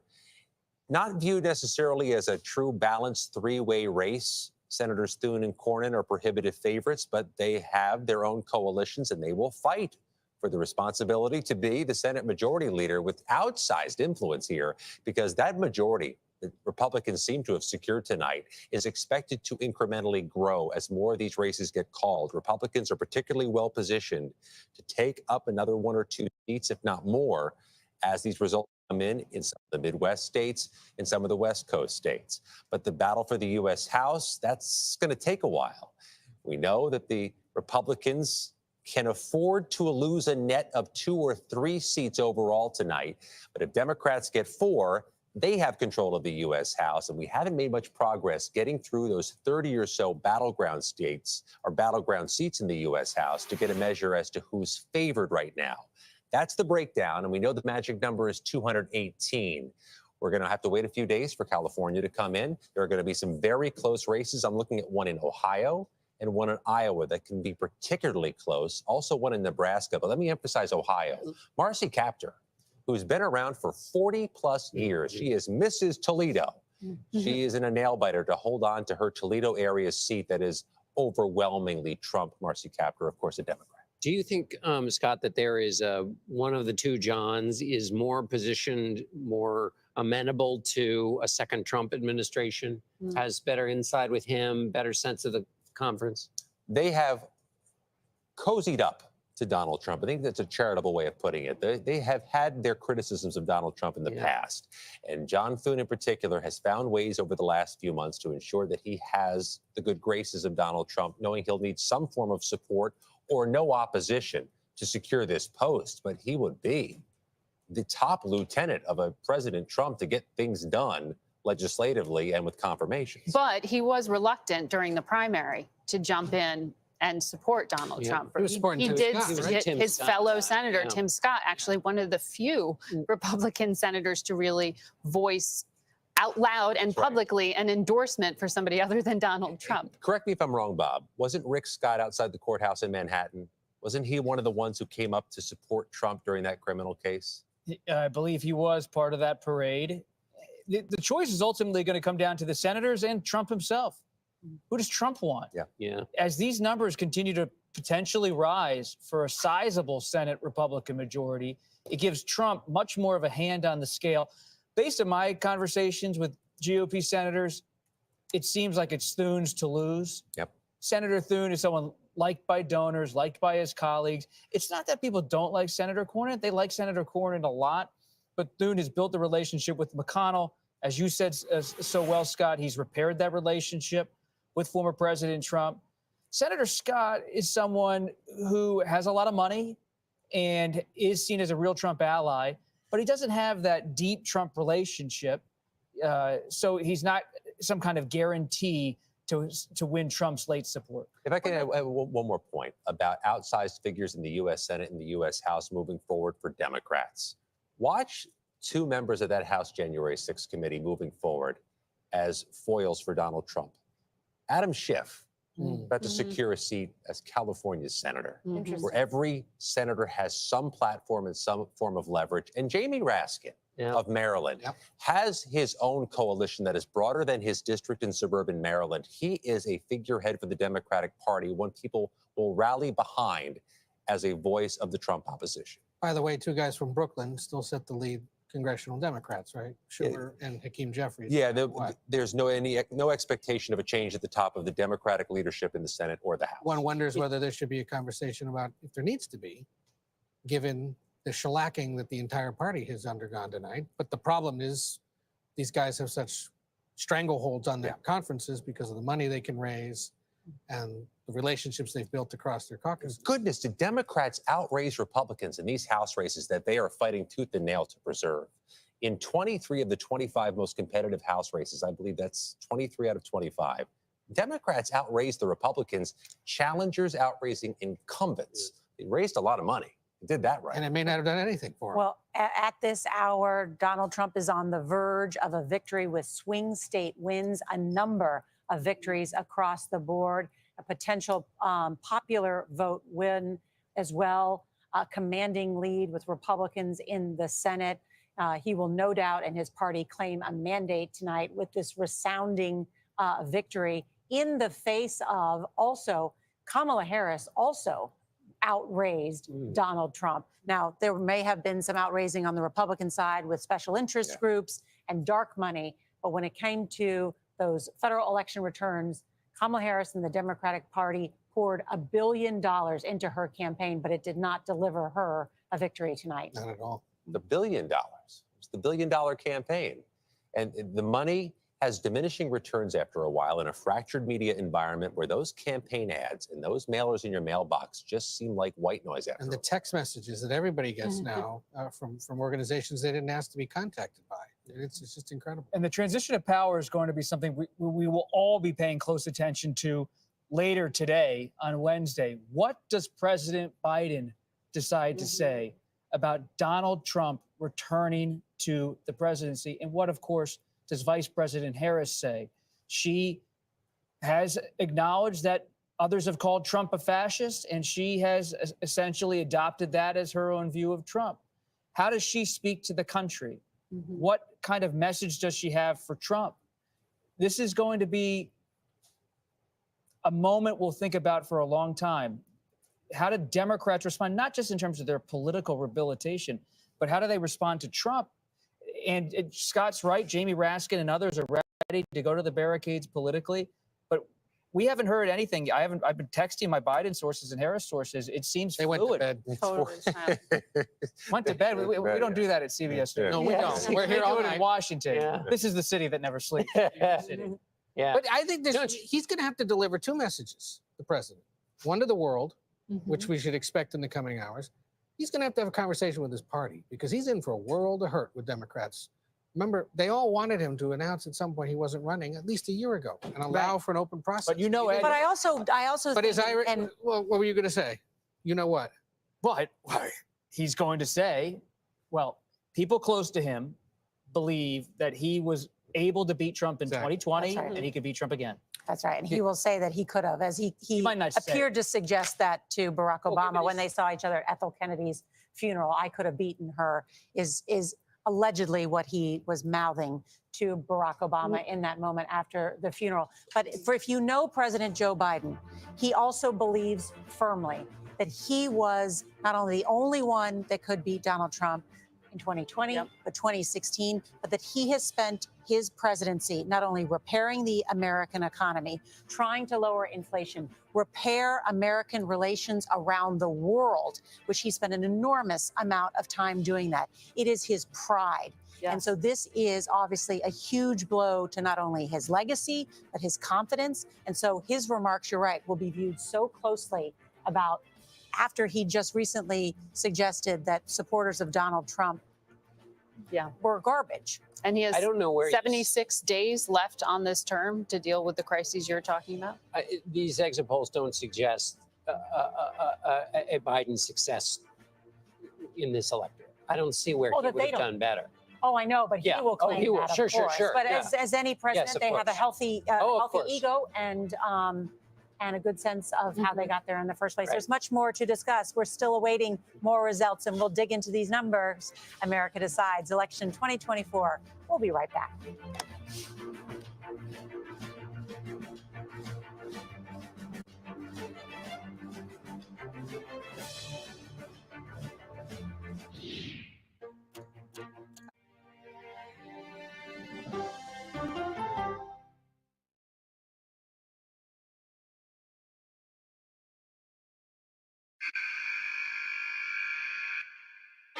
I had progressively fallen deeper into the world of online sports betting. The risk is the rush. What do you think is driving the spike in popularity? I think it's legality.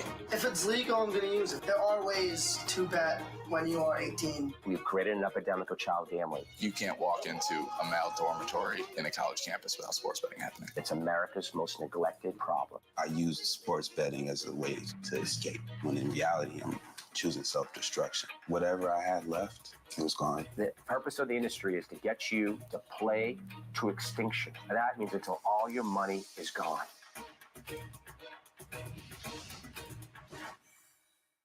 When you wake up in the morning, we want to be your go-to team. On our places, bright, shiny faces. I don't go to work in the morning. I go for coffee with my two good friends, and we talk about the world. Your morning routine just got better.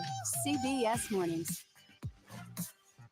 Don't miss true crime anytime you want, anywhere you go, with the 48 Hours Podcast. Real crimes, real lives, real justice. There's some questions that have to be asked and need to be answered. Listen to 48 Hours on Apple Podcasts. An original documentary from CBS Reports. Imagine you're set in Manhattan with no police, no army, no mayor. The people of Haiti stare down poverty, corruption, natural disasters, and violence. 90% of the guns that are used by gangs in Haiti are American guns. But with an unbreakable spirit and eternal optimism, There are days where I cry, but we can't be discouraged. We still believe in Haiti. they're still able to look ahead with hope. Haiti is on the brink of transformation, a radical shift. Nations are coming together and saying things must change. Fighting for Haiti, now streaming on the free CBS News app. Come on, Julia. Oh, no. I will if you will. You go, gal. Superstar approaching, superstar approaching. I want to make sure that my voice is heard, but also lift up other voices. Hey, give me some love, baby. See you, 7 o'clock sharp.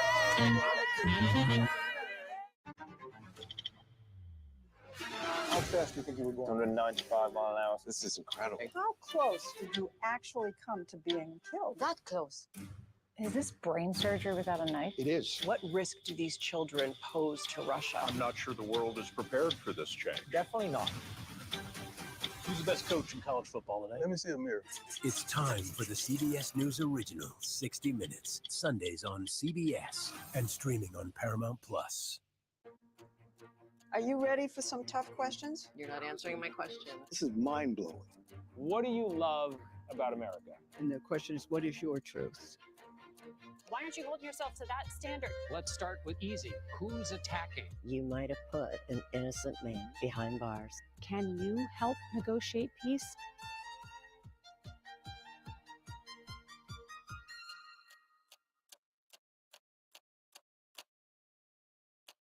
Let's do it. Let's go. Let's do this. I can see clearly now that the rain is gone. Superstar approaching. Superstar approaching. Just get your popcorn and get ready. Come on, Julia. Oh, no. I will if you will. You go, gal. Yeah, boy. Dollar Jill. If you can't get into the market, it's okay. Renting is fine. Box, oh, it's bad. Screw cap, oh, it's bad. It's not true. We are making a wonderful lemonade chicken. It's hot. That's good. I wonder what Serena's doing. I wonder how Serena. Oh, I want to talk about IVF. I'm the father. You don't hear that every day. I'm the father of IVF, so I want to hear this question. And we really are the party for IVF. We want fertilization, and it's all the way. And the Democrats tried to attack us on it, and we're out there on IVF even more than them. So we're totally in favor of it. That's Donald Trump on the campaign trail last month. One of the biggest issues of the past few years has been abortion and reproductive rights. And, you know, Margaret Brennan, you and I have looked at this issue very closely. Striking to hear the 78-year-old Donald Trump talking about being in favor of fertilization, speaking of IVF, which has been around for decades. Right. You know, I think there are people that are our age, or a little bit younger than me, that were the product of IVF babies. So that has existed for a long time. It's quite commonplace for younger women to use IVF as if it's some sort of new technology. But one of the things that Donald Trump did do was suggesting that he will mandate that private companies and the government would start paying for IVF. Right. And unclear if he would ever be able to get Congress to mandate coverage of something like that. I mean, there was an entire Supreme Court battle over whether or not you could force hospitals and religious institutions to even provide birth control. Can you force or mandate companies to, you know, provide funding and cover in vitro fertilization, which is what IVF stands for. But then you also heard that there were a number of Republican senators when this issue became a live one. If you remember this, after Roe versus Wade was overturned, this was one of the knock-on effects of it. And there were a number of Republican senators who didn't even know what IVF stood for when it came up as a live issue because of what happened in a southern state trying to put restrictions on it. This is one of the byproducts of overturning Roe versus Wade. It wasn't just about the singular procedure of abortion. It was also about women undergoing miscarriages and receiving treatment, DNCs. I mean, a lot of what the Harris campaign talked about were very specific medical procedures. We, however, on the ballot tonight are looking specifically in certain states like South Dakota at abortion itself. In other states like New York, it was a broader referendum. In South Dakota, a very conservative state, a state where abortions are banned under the law with no exceptions for rape or incest and purely only allowed in the case of the mother's life being at risk. They did vote tonight and they voted it down. So this is now, Nora, the second U.S. state to vote to restrict, basically to affirm the current standard in South Dakota. Florida was the first. And it was interesting when we heard Senator Marco Rubio on this program earlier, he said he wouldn't be surprised in Florida if it came up again. There was, 57% of voters there. So it was a pretty, more than half were for changing. So he's indicating he knows it's not closed there. South Dakota, it sounds like it may be a closed issue. The governor of that state, Kristi Noem, it's sleep deprivation. Kristi Noem was on Face the Nation shortly after Roe versus Wade was overturned, and she was talking about putting restrictions on abortion pills, mifepristone. This is, again, a live issue still. J.D. Vance, when as a senator, talked about maybe we should look at putting restrictions on the pill that accounts for the vast majority of abortions in this country. So we're not done just because of Election Day. This is going to continue to be litigated. Mifepristone can be restricted at the FDA level. In other words, you don't need legislation, you don't need a national abortion ban. It can be done through the rulemaking of the FDA, which is determined by who Trump puts in the executive branch. And RFK Jr. has said that he would be in charge of all of these alphabet agencies that have something to do with healthcare. In fact, he said that he would be in charge of the FDA, the CDC, the NIH. I think he said he would also be in charge of the USDA. I mean, it was so many agencies. I wondered how he would be able to do all of that. But I think perhaps what he was referring to is that maybe because it would be difficult for him to be confirmed, although it looks like Republicans have a healthy majority in the Senate, that he would have some sort of, I think he has since said that he would be in the White House. That would suggest some sort of czar-like role, Robert. And that work will start very soon. We have some new reporting here tonight from our colleagues working together down in Florida. Olivia Rinaldi, who has been deeply covering the Trump campaign for months, traveling across the country, working hard. Our colleague Caitlin Huey-Burns, who we've heard from throughout the evening. Jake Rosen, who's been working very hard with Olivia and other colleagues covering the Trump campaign. They were meeting with senior Trump advisor Brian Hughes within the last hour or so down in Florida. He said that the Trump transition team is now afoot. It's going to make, quote, quick work. And we'll start having meetings in the coming days to work on the transition. That could include Robert F. Kennedy Jr. and others. The transition, they report, will take place in West Palm Beach. And they also talked to James Blair, the political director for the Trump campaign, in the Hilton Hotel late tonight / early this morning. And they have something really intriguing in their reporting. They say that it's the low propensity voter who drove the Trump coalition this time around in the Trump campaign's view. They recruited people who never participated in politics to try to come to the polls, and that this created an undercurrent for support. They have a new data point that the Trump campaign is claiming. It knocked on 25 million doors across the 7 battleground states. And they believe that of the late-breaking voters moving toward Trump, the Trump campaign has attributed it to their economic message more than anything. Trump believes, of course, that he told CBS Today, immigration, a strong message for him.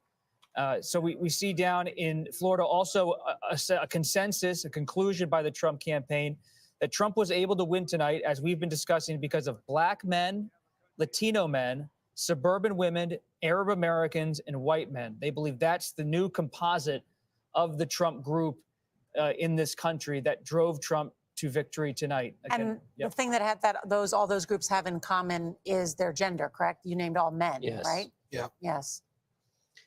Mm-hmm. Not Arab Americans. And Arab Americans. Suburban women. Mm-hmm. I think, but he didn't. Well, the suburban women, he didn't do that much better than he did. I think he only won suburban women by 2. He won them by 4 last time. So that one might be less. And there's no way to reliably track the Arab vote in Michigan because it's such a small slice. It's the Trump campaign's view. Yeah. Absolutely. No, Totally. Yeah. One of the things that I am interested in tonight, as you talk about the changes and the realignment that's happening, not only with Donald Trump, but also in the United States Senate, because I saw that in Pennsylvania, Dave McCormick, West Point graduate, came out. He did not give a victory speech, but said, looks like we're headed in the right direction. I'm just curious now, if we were to look at those Republicans that are ahead in Senate races, what does that majority look like for them? Can we tick through those big Senate races that would look like flips, Scott? So not only Pennsylvania, if McCormick succeeds, where else? We know West Virginia. We have just a moment. Pennsylvania is astoundingly important and maybe the only state left if McCormick wins with senators of different parties in the same state based on the rest of the map nationwide. Oh, really interesting. All right, we're going to take a quick break. We'll be back. CBS News, America Decides, in just a moment.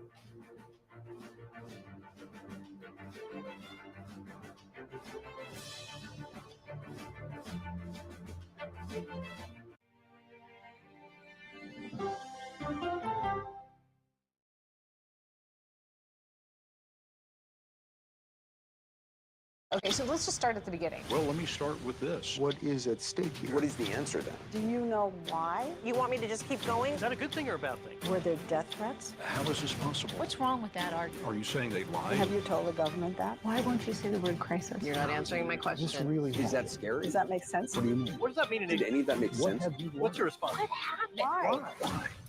It's time for the CBS News Original 60 Minutes, Sunday on CBS and streaming on Paramount Plus. There is no more room in our city. New York City is receiving record numbers of migrants. Today, we're going to have more than 500 adults and children come through that door. Tensions rise as shelters reach max capacity. We don't have to take care of them. CBS Reports goes inside a crisis cities and families are facing as they fight to survive. The United States still has that glimmer of hope for people to come here. Fighting for a future. Now streaming on the free CBS News app. This case. It's like a screenplay, something straight out of Hollywood. But it's not fiction. It's 48 hours. Human remains found this week. 4 families shattered. There's no physical evidence. The mystery would haunt investigators for years. There's some questions that have to be asked and need to be answered. Like a John Grisham novel. A gripping true crime original. 48 hours. Now streaming on the free CBS News app. Come on, Julia. Oh, no. I will if you will. You go, Gail. Superstar approaching, superstar approaching. I want to make sure that my voice is heard, but also lift up other voices. Give me some love, baby. We'll see you 7 o'clock sharp. Superstar approaching, superstar approaching. I can see clearly now that the rain is gone. That's right. Let's do it. Let's go.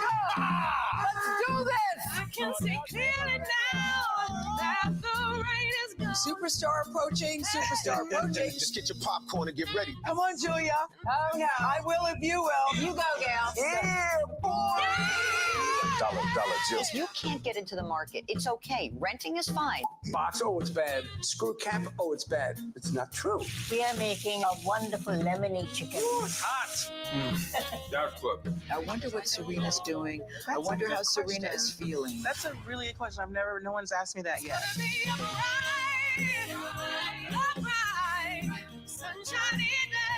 You're 70 years old? 70, yeah. I'm 21.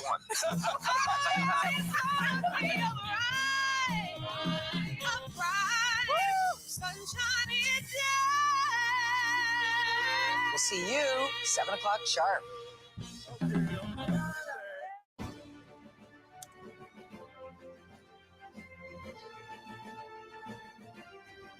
Welcome back to CBS News Election 2024.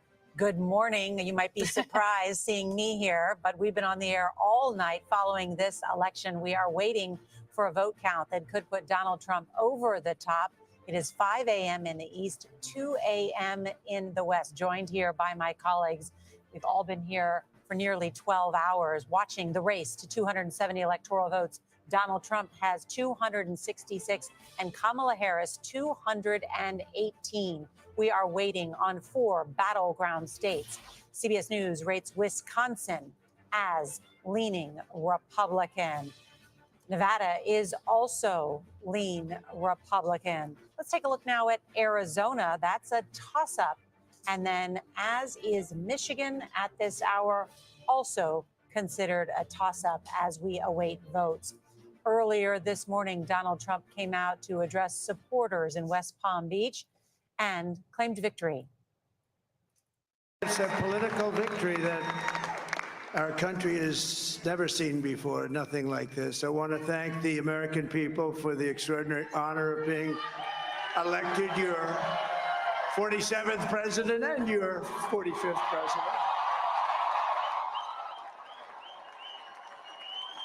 And every citizen, I will fight for you, for your family, and your future. Every single day, I will be fighting for you, and with every breath in my body, I will not rest until we have delivered the strong, safe, and prosperous America that our children deserve and that you deserve. This will truly be the golden age of America. That's what we have to have. Donald Trump today promising to fix it and usher in a golden age of America. Let's head over to Major Garrett, who is at the data desk. And Major, let's dive into these numbers about why we haven't been able to call some of these remaining battleground states. Sure, let's go to Michigan, all right? What's outstanding? Well, we've got vote in Wayne County, Oakland County, Kalamazoo, a little bit in Kent County, Grand Rapids. What is the needs category for Vice President Harris. 66% in Michigan. What is our projection? Based on our estimates, 56%. Steep hill. But Michigan, as you will see as I go across the country, east to west, looks probably better than any other place. Again, outstanding vote in Wisconsin, principally in Milwaukee County, 119,000 ballots relating. That's mail vote. We're waiting for that to come in. What is the needs quotient for the vice president? 82%. What's our projection? 70%. Steep hill to climb. Let's go out to Nevada. We have 93% of the vote in. Where is it outstanding? Well, a little bit here in Clark County, a little bit in Washoe County. What are the needs? 67%. What is our estimate? 36%. Wow, that is the steepest hill so far. Let's go to Arizona. That's where things look with 55% of the vote in. Most of it still outstanding in Maricopa and Pima County. That's not a surprise. But what is the needs quotient? 52%. Where's the vice president? 50%. So Arizona of the four looks the best. I mentioned Michigan, possibly. No, it's Arizona. But in all four states, looking at the needs, looking at the outstanding vote and our estimates, there is no place other than Arizona where you could say there is a statistical probability that is more reasonable than not of a Harris victory. Michigan, Wisconsin, Nevada, the hill is incredibly steep to climb. And Nora, as we were just talking here, Major was just laying out for us Michigan. I was texting with a Democratic lawmaker who said the issue of the Middle East was just so decisive in this key swing state that has such a large, not just Arab, but Muslim population. Also an issue that resonated surprisingly so for some Democrats among not just progressives, but on college campuses, but specifically in the state of Michigan, thinks that was decisive. This lawmaker also texting me, this was a colossal failure of an election for the Democratic Party because of the Middle East and the economy. The party needs a complete rebuild. Because of the decisiveness of this loss and winnability of the race, shows a total lack of vision, boldness, and a cautious anti-Trump bashing campaign. Big mistakes. Democrats already really, flogging themselves for the loss that they seem to be headed for this evening. And we knew that because many of the critics in Dearborn, which has the largest Arab American population for any city in America, we saw the local paper did not endorse, came out against, and has been highly critical of the Biden-Harris administration. And so a number of those what were reliably Democratic voters sat on their hands in this. Right. And not just to condemn the Biden administration unequivocal support for Israel, but to say to Joe Biden and then Kamala Harris, come visit us, come hear us, consider a change to policy. Ed's shaking his head because you spent time out there. And there were they would not do it in our interviews. And feared being booed. Yeah. Should they go? And the way that she would react to it is what really grated a lot of those guys in Michigan that we spoke to. That she'd be like, excuse me, I'm speaking here and I don't, of course I went in that war, but I want to talk about this. Just that added up too much. And there was a real desire to hear her out and to meet with her and to think that they could get around to supporting her. And ultimately, especially in the last 2 weeks, they just said, there's no way. Because she was perceived as having more empathy towards the humanitarian situation there of the United Nations. We know she'd been the one catastrophic to talk about there. Yeah. Right. And President Biden didn't talk about it for so long, didn't talk about the civilian casualties, partly because of what the chessboard he was dealing with here, trying to goad a right-wing, reluctant Israeli leader towards reining him in, the bear hug of a strategy. Again, we're coming back to national security impacting domestic.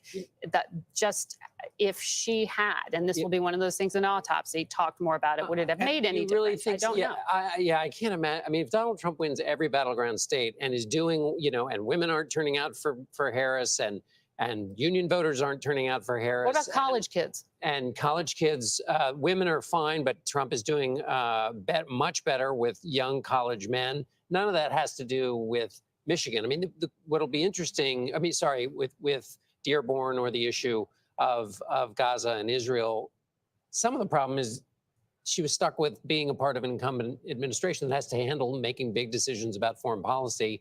And could she really have done anything to get to a position where she would have been somehow able to appeal to those voters and not mess up the Biden foreign policy? It's probably impossible. No, but that's But what even if that's she- the dance they do in the campaign. You're talking about dropping into restaurants and buying sandwiches. I mean, it's But the you it's don't the lose all projection. you don't lose all 7 battleground states because you dropped into a restaurant. I mean, there are bigger problems here. We spent a that- lot of time talking about Puerto Rico and Pennsylvania. I'm just going to say, in terms of slivers of electorates When you talk in about certain states, and they sep- can be. But it didn't decisive. matter.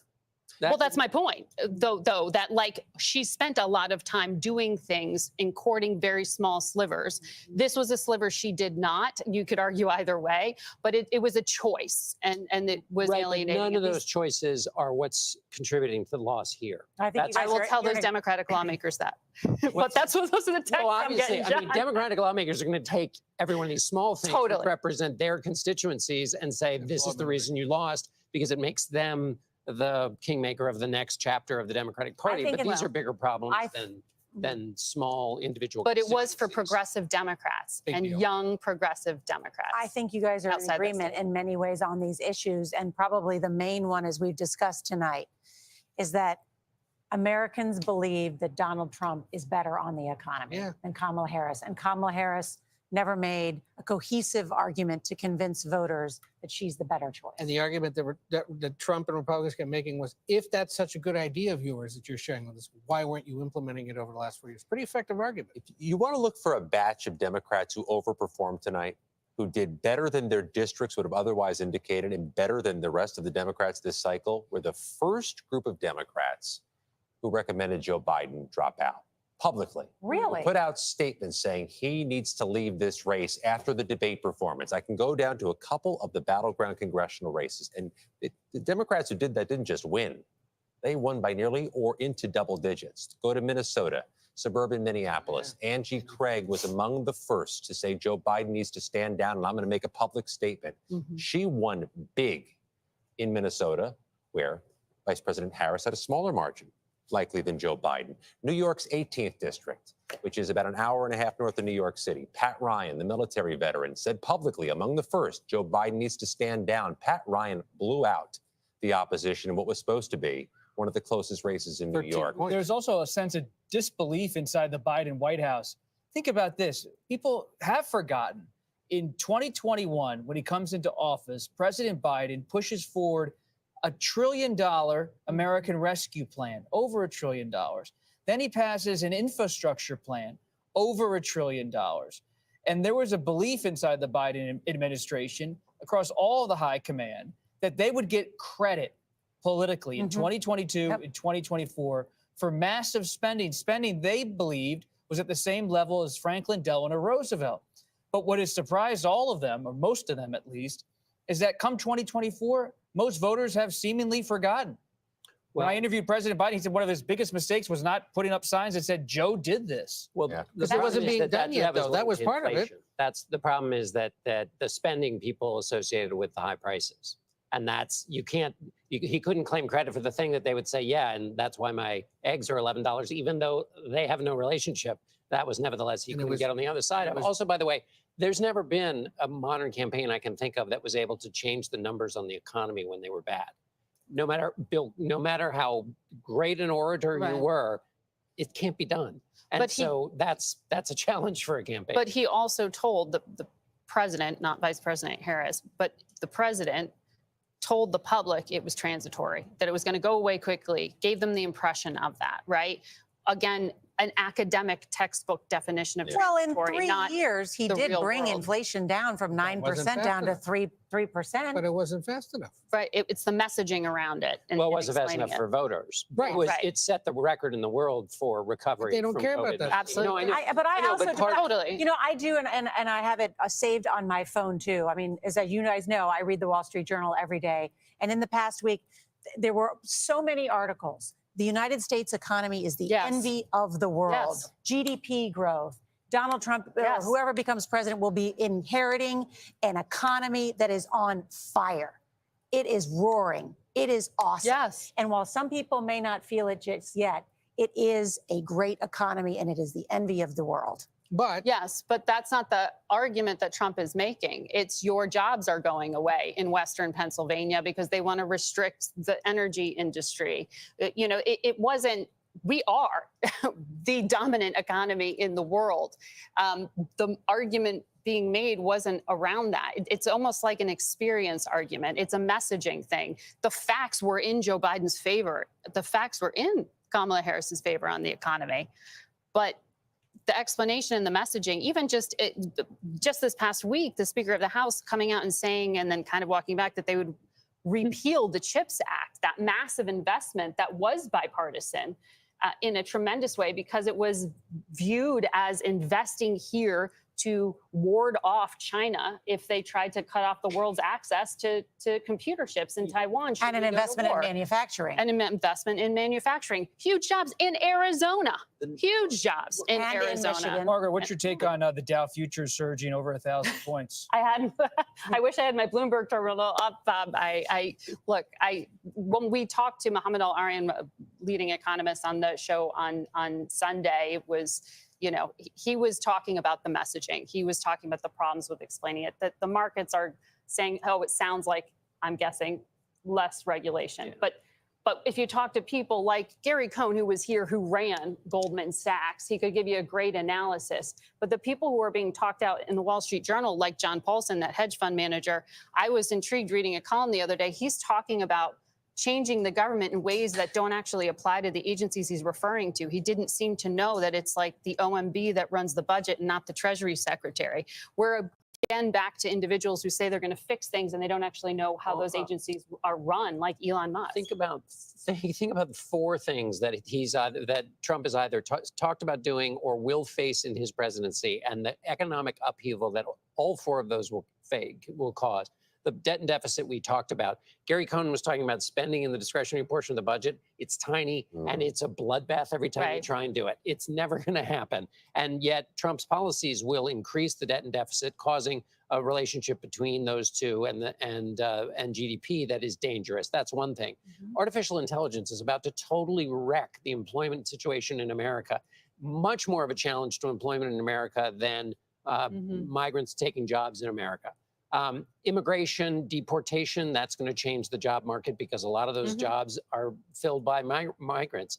And then, of course, tariffs and the relationship that will have with export corporations that are huge exporters and importers. Four major challenges to an economy. Maybe they'll all be wonderful, but they will not be without significant birthing pains. All right, ahead, we're going to go into the numbers. I think we should revisit, since it's early in the morning and we've been on the air for almost 12 hours now. We'll go back and look at some of those exit polls that are the fundamentals of this race. We'll take a look at what's happening in the United States Senate and go inside those battleground states and explain how Donald Trump was able to pull off this decisive sweep tonight. You're watching CBS News America Decides, Election 2024.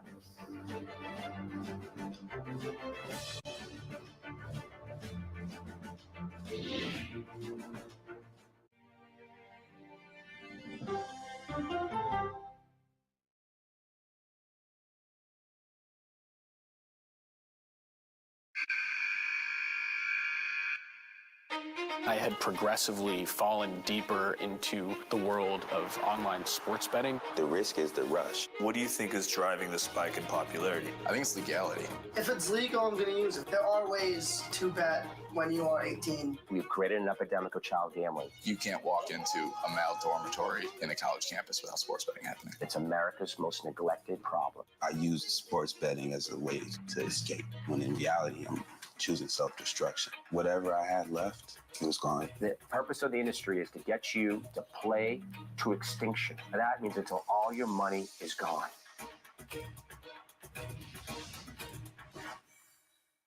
When you wake up in the morning, we want to be your go-to team. On our places, bright, shiny faces. I don't go to work in the morning. I go for coffee with my two good friends, and we talk about the world. Your morning routine just got better. CBS Mornings.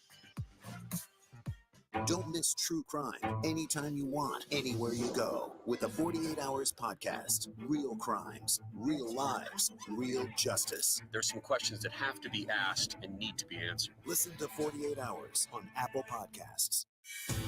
An original documentary from CBS Reports. Imagine yourself in Manhattan with no police, no army, no mayor.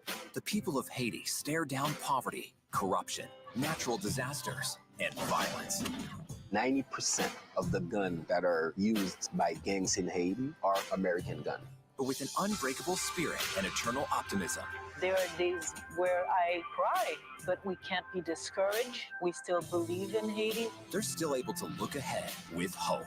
Haiti is on the brink of transformation, a radical shift. Nations are coming together and saying things must change. Fighting for Haiti, now streaming on the free CBS News app. CBS Mornings Plus, clearly more news, more smart conversation, more money-saving tips, more recipes, more uplifting ways to get you on your way. Plus, more sports, more weather. Clearly, more CBS Mornings. Plus,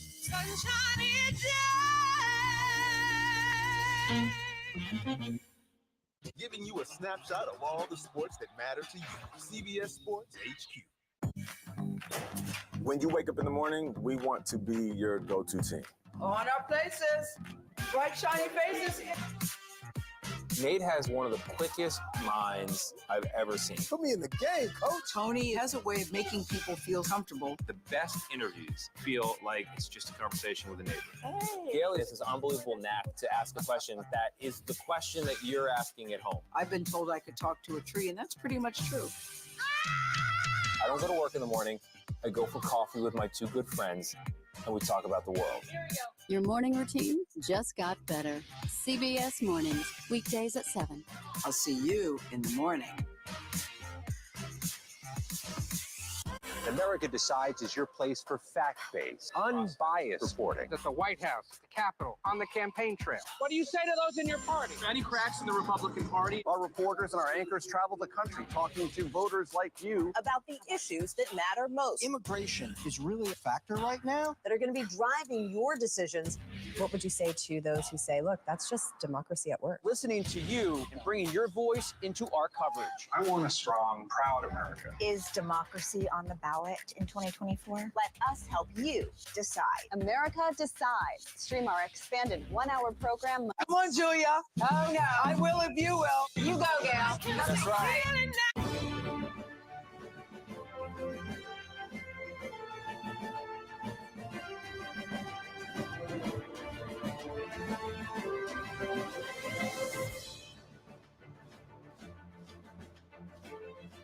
Welcome back to CBS News Election 2024 and good morning. I'm Nora O'Donnell, joined here by my colleagues. We have been on the air from some 11 hours straight. I know it's odd to see us so early in the morning, but we're not giving up because this story is still unfolding at this hour. As you can see, Donald Trump just 4 electoral votes away from officially becoming president-elect of the United States. He has already been on our air earlier this morning, greeting his supporters in West Palm Beach, claiming victory, calling it the greatest political victory of all time. His vice president, pick J.D. Vance, calling it the greatest comeback of all time and claiming he will fix it and bring us to a golden age of America, in his words. We have not yet declared Donald Trump the president-elect because there are votes still coming in. The counting continues in 4 battleground states. Let's take a closer look. CBS News rates Wisconsin as leaning Republican at this hour. Nevada is also lean Republican. Arizona is a toss-up at this hour, as is Michigan at this hour, waiting on votes from Wayne County, where Detroit is. CBS News is projecting Republicans will gain control of the United States Senate. So if President Trump wins tonight, officially declared as is expected, he will have a Senate in Republican hands that will help deliver his domestic and foreign policy agenda. Let's bring in John Dickerson, our chief political analyst. And John, What has fueled Donald Trump's strong surge tonight? I feel like we started the night the last time there was a non-consecutive presidential term. That one just for everybody who's not a historian. That was Grover Cleveland 130 years ago. There.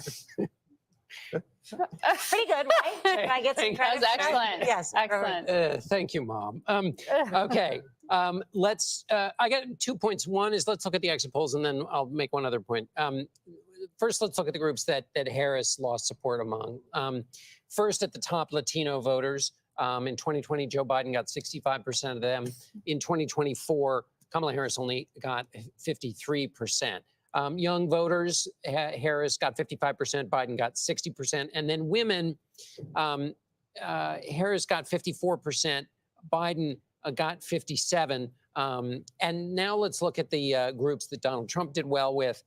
So there you see leakage in the Democratic coalition for the vice president. So the goal in these races is you got to keep your own coalition together and then take away from the other person. Well, Donald Trump took away from Kamala Harris, and then with conservative voters there at the top line, he got 89% of the vote in 2024. That's better than the 85% he got in 2020. White evangelicals, he improved with them. White non-college voters, he dipped a little bit, but our polling folks would tell us that there's not a huge difference between 67 and 65%. So that's just the tale of how Donald Trump kept his voters, grew his vote in some instances, and then took votes away from Kamala Harris. One other thing that strikes me is as I was running down the list of all of the risks that Donald Trump took at the end of the campaign, he didn't move to the middle as campaigns often do. He ended as Donald Trump in full, particularly with women, a very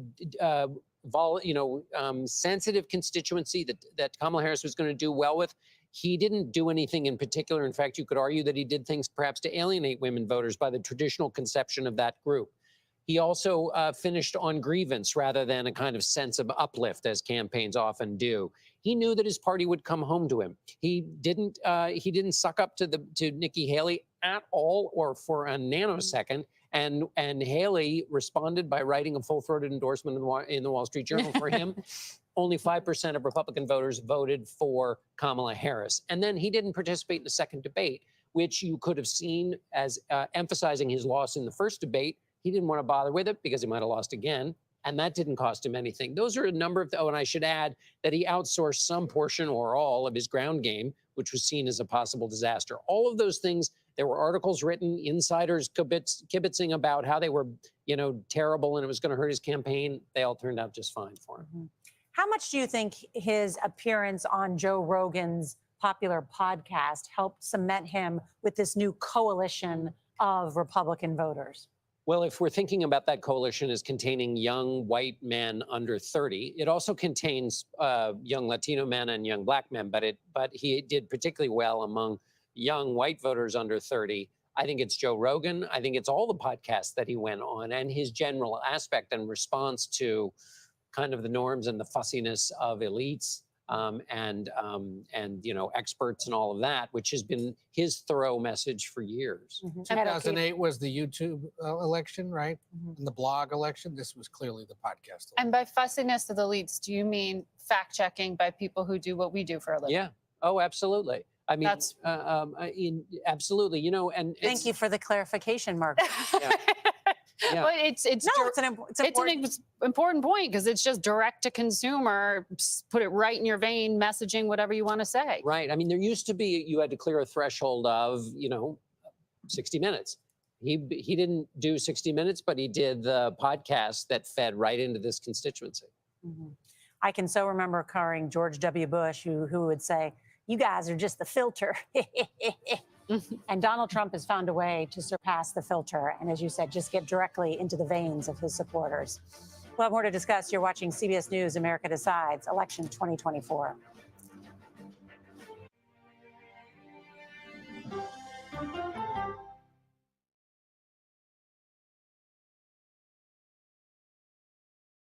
Okay, so let's just start at the beginning. Well, let me start with this. What is at stake here? What is the answer then? Do you know why? You want me to just keep going? Is that a good thing or a bad thing? Were there death threats? How is this possible? What's wrong with that argument? Are you saying they lied? Have you told the government that? Why won't you say the word crisis? You're not answering my question. Is this really Is that scary? Does that make sense? What do you mean? What does that mean in Did any of that make What sense? have you What's your response? What happened? Why?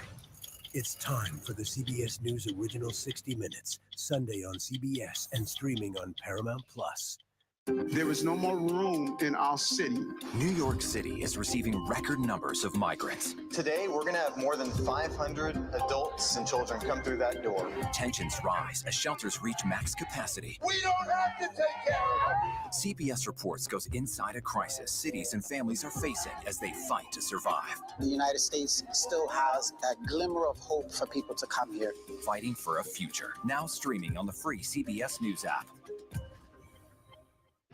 This case. It's like a screenplay, something straight out of Hollywood. But it's not fiction. It's 48 hours. Human remains found this week. 4 families shattered. There's no physical evidence. The mystery would haunt investigators for years. There's some questions that have to be asked and need to be answered. Like a John Grisham novel. A gripping true crime original, 48 Hours, now streaming on the free CBS News app.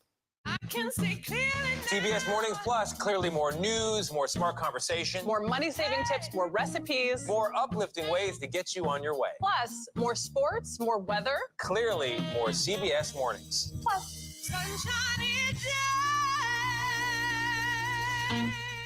day. I can see clearly now. Clearly, CBS Mornings. Weekdays on CBS. Yeah. Tony, coming? Now I'm going to stick around for an hour. CBS Mornings Plus with Adriana Diaz and Tony DeCopel, right after CBS Mornings. It's just like mornings. plus fun. Oh, yeah, it's gonna be a bright, sunshiny day. I think we're very cute. Yeah, I think we need to send out a Christmas card like this. Yeah, let's do that. I can see clearly now. Dollar Jill. If you can't get into the market, it's okay. Renting is fine. I wonder how Serena is feeling. That's a really good question. No one's asked me that yet. You're 70 years old? 70, yeah. I'm 21. It's gonna be a bright, sunshiny day. We'll see you 7 o'clock sharp. To be moderator of Face the Nation is not an anchor, it's not an actress. You are up here to moderate a conversation. That means bringing the most powerful stakeholders to the table to become better informed. In 2024, America Decides. We are still on the air nearly 11 hours into our coverage because our data desk is analyzing the remaining votes. And we are waiting for a vote count that could put Donald Trump over the top to make him the second man to serve non-consecutive terms. That's right. Donald Trump is on the verge of victory with swing state wins across several of these battleground states, enough of them to bring him to 270 electoral votes. You can see the tally right there on the screen with Kamala Harris at 218. Let's tick through these 4 battlegrounds. Those are the states you see in white. CBS News rates Wisconsin as leaning Republican. Nevada is also lean Republican. Arizona at this hour is a toss-up, as is Michigan at this hour. We rate that because, again, the vote tally is still coming in at this hour, and it's modeled against exit poll numbers. But we are expecting a new batch of numbers in the state of Wisconsin, which we have rated lean Republican. So we could have some news shortly about whether Donald Trump has officially reached the threshold to be named the next president-elect of the United States. We have not heard from Vice President Kamala Harris. Her campaign co-chair spoke to supporters saying go home for the night. And CBS News now projects that Donald Trump is the winner in Wisconsin. That gives him the number of electoral votes he needs to become the 47th president of the United States.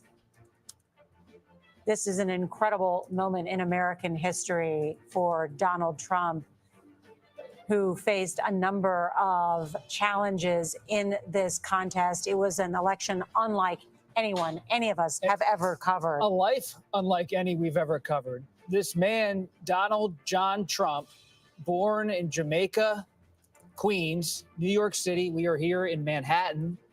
And so many of his friends have always said his goal in life was to cross the river from the outer boroughs to Manhattan. Well, he has crossed the river again to the presidency tonight, winning the presidency, as CBS News projects. This will usher in potentially an unprecedented era in American history, to have someone who believes firmly that he has total presidential power in terms of official acts based on the Supreme Court ruling earlier this year, does not have to serve in prison despite being convicted in a criminal trial, and despite pressuring his own vice president to overturn an election, has been warmly embraced by the party, the Republican Party once again, and won the presidency based on our CBS News projection. And he is willing and able and ready and excited, I'm told by sources close to him, and including by him himself, to return to the White House and wield power on immigration, foreign policy, the economy, the executive branch. A moment in history. Some Americans are very scared, alarmed. They see Donald Trump as a threat, a danger to American democracy. But as you saw in Florida tonight, many Americans believe he's an agent of change. He's an outsider who speaks to their grievances.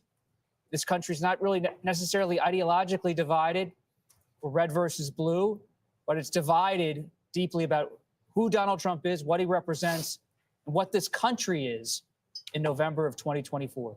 Donald Trump winning the crucial battlegrounds of Pennsylvania, Georgia, North Carolina, Wisconsin. At this point, 4 of those 7 battlegrounds, and we are still waiting on Arizona, Nevada, and Michigan. But a sweep by Donald Trump, who is also doing well in the popular vote. Behind those numbers, the Vice President Kamala Harris failing to bring together the coalition that normally propels a Democrat into the White House.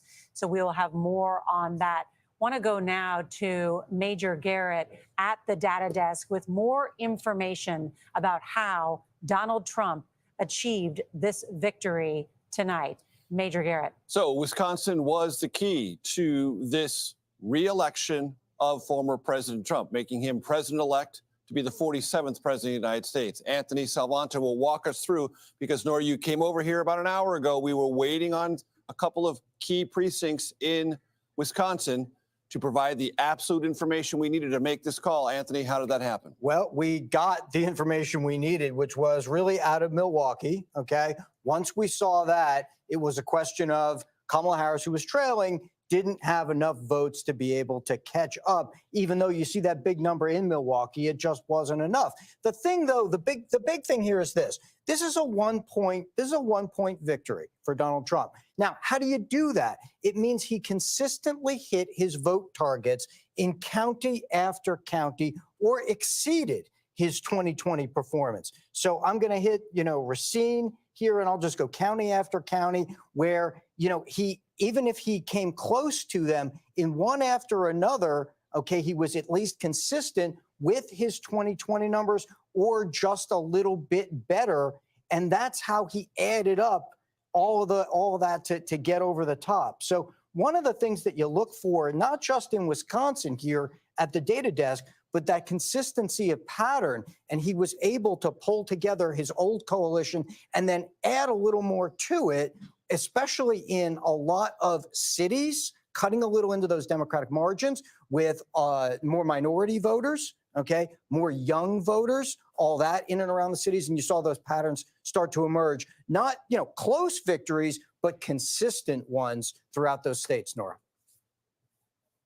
Trump could win all of the 7 battleground states tonight? Yeah. Well, maybe not. Could. Maybe not this morning, but yes, he is on pace to win Nevada. He is on pace to win Michigan. Arizona is the only one that still looks theoretically possible for the vice president. But based on the statistics that the data desk has been reviewing, Nevada and Michigan are both leaning very strongly in the former president's direction. I want to be clear about the timing. He could win them, not necessarily tonight. I'm not sure all those ballots will get counted this evening or this morning, as the case may be. It's the morning. It's the morning. It's all a blur now. But at some point, we'll get through Nevada, Arizona, and Michigan. And the simple thematic truth, Nora and team at the desk, the Trump campaign said for the better part of 2 weeks, the former president has never polled better than he is currently polling. And if he just gets a tick above where he's polling, 48, 49 in all these battleground states, he will win them all. That theory is playing out over and over and over. He was being polled accurately, and he pulled a little bit more than those polling averages to provide the victory in Wisconsin, Georgia, North Carolina, Pennsylvania, and we've told you Michigan and Nevada are setting up very well for him, and possibly also Arizona as well. It's an excellent point. Thank you, gentlemen, and Scott McFarland. Donald Trump will return to Washington, claiming a mandate with this big win tonight. And he will also have a Republican-controlled Senate that is back in the majority after 4 years, which will allow him to install loyalists throughout the government, even new choices to the Supreme Court if there are retirements. Explain what that could mean in terms of his legislative agenda and enacting change. Might seem like the die is cast already, but every one of those Senate seats remaining, the more Republicans can get in that majority, the more it bolsters Donald Trump when it comes time to confirm a cabinet, when it comes time for a possible Supreme Court nomination. To get all his legislation through, every race means something right now. So we'll watch Michigan, we'll watch Pennsylvania, Nevada. They all have currency and leverage for Donald Trump, who on January 6, 2025, will have his election certified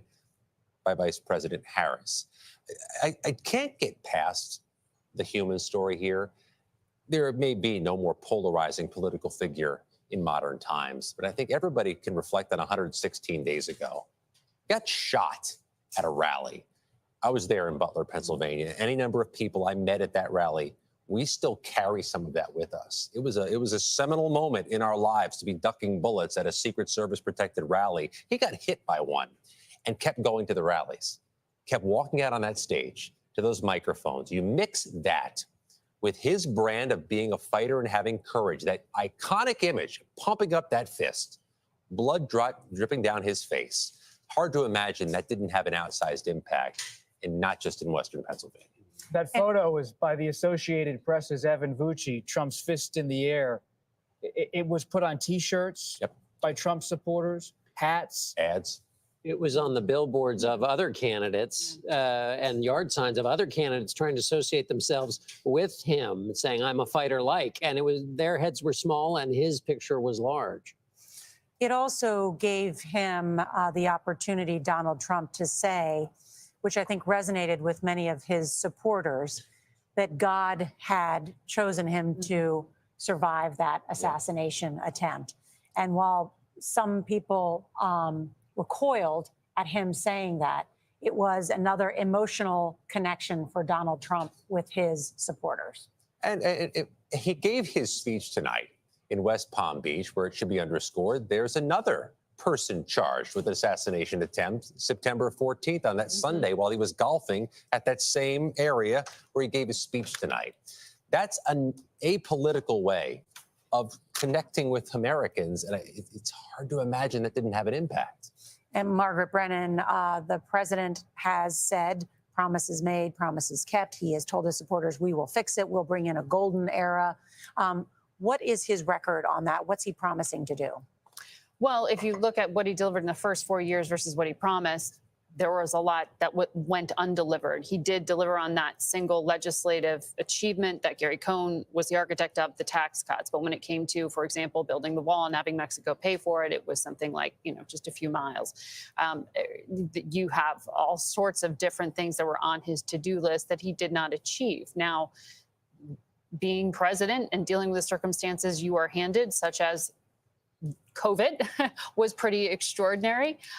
There were things that he actually did achieve that he didn't trumpet on the campaign trail because of the interesting dynamic we have in our politics right now. He could have come out there and said, yes, I was handed COVID, but I delivered you a vaccine because I harnessed, science and business and the great minds and leadership of America. He didn't do that. He played more towards some of these things that enrage, that anger, and by the way, apparently galvanize people enough to get in a car and show up and vote on November the 5th. I think we have to all take time to digest this. We're doing it in the moment, but I don't think we are all quite grasping the gravity of sending Donald Trump back to Washington with the word you used, Nora, a mandate. It's not just the man. It is a mandate. They have control in a significant way of Senate and possibly the House. We may not know that definitively for a little bit of time, but this is a really interesting message being sent by the electorate tonight. All presidents want to act, and they are frustrated in office by a number of things. Tradition, that you can't do that because previous presidents haven't done it. They're frustrated by having to get reelected, so they have to be careful about the voters. They're frustrated in some cases about, well, that's illegal, Mr. President. You can't do that, so you shouldn't do it. And then finally, in the most extreme cases, by political censure, by impeachment. All four of those latches are unhooked for Donald Trump. He faces none of those limitations. And he also is, in our modern presidency, the president who has been most easily indulged his own id, his own personal desires in using power in his office. The argument that Kamala Harris and her supporters made is that Donald Trump is unstable, unhinged, and unchecked because of the immunity. That message was used after the many of his chief of staff in particular said that he was a fascist, that he was dangerous, that he was a threat to national security. And the voters today have returned him to office with a mandate, despite those judgments of people who have 4 stars on their shoulders and worked closely with him for several years. It's not even despite sometimes. Yeah. It's without, in spite of. Or without any consideration in a deliberate decision to ignore it. One thing we have to acknowledge, I believe, as reporters, is that on the campaign trail, so many voters do not care about how Trump's behavior and conduct are characterized by his critics or those who believe they are guardrails for American democracy. They are sharply dismissive when the points are raised by journalists and by others. This is a fact I have encountered constantly as a reporter. Dismissive. And when you bring up all these different data points about character, conduct, and about how presidential norms have been established for over 2 centuries in American political life, there's a pushback against that kind of assertion about norms, constitution, a constitutional system, and even the rule of law.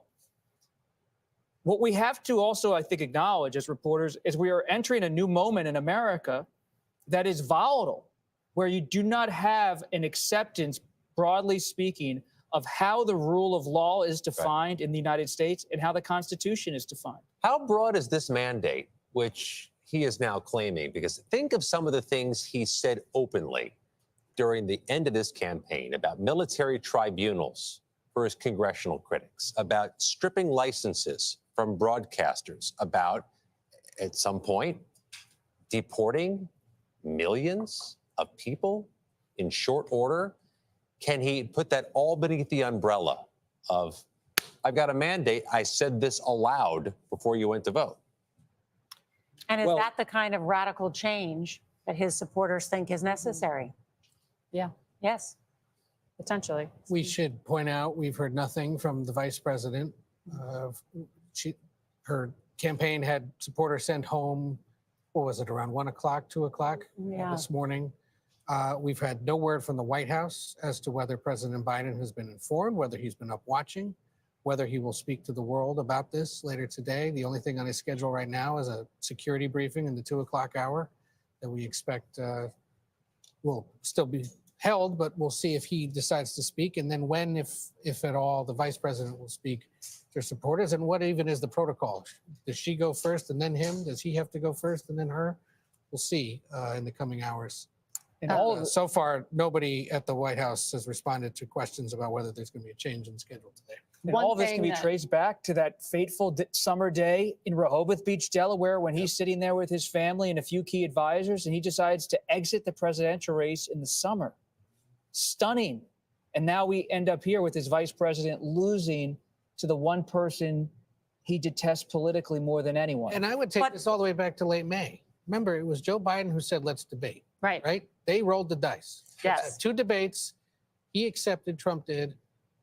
Biden But it was screwed a up, devastatingly embarrassing debate. Absolutely. For the president of the United This States. all traces back to that Massive late May miscalculation. decision. What a great historical counterfactual. Imagine if Biden doesn't do that debate. Is he still the nominee? But Trump supporters would say that that proved what Donald Trump had been telling them, which was that Joe Biden wasn't up to it, that he was too old for it. Yep. Without realizing the irony of now we have elected the oldest president of the United States in this moment. You know, one thing that is, as we talk about the projection into the world, one thing that was scheduled, has been scheduled for some time, was the testing tonight of an unarmed ICBM test launch in the Pacific. By the United States as a show of force to say, don't mess with us. We're going through a political transition. We still have the most fearsome fighting force, most lethal fighting force in the world. We are at a state of readiness. But now we're going to have to see what these remaining few weeks and months of the Biden administration will look like. This is not an insignificant transition. This is a world already in a period looking at a rising China in a way that is not just militarily threatening, but in the American infrastructure, as we continue to learn that with these disclosures, through reporting, by the way, that major telecom companies have been breached, that Chinese-linked hackers are within the infrastructure of telecom and possibly able to access audio of phone calls. I mean, we have had major significant security breaches in ways that haven't really been focused on because we've been focused on the election.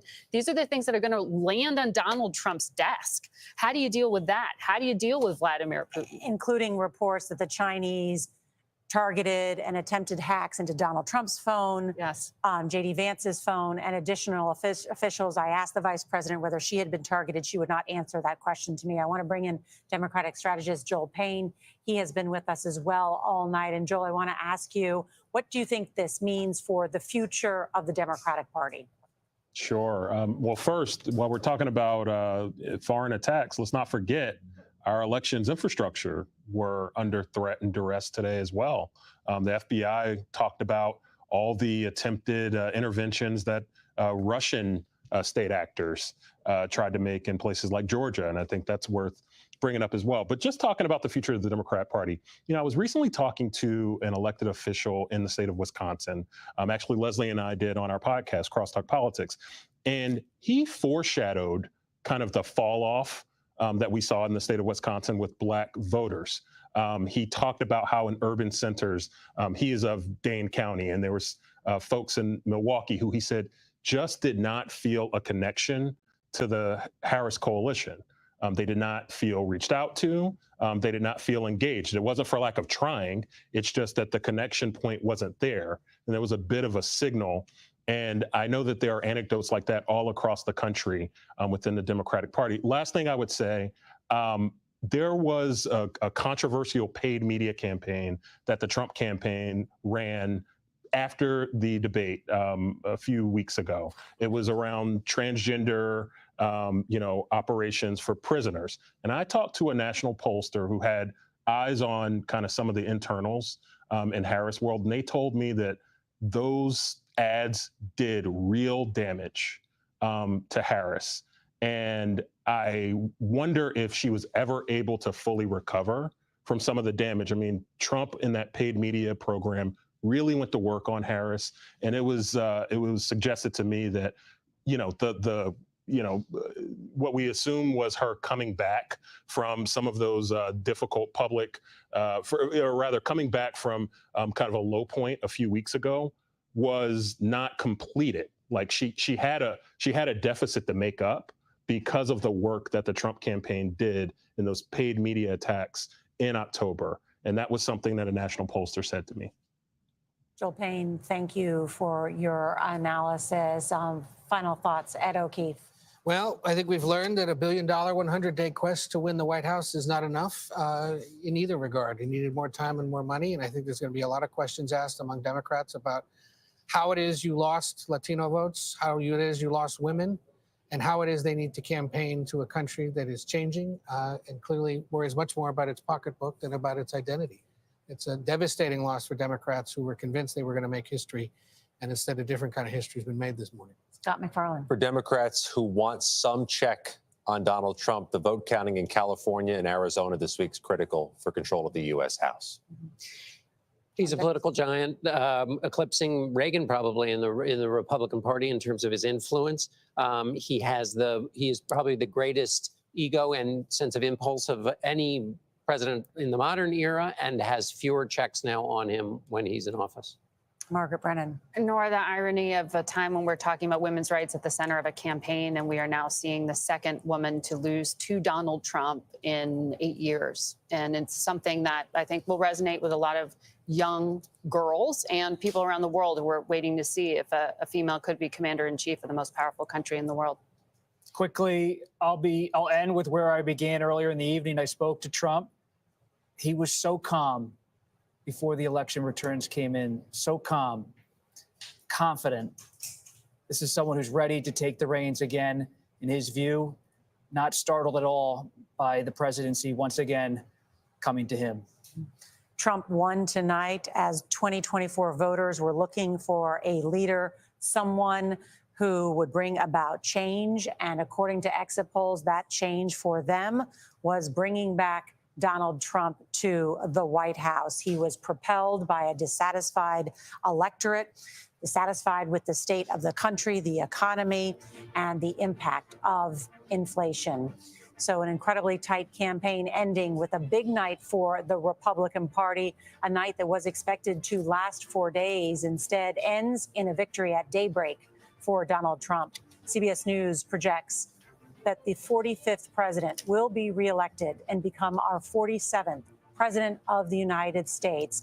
He will be the oldest president ever elected in American history, only the second man to serve 2 non-consecutive terms. This is a political earthquake in many ways, regaining the office that he held for 4 years. Trump will have the backing of a Republican Senate to help pass his agenda and bring in his cabinet. What we still don't know is who will control the House in this election. Americans made their voices heard. Thank you for watching, and stay with CBS News for the latest election coverage.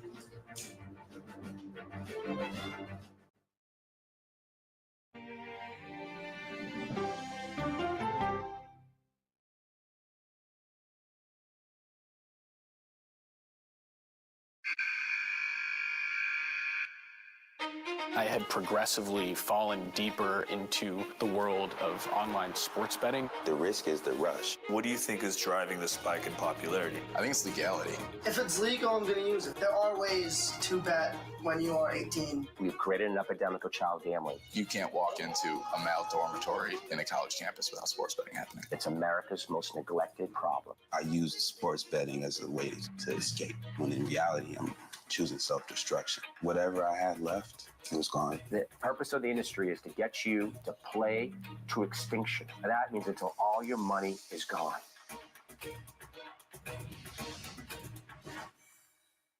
When you wake up in the morning, we want to be your go-to team. On our places, bright, shiny faces. I don't go to work in the morning. I go for coffee with my 2 good friends, and we talk about the world. Your morning routine just got better. CBS Mornings. Don't miss true crime anytime you want, anywhere you go, with the 48 Hours podcast. Real crimes, real lives, real justice. There's some questions that have to be asked and need to be answered. Listen to 48 Hours on Apple Podcasts. An original documentary from CBS Reports. Imagine yourself in Manhattan with no police, no army, no mayor. The people of Haiti stare down poverty, corruption, natural disasters, and violence. 90% of the guns that are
I took two things that I love, dancing and dogs, and I made them into a successful business.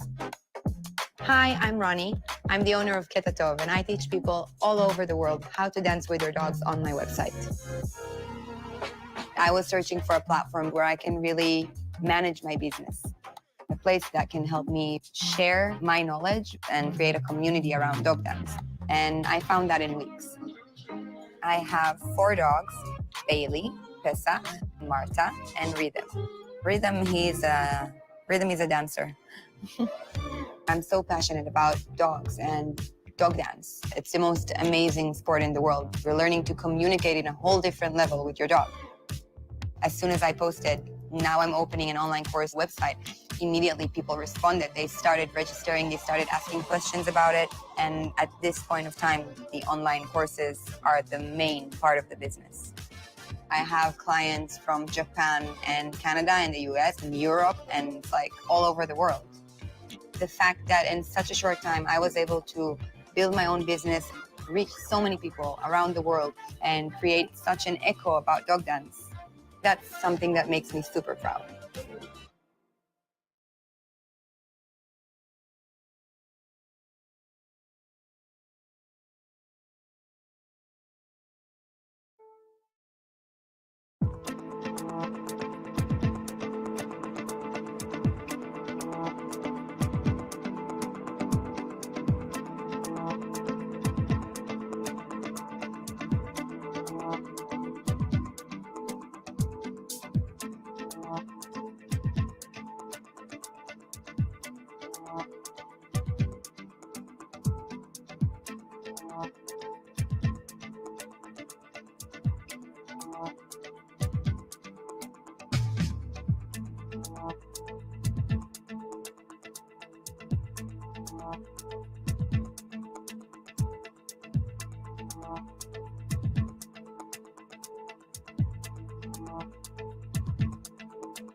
All right, y'all. Appreciate y'all for being here.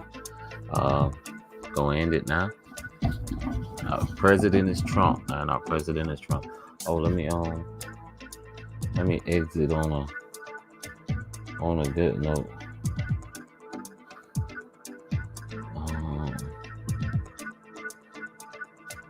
What the hell? How do I do this? Oh, here we go.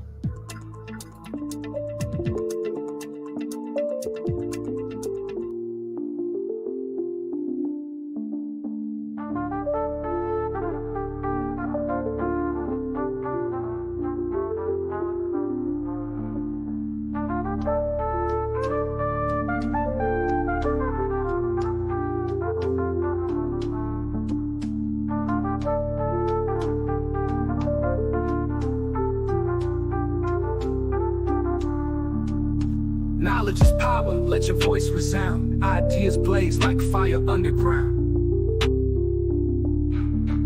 Street wisdom echoing through Wi-Fi. Community strong, reaching for the sky. Knowledge is power, let your voice resound. Ideas blaze like fire underground.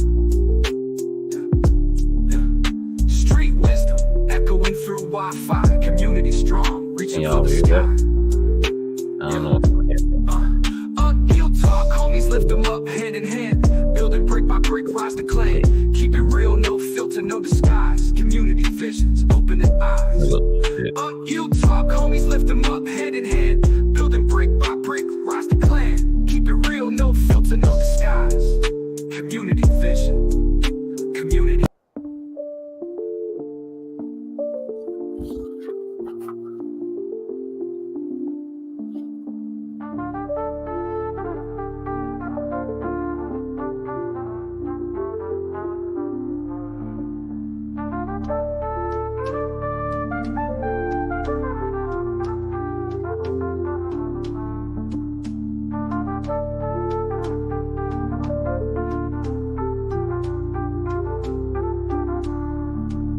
Knowledge is power, let your voice resound. Ideas blaze like fire underground. Street wisdom echoing through Wi-Fi. Community strong, reaching for the sky. Knowledge is power, let your voice resound. Ideas blaze like fire underground. Street wisdom echoing through Wi-Fi. Community strong, reaching for the sky. Lift them up hand in hand. Building brick by brick, rise to clan. Keep it real, no filter, no disguise. Community vision.